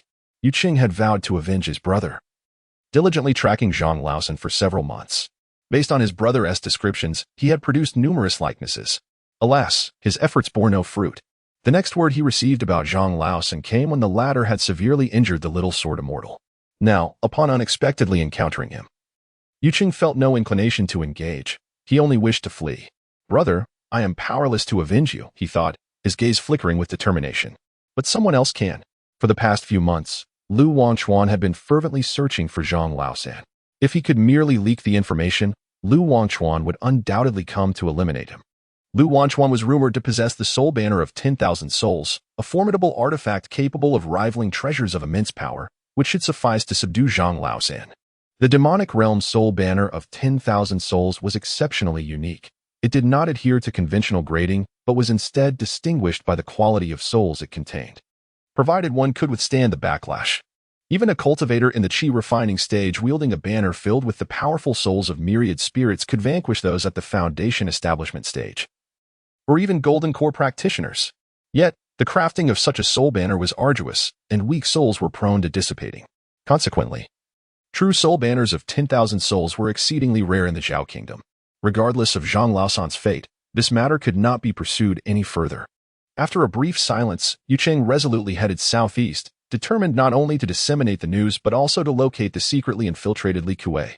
He sought to avoid an encounter with Zhang Laosen, lest he speak recklessly in a fit of vengeance. Bufan remained blissfully unaware. Were he to know, he would likely burst into laughter, for he was troubled by the absence of an opportunity to eliminate the lurking threat that was Lu Wangchuan. Meanwhile, 100 miles away from Qiyang Mountain, several disciples from the Shangqing Palace in the Qingyan sect had just emerged from a secret location. Their spirits were high, indicating a bountiful harvest. Leading the group were 2 figures, the Little Sword Immortal and the enchanting Wang Qingwu, the most talented female disciple of the Qingyan sect, second only to Zhou Qingyun. "I am immensely grateful to you, Taoist Jiang, for bestowing upon me some rare spiritual herbs," Wang Qingwu said with a slight bow, her elegant palace attire accentuating her curvaceous figure. "Ha ha ha, it is my honor to assist the fairies of Qinwu," the Little Sword Immortal replied with a hearty laugh. Wang Qingwu's brows resembled distant mountains, her lips akin to a delicate flower, with a small beauty mark beneath her bright eyes. Although her beauty could not rival that of Yin Ruyu, the allure of her charm was uniquely captivating when complemented by the mark. Taoist Jiang seems to have undergone considerable transformation, exuding an aura of kindness and humility, Wang Qingwu observed, a smile playing on her lips, her eyes like crescent moons, igniting a fluttering affection among the Shangqing Palace disciples. Upon hearing this, the Little Sword Immortal's expression darkened momentarily. His transformation was largely due to Zhang Laosen. He was now cautious, wary of unexpected betrayals. Junior Brother Mo's ancient cave is about to be opened, and several disciples from the 10,000 Beast Valley are eyeing it greedily. "Taoist Jiang, would you care to take a look?" Wang Qingwu inquired, producing a token to present to the Little Sword Immortal. The location of the ancient cave was jointly owned by the Shangqing Palace and the Qingyan sect. "Allow my junior disciples to investigate," I have pressing matters to attend to and cannot accompany you, the little sword immortal replied, shaking his head. He had more significant secrets to explore than the Golden Core Cave. He paused, his gaze turning steely. Fairy Qingwu, while you explore this relic, I hope you can keep an eye out for one person, Zhang Laosan. If possible, eliminate him, and I will reward you handsomely. That scoundrel will undoubtedly appear in the relic. Zhang Laosan? He was able to severely injure Daoist Jiang. I dare not confront him, she retorted. That man is only slightly stronger than the average Foundation establishment expert.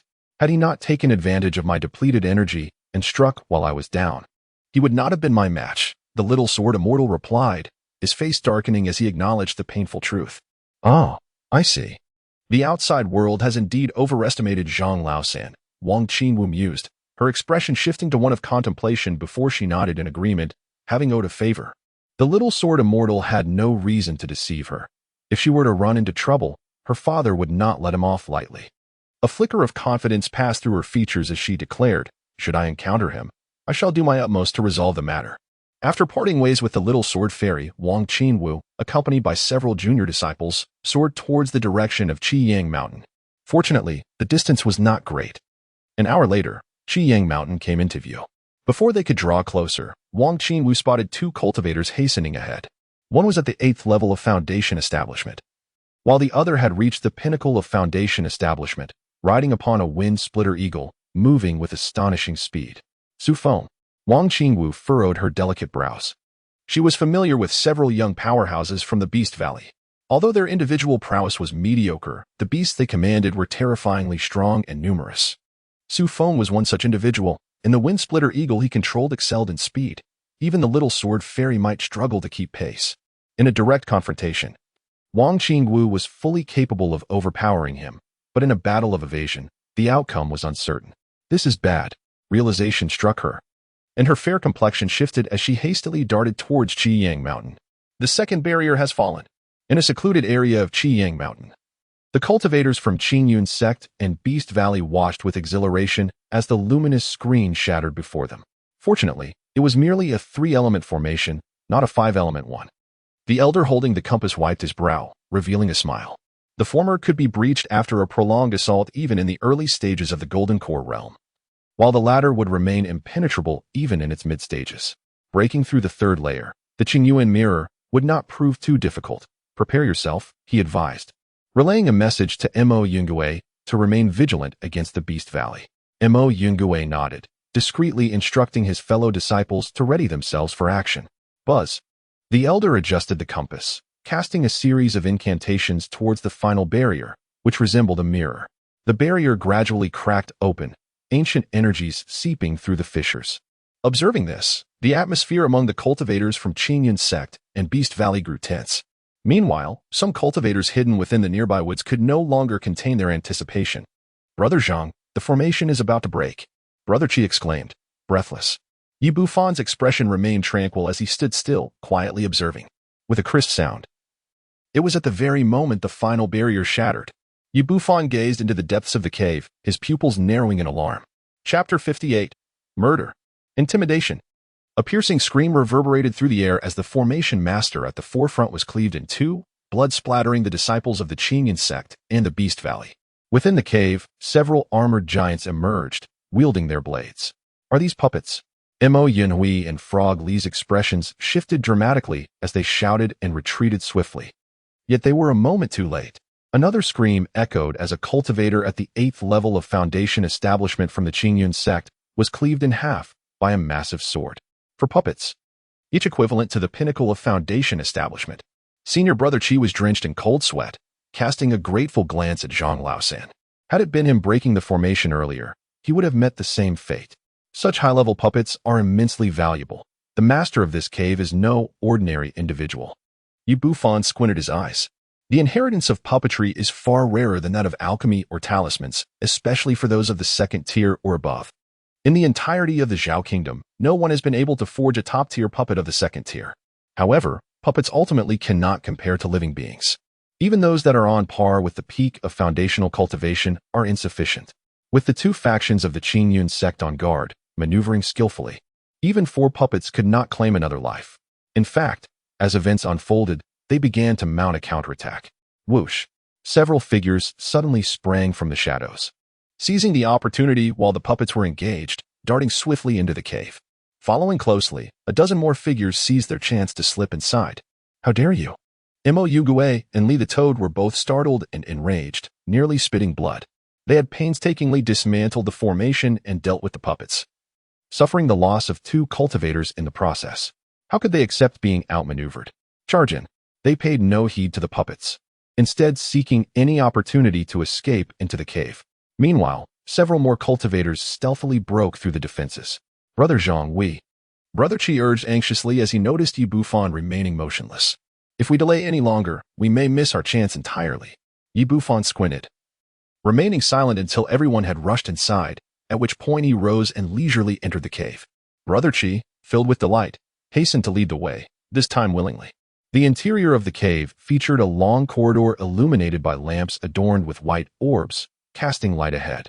Not long after they set foot inside, Yi Bufan encountered several lifeless bodies sprawled on the ground. They belonged to disciples of the mysterious valley in the Heavenly Sect. Their faces were darkened, eyes wide open in a final expression of fury, unyielding in death. Had they succumbed to poison? Brother Qi's complexion shifted dramatically as he turned to Brother Zhang. Did you already know there was poison within this cave? He had not previously explored such ancient caverns and had not anticipated the malevolence of its master, who would resort to such treachery in their own domain. A few formidable puppets were one thing, but to conceal poison within the very corridor was reckless, endangering even oneself. Uncertain, Yi Bufan closed his senses and spoke softly. Nearly as a precaution, Brother Qi paused, his greed significantly subdued. He finally understood why Zhang Laosan had survived until now, such formidable strength coupled with an abundance of caution. They pressed onward. Ahead, they encountered several corpses, victims either slain by puppets or deceived by concealed formations.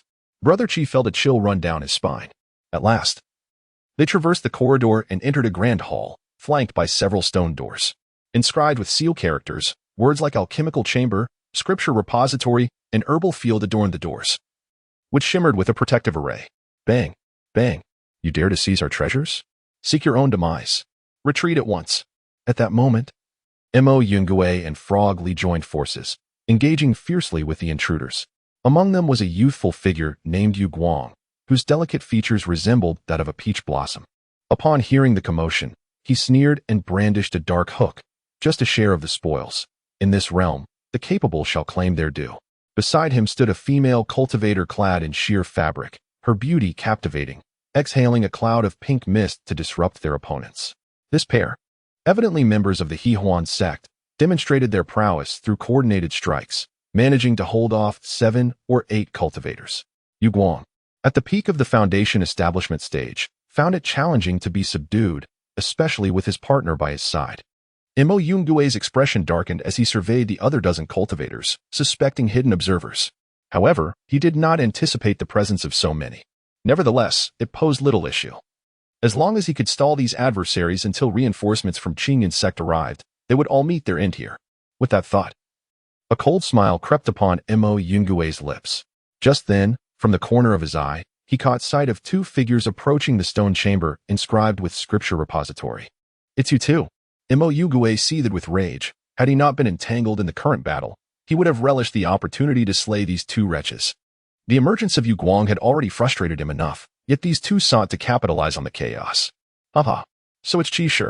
Come, lend your brother a hand, and we shall divide the treasures within. Yu Guang laughed heartily.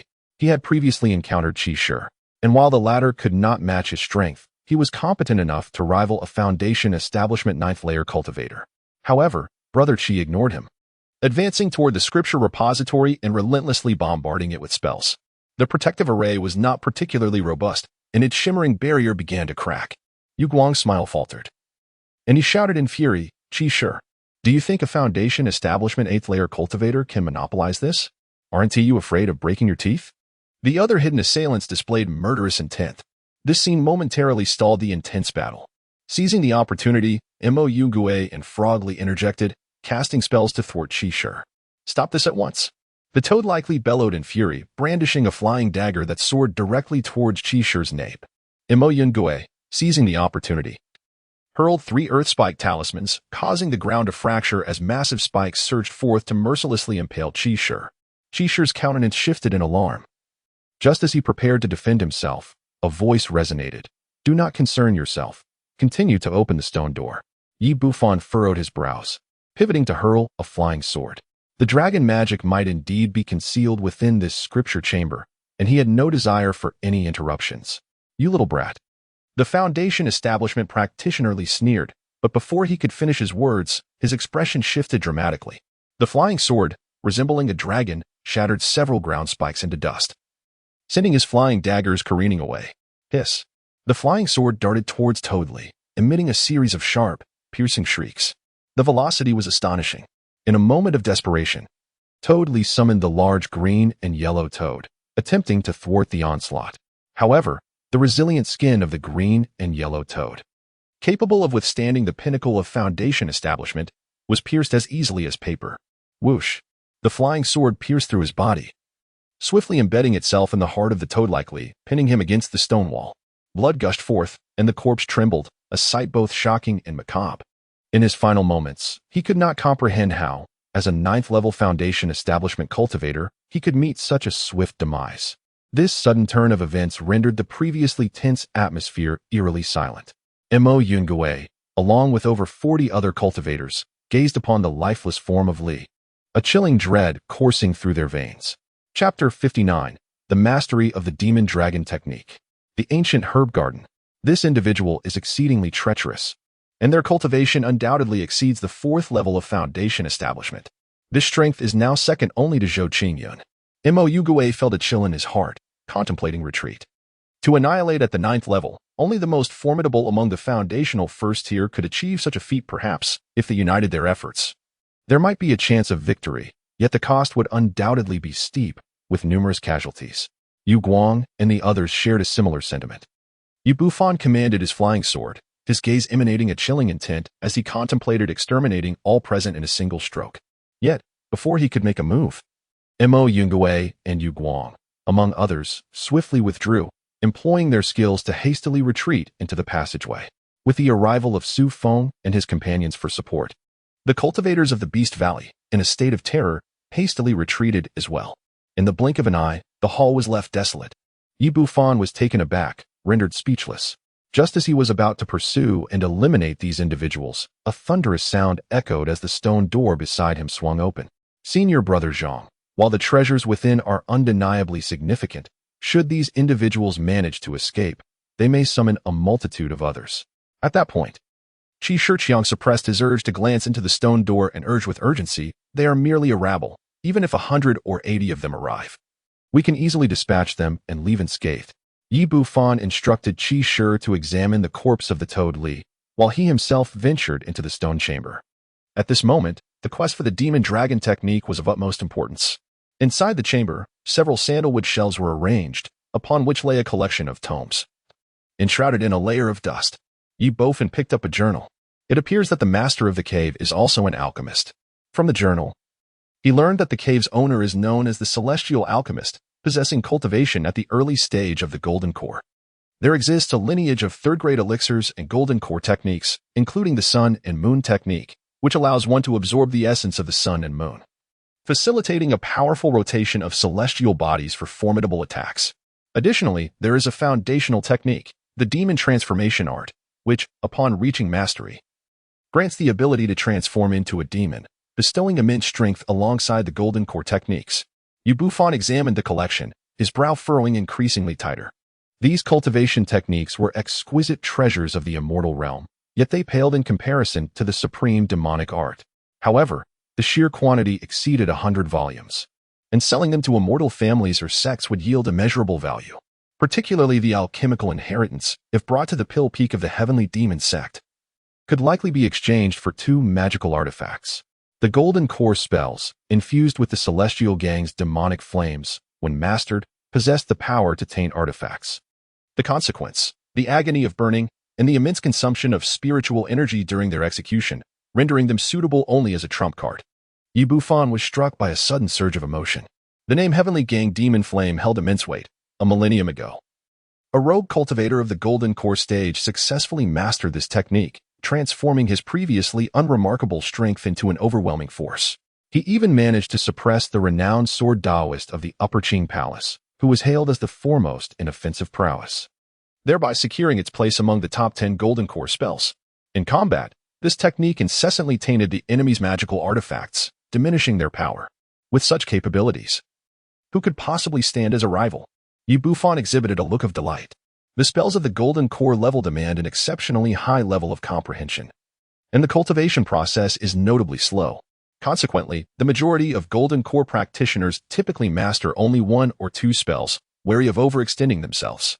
Their primary means of offense lies in their magical treasures. Should these treasures be destroyed, their strength diminishes significantly.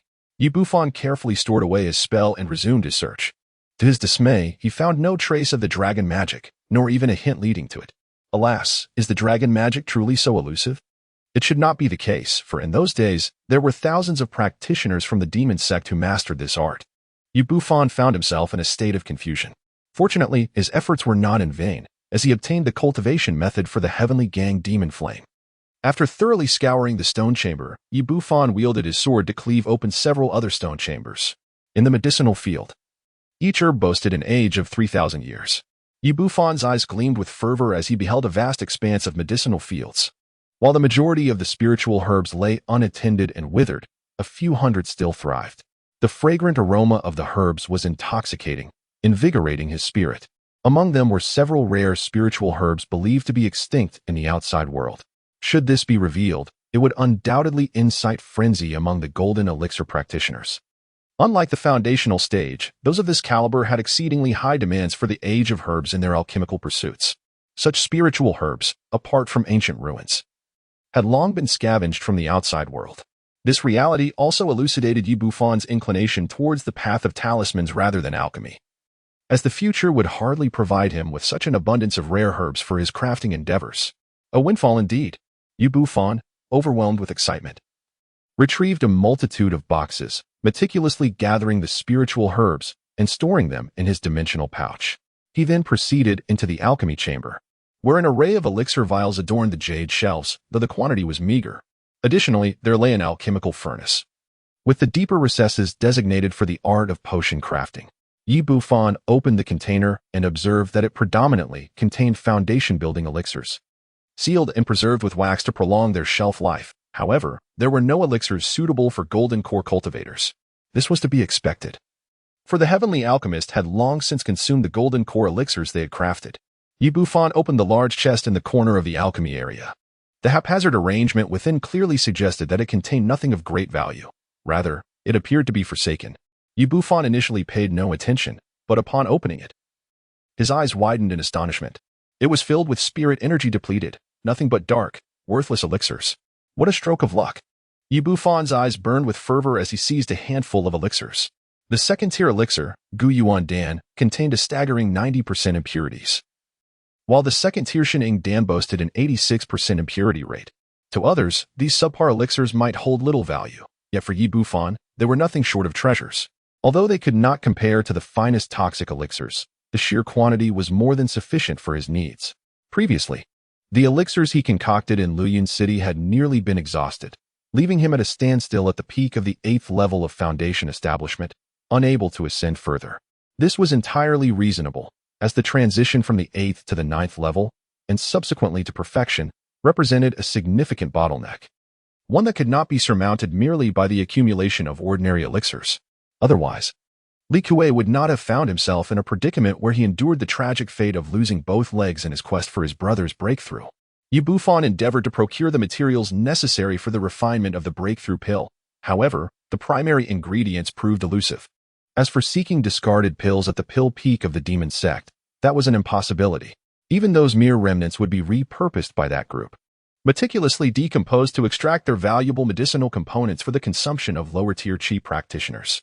Otherwise, he would have long since covertly acquired the discarded pills, sparing himself the arduous task of purchasing medicinal herbs for alchemical concoction. Nevertheless, at this moment, the prospect of a top-tier second-grade breakthrough pill is indeed exhilarating. Upon careful enumeration, Bufan discovered a total of 30 breakthrough pills, making the attainment of consummate perfection entirely feasible.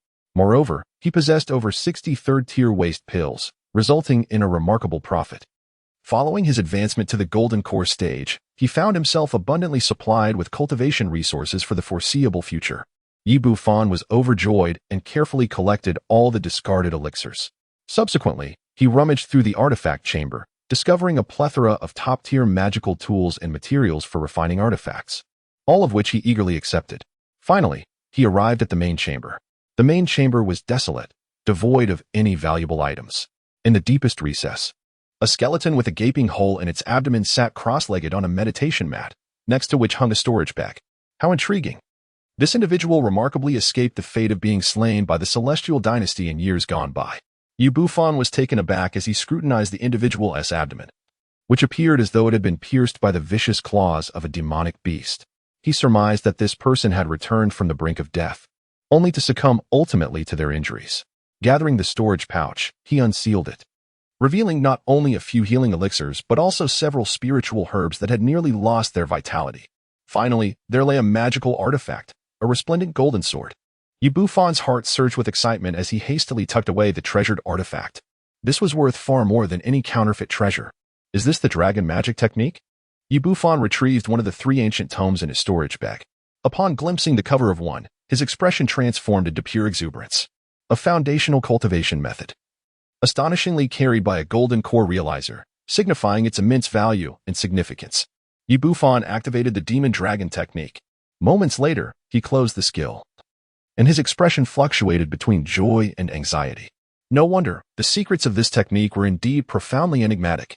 Bufan took a deep breath, finally comprehending the reason behind the prohibition of the demonic dragon technique within the entire realm of cultivation.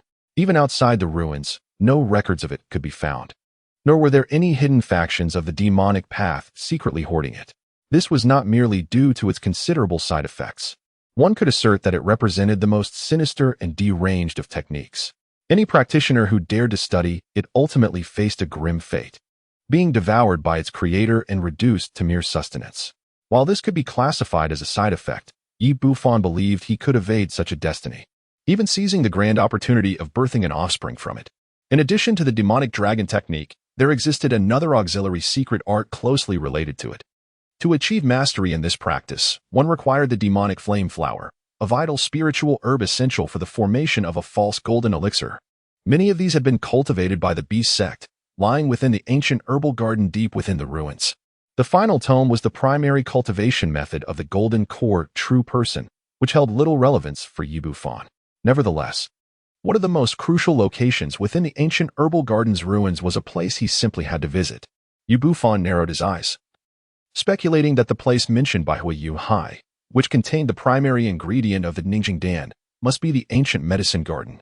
Having reaped substantial rewards, he felt assured that his foundation in the Dan formation was now thoroughly secure after exiting the ruins. Bufan, filled with satisfaction, cast a glance around, noting the absence of any treasures.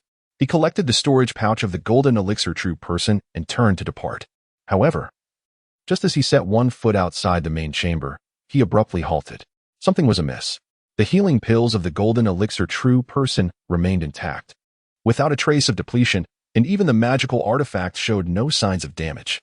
It was as though he had not encountered a battle at all. If he had not faced a confrontation and had merely concealed himself within the cave, how then had he met his demise? The main chamber was completely sealed, and he had not observed any hidden passages.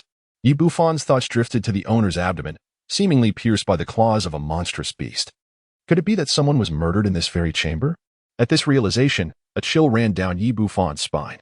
Suddenly, a heavy gasp echoed behind him. Chapter 60. The practitioners of the demon dragon technique from 3,000 years ago. They have endured for 3 millennia. Bufan felt his scalp tingle as he executed the technique of floating light and shadow, abruptly shifting his silhouette across the hall. With a thunderous roar, a furry black claw struck the very spot where he had just stood, tearing the hard ground asunder with a tremendous crack. What in the world is that? In the distance, senior brother Chi gasped in horror, stepping back in fright. Yet at that moment, a colossal shadow lunged forward, casting a vast gloom. And with a sharp snap, a claw instantly snapped his neck, resulting in an immediate and gruesome demise. The enormous shadow seized senior brother Chi's lifeless body, opening its gaping maw to devour the corpse in a single bite. All of this transpired in the blink of an eye. What on earth is this creature? Prior to entering the main chamber, I had scanned the area with my spiritual awareness and found nothing. From where did it emerge? Bufan's complexion turned ashen. His younger brother had perished just like that. The massive shadow turned around, revealing a pair of blood-red, malevolent eyes that fixated intently upon Bufan. It incessantly chewed, producing a gruesome sound of teeth grinding against bone, with blood trickling down from the corners of its mouth. The imposing silhouette resembled a man, cloaked in dark fur, akin to a shadow, making it difficult to articulate its form. Was it fixating on my Danteon? Bufan noticed that the other party's gaze was fixed intently on his Danteon, reflecting on the demise of the esteemed Master Tiandan. He was compelled to conclude that this creature was indeed responsible for the death, driven by the desire to obtain the golden elixir within. Silent and deadly. A single strike was all it took. A practitioner in the early stages of the golden elixir realm was caught completely off guard, falling victim without even a chance to react. Bufan's eyelids twitched. If this were indeed the case, then his fate today was likely to be dire. Suddenly, his pupils contracted as the enormous shadow in the distance began to blur, resembling an afterimage. Just then, a fierce wind whipped up from his right side, and a claw, covered in dark fur, lunged towards his neck. Clang! Bufan's reaction was remarkably swift, as 15 flying swords converged to form a shield, encircling him with a sound akin to the clash of metal, resonating with a piercing metallic tremor. Bufan's eardrums were shattered, bleeding and ringing. No. This speed merely equates to the initial stage of golden elixir. It cannot annihilate a celestial elixir expert, and the power is insufficient. Bufan shifted his body, once again creating distance, enduring excruciating pain while maintaining a calm gaze. He speculated that this creature had either just awakened or had grown exceedingly feeble after thousands of years. In a desperate gamble, he believed he might still be able to slay it. Whoosh! Within Bufan's body, the sword pellet within the 108 acupoints was activated, transforming into a radiant beam of light that swiftly darted out of the hall and into the corridor. Now that the treasures of the cave dwelling were secured, there was indeed no need to engage in a fierce confrontation with a monstrous entity. The colossal shadow, having failed its initial strike, seemed momentarily stunned before turning to pursue. Such speed had transcended the realm of foundational cultivation by leaps and bounds. Bufan maintained an impassive expression as he extracted over 100 second-tier premium talismans from his storage pouch and hurled them behind him, resulting in a cacophony of explosions. Fire dragon talismans, earth spike talismans, ice spike talismans, and others immediately sent the dark shadow reeling backward. Cursed be this wretched being. The colossal shadow seemed enraged, emitting intermittent, beastly growls. It then lunged forward with great strides, akin to a bulldozer, flattening various magical talismans with ease. Hiss. Such defenses rival those of a pseudo-magic artifact. Bufan turned his head and felt a twitch in his face. So many talismans, yet few could withstand the might beneath the golden core. This creature, apart from losing some black fur, had not even broken its skin. Away he went. Bufan cast forth a myriad of 13 third-tier golden light talismans, instantly illuminating the passageway with a resplendent brilliance. The striking beams of light struck the monstrous creature, finally piercing through its skin and eliciting plumes of billowing black smoke. Its speed diminished significantly thereafter. Bufan's gaze flickered as 15 flying swords converged into a colossal blade, delivering a powerful slash. This strike surpassed that of the diminutive sword immortal from his earlier days by an immense margin.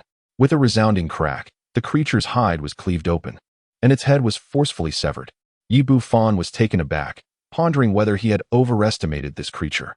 Though this sword could pose a threat to a false Dan, it could not possibly endanger a golden Dan.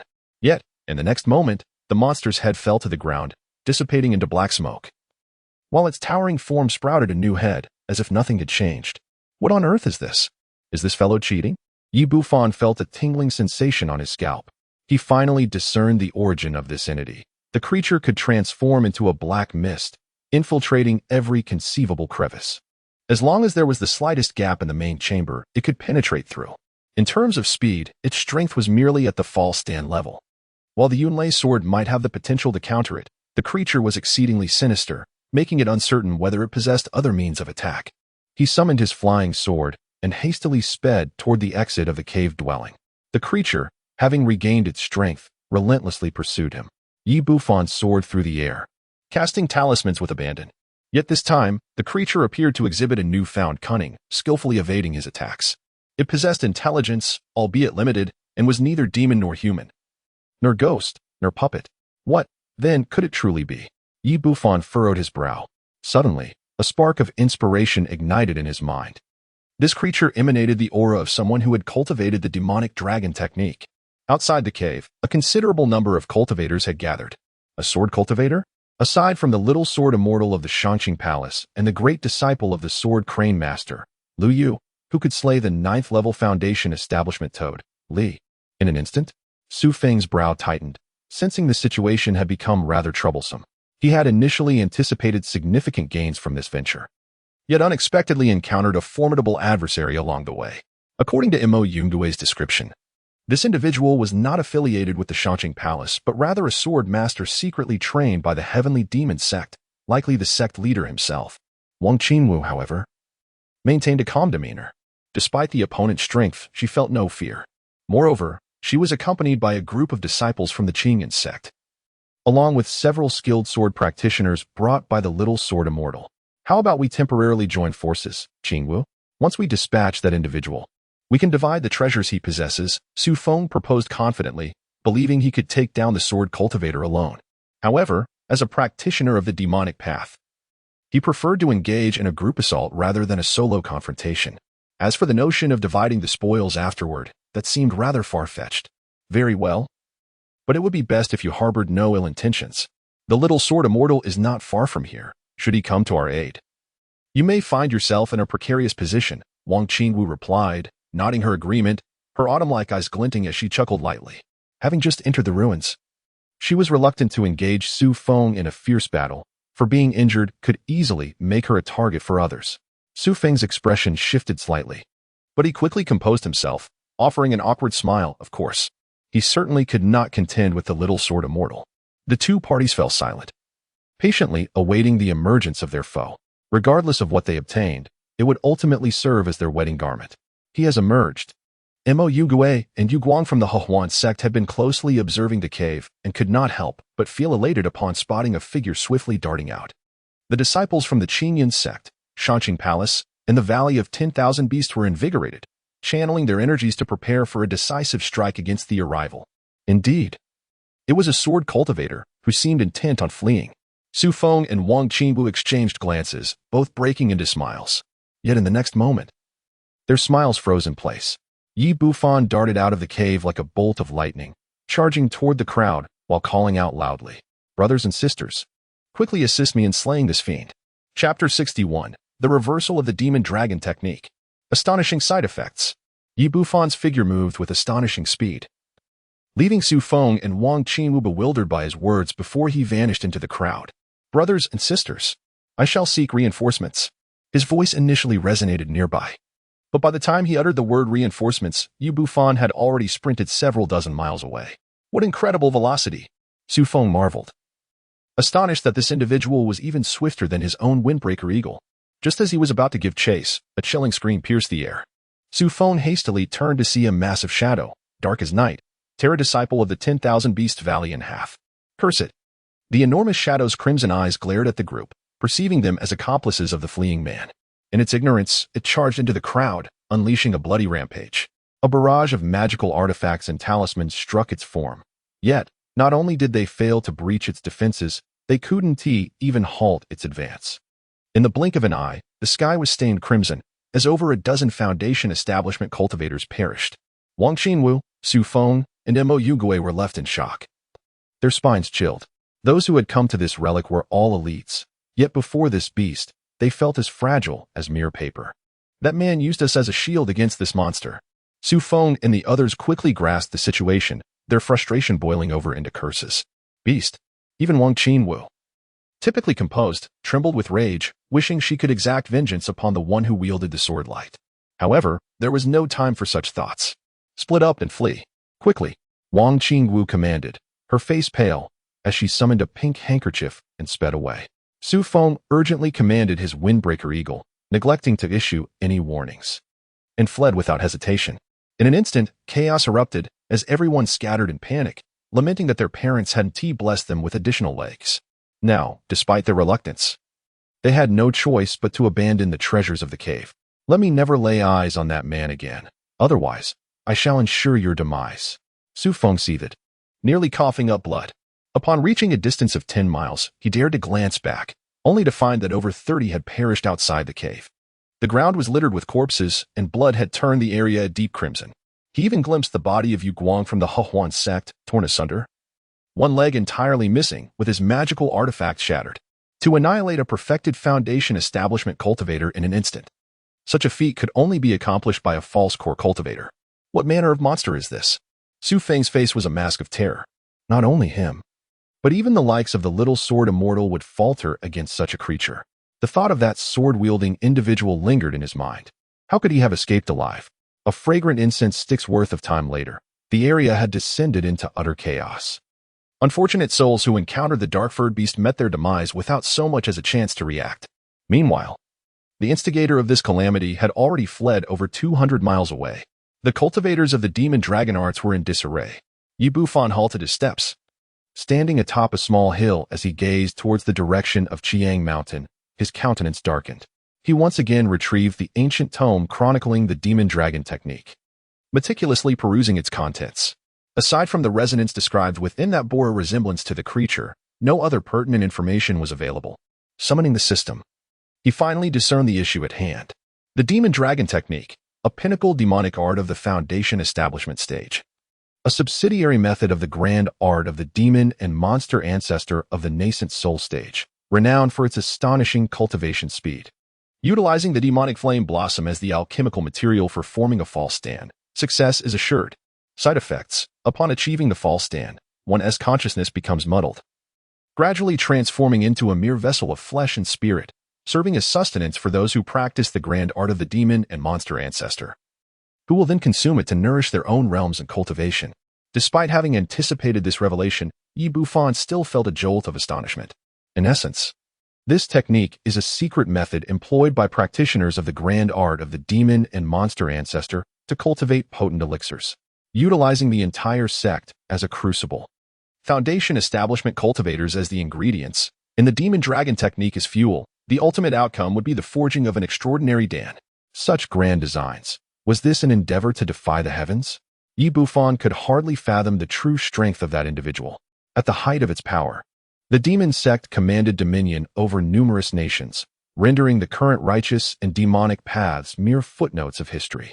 The disciples of the demon sect numbered well over 1 million. This profound technique. Yi Bufan hesitated, for he did not wish to become a source of sustenance for others.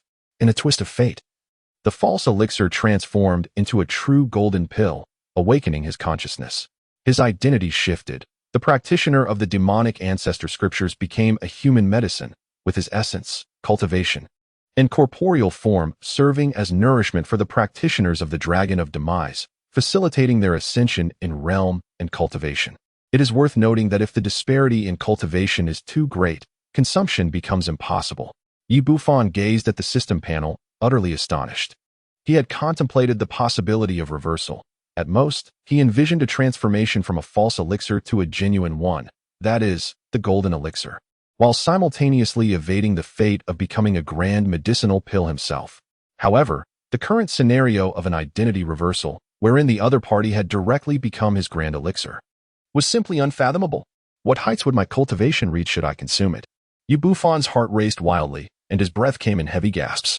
It was likely unimaginable for the creator that he would become a great elixir.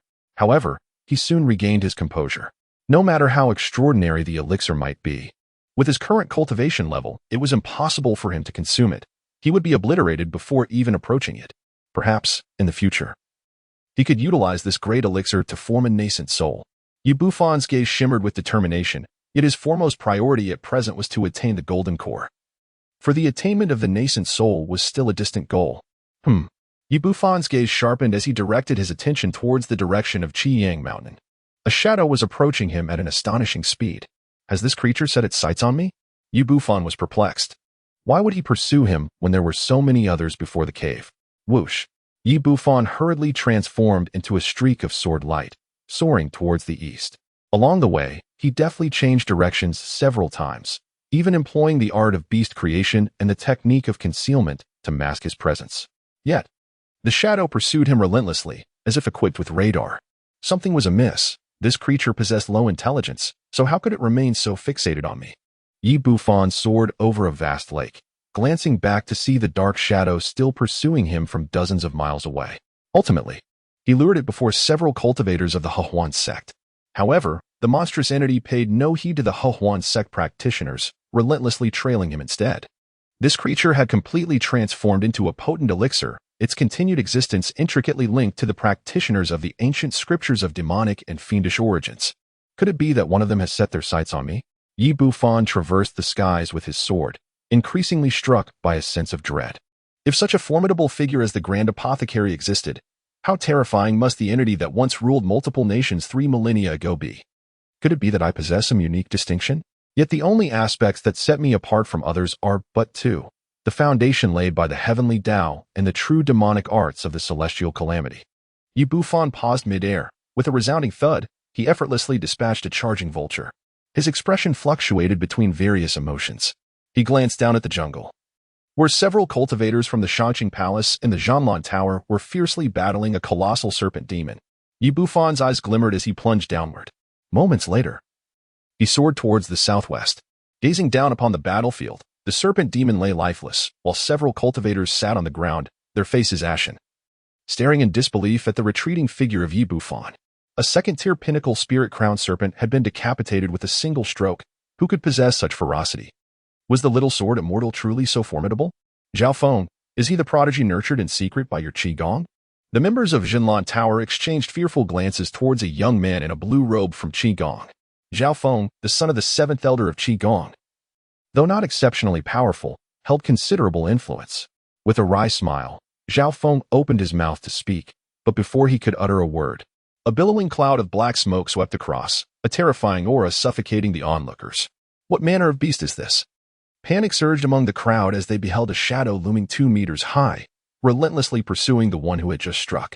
Half an hour later, Yi Bufan ventured into the vicinity of the core region of the ruins, gazing at a magnificent hall shimmering in gold and jade. The secret hall of the Demon Sect.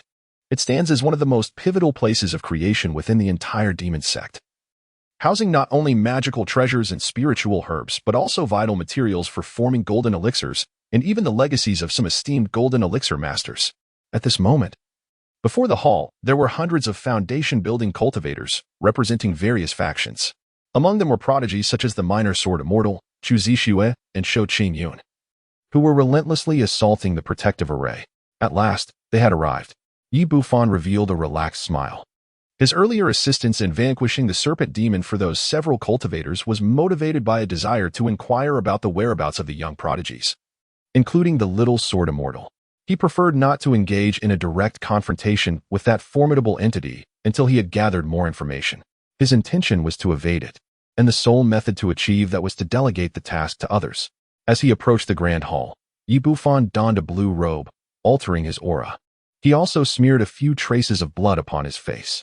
Finally, when the pursuing creature drew near, approximately 3 miles away, he took to the skies on his sword. Brother Jiang, Yi Bufan, his face awash with panic, hastily flew to the front of the grand hall, crying out in distress. His sudden appearance immediately captured the attention of all present, including the little sword immortal, Shou Qingyun, and Chu Zixue. Junior brother Zhao Feng? The little sword immortal exclaimed, momentarily taken aback and perplexed. In the realm of cultivation, status is determined by one's level of mastery. Although he was younger than Zhao Feng, his cultivation was superior. All my junior brothers and sisters from the Upper Clear Palace have perished at the hands of that monstrous being. I implore you, senior brother, to avenge them. Yi Bufan stumbled, pointing at the monstrous creature behind him, crying out in anguish and indignation. The creature presumably resembled this. Chapter 62, The Resurrection of the Monster. Entering the Demon Palace. What? You have slain dozens of disciples from the Supreme Purity Palace? The young sword immortal was momentarily taken aback, incredulous. Although this ruin was fraught with peril, it seemed improbable that such devastating losses would occur merely a day after entering. It appears that the disciples of the Supreme Purity Palace are not as formidable as they seem. A youth riding a bull chuckled with a smile. Yi Bufan stood at the rear of the crowd and added, over 40 from the Beast Valley have perished, and 60 from the Heavenly Demon Sect as well. The young man on the bull stiffened momentarily, casting a disdainful glance at Yi Bufan and retorted, One may indulge in food indiscriminately, but words should not be spoken carelessly. Chu Zixue also frowned slightly. At this moment, the formation of the demon palace had been breached significantly. However, the palace possessed a unique characteristic. Its formation had the ability to self-repair. The crowd paid little heed to Yi Bufan's words, their eager gazes fixed on the entrance of the grand hall. Suddenly, a loud crash. A colossal shadow darted towards Yi Bufan with lightning speed, catching a disciple from the Beast Valley at the forefront of the throng completely off guard. In an instant, the disciple's head was crushed by the sharp claws. Blood splattered, awakening everyone from their stupor. What manner of beast is capable of such instantaneous slaughter? The young man on the bull glanced at the corpse, his expression darkening, and he struck the back of the azure bull forcefully. Moo! The azure bull bellowed, unleashing a torrent of searing flames that struck the shadow with tremendous force. The fire blazed intensely, causing the ambient temperature to soar. The creature appeared undeterred by the attack. Momentarily halted, it emitted a series of intermittent growls, seemingly enraged, and charged forward against the flames. This spectacle left the onlookers aghast. Even the innate abilities of the azure bull, a rare beast, could not withstand this monstrosity. Zhao Qingyun's complexion turned pale, an unsettling premonition creeping over him. The azure bull, a sacred beast of the Beast Valley, possessed celestial fire capable of incinerating top-tier magical artifacts. Even he harbored a sense of trepidation towards this creature. Clang! The sound of a sword echoed as the young sword immortal unleashed a powerful strike. The sword's momentum gathering as if it could cleave mountains, crashing heavily into the shadow with a piercing explosion. Upon inspection, the shadow had merely sustained a superficial wound. Junior brother, what sort of monster have you summoned? The young sword immortal's expression twitched in frustration towards his junior brother Zhao Feng. In pursuit of the treasures within the demon palace, he had forsaken his golden core dwelling, only to have Zhao Feng attract such a behemoth just as they were about to breach the protective array of the palace. This creature has already claimed the lives of numerous disciples from the Qigong sect. Surely, my elder brother's formidable strength will exact vengeance. Yi Bufan spoke earnestly, expressing unwavering confidence in the little sword immortal. The little sword immortal found himself momentarily speechless, opening his mouth yet unable to articulate a response. To counter would mean disregarding the lives of his comrades. However, to seek vengeance was not a fool's endeavor, for with a single strike, he had discerned the formidable nature of this creature. Alas! Sister, save me! In the midst of his thoughts, a disciple of the Heavenly Demon Sect let out a harrowing scream, his torso mercilessly torn asunder. The colossal shadow surged forth, leaving no cultivator unscathed in its wake. In an instant, several foundational cultivators met their tragic end. Zhao Qingyun, Chu Zixue, and other prominent figures of the saintly lineage sprang into action, unleashing spells and artifacts upon the creature. Yet, instead of repelling it, they were sent reeling backward, blood spilling from the corners of their mouths. How could two formidable foundational cultivators be unable to withstand this? What manner of being was this creature? It was utterly terrifying. Over 300 cultivators stood in shock, paralyzed by fear. Fellow cultivators, we must unite. Otherwise, none of us shall survive. This creature surpasses the strength of a typical false alchemist. The little sword immortal bellowed, his sword transforming into myriad forms, striking the monster with a resounding clatter. Unite! Chu Zixue, Zhao Qingyun, the youth on the ox, and other prodigies, albeit reluctantly, steeled themselves for the confrontation. Thunderous roars resounded as a tempest of artifacts, spells, and talismans descended upon the enormous shadow, engulfing it in a deluge of power. Yi Bufan cast a contemplative glance over the grand hall's intricate formation, symbolically tossing a few talismans into the air. This ancient ruin is replete with fortuitous opportunities, as it once served as the dominion of the formidable demon sect. Aside from the locations ravaged by the celestial dynasty, only 3 core treasures remain: the Pool of Creation, the Demon Hall, and the ancient herb garden. The Pool of Creation possesses the ability to sanctify the Tao platform, solidifying one's foundational essence. It is immensely beneficial for ascending to the Golden Core stage, and even enhancing the quality of the Golden Core itself. However, this holds little significance for Yi Bufan, whose foundation is already solid and in need of no further sanctification. The ancient herb garden, teeming with countless medicinal herbs cultivated over millennia, stands as the heart of this relic, and he is certain to visit, as it pertains to his cultivation after forming the core. Yet, the formation guarding it is exceedingly potent. Without a fortnight dedicated to depleting its defenses, entry is utterly impossible. With the dragon demon technique at his disposal, his ascension to Golden Core is assured, But the paramount concern now lies in elevating the quality of his golden core. The true fire beast pill and purifying heavenly water can at best reverse his golden core to the 4th or 5th transformation. Bufan pondered, his eyes shimmering with contemplation. His master had permitted him to enter. The opportunity she spoke of must lie within the demon palace. Yet, he remained uncertain about what awaited him inside that would lead her to believe he had the potential to attain the 6th transformation of the golden elixir. Bufan squinted his eyes. In truth, the majority of disciples designated by the high-ranking powers entered with the primary aim of reaching the demon palace. However, due to the brevity of their arrival, those who were teleported from far distances had yet to make their appearance. Generally, the ordinary elixirs of the golden core stage could at most enhance one's prowess by 2 or 3 transitions, enabling one to ascend to the 6th transition of the golden core. Bufan made a resolute decision in his heart. This demon palace had been deliberately preserved by various major factions for reasons unknown, allowing each individual to enter only once. Taking advantage of the chaos as everyone attacked the monster, Bufan stealthily approached the Grand Hall's array. With a flick of his wrist, he produced a dozen third-tier array-breaking talismans and cast them upon the formation.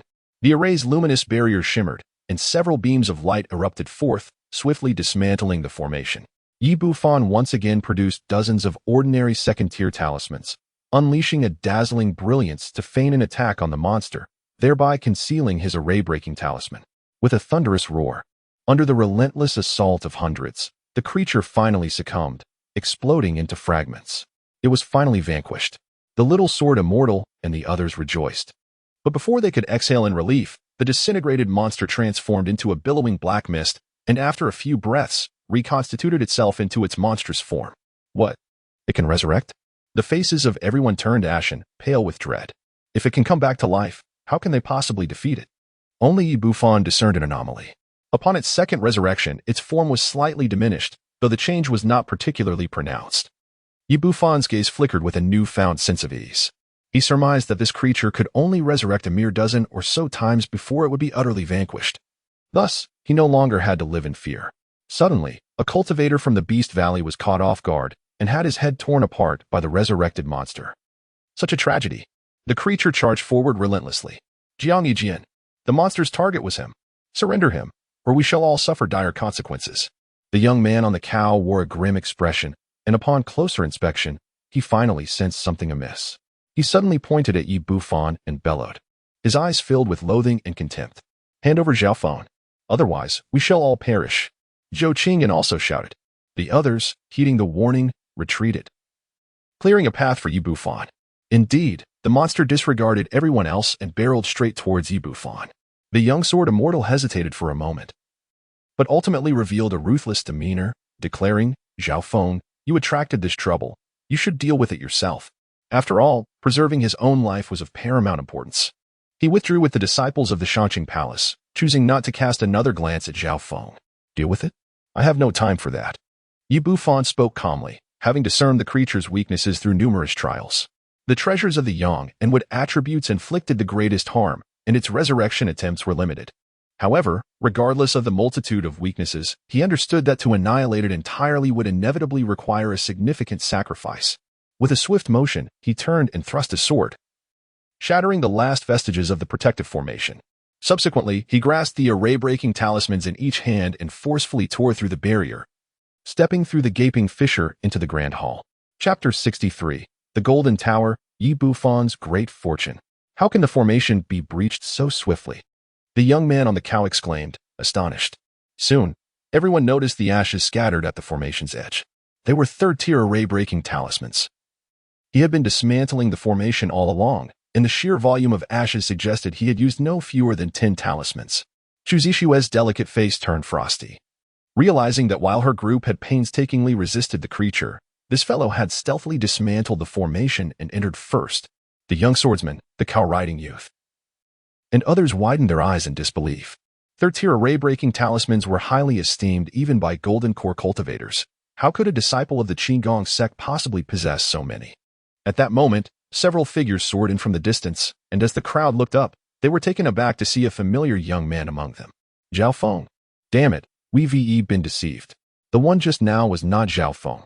The young swordsman, the cow-riding youth, and Zhou Qingyun's expressions shifted, unable to restrain their curses. Before they could analyze the identity of the figure, the massive shadow, having lost its target, abruptly turned and charged toward the crowd. With a sickening crack, a Foundation establishment disciple at the 8th level was seized by 2 vicious claws and torn asunder. Quickly, into the demon hall, the young swordsman's face paled, transforming into a streak of sword light as he entered the grand hall through the breached formation. The others hastily followed, eager to escape into the formation. They were not foolish. The creature evidently harbored a fear of the demon hall and dared not pursue them inside. Inside the demon hall, before Yi Bufan lay an expansive vista, supported by several jade pillars adorned with intricate symbols, elevating the grand dome above. The resplendence was akin to that of a royal palace.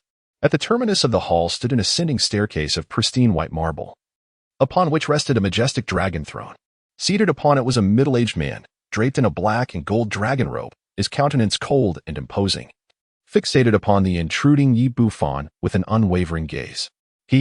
After 3 millennia, I have finally awaited a descendant capable of mastering the heavenly calamity, true demon technique. The man in the dragon robe chuckled, his voice chilling as that of a vengeful spirit. The Lord of the Demon Sect? Struck by the revelation of his own secret, Yi Bufan felt as though he had been struck by lightning, his mind in disarray, as he beheld the overwhelming aura emanating from the man in the dragon robe. A horrifying conjecture surfaced in his thoughts. The Lord of the Demon Sect? No, that cannot be. Yi Bufan suddenly felt the hairs on his body stand on end as an unprecedented sense of crisis surged within him. He swiftly patted his storage bag, and a copper bell expanded rapidly, enveloping him entirely. With a resounding clang, an explosive sound echoed from behind. Yi Bufan turned his head and was taken aback to see the young sword immortal raise his flying sword, striking it against the bronze bell. You are not Zhao Feng. Who on earth are you? The young sword immortal, his face contorted with rage, once again urged his flying sword forward, launching an assault. Yi Bufan's expression fluctuated between dark and light as he coldly fixed his gaze upon the young sword immortal. Withdraw.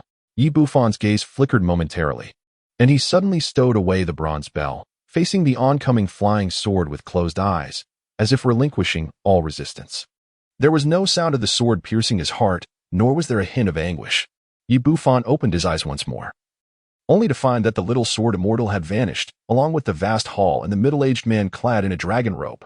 In their stead lay an elongated corridor, strewn with stark white bones and fragmented magical artifacts. This illusory array was designed to assault the mind. Becoming ensnared within it would inevitably lead to madness and demise.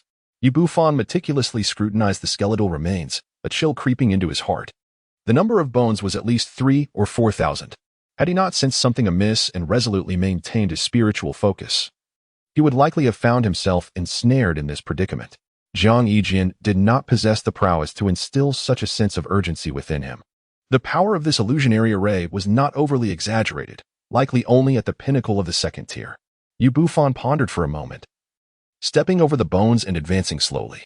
In his mind, he continuously revisited the information gleaned from the words of the Green Vine.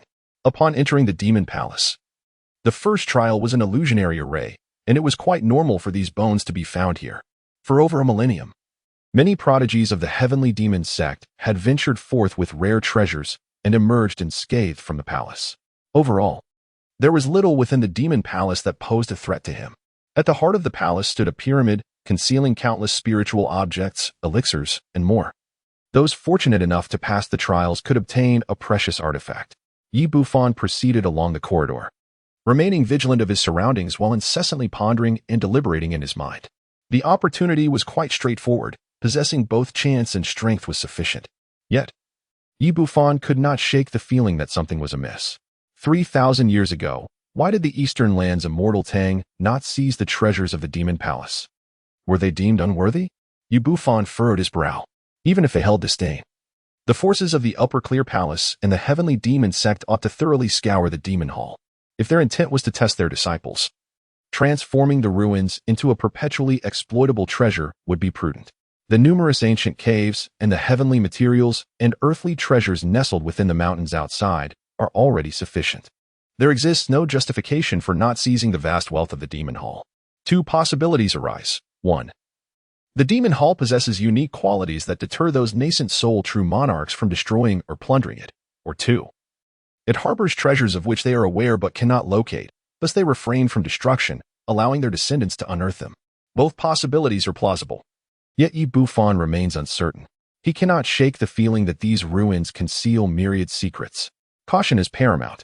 Yi Bufan continued his forward march. Shortly after his departure, the long dormant bones in the corridor, which had lain silent for millennia, suddenly stirred to life.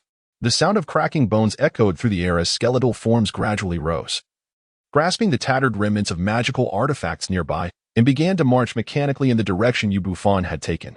At that very moment, the young sword immortal and his companions surged into the hall.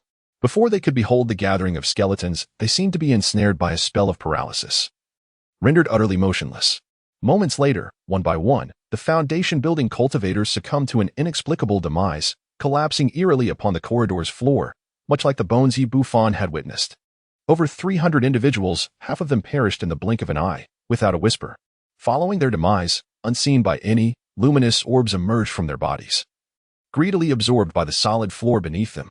After a time, those fortunate enough to survive awakened as if from a dream. So, this is the illusion array of the first trial. The young sword immortal gazed at the lifeless body strewn across the ground, his countenance pale. In comparison, the illusion arrays within his sect seemed ludicrously trivial. Had he not comprehended the essence of the sword and attained clarity of mind, he too might have followed in their tragic footsteps. My sole flaw lies in my youth, my insufficient experiences, and a lack of resolute spirit. Chu Zixue also regained consciousness, her face ashen as she looked down at the jade pendant hanging from her neck. At that moment, the pendant lay shattered. This had been a treasured artifact, painstakingly sought by her father, designed to defend against illusion arrays and fortify the heart and spirit. Yi Bufan. Chu Zixue clenched her delicate fist, her gaze resolute. The illusion she faced was none other than the inconspicuous Yi Bufan. In a sense, this had been her first significant setback. Over the past few months, she had contemplated how to confront Yi Bufan, yet her father had always intervened. Let us go. Meanwhile, the young man on the ox regained his senses, his face a shade of iron, not sparing a glance at the corpses below as he hastily rode his azure ox down the corridor. The expressions of the others transformed. Fear faded away, replaced by greed and desire, as if they could already envision their grand fortune. Is this truly the great opportunity? Yi Bufan arrived at the end of the corridor, gazing upwards at the resplendent golden pagoda in the vast square. The pagoda soared to an impressive height of approximately 100 feet, comprising 7 tiers. Each tier was adorned with numerous, small windows. Was this not the very tower wielded by the legendary Li Tianwang? Yet, it must be said, old Li's tower did not gleam with such blinding brilliance. Yi Bufan's expression was peculiar. He had previously heard his senior brother Qi mention this golden pagoda. When one approaches within a certain range, if fortunate enough, a small window would open, revealing opportunities unique to oneself. These may include elixirs for forming the core, spiritual treasures, artifacts, or even the embryonic forms of true magical treasures. The more one ascends, the more precious the offerings within the window become. However, in over 1,000 years, the window on the 6th level has only been opened 4 or 5 times. While only one elder has ever obtained a chance from the 7th level, none other than Yi Bufan's lowly master. Simply approaching the window and passing the trials would allow one to acquire the treasures. The method of obtaining such fortune seems rather simplistic. Yi Bufan shook his head and stepped forward. As he approached the tower, a hum resonated. When he came within 10 zhang of the tower's base, the golden edifice trembled slightly, emanating waves of radiant light that cascaded upon Yi Bufan like sunlight. He pondered to himself, wondering what fortune awaited him. Ideally, it would be a spiritual item for forging the golden core, or perhaps the nascent form of a magical artifact. Yi Bufan felt a surge of anticipation as a window on the 6th floor creaked open. Yi Bufan's spirit surged, revealing a look of elation. The 6th level. His fortune is truly remarkable. Yi Bufan raised his gaze towards a small window on the 6th floor. There, he beheld a sparrow, its plumage a vibrant shade of red, peering out from the opening. It cast a disdainful glance at Yi Bufan before seemingly declaring, "Do not look any further. Your fortune belongs to me." Chapter 64. The Mysterious Vermilion Bird. The Demon Suppression Tower. Yi Bufan gazed blankly at the red-feathered bird, momentarily bewildered. After a brief silence, he spoke softly, expressing his disinterest in the creatures of the 6th level, declaring that only those from the 7th level could capture his attention. Having uttered his thoughts, he turned his gaze away from the red-feathered bird and directed it towards the 7th level.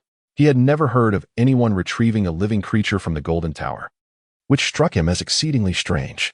To be prudent, it would be wise to abandon this pursuit. Oh? Yi Bufan was momentarily taken aback, closing his eyes to introspect within his dantian. At that moment, the 8 crimson altars emanated a series of profound luminescence, and an overwhelming yearning for the golden pagoda surged within his heart. This yearning was not for a technique, it was purely for the altar itself. What could possibly evoke such an instinctive longing within the heavenly Tao altar? Yi Bufan was somewhat taken aback. The most enigmatic aspect of his being was undoubtedly the Taoist platform of Heaven's Path. It was highly probable that his young master had taken him as a disciple for this very reason. He narrowed his eyes, lost in contemplation. Look at you, so capable. Yet you still look down upon me? Upon hearing this, the red-feathered bird squawked in outrage, and with a resounding clang, it promptly shut the small window from within. Yi Bufan paid no heed, instead directing his gaze towards the 7th level. The only place capable of igniting a longing within his Tao platform was undoubtedly the 7th tier. Creak. A window on the 7th level opened at just the right moment, causing Yi Bufan to feel elated. Indeed, he was a person of profound fortune, as windows of opportunity seemed to open for him in succession. However, his expression soon stiffened. Come play, dear.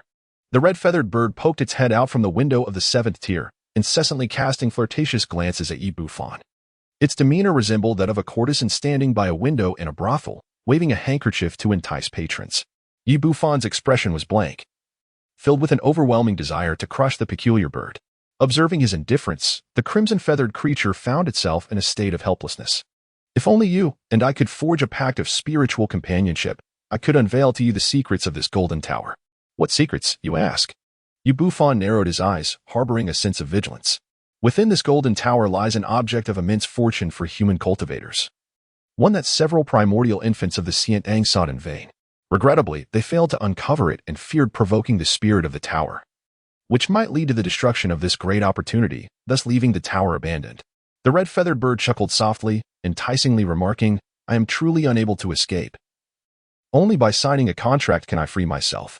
The contract of spirit companions. Yi Bufan fell into a deep contemplation, fixated on the crimson-feathered bird before him. His prior suspicions had now been validated. Indeed, there existed within this realm several formidable factions yearning for elusive fortunes. After a brief pause, he nodded affirmatively, stating, It is acceptable. The Spirit Beast contract, a pact forged between the myriad Beast Valley and his own spirit companion, would enable him to command the demonic beasts, manipulating their very existence. Of course, absolutes are a rarity in life. Yet, even should this crimson bird defy the heavens, it would pose no threat to its master. This is the spirit contract, with heaven and earth as witnesses. The crimson-feathered bird, filled with elation, swiftly retrieved an ancient scroll and cast it through the window, exclaiming, You need not undergo the trials of the Golden Tower. Simply sign the contract directly. Yi Bufan took the scroll and examined it earnestly for a moment. A flicker of doubt crossed his eyes. This contract indeed posed no issues. It documented the identity of the red-haired bird as the vermilion bird. Yi Bufan was utterly astonished. What appeared to be a mere sparrow was, in fact, an ancient divine beast, a legendary creature, revered as the master of the path of fire. How could a vermilion bird be ensnared within this tower? After a moment of contemplation, he ultimately formed a seal and recited an incantation, inscribing his name upon the contract. In an instant, the scroll ignited, transforming into a beam of light that merged with the void. In the depths of his being, Yi Bufan sensed a faint connection with the crimson-feathered bird. As if liberated from the confines of the Golden Tower, the bird soared through the window, its eyes brimming with joy. 3,000 years. You demons. Do you have any idea how I have endured these 3 millennia? And as the vermilion bird emerged, it unleashed a fragrant breath towards the entrance of the Golden Tower. Yi Bufan's face twitched.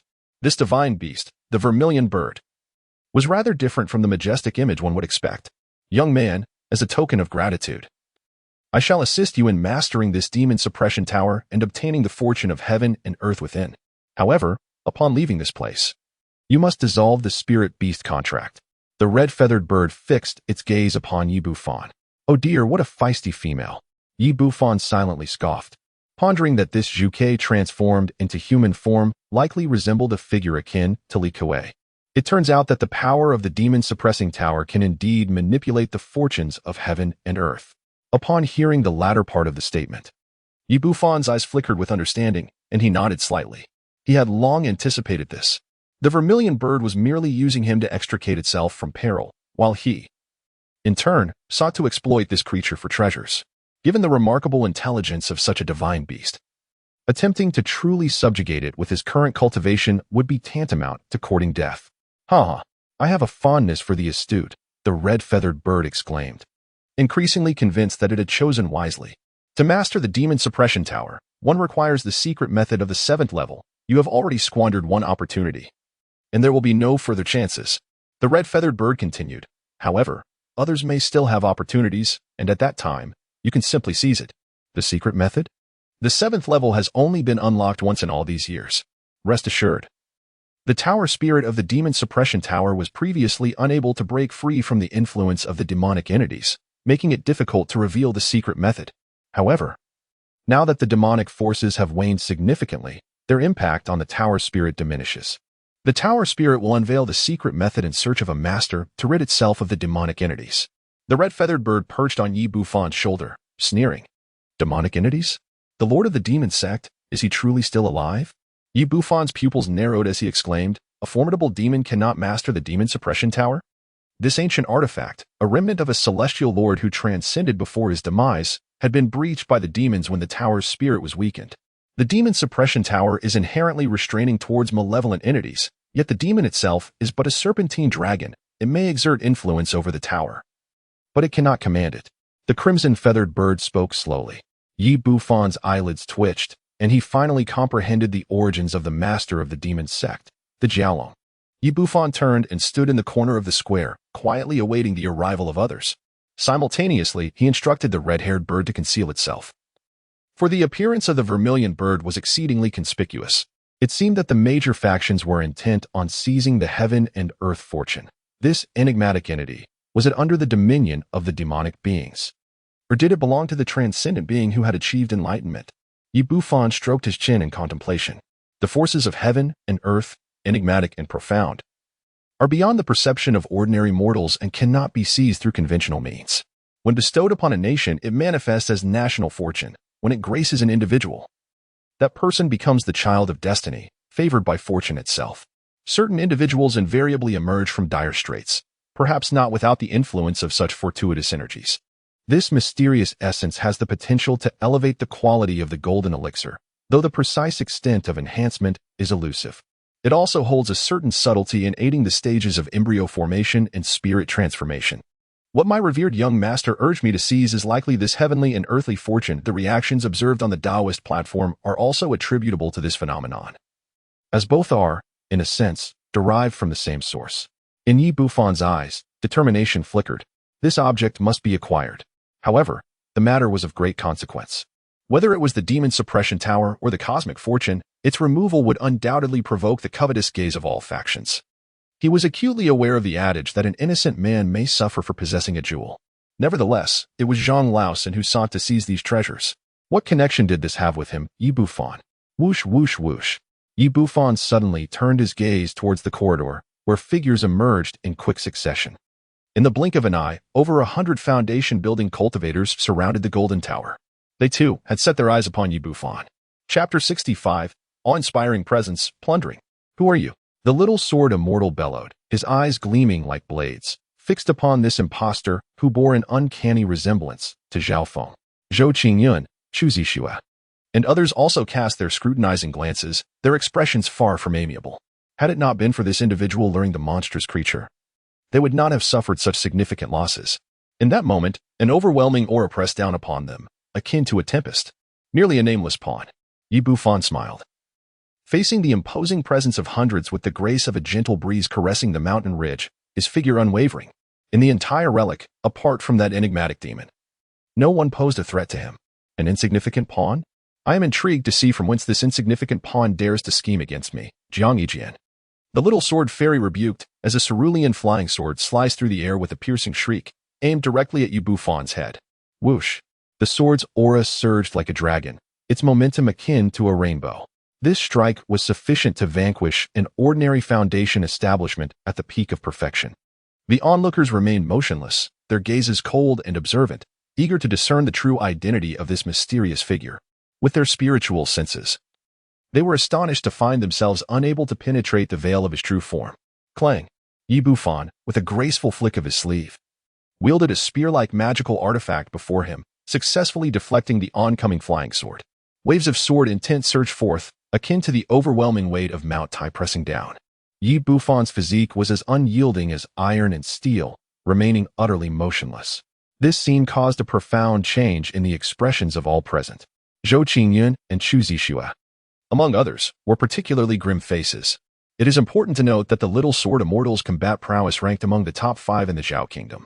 Had it not been for Zhang Laosan seizing the complete set of magical artifacts, he could have easily claimed a position within the top 3.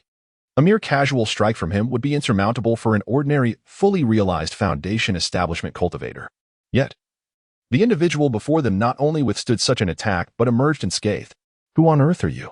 The Little Sword Immortal was taken aback, his expression finally betraying a hint of seriousness. Such a figure could not be an unknown entity. Yet he was acutely aware of the capabilities of the other prodigies of the Zhao Kingdom. Who among them could possibly possess such an unparalleled skill in disguise? Could it be? The Little Sword Immortal fixed his gaze intently on Zhao Feng, as if he had suddenly realized something, the veins on his forehead throbbing fiercely. "My friends, we should consider how to seize the opportunity. That Minotaur has already ascended to the 6th level." Yi Bufan spoke softly, retracting his harpoon without retaliating. He still hoped for the Little Sword Immortal to retrieve the secret method of the 7th level. The Minotaur? Chu Zixue was taken aback, following Yi Bufan's gaze to suddenly discover that a window on the 6th level of the Golden Tower had swung open. The young man riding the bull was swiftly leaping up, charging towards the 6th level. The 6th level? This is bad. The Little Sword Immortal's expression darkened, and without time to settle accounts with Zhao Feng, he hastily approached the Golden Tower. Zhou Qingyun, along with Chu Zixue and the others, also drew near, forgetting about Zhao Feng entirely. In an instant, brilliant golden light illuminated the surroundings, radiant beams of light cascading down, showering upon each foundational cultivator. The creaking sound of the windows opening resonated in unison. Those enveloped in the radiant light quickly soared to their respective windows, the brilliance flickering as their figures vanished in an instant. Of course, some foundational cultivators were not graced by the light, their faces turning pale. However, soon enough, they directed their gaze towards those fortunate individuals, their eyes glinting with a chilling light. "Is this the trial?" Yi Bufan gazed at the figures that had vanished beyond the window, a hint of astonishment flickering across his features. Indeed, it could be described as a fortuitous encounter. In essence, it was the tower spirit selecting its prodigies, or perhaps choosing a master. Centuries ago, a young girl had been chosen. Yet she was regrettably thwarted by malevolent demons. This was the tower spirit's final opportunity. The crimson-feathered bird elucidated, casting a sidelong glance at Yi Bufan. "Were it not for my intervention, you would not possess even the qualification to be chosen by the tower spirit." Although it had long since fallen from its former glory over the past 3 millennia, the essence of a divine beast remained, its gaze sharp and discerning. "Then why have you chosen me?" Yi Bufan's countenance darkened. He had previously believed himself to possess a profound destiny, only to discover that the spirit of the tower regarded him with disdain. Despite being of inferior spiritual roots, he had astonishingly reached the 8th level of Foundation establishment, with an exceptionally solid foundation. Had he been born in the celestial realm of Tang, he would likely have been revered as a mascot by the Tang Emperor. The crimson-feathered bird gazed intently at Yi Bufan. Yi Bufan's gaze flickered, remaining silent. "This red-feathered bird cannot discern that I possess the foundational principles of the Heavenly Tao." Yi Bufan swiftly identified a flaw in the words of the red-feathered bird and drew a conclusion. This creature, prior to being confined in the Demon Suppression Tower, presumably had not yet attained the nascent soul stage. Even if it had reached that level, it would pale in comparison to the youthful master, a divine beast in its infancy. Yi Bufan could not help but marvel at the resilience of this beast. The lifespan of a human nascent soul cultivator is merely 1,200 years, yet this crimson-feathered bird has thrived for 3,000 years. Were he to possess such longevity, he would have long secluded himself in the depths of the mountains, diligently honing his skills. 3,000 years, one could transform from a mere swine into a golden elixir. Ha! Indeed, I am blessed with great fortune. A male cultivator from the Harmony sect had just passed his trial, joyfully descending with a pill in hand. "My husband? Is this the crystal condensation pill?" exclaimed a nearby female cultivator, her delight palpable as she hurried toward him. Naturally, success in forming his golden core now seemed within reach. However, before he could utter another word, a sharp pain pierced his heart as a flying spear drove deep into his chest. He stared blankly at his partner, disbelief etched across his face. The female cultivator's expression turned complex, then resolute, as she snatched the crystal condensation pill and swiftly appropriated the male cultivator's storage bag. Darting down the corridor. With a thud, the male cultivator fell backward, his vitality extinguished. Simultaneously, those who had failed to seize their fortunes began to mercilessly attack those who had succeeded in the trials and acquired treasures. Junior brother, how dare you? I am your brother. How could you turn against me? Cries of despair, roars of anger, and shouts of reproach echoed throughout the air. The once close-knit bonds of comrades, partners, and brothers shattered in the face of immense greed. Blood stained their once cherished friendships, blurring the lines between righteousness and malevolence. How laughable are the humans! The crimson-feathered bird preened its plumage with its beak, sneering. Achieving the golden core breakthrough grants a lifespan of 600 years, along with a prestigious standing within the Zhao Kingdom's cultivation realm, a life of splendor. It is hardly surprising that they turn against one another in such a manner. Bufan stood in the corner, observing with a cold gaze. In the face of immense interest and temptations, camaraderie appeared as fragile as paper. This also explains why he has long refrained from forging bonds with others. Bufan remained still, his gaze unwavering. With the power of the demonic dragon technique, he was destined to reach the golden core stage. These elixirs held little significance for him. What he sought were magical artifacts or their nascent forms. Above all, he yearned for the essence of cosmic fortune. Everything else paled in comparison. Suddenly, a soft sound echoed as a window on the 6th floor creaked open, and the figure of Chu Zixue vanished. Following her were Zhao Kingdom and several other prodigies, all from the 6th tier. Bufan furrowed his brows. Creak. At that moment, a window on the 7th floor swung open, and the little sword immortal, with an expression of unrestrained joy, darted inside. Indeed, it was he. Bufan's expression was peculiar. This fellow truly possesses extraordinary fortune. Having survived a lethal poison previously, he has now garnered the favor of the tower spirit, aiming directly for the 7th level. That secret technique will undoubtedly fall into his hands. Preparations to seize it must be made. The red-feathered bird flapped its wings excitedly. Chapter 66. Slaying the sacred son of the 10,000 Beasts Valley. Moments later, with a creak, the young man riding the bull emerged from the window. Clutching a nascent magical artifact, his countenance shifting between joy and despair. Indeed, this nascent artifact holds immense value, crucial for one who has just formed their core. Its selling price surpassing that of a fully developed treasure. A mature artifact, after all, is not crafted by oneself and cannot achieve the same level of personal affinity. However, it offers little assistance in breaking through to core formation. Why isn't it a spiritual object for core formation? The young man's expression darkened. But upon witnessing a cultivator from the 5th level exiting with a blue lotus, a flicker of delight crossed his eyes. Suddenly, a blue bull on the ground erupted with celestial fire, incinerating the cultivator to ashes before they could express their excitement. Seizing the opportunity, the young man grasped the lotus, revealing a satisfied demeanor. With this core formation, the quality of his golden core would undoubtedly reach the 5th transformation. Subsequently, the young man gazed towards the 7th level. His demeanor momentarily stunned, his eyes gleaming with intensity. The 7th level had only been accessed once in over 1,000 years. Concurrently, Chu Zixue, Zhao Kingdom, and other top prodigies emerged, each holding treasures, either spiritual objects for core formation, nascent magical artifacts, or secret treasures.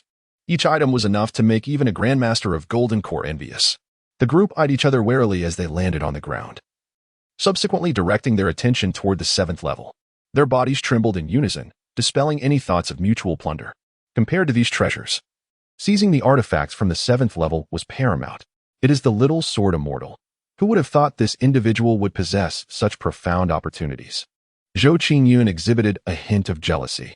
Centuries ago, the ancient demon ancestor obtained a nascent infant-level artifact here. What would the little sword immortal reveal this time? Their eyes burned with desire, breaths quickening. Not only they, but also a crowd of ordinary foundation establishment cultivators nearby were envious. With a creak, moments later, the figure of the little sword immortal soared from the window of the 7th level, clutching a stone tablet, his face flushed with excitement. The demon-suppressing tower is mine. The little sword immortal's hands trembled with anticipation. Suddenly, a hand shot forth like lightning, snatching the stone tablet away, along with the storage pouch from his waist. The little sword immortal's breath caught in his throat, and he turned to glare at the assailant. Who is it? The young man riding the bull, Chu Zixue, and others were momentarily taken aback. Before they could act, Someone else had already seized the opportunity. Then, they beheld Zhao Feng standing at a distance. His head bowed as he examined the stone tablet. Crack! Bufan suddenly clenched his fist, shattering the stone tablet into fragments. Casting a glance at the little sword immortal, he smiled and remarked, "One learns wisdom through adversity. You have indeed grown clever. This stone tablet is a mere counterfeit." He then extended his spiritual awareness into the storage bag, discovering an abundance of spiritual stones and rare treasures of heaven and earth. Yet he found no secret method to control the demon suppression tower. Bufan extended his hand, his gaze indifferent. "Hand over the genuine stone tablet." "You're talking nonsense. This stone tablet contains the secret method to control the demon suppression tower. You have switched it with a fake." The little sword immortal's eyes flashed with fury. The secret method to control the demon suppression tower. Zhao Kingdom was taken aback, his breath quickening, instantly engulfed by greed. The others were no exception. This tower was undoubtedly the greatest treasure, one that many nascent souls had failed to seize in the past. If they were to obtain it, it would be an unparalleled fortune. However, the numerous perfected foundation establishment cultivators glanced at the little sword immortal and then at Zhao Feng, momentarily unable to ascertain to whom the stone tablet truly belonged. "Everyone, he is Zhang Laosan. Kill him and reclaim the stone tablet," the little sword immortal shouted. Pointing his flying sword at Bufan, his face contorted with hatred. "What? It's him?" The crowd gasped in surprise, but they quickly regained their composure. Although they had never seen Zhang Laosan, many rumors circulated from the Upper Clear Palace. One of which was that he possessed formidable disguise techniques that were difficult for ordinary people to see through. Moo! The youth on the bull suddenly struck the azure bull, which let out a bellow and unleashed the searing heavenly demon fire. Simultaneously, the great azure bull charged forward, its hooves pounding towards Bufan. He was more suspicious of Zhang Laosan. After all, the latter's cunning was renowned. Spell, activate dragon. Zhao Kingdom also took action, forming hand seals and exhaling a long azure dragon that clawed towards Bufan. Unlike the others, he possessed extraordinary comprehension and was proficient in various high-powered spells. A true master of the arcane.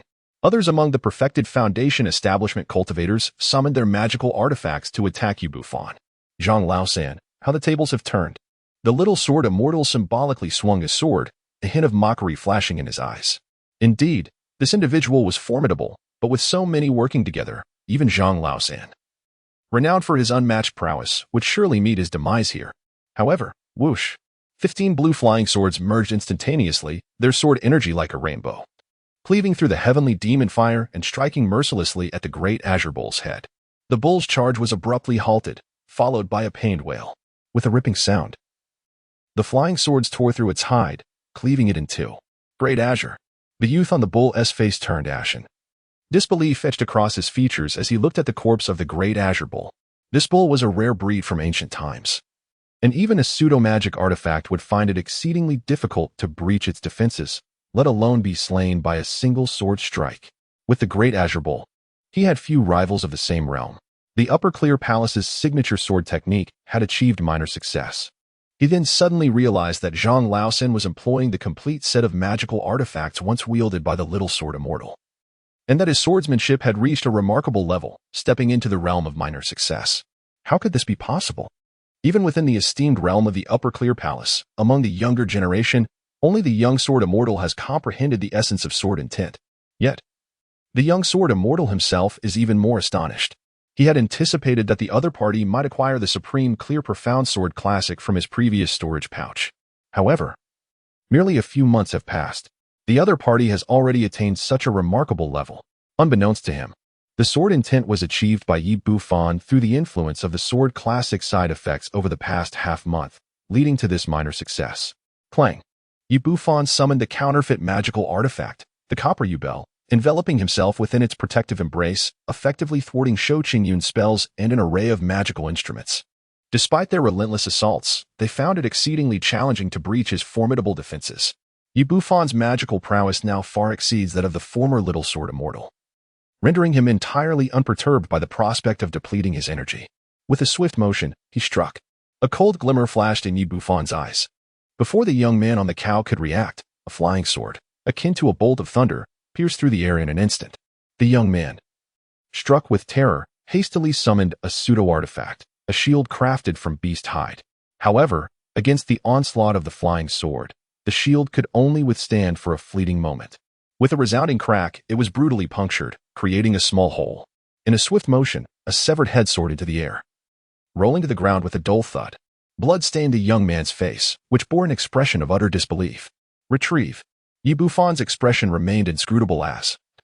With a swift motion, the Yunlei sword deftly lifted the storage bag of the young man on the bull, along with the tattered beast's skin shield, returning them to his grasp. His swordsmanship, coupled with the formidable prowess of the Yunlei sword and his transcendent mana beyond the foundational level, rendered ordinary pseudo-magic treasures utterly defenseless. In a mere span of 3 breaths, a figure of the sacred sun level from the Valley of Beasts met a gruesome demise, unable to activate even his life-saving talisman in time. Chapter 67. The Demon Suppression Tower acquired. The fortune of heaven and earth. Around the Golden Tower. Silence enveloped the scene as Zhao Kingdom, Chu Zixue, and others gazed at Bufan, a chill creeping down their spines. A peer among their ranks had perished so effortlessly before Zhang Laosan, without a flicker of resistance. All of this belongs to me. The little sword immortal felt a shiver of dread combined with an overwhelming fury. The Yunlei sword and the copper bell, both pseudo-magic treasures, were his, along with the set of 15 flying swords and the opponent's swordsmanship techniques. Relying on his possessions, he had become even more formidable than Bufan himself. It was terrifying. Perhaps even a false stand could not compare. How could they engage him?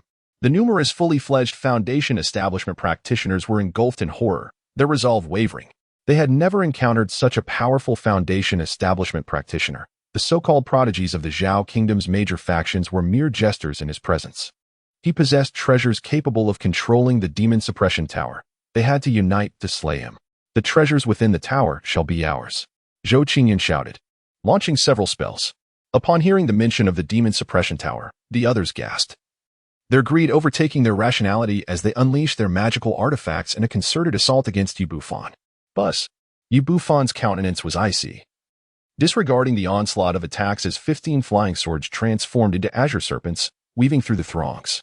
The air was pierced by anguished cries as a fully established foundational cultivator had his head severed, blood spraying forth. With a swift whoosh, another sword darted forth, piercing a female cultivator's chest, pinning her to the ground. In mere moments, over a dozen foundational cultivators met a gruesome demise.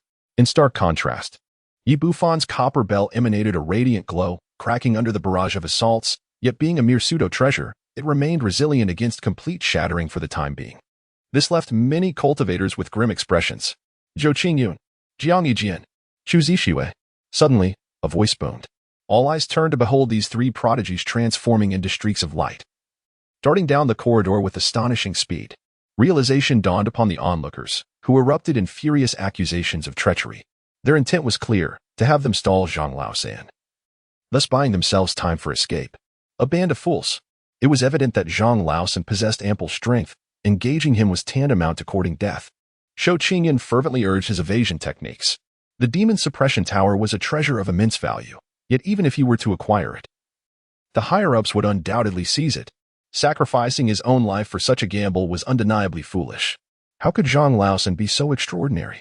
Mastering the sword path, wielding potent sword momentum, his magical power rivaled that of a false core, and he had yet to unleash some of his demonic techniques. Zhao Qingyun's peripheral vision caught sight of a field strewn with corpses, sending chills through his heart. He resolved firmly, not until he achieved the core formation would he dare provoke this monster. Meanwhile, the little sword immortal was trembling with fear, hastily fleeing. With this group providing cover, it was sufficient for his escape from this place. The little sword immortal, a practitioner of the sword path, was unmatched in speed, having surpassed both Zhao Qingyun and Chu Zixue. Alas, the blood evasion technique. Flickering shadows. Bufan, with a flourish of his wide sleeves, swiftly collected the storage bags of those who had perished at the pinnacle of Foundation establishment, along with the copper bell. His figure transformed into a streak of crimson light as he pursued the little sword immortal. The 2 methods of evasion erupted, narrowing the distance slightly. However, the opponent, ultimately a cultivator of the sword path, excelled in speed.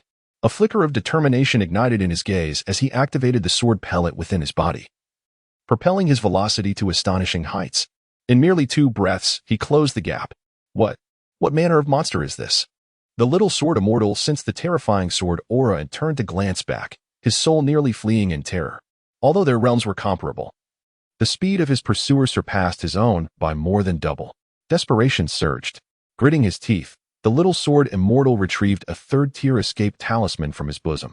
Apart from the magical artifacts residing in his mind, it was the sole means of preserving his life, as all else lay within his storage bag, which had previously been pilfered by Zhang Laosan. However, just as he produced the escape talisman, he witnessed Zhang Laosan extracting a third-tier talisman from his own possession. The difference was stark. The latter possessed dozens of third-tier offensive talismans. By heavens! The little sword immortal's complexion turned ashen, unable to restrain his exclamations. A multitude of third-tier talismans. Even a nascent soul cultivator would not dare to face them head-on. Old Zhang, I concede, the demon suppression tower rightfully belongs to you.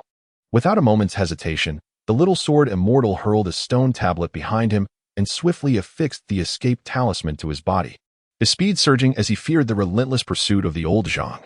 At that moment, everyone bore witness to the stone tablet. Yet, even Zhou Qingyun and Chu Zixue refrained from seizing it, opting instead to circumvent it and flee in succession.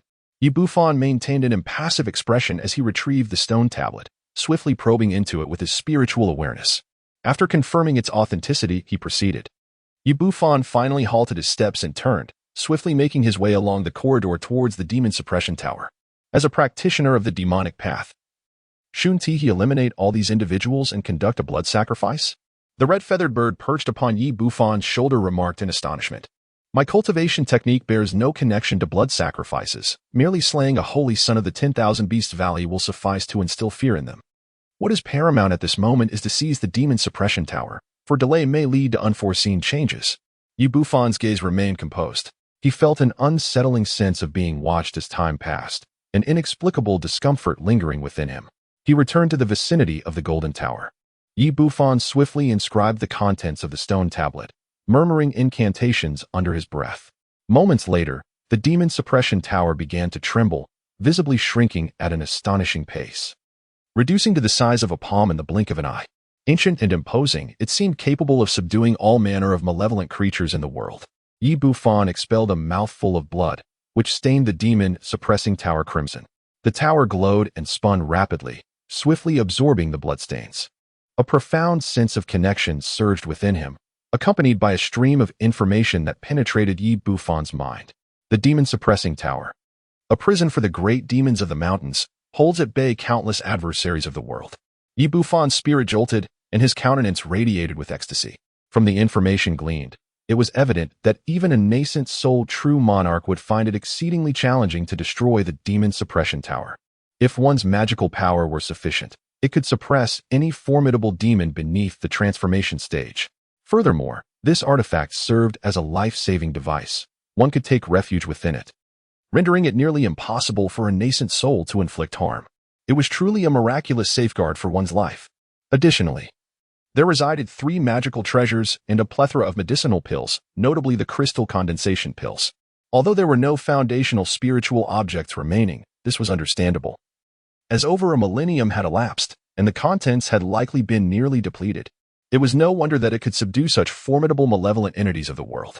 Bufan toyed with the small tower, his heart brimming with joy. At that moment, a luminous orb erupted from the tower. The orb was enigmatic, seemingly imbued with the principles of the Great Tao, leaving Bufan with a sense of disorientation. The orb merged into his being, aside from a gentle warmth. He felt nothing particularly extraordinary. Is this the essence of the world's fortune? Bufan expressed his astonishment, stating that indeed. Enhancing the quality of the golden elixir serves merely as a subtle benefit. The more significant advantage lies in the myriad opportunities that will arise in the future, sufficient to cultivate a true monarch of the nascent soul. Yet, is it merely a true monarch of the nascent soul? Just a fleeting wisp of fortune? What more do you desire? If it were a tremendous stroke of luck, would it ever befall you? The red-feathered bird rolled its eyes in response. Bufan froze, realizing the gravity of the situation. Suddenly, a thunderous roar erupted as the moment he seized the demon suppression tower. The entire demon palace trembled, resonating with a deafening sound, as if a powerful deity was bellowing from beneath the plaza. Simultaneously, a series of eerie cracking noises echoed, and the dozens of deceased cultivators on the square abruptly rose, their eyes vacant as they fixed their gaze upon Bufan. The corridor was also filled with a cacophony of sounds. In mere moments, thousands of skeletons crowded the plaza. Without the suppression of the demon suppression tower, The demon palace had completely fallen under the dominion of the malevolent entities. Hurry. Chapter 68. The Ruins Stir. Two great nascent soul-true monarchs. The red-feathered bird screeched, its plumage standing on end. Bufan formed a series of intricate gestures.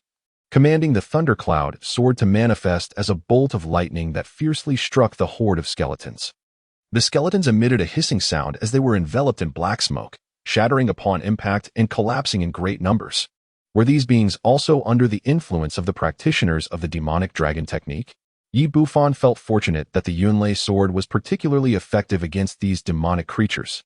Otherwise, with so many skeletons around, it would be nearly impossible for him to escape safely without incurring a cost. Hurry, urged the red-haired bird anxiously.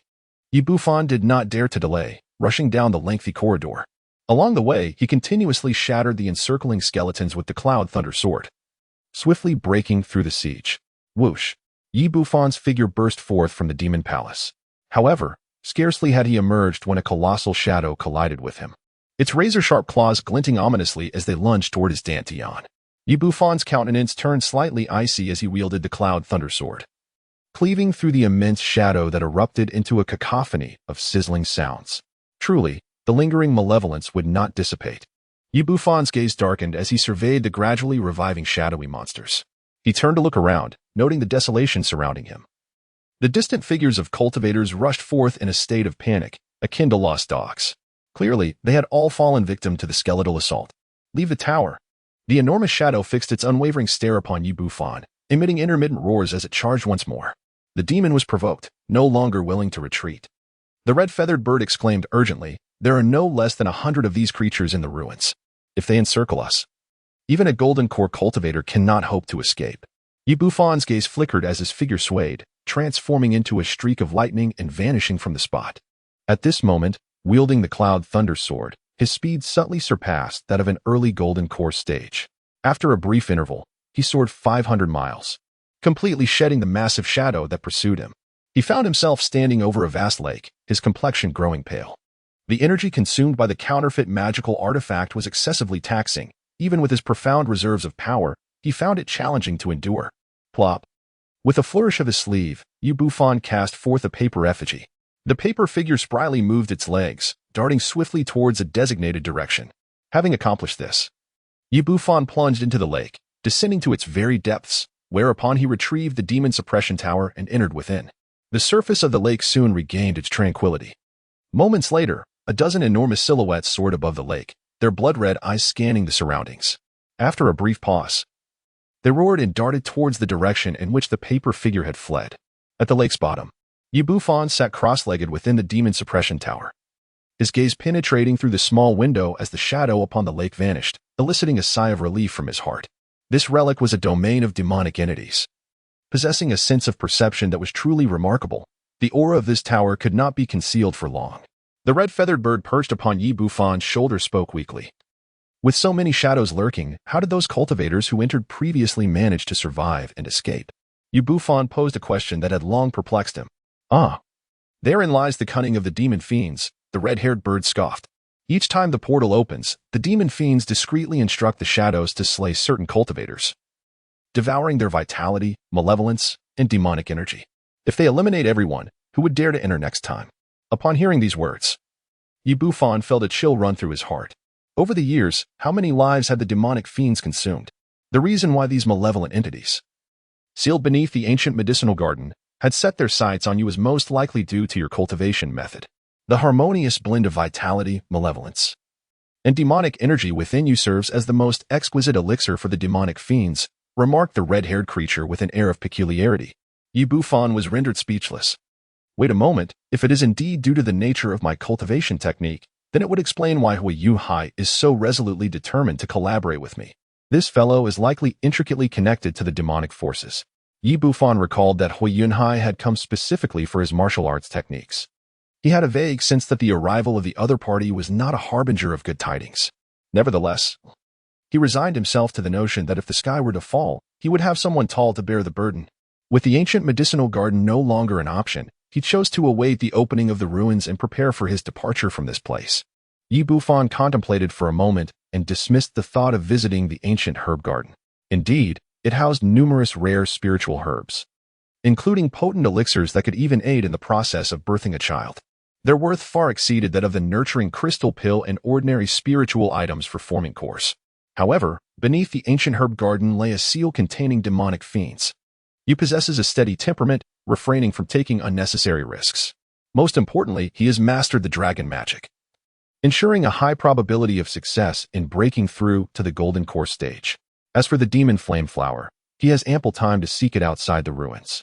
In addition to these advantages, he is also blessed with fortune and supported by spiritual objects that assist in his core formation, which may elevate the quality of his golden core to the 7th transformation. There is no need to complicate matters further. It is prudent to diligently cultivate, achieve perfection in the foundation establishment stage, and enhance his life-preserving capabilities. Once he departs from the ruins, he can find a suitable place to form his core. Bufan commanded the red-feathered bird to guard outside while he took out a broken stage elixir, composed of 98 impurities, and consumed it without hesitation. The negative impurities began to reverse, giving rise to a tremendous positive medicinal force. The long stagnant bottleneck at the 8th level of foundation establishment started to waver. This elixir was obtained from the previous golden core cave abode. Outside the ruins, as Bufan removed the demon suppression tower, the entire mountain range trembled. Akin to a seismic event, the sword crane real person, the leader of the Heavenly Demon Sect, and the heads of various major factions were alarmed and turned their gazes toward the source of the disturbance. What was happening? Could it have escaped? Was it not on the brink of death? The expression of the Harmony Sect's leader shifted dramatically. Beside him, the leader of the Beast Valley furrowed his brow and shook his head, stating, "It should not be. If it truly escaped, the commotion would be far greater." Just as the words left his lips, his countenance changed abruptly, and he hastily retrieved a jade tablet from his storage pouch. At that moment, the jade tablet shattered. Yunner is dead? How is that possible? The Beast Valley leader's heart ached, and his face contorted in fury. Currently, the saint son of the Beast Valley was his own son, possessing numerous life-saving methods. Even if several saint-level disciples from the righteous path joined forces, they would be unable to kill him. Yet now, the soul tablet was shattered. The tracking spell on Yunner had been effortlessly dispelled. Who could have committed such an act? The Beast Valley leader's eyes turned red as he scanned the surrounding factions. It was evident that the adversary was several times more formidable than Yunner. Moreover, they possessed various means to dispel spells. The leaders of the Heavenly Demon Sect, Sword Crane Real Person, and Harmony Sect exchanged glances, their expressions darkening.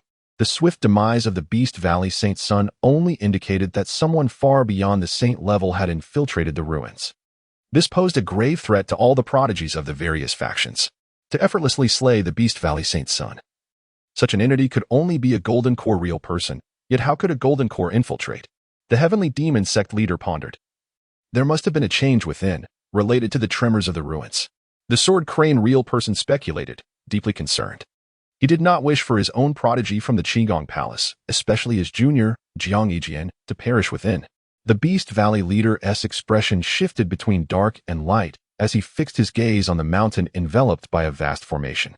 Were it not for the overwhelming strength of the formation preventing his entry, he would have already ventured in to uncover the truth. Thunderous roars echoed as a colossal azure bull approached, soaring through the air. It resembled a great azure mountain, towering thousands of feet and obscuring the sun. The terrifying pressure rendered all present Golden Core cultivators breathless. It was the celestial azure bull of the Beast Valley. Why had this nascent soul true monarch arrived? The major righteous factions turned pale and began to retreat. Chapter 69. Perfect Foundation Establishment. The Child of Destiny. In the realm of Yuaning, each top-tier faction boasts its own esteemed figure, with the esteemed Yuqing Jinjun of the 10,000 Beasts Valley ranked a respectable third. This is largely due to the presence of a formidable Yuan-level demon, the Tianqing, under his command. The sacred beast of the valley's holy son is a direct descendant of this great demon. The disparity between the Golden Core and Yuaning realms is akin to that between the heavens and the earth. Even a coalition of all Golden Core cultivators cannot withstand a single breath of the Tianyao fire emitted by a Yuaning demon. The Tianqing let out a thunderous bellow, its enormous eyes glaring furiously at everyone present. A chill ran through the crowd. The death of the holy son of the 10,000 beasts might also spell doom for the young Tianqing, and now the great Tianqing had come seeking retribution. Yuqing Jinjun, keep your old bull in check. A black-clad middle-aged man, bearing a long sword upon his back, strode forth with resolute steps. His eyes gleamed like divine swords, causing those who beheld him to avert their gaze in discomfort. It was the Tu Jianjun of the Qing Palace, ranked second in strength. Naturally, the demise of his direct descendant incited his ire. Perched atop the back of the Tianqing Yo sat an elderly man clad in green, with a youthful visage yet white hair, coldly observing Tu Jianjun. The tension between the two great Jinjuns was palpable. I have no interest in who slayed the calf, Tu Jianjun remarked indifferently, casting his gaze upon the ruins. The demon suppression tower has been taken, provoking that one. Our foremost priority now is to reinforce the seal. Should any slip occur at this critical juncture, we shall face the wrath of the immortal Tang. And we cannot escape trouble. Let us wait. The formation to reinforce the seal against the demonic entities cannot be strengthened by us. And we must bide our time for 3 months, Yu Qingjun said after a moment of silence. Tu Jianjun ceased to speak, patiently awaiting the unfolding events. Within the valley, various factions were taken aback at the news of the demon suppression tower's removal. It had not been disturbed for thousands of years, yet now it had vanished. Who possessed such extraordinary fortune? To have met the ancestor. The Jian Heijin ran approached with members of the Qing Palace, his demeanor respectful. He cautiously inquired, which prodigy has taken the demon suppression tower? If it were another faction. The implication was clear. He sought the ancestor's intervention to reclaim the tower. Should this ancient artifact fall into the hands of the Qing Palace, its power would undoubtedly surpass all righteous and demonic factions. Tu Jianjun waved his hand dismissively. Until the matter is resolved, no Yuaning may interfere with the ruins. Otherwise, it would ignite a war between the righteous and the demonic. Understanding the subtlety of the ancestor's words, Jian Heijin's eyes sparkled with insight as he respectfully withdrew. The ancestor's meaning was implicit. Once the matter concluded, those below Yuan Ing would be free to seize it. The leaders of the Tian Mo sect, Hehuan sect, Qingyun sect, and others, all golden core masters, found themselves equally intrigued. The demon suppression tower, who could resist its allure? Especially for those from the 10,000 Beast Valley. As this tower posed a significant threat to them, whoever possessed it would leave them restless. A month later, having consumed a plethora of breakthrough elixirs, I finally reached the pinnacle of foundation establishment. Bufan opened his eyes within the tower. Inside his body, 9 Dao platforms formed a circle, manifesting an infinite configuration. A torrent of magical energy surged, far surpassing the foundational stage. With the Heavenly Dao Foundation and the true demon art of Heavenly Calamity, the depth of his magical power was nearly on par with that of the Golden Core stage, though it fell slightly short in quality. Bufan silently nodded. In the entire realm of cultivation, it is unlikely to find another capable of reaching his level. He has traversed the immense chasm between foundation establishment and golden elixir. An unprecedented achievement. Regrettably, the initial materials he employed were merely inferiorly huashachi, otherwise, the quality would have been on par with that of the golden elixir. The practice of the Heavenly Fiend True Demon technique requires malevolent energy. At the onset of his cultivation, he utilized only the low-grade wares acquired from the Tianma sect's marketplace. While the ruins contained top-tier malevolent energy, they were unfortunately sealed by demonic beasts. Nevertheless, it suffices, even at the early stages of the golden elixir. He possesses the ability to contend with others solely based on his cultivation. Bufan exhaled deeply, stabilizing his realm. The red-feathered bird flew in from outside, eyeing Bufan with suspicion. Something seems amiss with you. Where did that heavenly tribulation come from just now? Though there had been some concealment. Creatures of the demonic kind are exceedingly sensitive to heavenly tribulations. You must have sensed it incorrectly. Bufan spoke calmly. The red-feathered bird tilted its head, staring for quite some time. It had been a month since that group of foundation builders had gone to the ancient herb garden. Do you truly intend to linger here indefinitely? In truth, it had been persuading Bufan for several days. In order to restore its former cultivation strength, it was in dire need of potent medicine. However, the individual before it remained remarkably composed, showing no inclination to take risks. Once I leave this place, I shall be able to solidify my core in peace. Why would I venture to the herb garden and invite unnecessary troubles? Bufan's demeanor was as steady as an old dog. Upon his initial entry, he believed that his strength would ensure his safety. Yet now over 100 dark figures were scouring the surroundings for him. It has become apparent to me how you have only reached the foundational stage after more than 100 years. It seems you have been overly cautious. Have you not heard the adage that fortune favors the bold? The red-feathered bird's eyes glimmered with cunning as it employed a tactic of provocation. Bufan closed his eyes, entirely disregarding it. After a while, the red-feathered bird glanced at the few shadows darting outside and suddenly remarked, "Do you recall when I mentioned that those who bear the fortunes of heaven and earth inadvertently attract certain opportunities?" Bufan opened his eyes and furrowed his brow, asking, "What does it mean?" The response was, "It means you have acquired fortune and opportunity. You cannot evade it even if you wish to." The red-feathered bird gazed outside, its expression peculiar.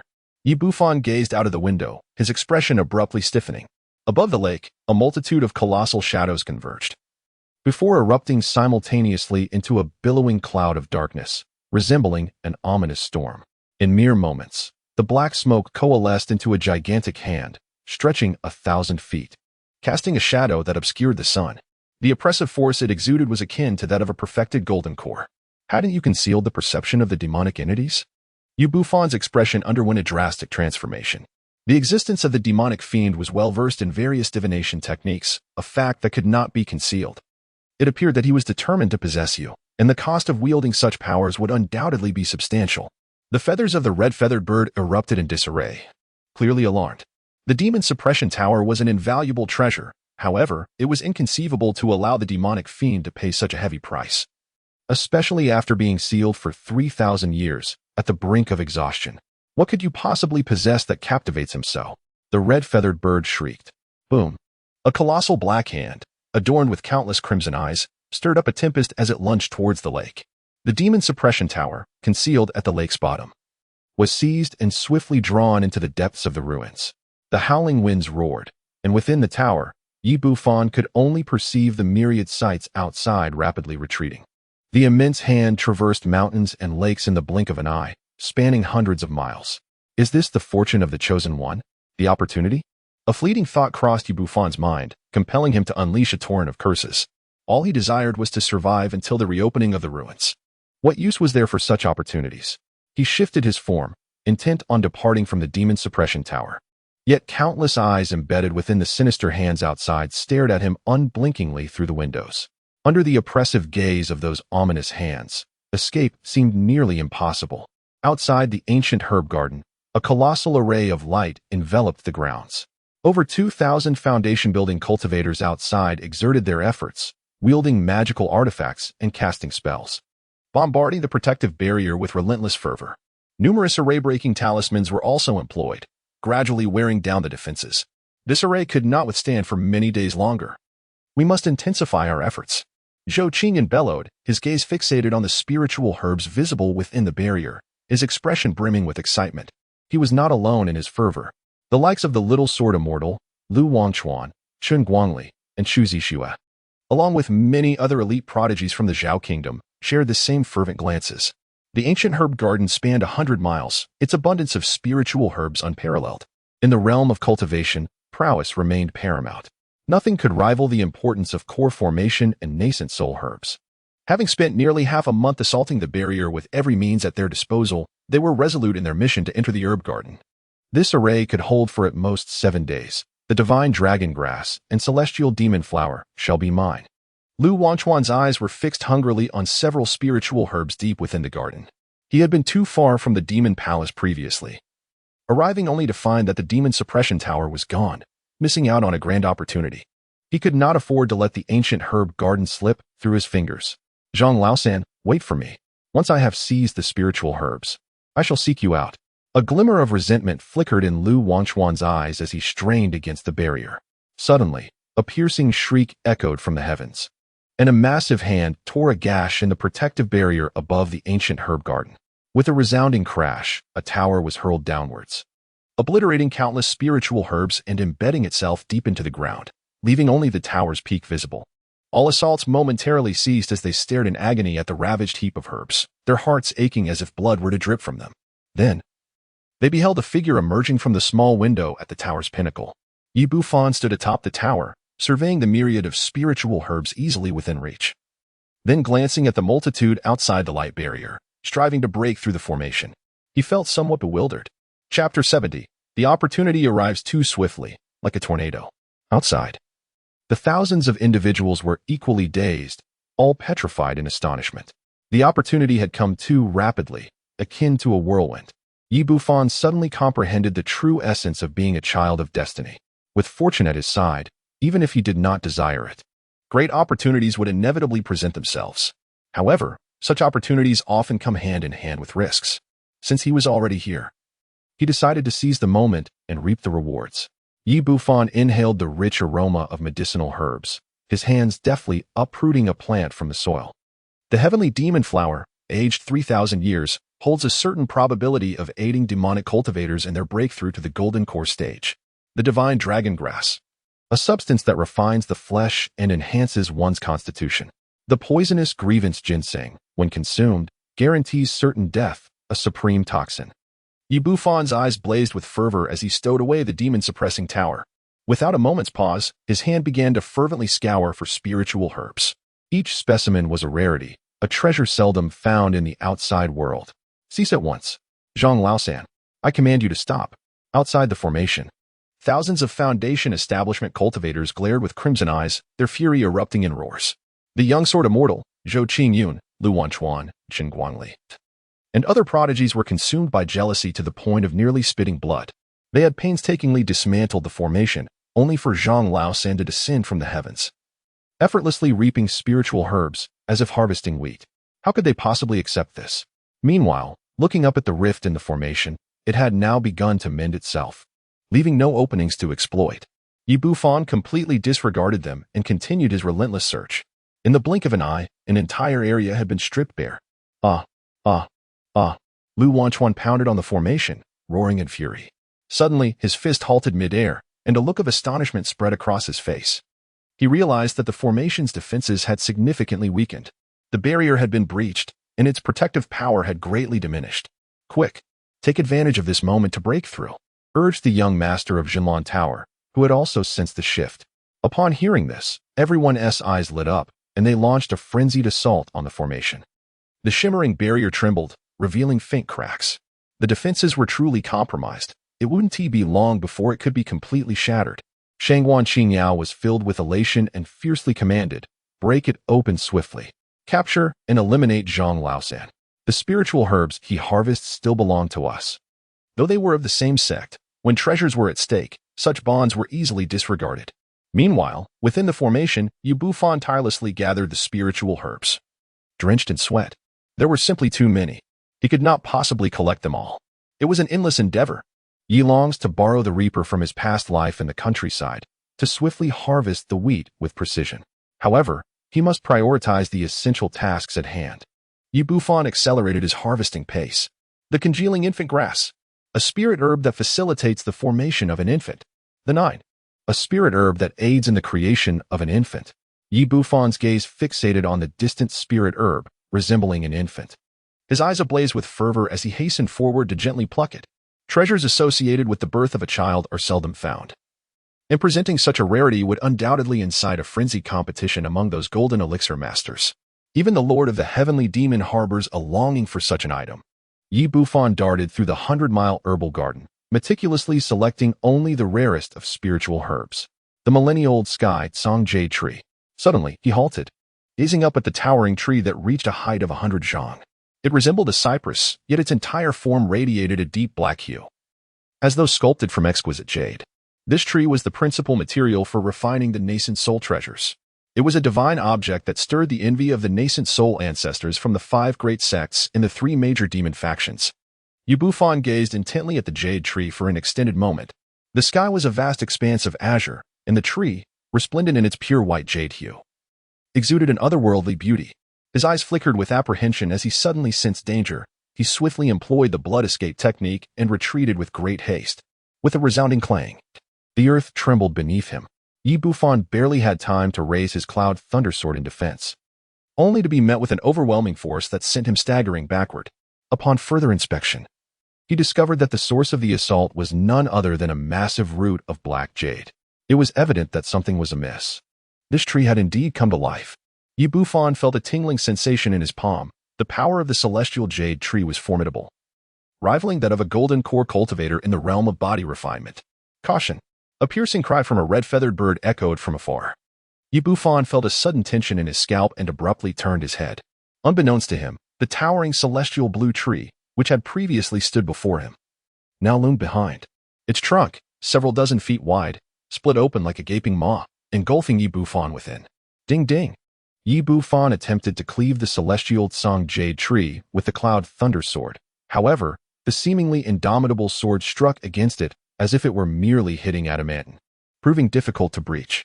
Truly, this divine artifact, capable of refining nascent soul treasures, possesses a defensive power that even the old curmudgeon Jianhe would find insurmountable.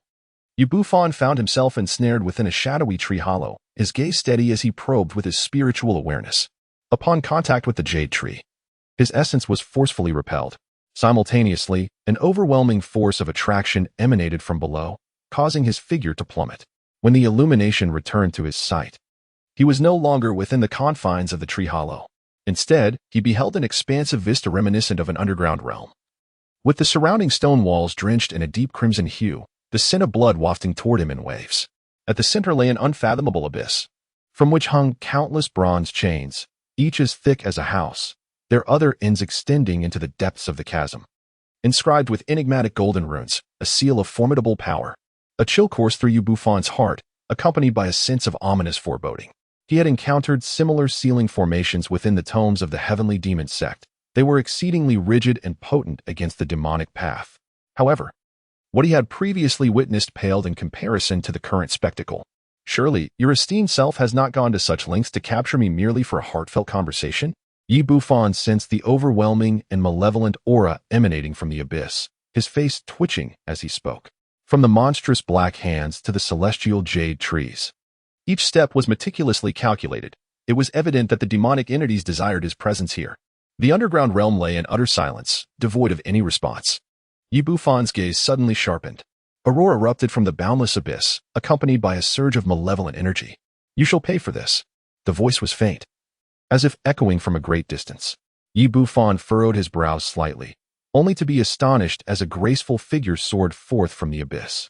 In her hand, she clutched a jade-hued ring, hastily directing herself towards a nearby stone wall. The surface of the wall shimmered with radiant hues, gradually becoming indistinct, hinting at a profound entrance concealed within. Yinryu? Yi Bufan gazed in astonishment at the stunning woman before him, his eyes then shifting to the jade ring in her hand, causing him to draw a sharp breath. No wonder he and T encountered this woman outside the demon palace or the apothecary garden. Her audacity was astonishing. She had stealthily descended and seized the storage ring from the demon without a sound. Yi Bufan felt a tingling sensation on his scalp. Regardless of how weakened or sealed the demon was, it was not something a mere foundation establishment cultivator could withstand. Even those of the Golden Core stage could not confidently assert their ability to emerge unscathed from the abyss. Who are you? Yinryu was taken aback and glanced back at Yi Bufan, clearly surprised by the presence of another individual. She had managed to breach the formation and enter quietly, relying solely on the fragmented memories of the formation-breaking techniques recorded within her mind. An unknown pawn. Yi Bufan observed Yinryu with caution, speaking in a measured tone. He did not consider anyone capable of snatching a storage ring from the jaws of a demon to be an ordinary individual. Moreover, an unsettling feeling lingered within him. You possess a pure demonic aura. You belong to the Heavenly Demon Sect, do you not? I have encountered several prodigies from that sect, yet I have never seen you before. Are you Zhonglao-san? Yinryu responded with a gentle smile, her beauty unparalleled. Clad in a flowing white robe that accentuated her perfect curves, she left those around her entranced. No. Yi Bufan denied it, his vigilance heightened. In Luoyang City, he frequently interacted with Yinryu, yet he had not discerned the depths of her concealment at the outset.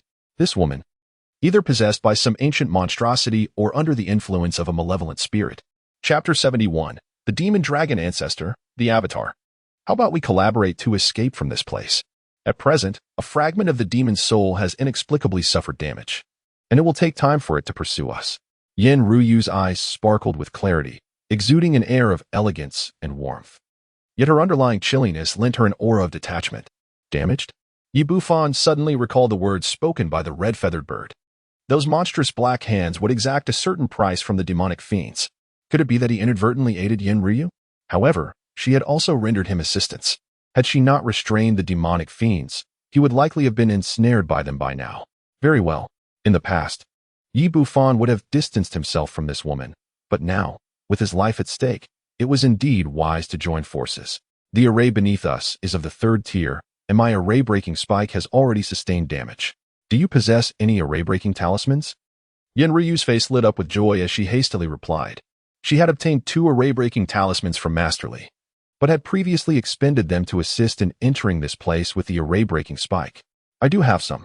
Yi Bufan approached the formation, gazing intently for a moment before producing a stack of talismans. Perhaps due to the proximity, he could faintly detect a delicate fragrance of lotus emanating from Yin Ryu. With so many top-tier second-grade talismans combined with my array-breaking cone, would it be barely sufficient to reach the 3rd grade? Yin Ryu was momentarily taken aback. She abruptly realized that the stack in his hand was entirely composed of 3rd-grade talismans. There were at least 20 or more. Once again, she turned her gaze towards Zhang Laosan, her beautiful eyes shimmering with intrigue. 3rd-grade array-breaking talismans are exceedingly challenging to craft, and even some Yuaniing true monarchs might not possess such a quantity. Let us break the formation. Yi Bufan expressed his desire to swiftly depart from this cursed locale. With an abundance of 3rd-tier talismans at his disposal, he believed it would suffice. Yin Ryu promptly summoned a magical artifact, a luminous white cone that pierced fiercely into the barrier of the formation. The barrier appeared as if stained with blood, rippling ominously. Meanwhile, the white cone functioned like a drill, continuously dispelling the ripples of the formation. Hurry! Yin Ryu urged with urgency. Yi Bufan did not hesitate. He immediately cast forth over 20 array-breaking talismans. In an instant, the talismans transformed into brilliant white pillars of light, striking the designated point of the array-breaking cone's assault. A resonant hum echoed as the array surged with crimson light, visibly straining under the dual onslaught. Almost there. Observing this, Yin Ryu's alabaster cheeks flushed with urgency. Although the array-breaking cone was a formidable tool for dismantling formations, it had sustained considerable damage and would soon become inoperable. Yi Bufan furrowed his brow slightly, exhaling a sigh, and cast out 5 array-breaking talismans. Crack! The crimson barrier shattered like a mirror, revealing a lengthy passage. Yin Ryu was overjoyed, promptly stowing away the damaged array-breaking cone, and swiftly darted toward the passage. Yi Bufan observed with a detached gaze, refraining from recklessly charging forward. Cautiously, it was prudent to allow Yin Ryu to take the lead. This woman, indeed, is a formidable enigma. A chilling voice echoed, and from the darkened passageway, a massive claw lunged towards Yin Ryu. Her delicate face shifted slightly, and she summoned a small blue flag, conjuring a protective barrier around herself. The claw struck against the shield, only to be repelled with force. Eh? A magical artifact? How can you, a mere foundation establishment cultivator, wield such a treasure? A voice from the end of the passage expressed disbelief. Moments later, a flurry of figures hurriedly approached. Leading the group was a man clad in azure robes, none other than Huiyu Hai. He scrutinized Yin Ryu, his expression a mixture of astonishment and suspicion. Magical artifacts could only be controlled by those above the Golden Core stage. He had never heard of anyone capable of wielding one during the Foundation establishment phase. Beside him stood an otherworldly youth, and trailing behind were several men and women who, despite their human appearances, exuded a palpable aura of demonic energy. Members of the Jiangling Hua family? Yin Ryu furrowed her brows, her beautiful eyes shimmering with a glint of blue as if she had uncovered a startling truth. So, you are of the demon race. How could you possibly enter this relic? The borders of Zhao country are guarded by the Wanyao mountain range, a congregation of myriad demons whose power surpasses even that of the Qing Palace. 3,000 years ago, the demonic entities maintained a close relationship with Wanyao Mountain. Both righteous and demonic factions are on high alert against it. The grand formation outside the relic is designed to detect demonic energy, making it nearly impossible for any demon to gain entry. Wait, there is a trace of human essence upon you. Could it be that all members of the Hua family are half human, half demon? Yin Ryu suddenly exclaimed, her voice tinged with shock. Half human, half demon. If one's abilities were sufficiently potent, they could indeed evade the detection of the relic's grand formation. Half human, half demon? Human demon? Yi Bufan gazed at the crowd in the passage, his expression peculiar. For this day, Myriad Demons Mountain had been plotting for years. Fairy Yin, I advise you to behave yourself. Hui Yunhai sneered. He then turned to Yi Bufan, momentarily taken aback, before breaking into a smile. Brother Zhang, your word is as good as gold. You have indeed arrived as promised. Yi Bufan's eyelids twitched. A question that had previously eluded him suddenly became clear. This person, named Hua, had long harbored ambitions regarding the ruins. He just did not understand why this individual was intent on dragging him into the mire. He speculated that the other's motives aligned with those of the demonic entities that sought to capture him. Do you know him? Yin Ryu suddenly turned to Yi Bufan, her expression tinged with wariness. They had crossed paths before, but he had been unaware of the fact that the man belonged to the demon clan. Bufan's expression remained impassive as he cast a glance at Yu Hai, his tone frigid. What do you desire? I have no interest. I merely wish to depart from this place. Step aside. Is it not too late to contemplate leaving now? Sneered the enigmatic youth beside Yu Hai, his gaze sharp as that of a hawk. He had long held a disdainful view of Bufan. Previously, at the inn and repeatedly outside the city of Luyun, he had clashed with the elder, which ultimately compelled the elder to suffer and bestow a wing upon the demon ancestor due to the latter's interference. Bufan furrowed his brow. Before he could utter a word, an unexpected chill coursed down his spine as a fierce gust of wind surged towards him. Swiftly, he summoned 15 flying swords, thrusting them fiercely behind him. With a resounding clang, it felt as though he had pierced an exceedingly solid object, the force reverberating through him, causing him to stagger back several dozen yards. Bufan's countenance darkened as he looked up. To his astonishment, he observed a colossal python, as thick as a water barrel. Emerging from the abyss, its lantern-sized vertical pupils fixated on him, brimming with greed and desire. The very tail that had just assaulted him belonged to this gigantic serpent. An overwhelming aura of malevolence and demonic energy surged forth, causing Bufan's expression to shift tumultuously. An ominous premonition gripped his heart. Having encountered the ancestral dragon, Yu Hai quickly bowed, while several half-demons from the Hu family lowered their heads in deference, too intimidated to confront the python directly. Even though Yu Hai was, in truth, a formidable Yuan-Ing-level demon, he remained a mere junior in the presence of this entity. The peak of the demonic ancestral dragon was deemed invincible beneath the threshold of transformation. This woman poses a problem. She must be eliminated, the python hissed, its voice resonating with ancient authority. As for this individual, having cultivated the celestial calamity true demonic art to such a degree, he shall serve as a vessel. I shall take matters into my own hands. An ancestral dragon? A demonic entity? It was not a true demon, for it was still bound by its seal. Merely a fragment of its soul attached to the azure-scaled python, akin to a mere avatar. Yin Ryu exhaled softly, offering an explanation. Pausing, her beautiful eyes turned towards Bufan. However, even as an avatar, it possesses the strength of an early golden core cultivator. The formidable Zhang Laosen was indeed powerful. She sensed intuitively, yet she did not consider herself a match for the avatar of this demon. Chapter 72. Yu Hai, meet your demise. 3,000 years without death. Reduced to such weakness, yet even a fragment of its soul attached to the azure-scaled python remains this formidable. Bufan's lips were parched. He found it hard to fathom just how terrifying the peak of the demon's power truly was. Simultaneously, he realized the purpose behind his capture. The celestial demon art. A vessel. Whether we can escape depends solely on our own abilities. Yin Ryu, possessing a graceful and ethereal demeanor, scolded him lightly before waving a small blue flag. In an instant, a tempest arose, and the small blue flag erupted with dazzling blue light, captivating the heart and mind. Her ruby lips moved subtly as she secretly conveyed a message to Bufan. Upon witnessing this, Bufan's eyes flickered, and he imperceptibly nodded. You have slain her. This entity has arrived in person. The Qinglin python's cold, vertical pupils were chilling, as its colossal tail coiled towards Bufan. The massive tail, akin to a steel beam, could effortlessly crush lesser sword immortals, such as Luan Chuan. Swiftly, Bufan struck his storage pouch, and the bronze mountain bell emerged, enveloping him. Ignoring the opponent's offensive maneuvers, he summoned 15 flying swords, merging them into a colossal blade that thrust fiercely towards the azure-scaled python's eyes. Clang! The python closed its eyes, and the massive sword collided with its eyelid, producing a resounding metallic echo. Waves of demonic light enveloped the eyelid.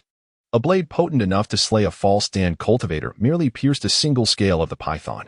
Have you grasped the sword intent before reaching the Dan formation? Are you the holy son of the Upper Clear Palace? The azure-scaled python was filled with astonishment and doubt. Although it was evidently cultivating demonic arts, it had manifested the signature sword technique of the Upper Clear Palace. Bufan remained silent. At that moment, a colossal tail struck the bronze bell atop Tongwei, producing a deafening resonance, with the bell's body faintly fracturing. Even the counterfeit treasures could not withstand such force. Bufan's expression darkened. The precious copper mountain bell was likely on the verge of destruction. The physical form of the azure-scale python was already comparable to that of a magical artifact. Not to mention the young sword immortals, even those in the false stand realm would probably meet a tragic end. Apart from sword crane real person, It could be said that this was the most formidable opponent he had ever encountered.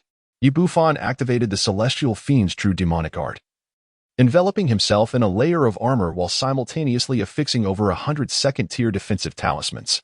A multitude of luminous shields surrounded him, resembling a thousand-layered cake. This spectacle left the azure-scaled python momentarily astonished. Does a mere few layers of turtle shell suffice? The azure-scaled python snorted disdainfully, unleashing a beam of black light that shattered dozens of talismanic barriers. Bufan's expression was one of detachment as he produced 200 defensive talismans. With a crisp sound, he affixed them, significantly enhancing his protective capabilities. Simultaneously, he manipulated the colossal sword to relentlessly strike at the vulnerabilities of the azure-scaled python, its 7-inch mark, its eyes, and its brow, producing a shower of sparks akin to rain drumming upon banana leaves. As time progressed, the power of the flying sword intensified, causing the scales of the giant python to shatter extensively. This sight infuriated the azure-scaled python, which was taken aback. After all, it was merely at the peak of Foundation establishment and could easily slaughter such beings. Yet, the individual before it wielded a magical prowess far beyond the ordinary, with the flying sword possessing enough might to threaten even those in the early stages of Golden Core. What enraged it further was the seemingly inexhaustible supply of talismans the opponent possessed. After shattering dozens, the adversary promptly produced hundreds more. "You shall pay for this," roared the azure-scaled python, its voice resonating with substance, transforming into powerful sound waves that shattered hundreds of talismans, splitting its armor asunder. Was this a human's Golden Core soundwave technique? Bufan was somewhat astonished. Despite being a member of the demon race, not only had he cultivated demonic arts, but he was also capable of wielding human spells. Clang! A massive tail, as unyielding as steel, struck down upon the flying sword, causing the great blade to appear fissured and severely deplete its spiritual essence. It was on the verge of shattering. You were even more doomed.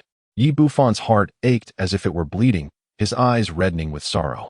The precious Tonghua bell and the complete set of flying swords, which he had painstakingly acquired, had been rendered useless one after another. With a swift motion, Bufan summoned 5 exquisite magical artifacts, striking the azure-scaled python with the swiftness of lightning, inflicting numerous grievous wounds. The creature's scales had already been shattered in several areas, significantly diminishing its defensive capabilities. Simultaneously, he swiftly retrieved over 1,000 talismans from his storage pouch, adorning his entire body, including the tops of his feet, with these mystical symbols. "Human! Ah!" The azure-scaled python roared in agony. Upon witnessing the myriad of talismans enveloping Bufan, its fury intensified. For the first time, it encountered such a formidable Foundation establishment cultivator, more troublesome than even a Golden Core master. Meanwhile, Yenryu wielded the small blue flag, engaging in fierce combat with Hui Yunhai and his companions. As various demonic lights surged forth, only to be repelled by the radiance of the blue flag.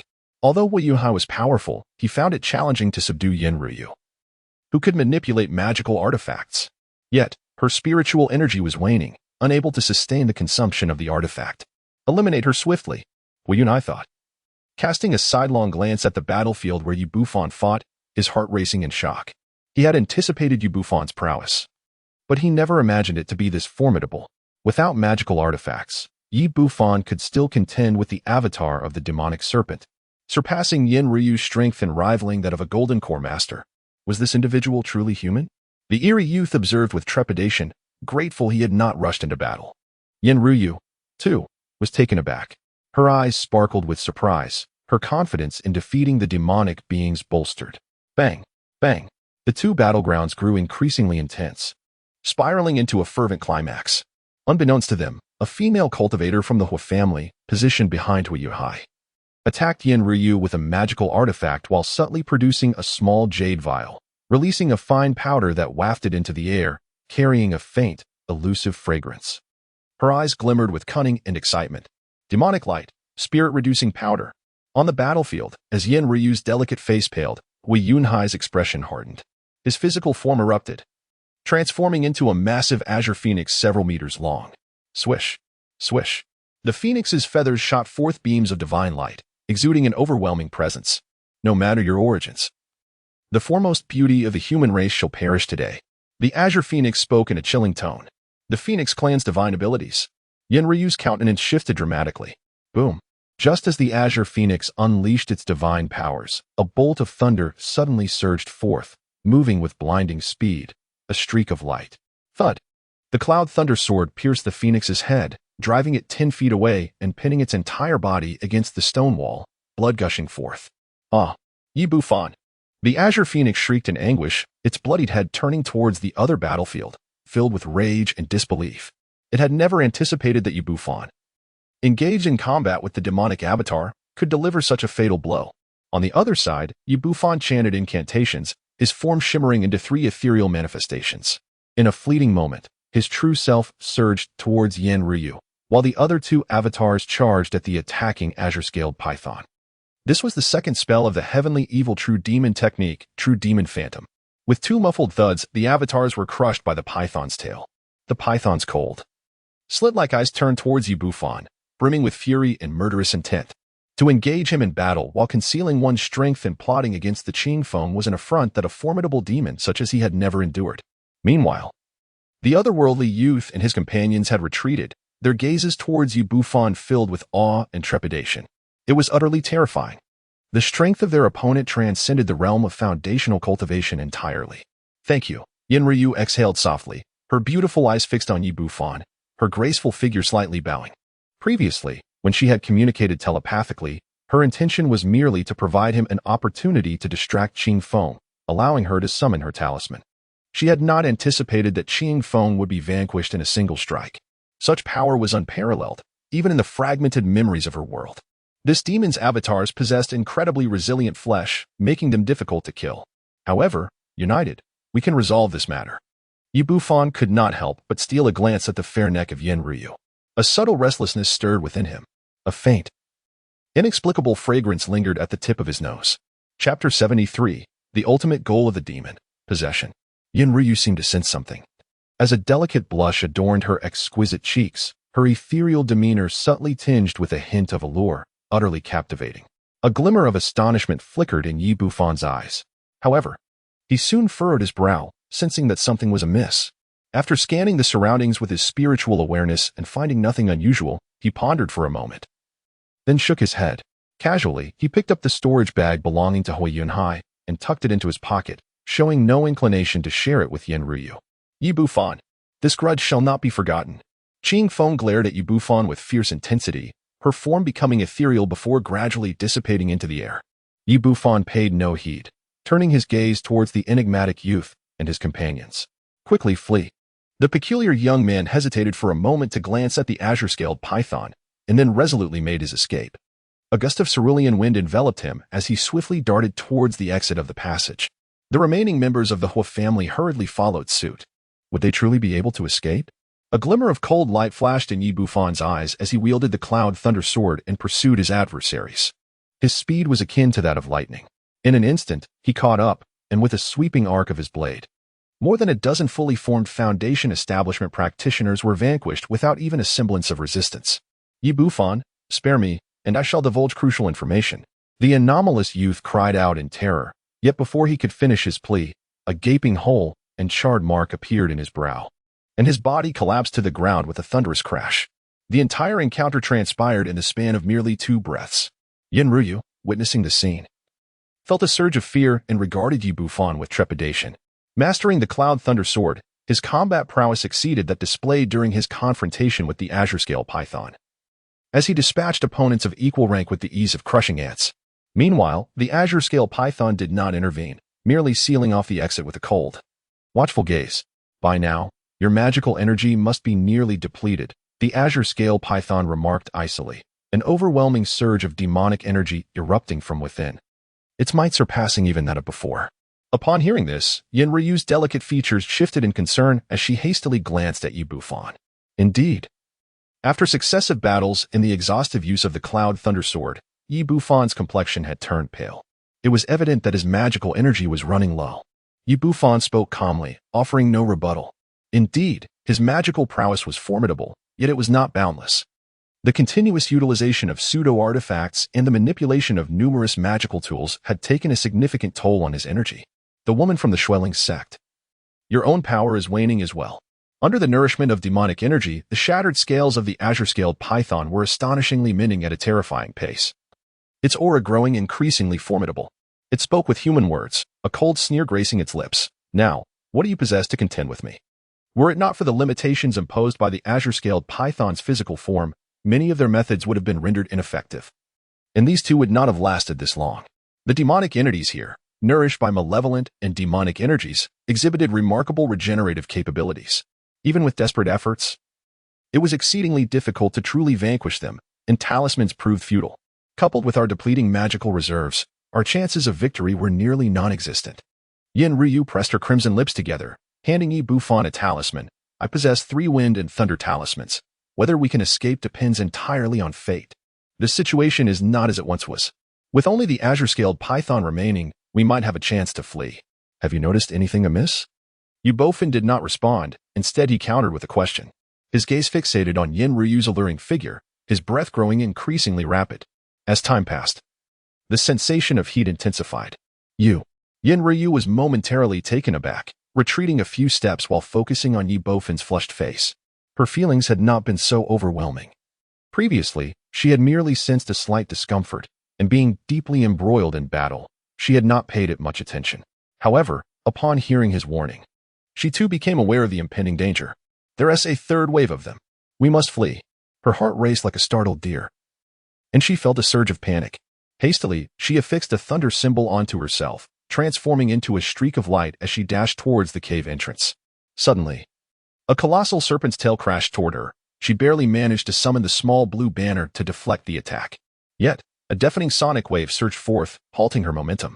Following that, the head of the azure-scaled python lunged at her, leaving Yin Ryu with no choice but to conjure a protective shield. With a resounding crack, the shield shattered. Blood trickling from the corner of Yin Ryu's mouth as she was sent flying backwards. A soft groan escaped her lips, her exquisite cheeks tinged with an unusual flush. Upon hearing the commotion, Yi Bufan felt a surge of emotion and swiftly settled into a cross-legged position, channeling the formidable heavenly devil true magic to suppress the turmoil within him. His mind raced, rapidly analyzing and reflecting on everything that had transpired since his arrival. He pondered the identity of the third force at play. How intriguing. The azure-scaled python's eyes flickered with an unusual hue as it surveyed its surroundings. Being a demon beast, it had long sensed the presence of a third party, yet even with its divine perception, it could not discern the source. With a graceful exhale, Yin Ryu's breath wafted like orchids, her exquisite visage growing increasingly enchanting. Casting a glance at Yi Bufan, she bit her silver teeth and transformed into a streak of light, attempting to dart away, simultaneously pressing a third-tier defensive talisman onto her body. However, the massive tail of the azure-scaled python lashed out, pulling her back once more. What a stroke of misfortune. Her delicate form collided directly into Yi Bufan's embrace. Yin Ryu, the barely suppressed turmoil within Yi Bufan ignited anew. His eyes turning crimson as he gritted his teeth and urged, "Whatever means you possess, employ them quickly. We must escape." Had it been Green Orchid or any other foundation-building female cultivator, Yi Bufan would not have acted as a chaste gentleman. Yet, Yin Ryu was different. Her origins were enigmatic, shrouded in mystery. To engage with her was akin to courting disaster. In the depths of the abyss, all his tactics had already been exhausted. What more could he employ? Sensing the masculine aura emanating from Yi Bufan, Yin Ryu's fair face flushed crimson as she hastily extricated herself from his embrace, scolding him with a delicate rebuke. With a resounding crash, the azure-scaled python swung its colossal tail down upon the two, its force monumental and awe-inspiring. Regardless of who orchestrated this, both of you shall meet your demise now. The azure-scaled python sneered, its eyes as cold as ice. Yi Bufan's heart seethed with indignation as he cast a fierce glance at the Qinglin python. It's merely a possession. Do you truly believe I cannot vanquish you? With that, he retrieved a golden talisman from his storage pouch. Just based on you? The Qinglin python mocked. Before it could finish its sentence, its vertical pupils constricted in alarm, and it bellowed furiously. How do you still possess third-tier talismans? If it were just one, that would be one thing. Yet, this individual is hurling over 30 talismans at me. Boom. A myriad of golden rays surged forth, ruthlessly piercing through the python's scales. Blood gushed forth, and one of its heads was reduced to a mere sieve as the vast passageway crumbled, engulfing it in a cascade of debris. So many third-tier talismans, even a nascent soul cultivator would not dare to withstand such an onslaught. I do not believe you. The remnants of the Qinglan python clawed their way out from beneath the rubble, its remaining eye brimming with venomous hatred. One cannot deny the astonishing vitality of the demon-possessed Qinglan python. Had it been any other nascent soul cultivator, they would have been obliterated on the spot. Thud. Just as the Qinglan python emerged, another volley of golden rays descended upon it, drowning it amidst a cacophony of astonishment and fury. A thick plume of smoke billowed, and the Qinglan python was thoroughly subdued. At last, it lay slain. Bufan gasped heavily. With over 100 third-tier talismans, he had invested a considerable fortune. Traveling from Luyan City to the Heavenly Demon Sect, taking a month to procure them. He was reluctant to use them unless absolutely necessary. However, at that moment, a phantom emerged from the body of the Qinglan python, striking towards Bufan's head with lightning speed. You truly believe it is so easy to slay me? Now, with all your methods exhausted, how will you defend against this fragment of my soul? At this instant, I have waited for a long time. The half-human, half-serpent apparition cackled menacingly as it plunged into Bufan's body. From beginning to end, it had been waiting for the opportune moment, a time when Bufan was at his weakest, most susceptible to possession. Chapter 74, The Calculations of the Lowly Master. This body is now mine. Once I leave the ruins and prepare adequately, my true form shall be free. The demonic entity erupted into maniacal laughter within Bufan's body. But this glee soon transformed into a scream, as if it had stumbled upon something incomprehensible.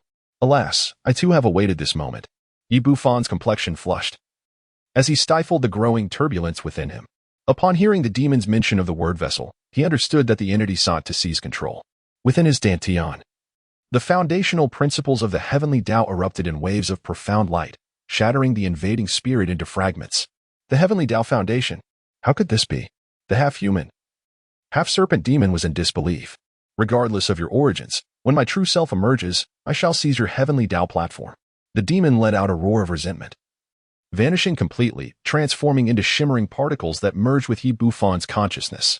His already formidable spiritual awareness, akin to that of an early Golden Core stage practitioner, surged dramatically, as though it had consumed a potent elixir. Simultaneously, fragments of memories began to coalesce within his mind, scattered and scant. Bufan did not have the time to delve into the fragmented remnants of his memories. After activating a plethora of third-tier talismans, his consciousness began to blur. In his line of sight, Yenryu's delicate figure rose, moving toward the passage obstructed by rubble. Her exquisite visage flushed a deep crimson, the tattered white gown revealing large swathes of pristine skin. Bufan breathed heavily as he approached slowly. Simultaneously, without the sustaining power of magic, the beast creation technique faded away, revealing Bufan's true appearance. What do you intend to do? Yenryu, suppressing the turmoil within her heart, retreated in a flustered manner. Possessing a unique constitution, she could exert a certain degree of restraint over desires, rendering her situation slightly better than Bufan's. Though not by much. Bufan's eyes glowed with a fierce intensity as he drew Yenry, whose waist was delicate enough to be grasped in a single hand, into his embrace, his lips pressing against hers. The softness of her skin exuded a fragrance reminiscent of fresh lotus. Yenry widened her beautiful eyes, attempting to resist. Yet the intoxicating scent that wafted into her senses overwhelmed her defenses, compelling her to respond involuntarily. Her skin felt as warm as jade, and garments fell away piece by piece. Moments later, shadows intertwined, and a muffled sigh of pain echoed through the empty corridor. With a soft thud, a small hand emerged from the rubble at the corridor's end, pushing aside the stones, and a head peeked through the gap. It was the young female cultivator from the Hua family who had previously followed Huiyuhai, though her charming features were marred by dust and grime. Her large eyes sparkled with curiosity as they fixated on the alluring scene before her. How delightful to see you in such a predicament.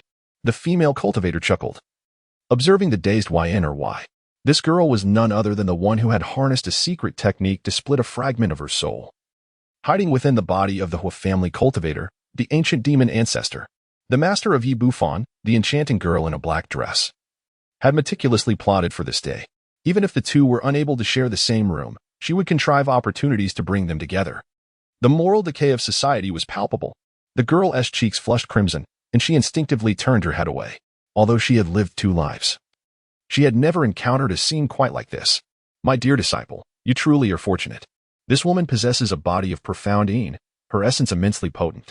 Coupled with the fortuitous energies you have previously acquired, along with the chaotic array of alchemical treasures, should you successfully cultivate into a Dan. You stand a great chance of achieving an 8th-tier golden Dan. The girl in the black dress caressed her smooth chin, her delicate hand waving gracefully as an expansive cloud of powder enveloped the area. The concoctions of the demon race, combined with the potions of my own creation, filled the air. Yet, she was still unsatisfied. She retrieved an assortment of vials and flasks, releasing a plethora of distinct gases. These were all elixirs designed to enhance the quality of life, including those for invigorating vitality, nourishing the kidneys, and prolonging endurance. With such an abundance of potions, even you, Bufan, let alone the formidable beings of the demon race, would find it arduous to endure. There were also elixirs aimed at increasing the likelihood of progeny. The girl in the black dress scattered a flurry of white powder over the two. That should suffice. Her eyes glimmered with a devilish light, a satisfied smile gracing her lips. After a brief pause, she tossed a snowflower that could suppress the soul's memories, an exquisite bloom derived from the azure phoenix. It was imperative that they not gaze upon it, absolutely forbidden. Then, watching the tantalizing scene unfold, her cheeks flushed with embarrassment and anger. She hurriedly covered her eyes with her small hands. Moments later, she opened a tiny gap between her fingers, her large eyes peering curiously through. 2 days later, those little ones had ventured here? The girl in the black dress felt a stir of emotion, wrinkling her nose as she turned to cast beams of light, concealing the entrance to this place. 10 days later, Bufan felt utterly exhausted. Every part of his body ached as though he had engaged in a prolonged struggle with another. My waist. Bufan felt a sharp pain in his waist, prompting him to involuntarily open his eyes. As he did, he beheld a stunningly beautiful face resting upon his chest, with delicate brows furrowed and a petite mouth breathing softly. Her arms were as tender as lotus roots, her waist as slender as a fine willow, and her legs gracefully long and full. Bufan paused, a surge of unnameable fury igniting within him. Rubbing his temples, he struggled to suppress his anger. 10 days and nights.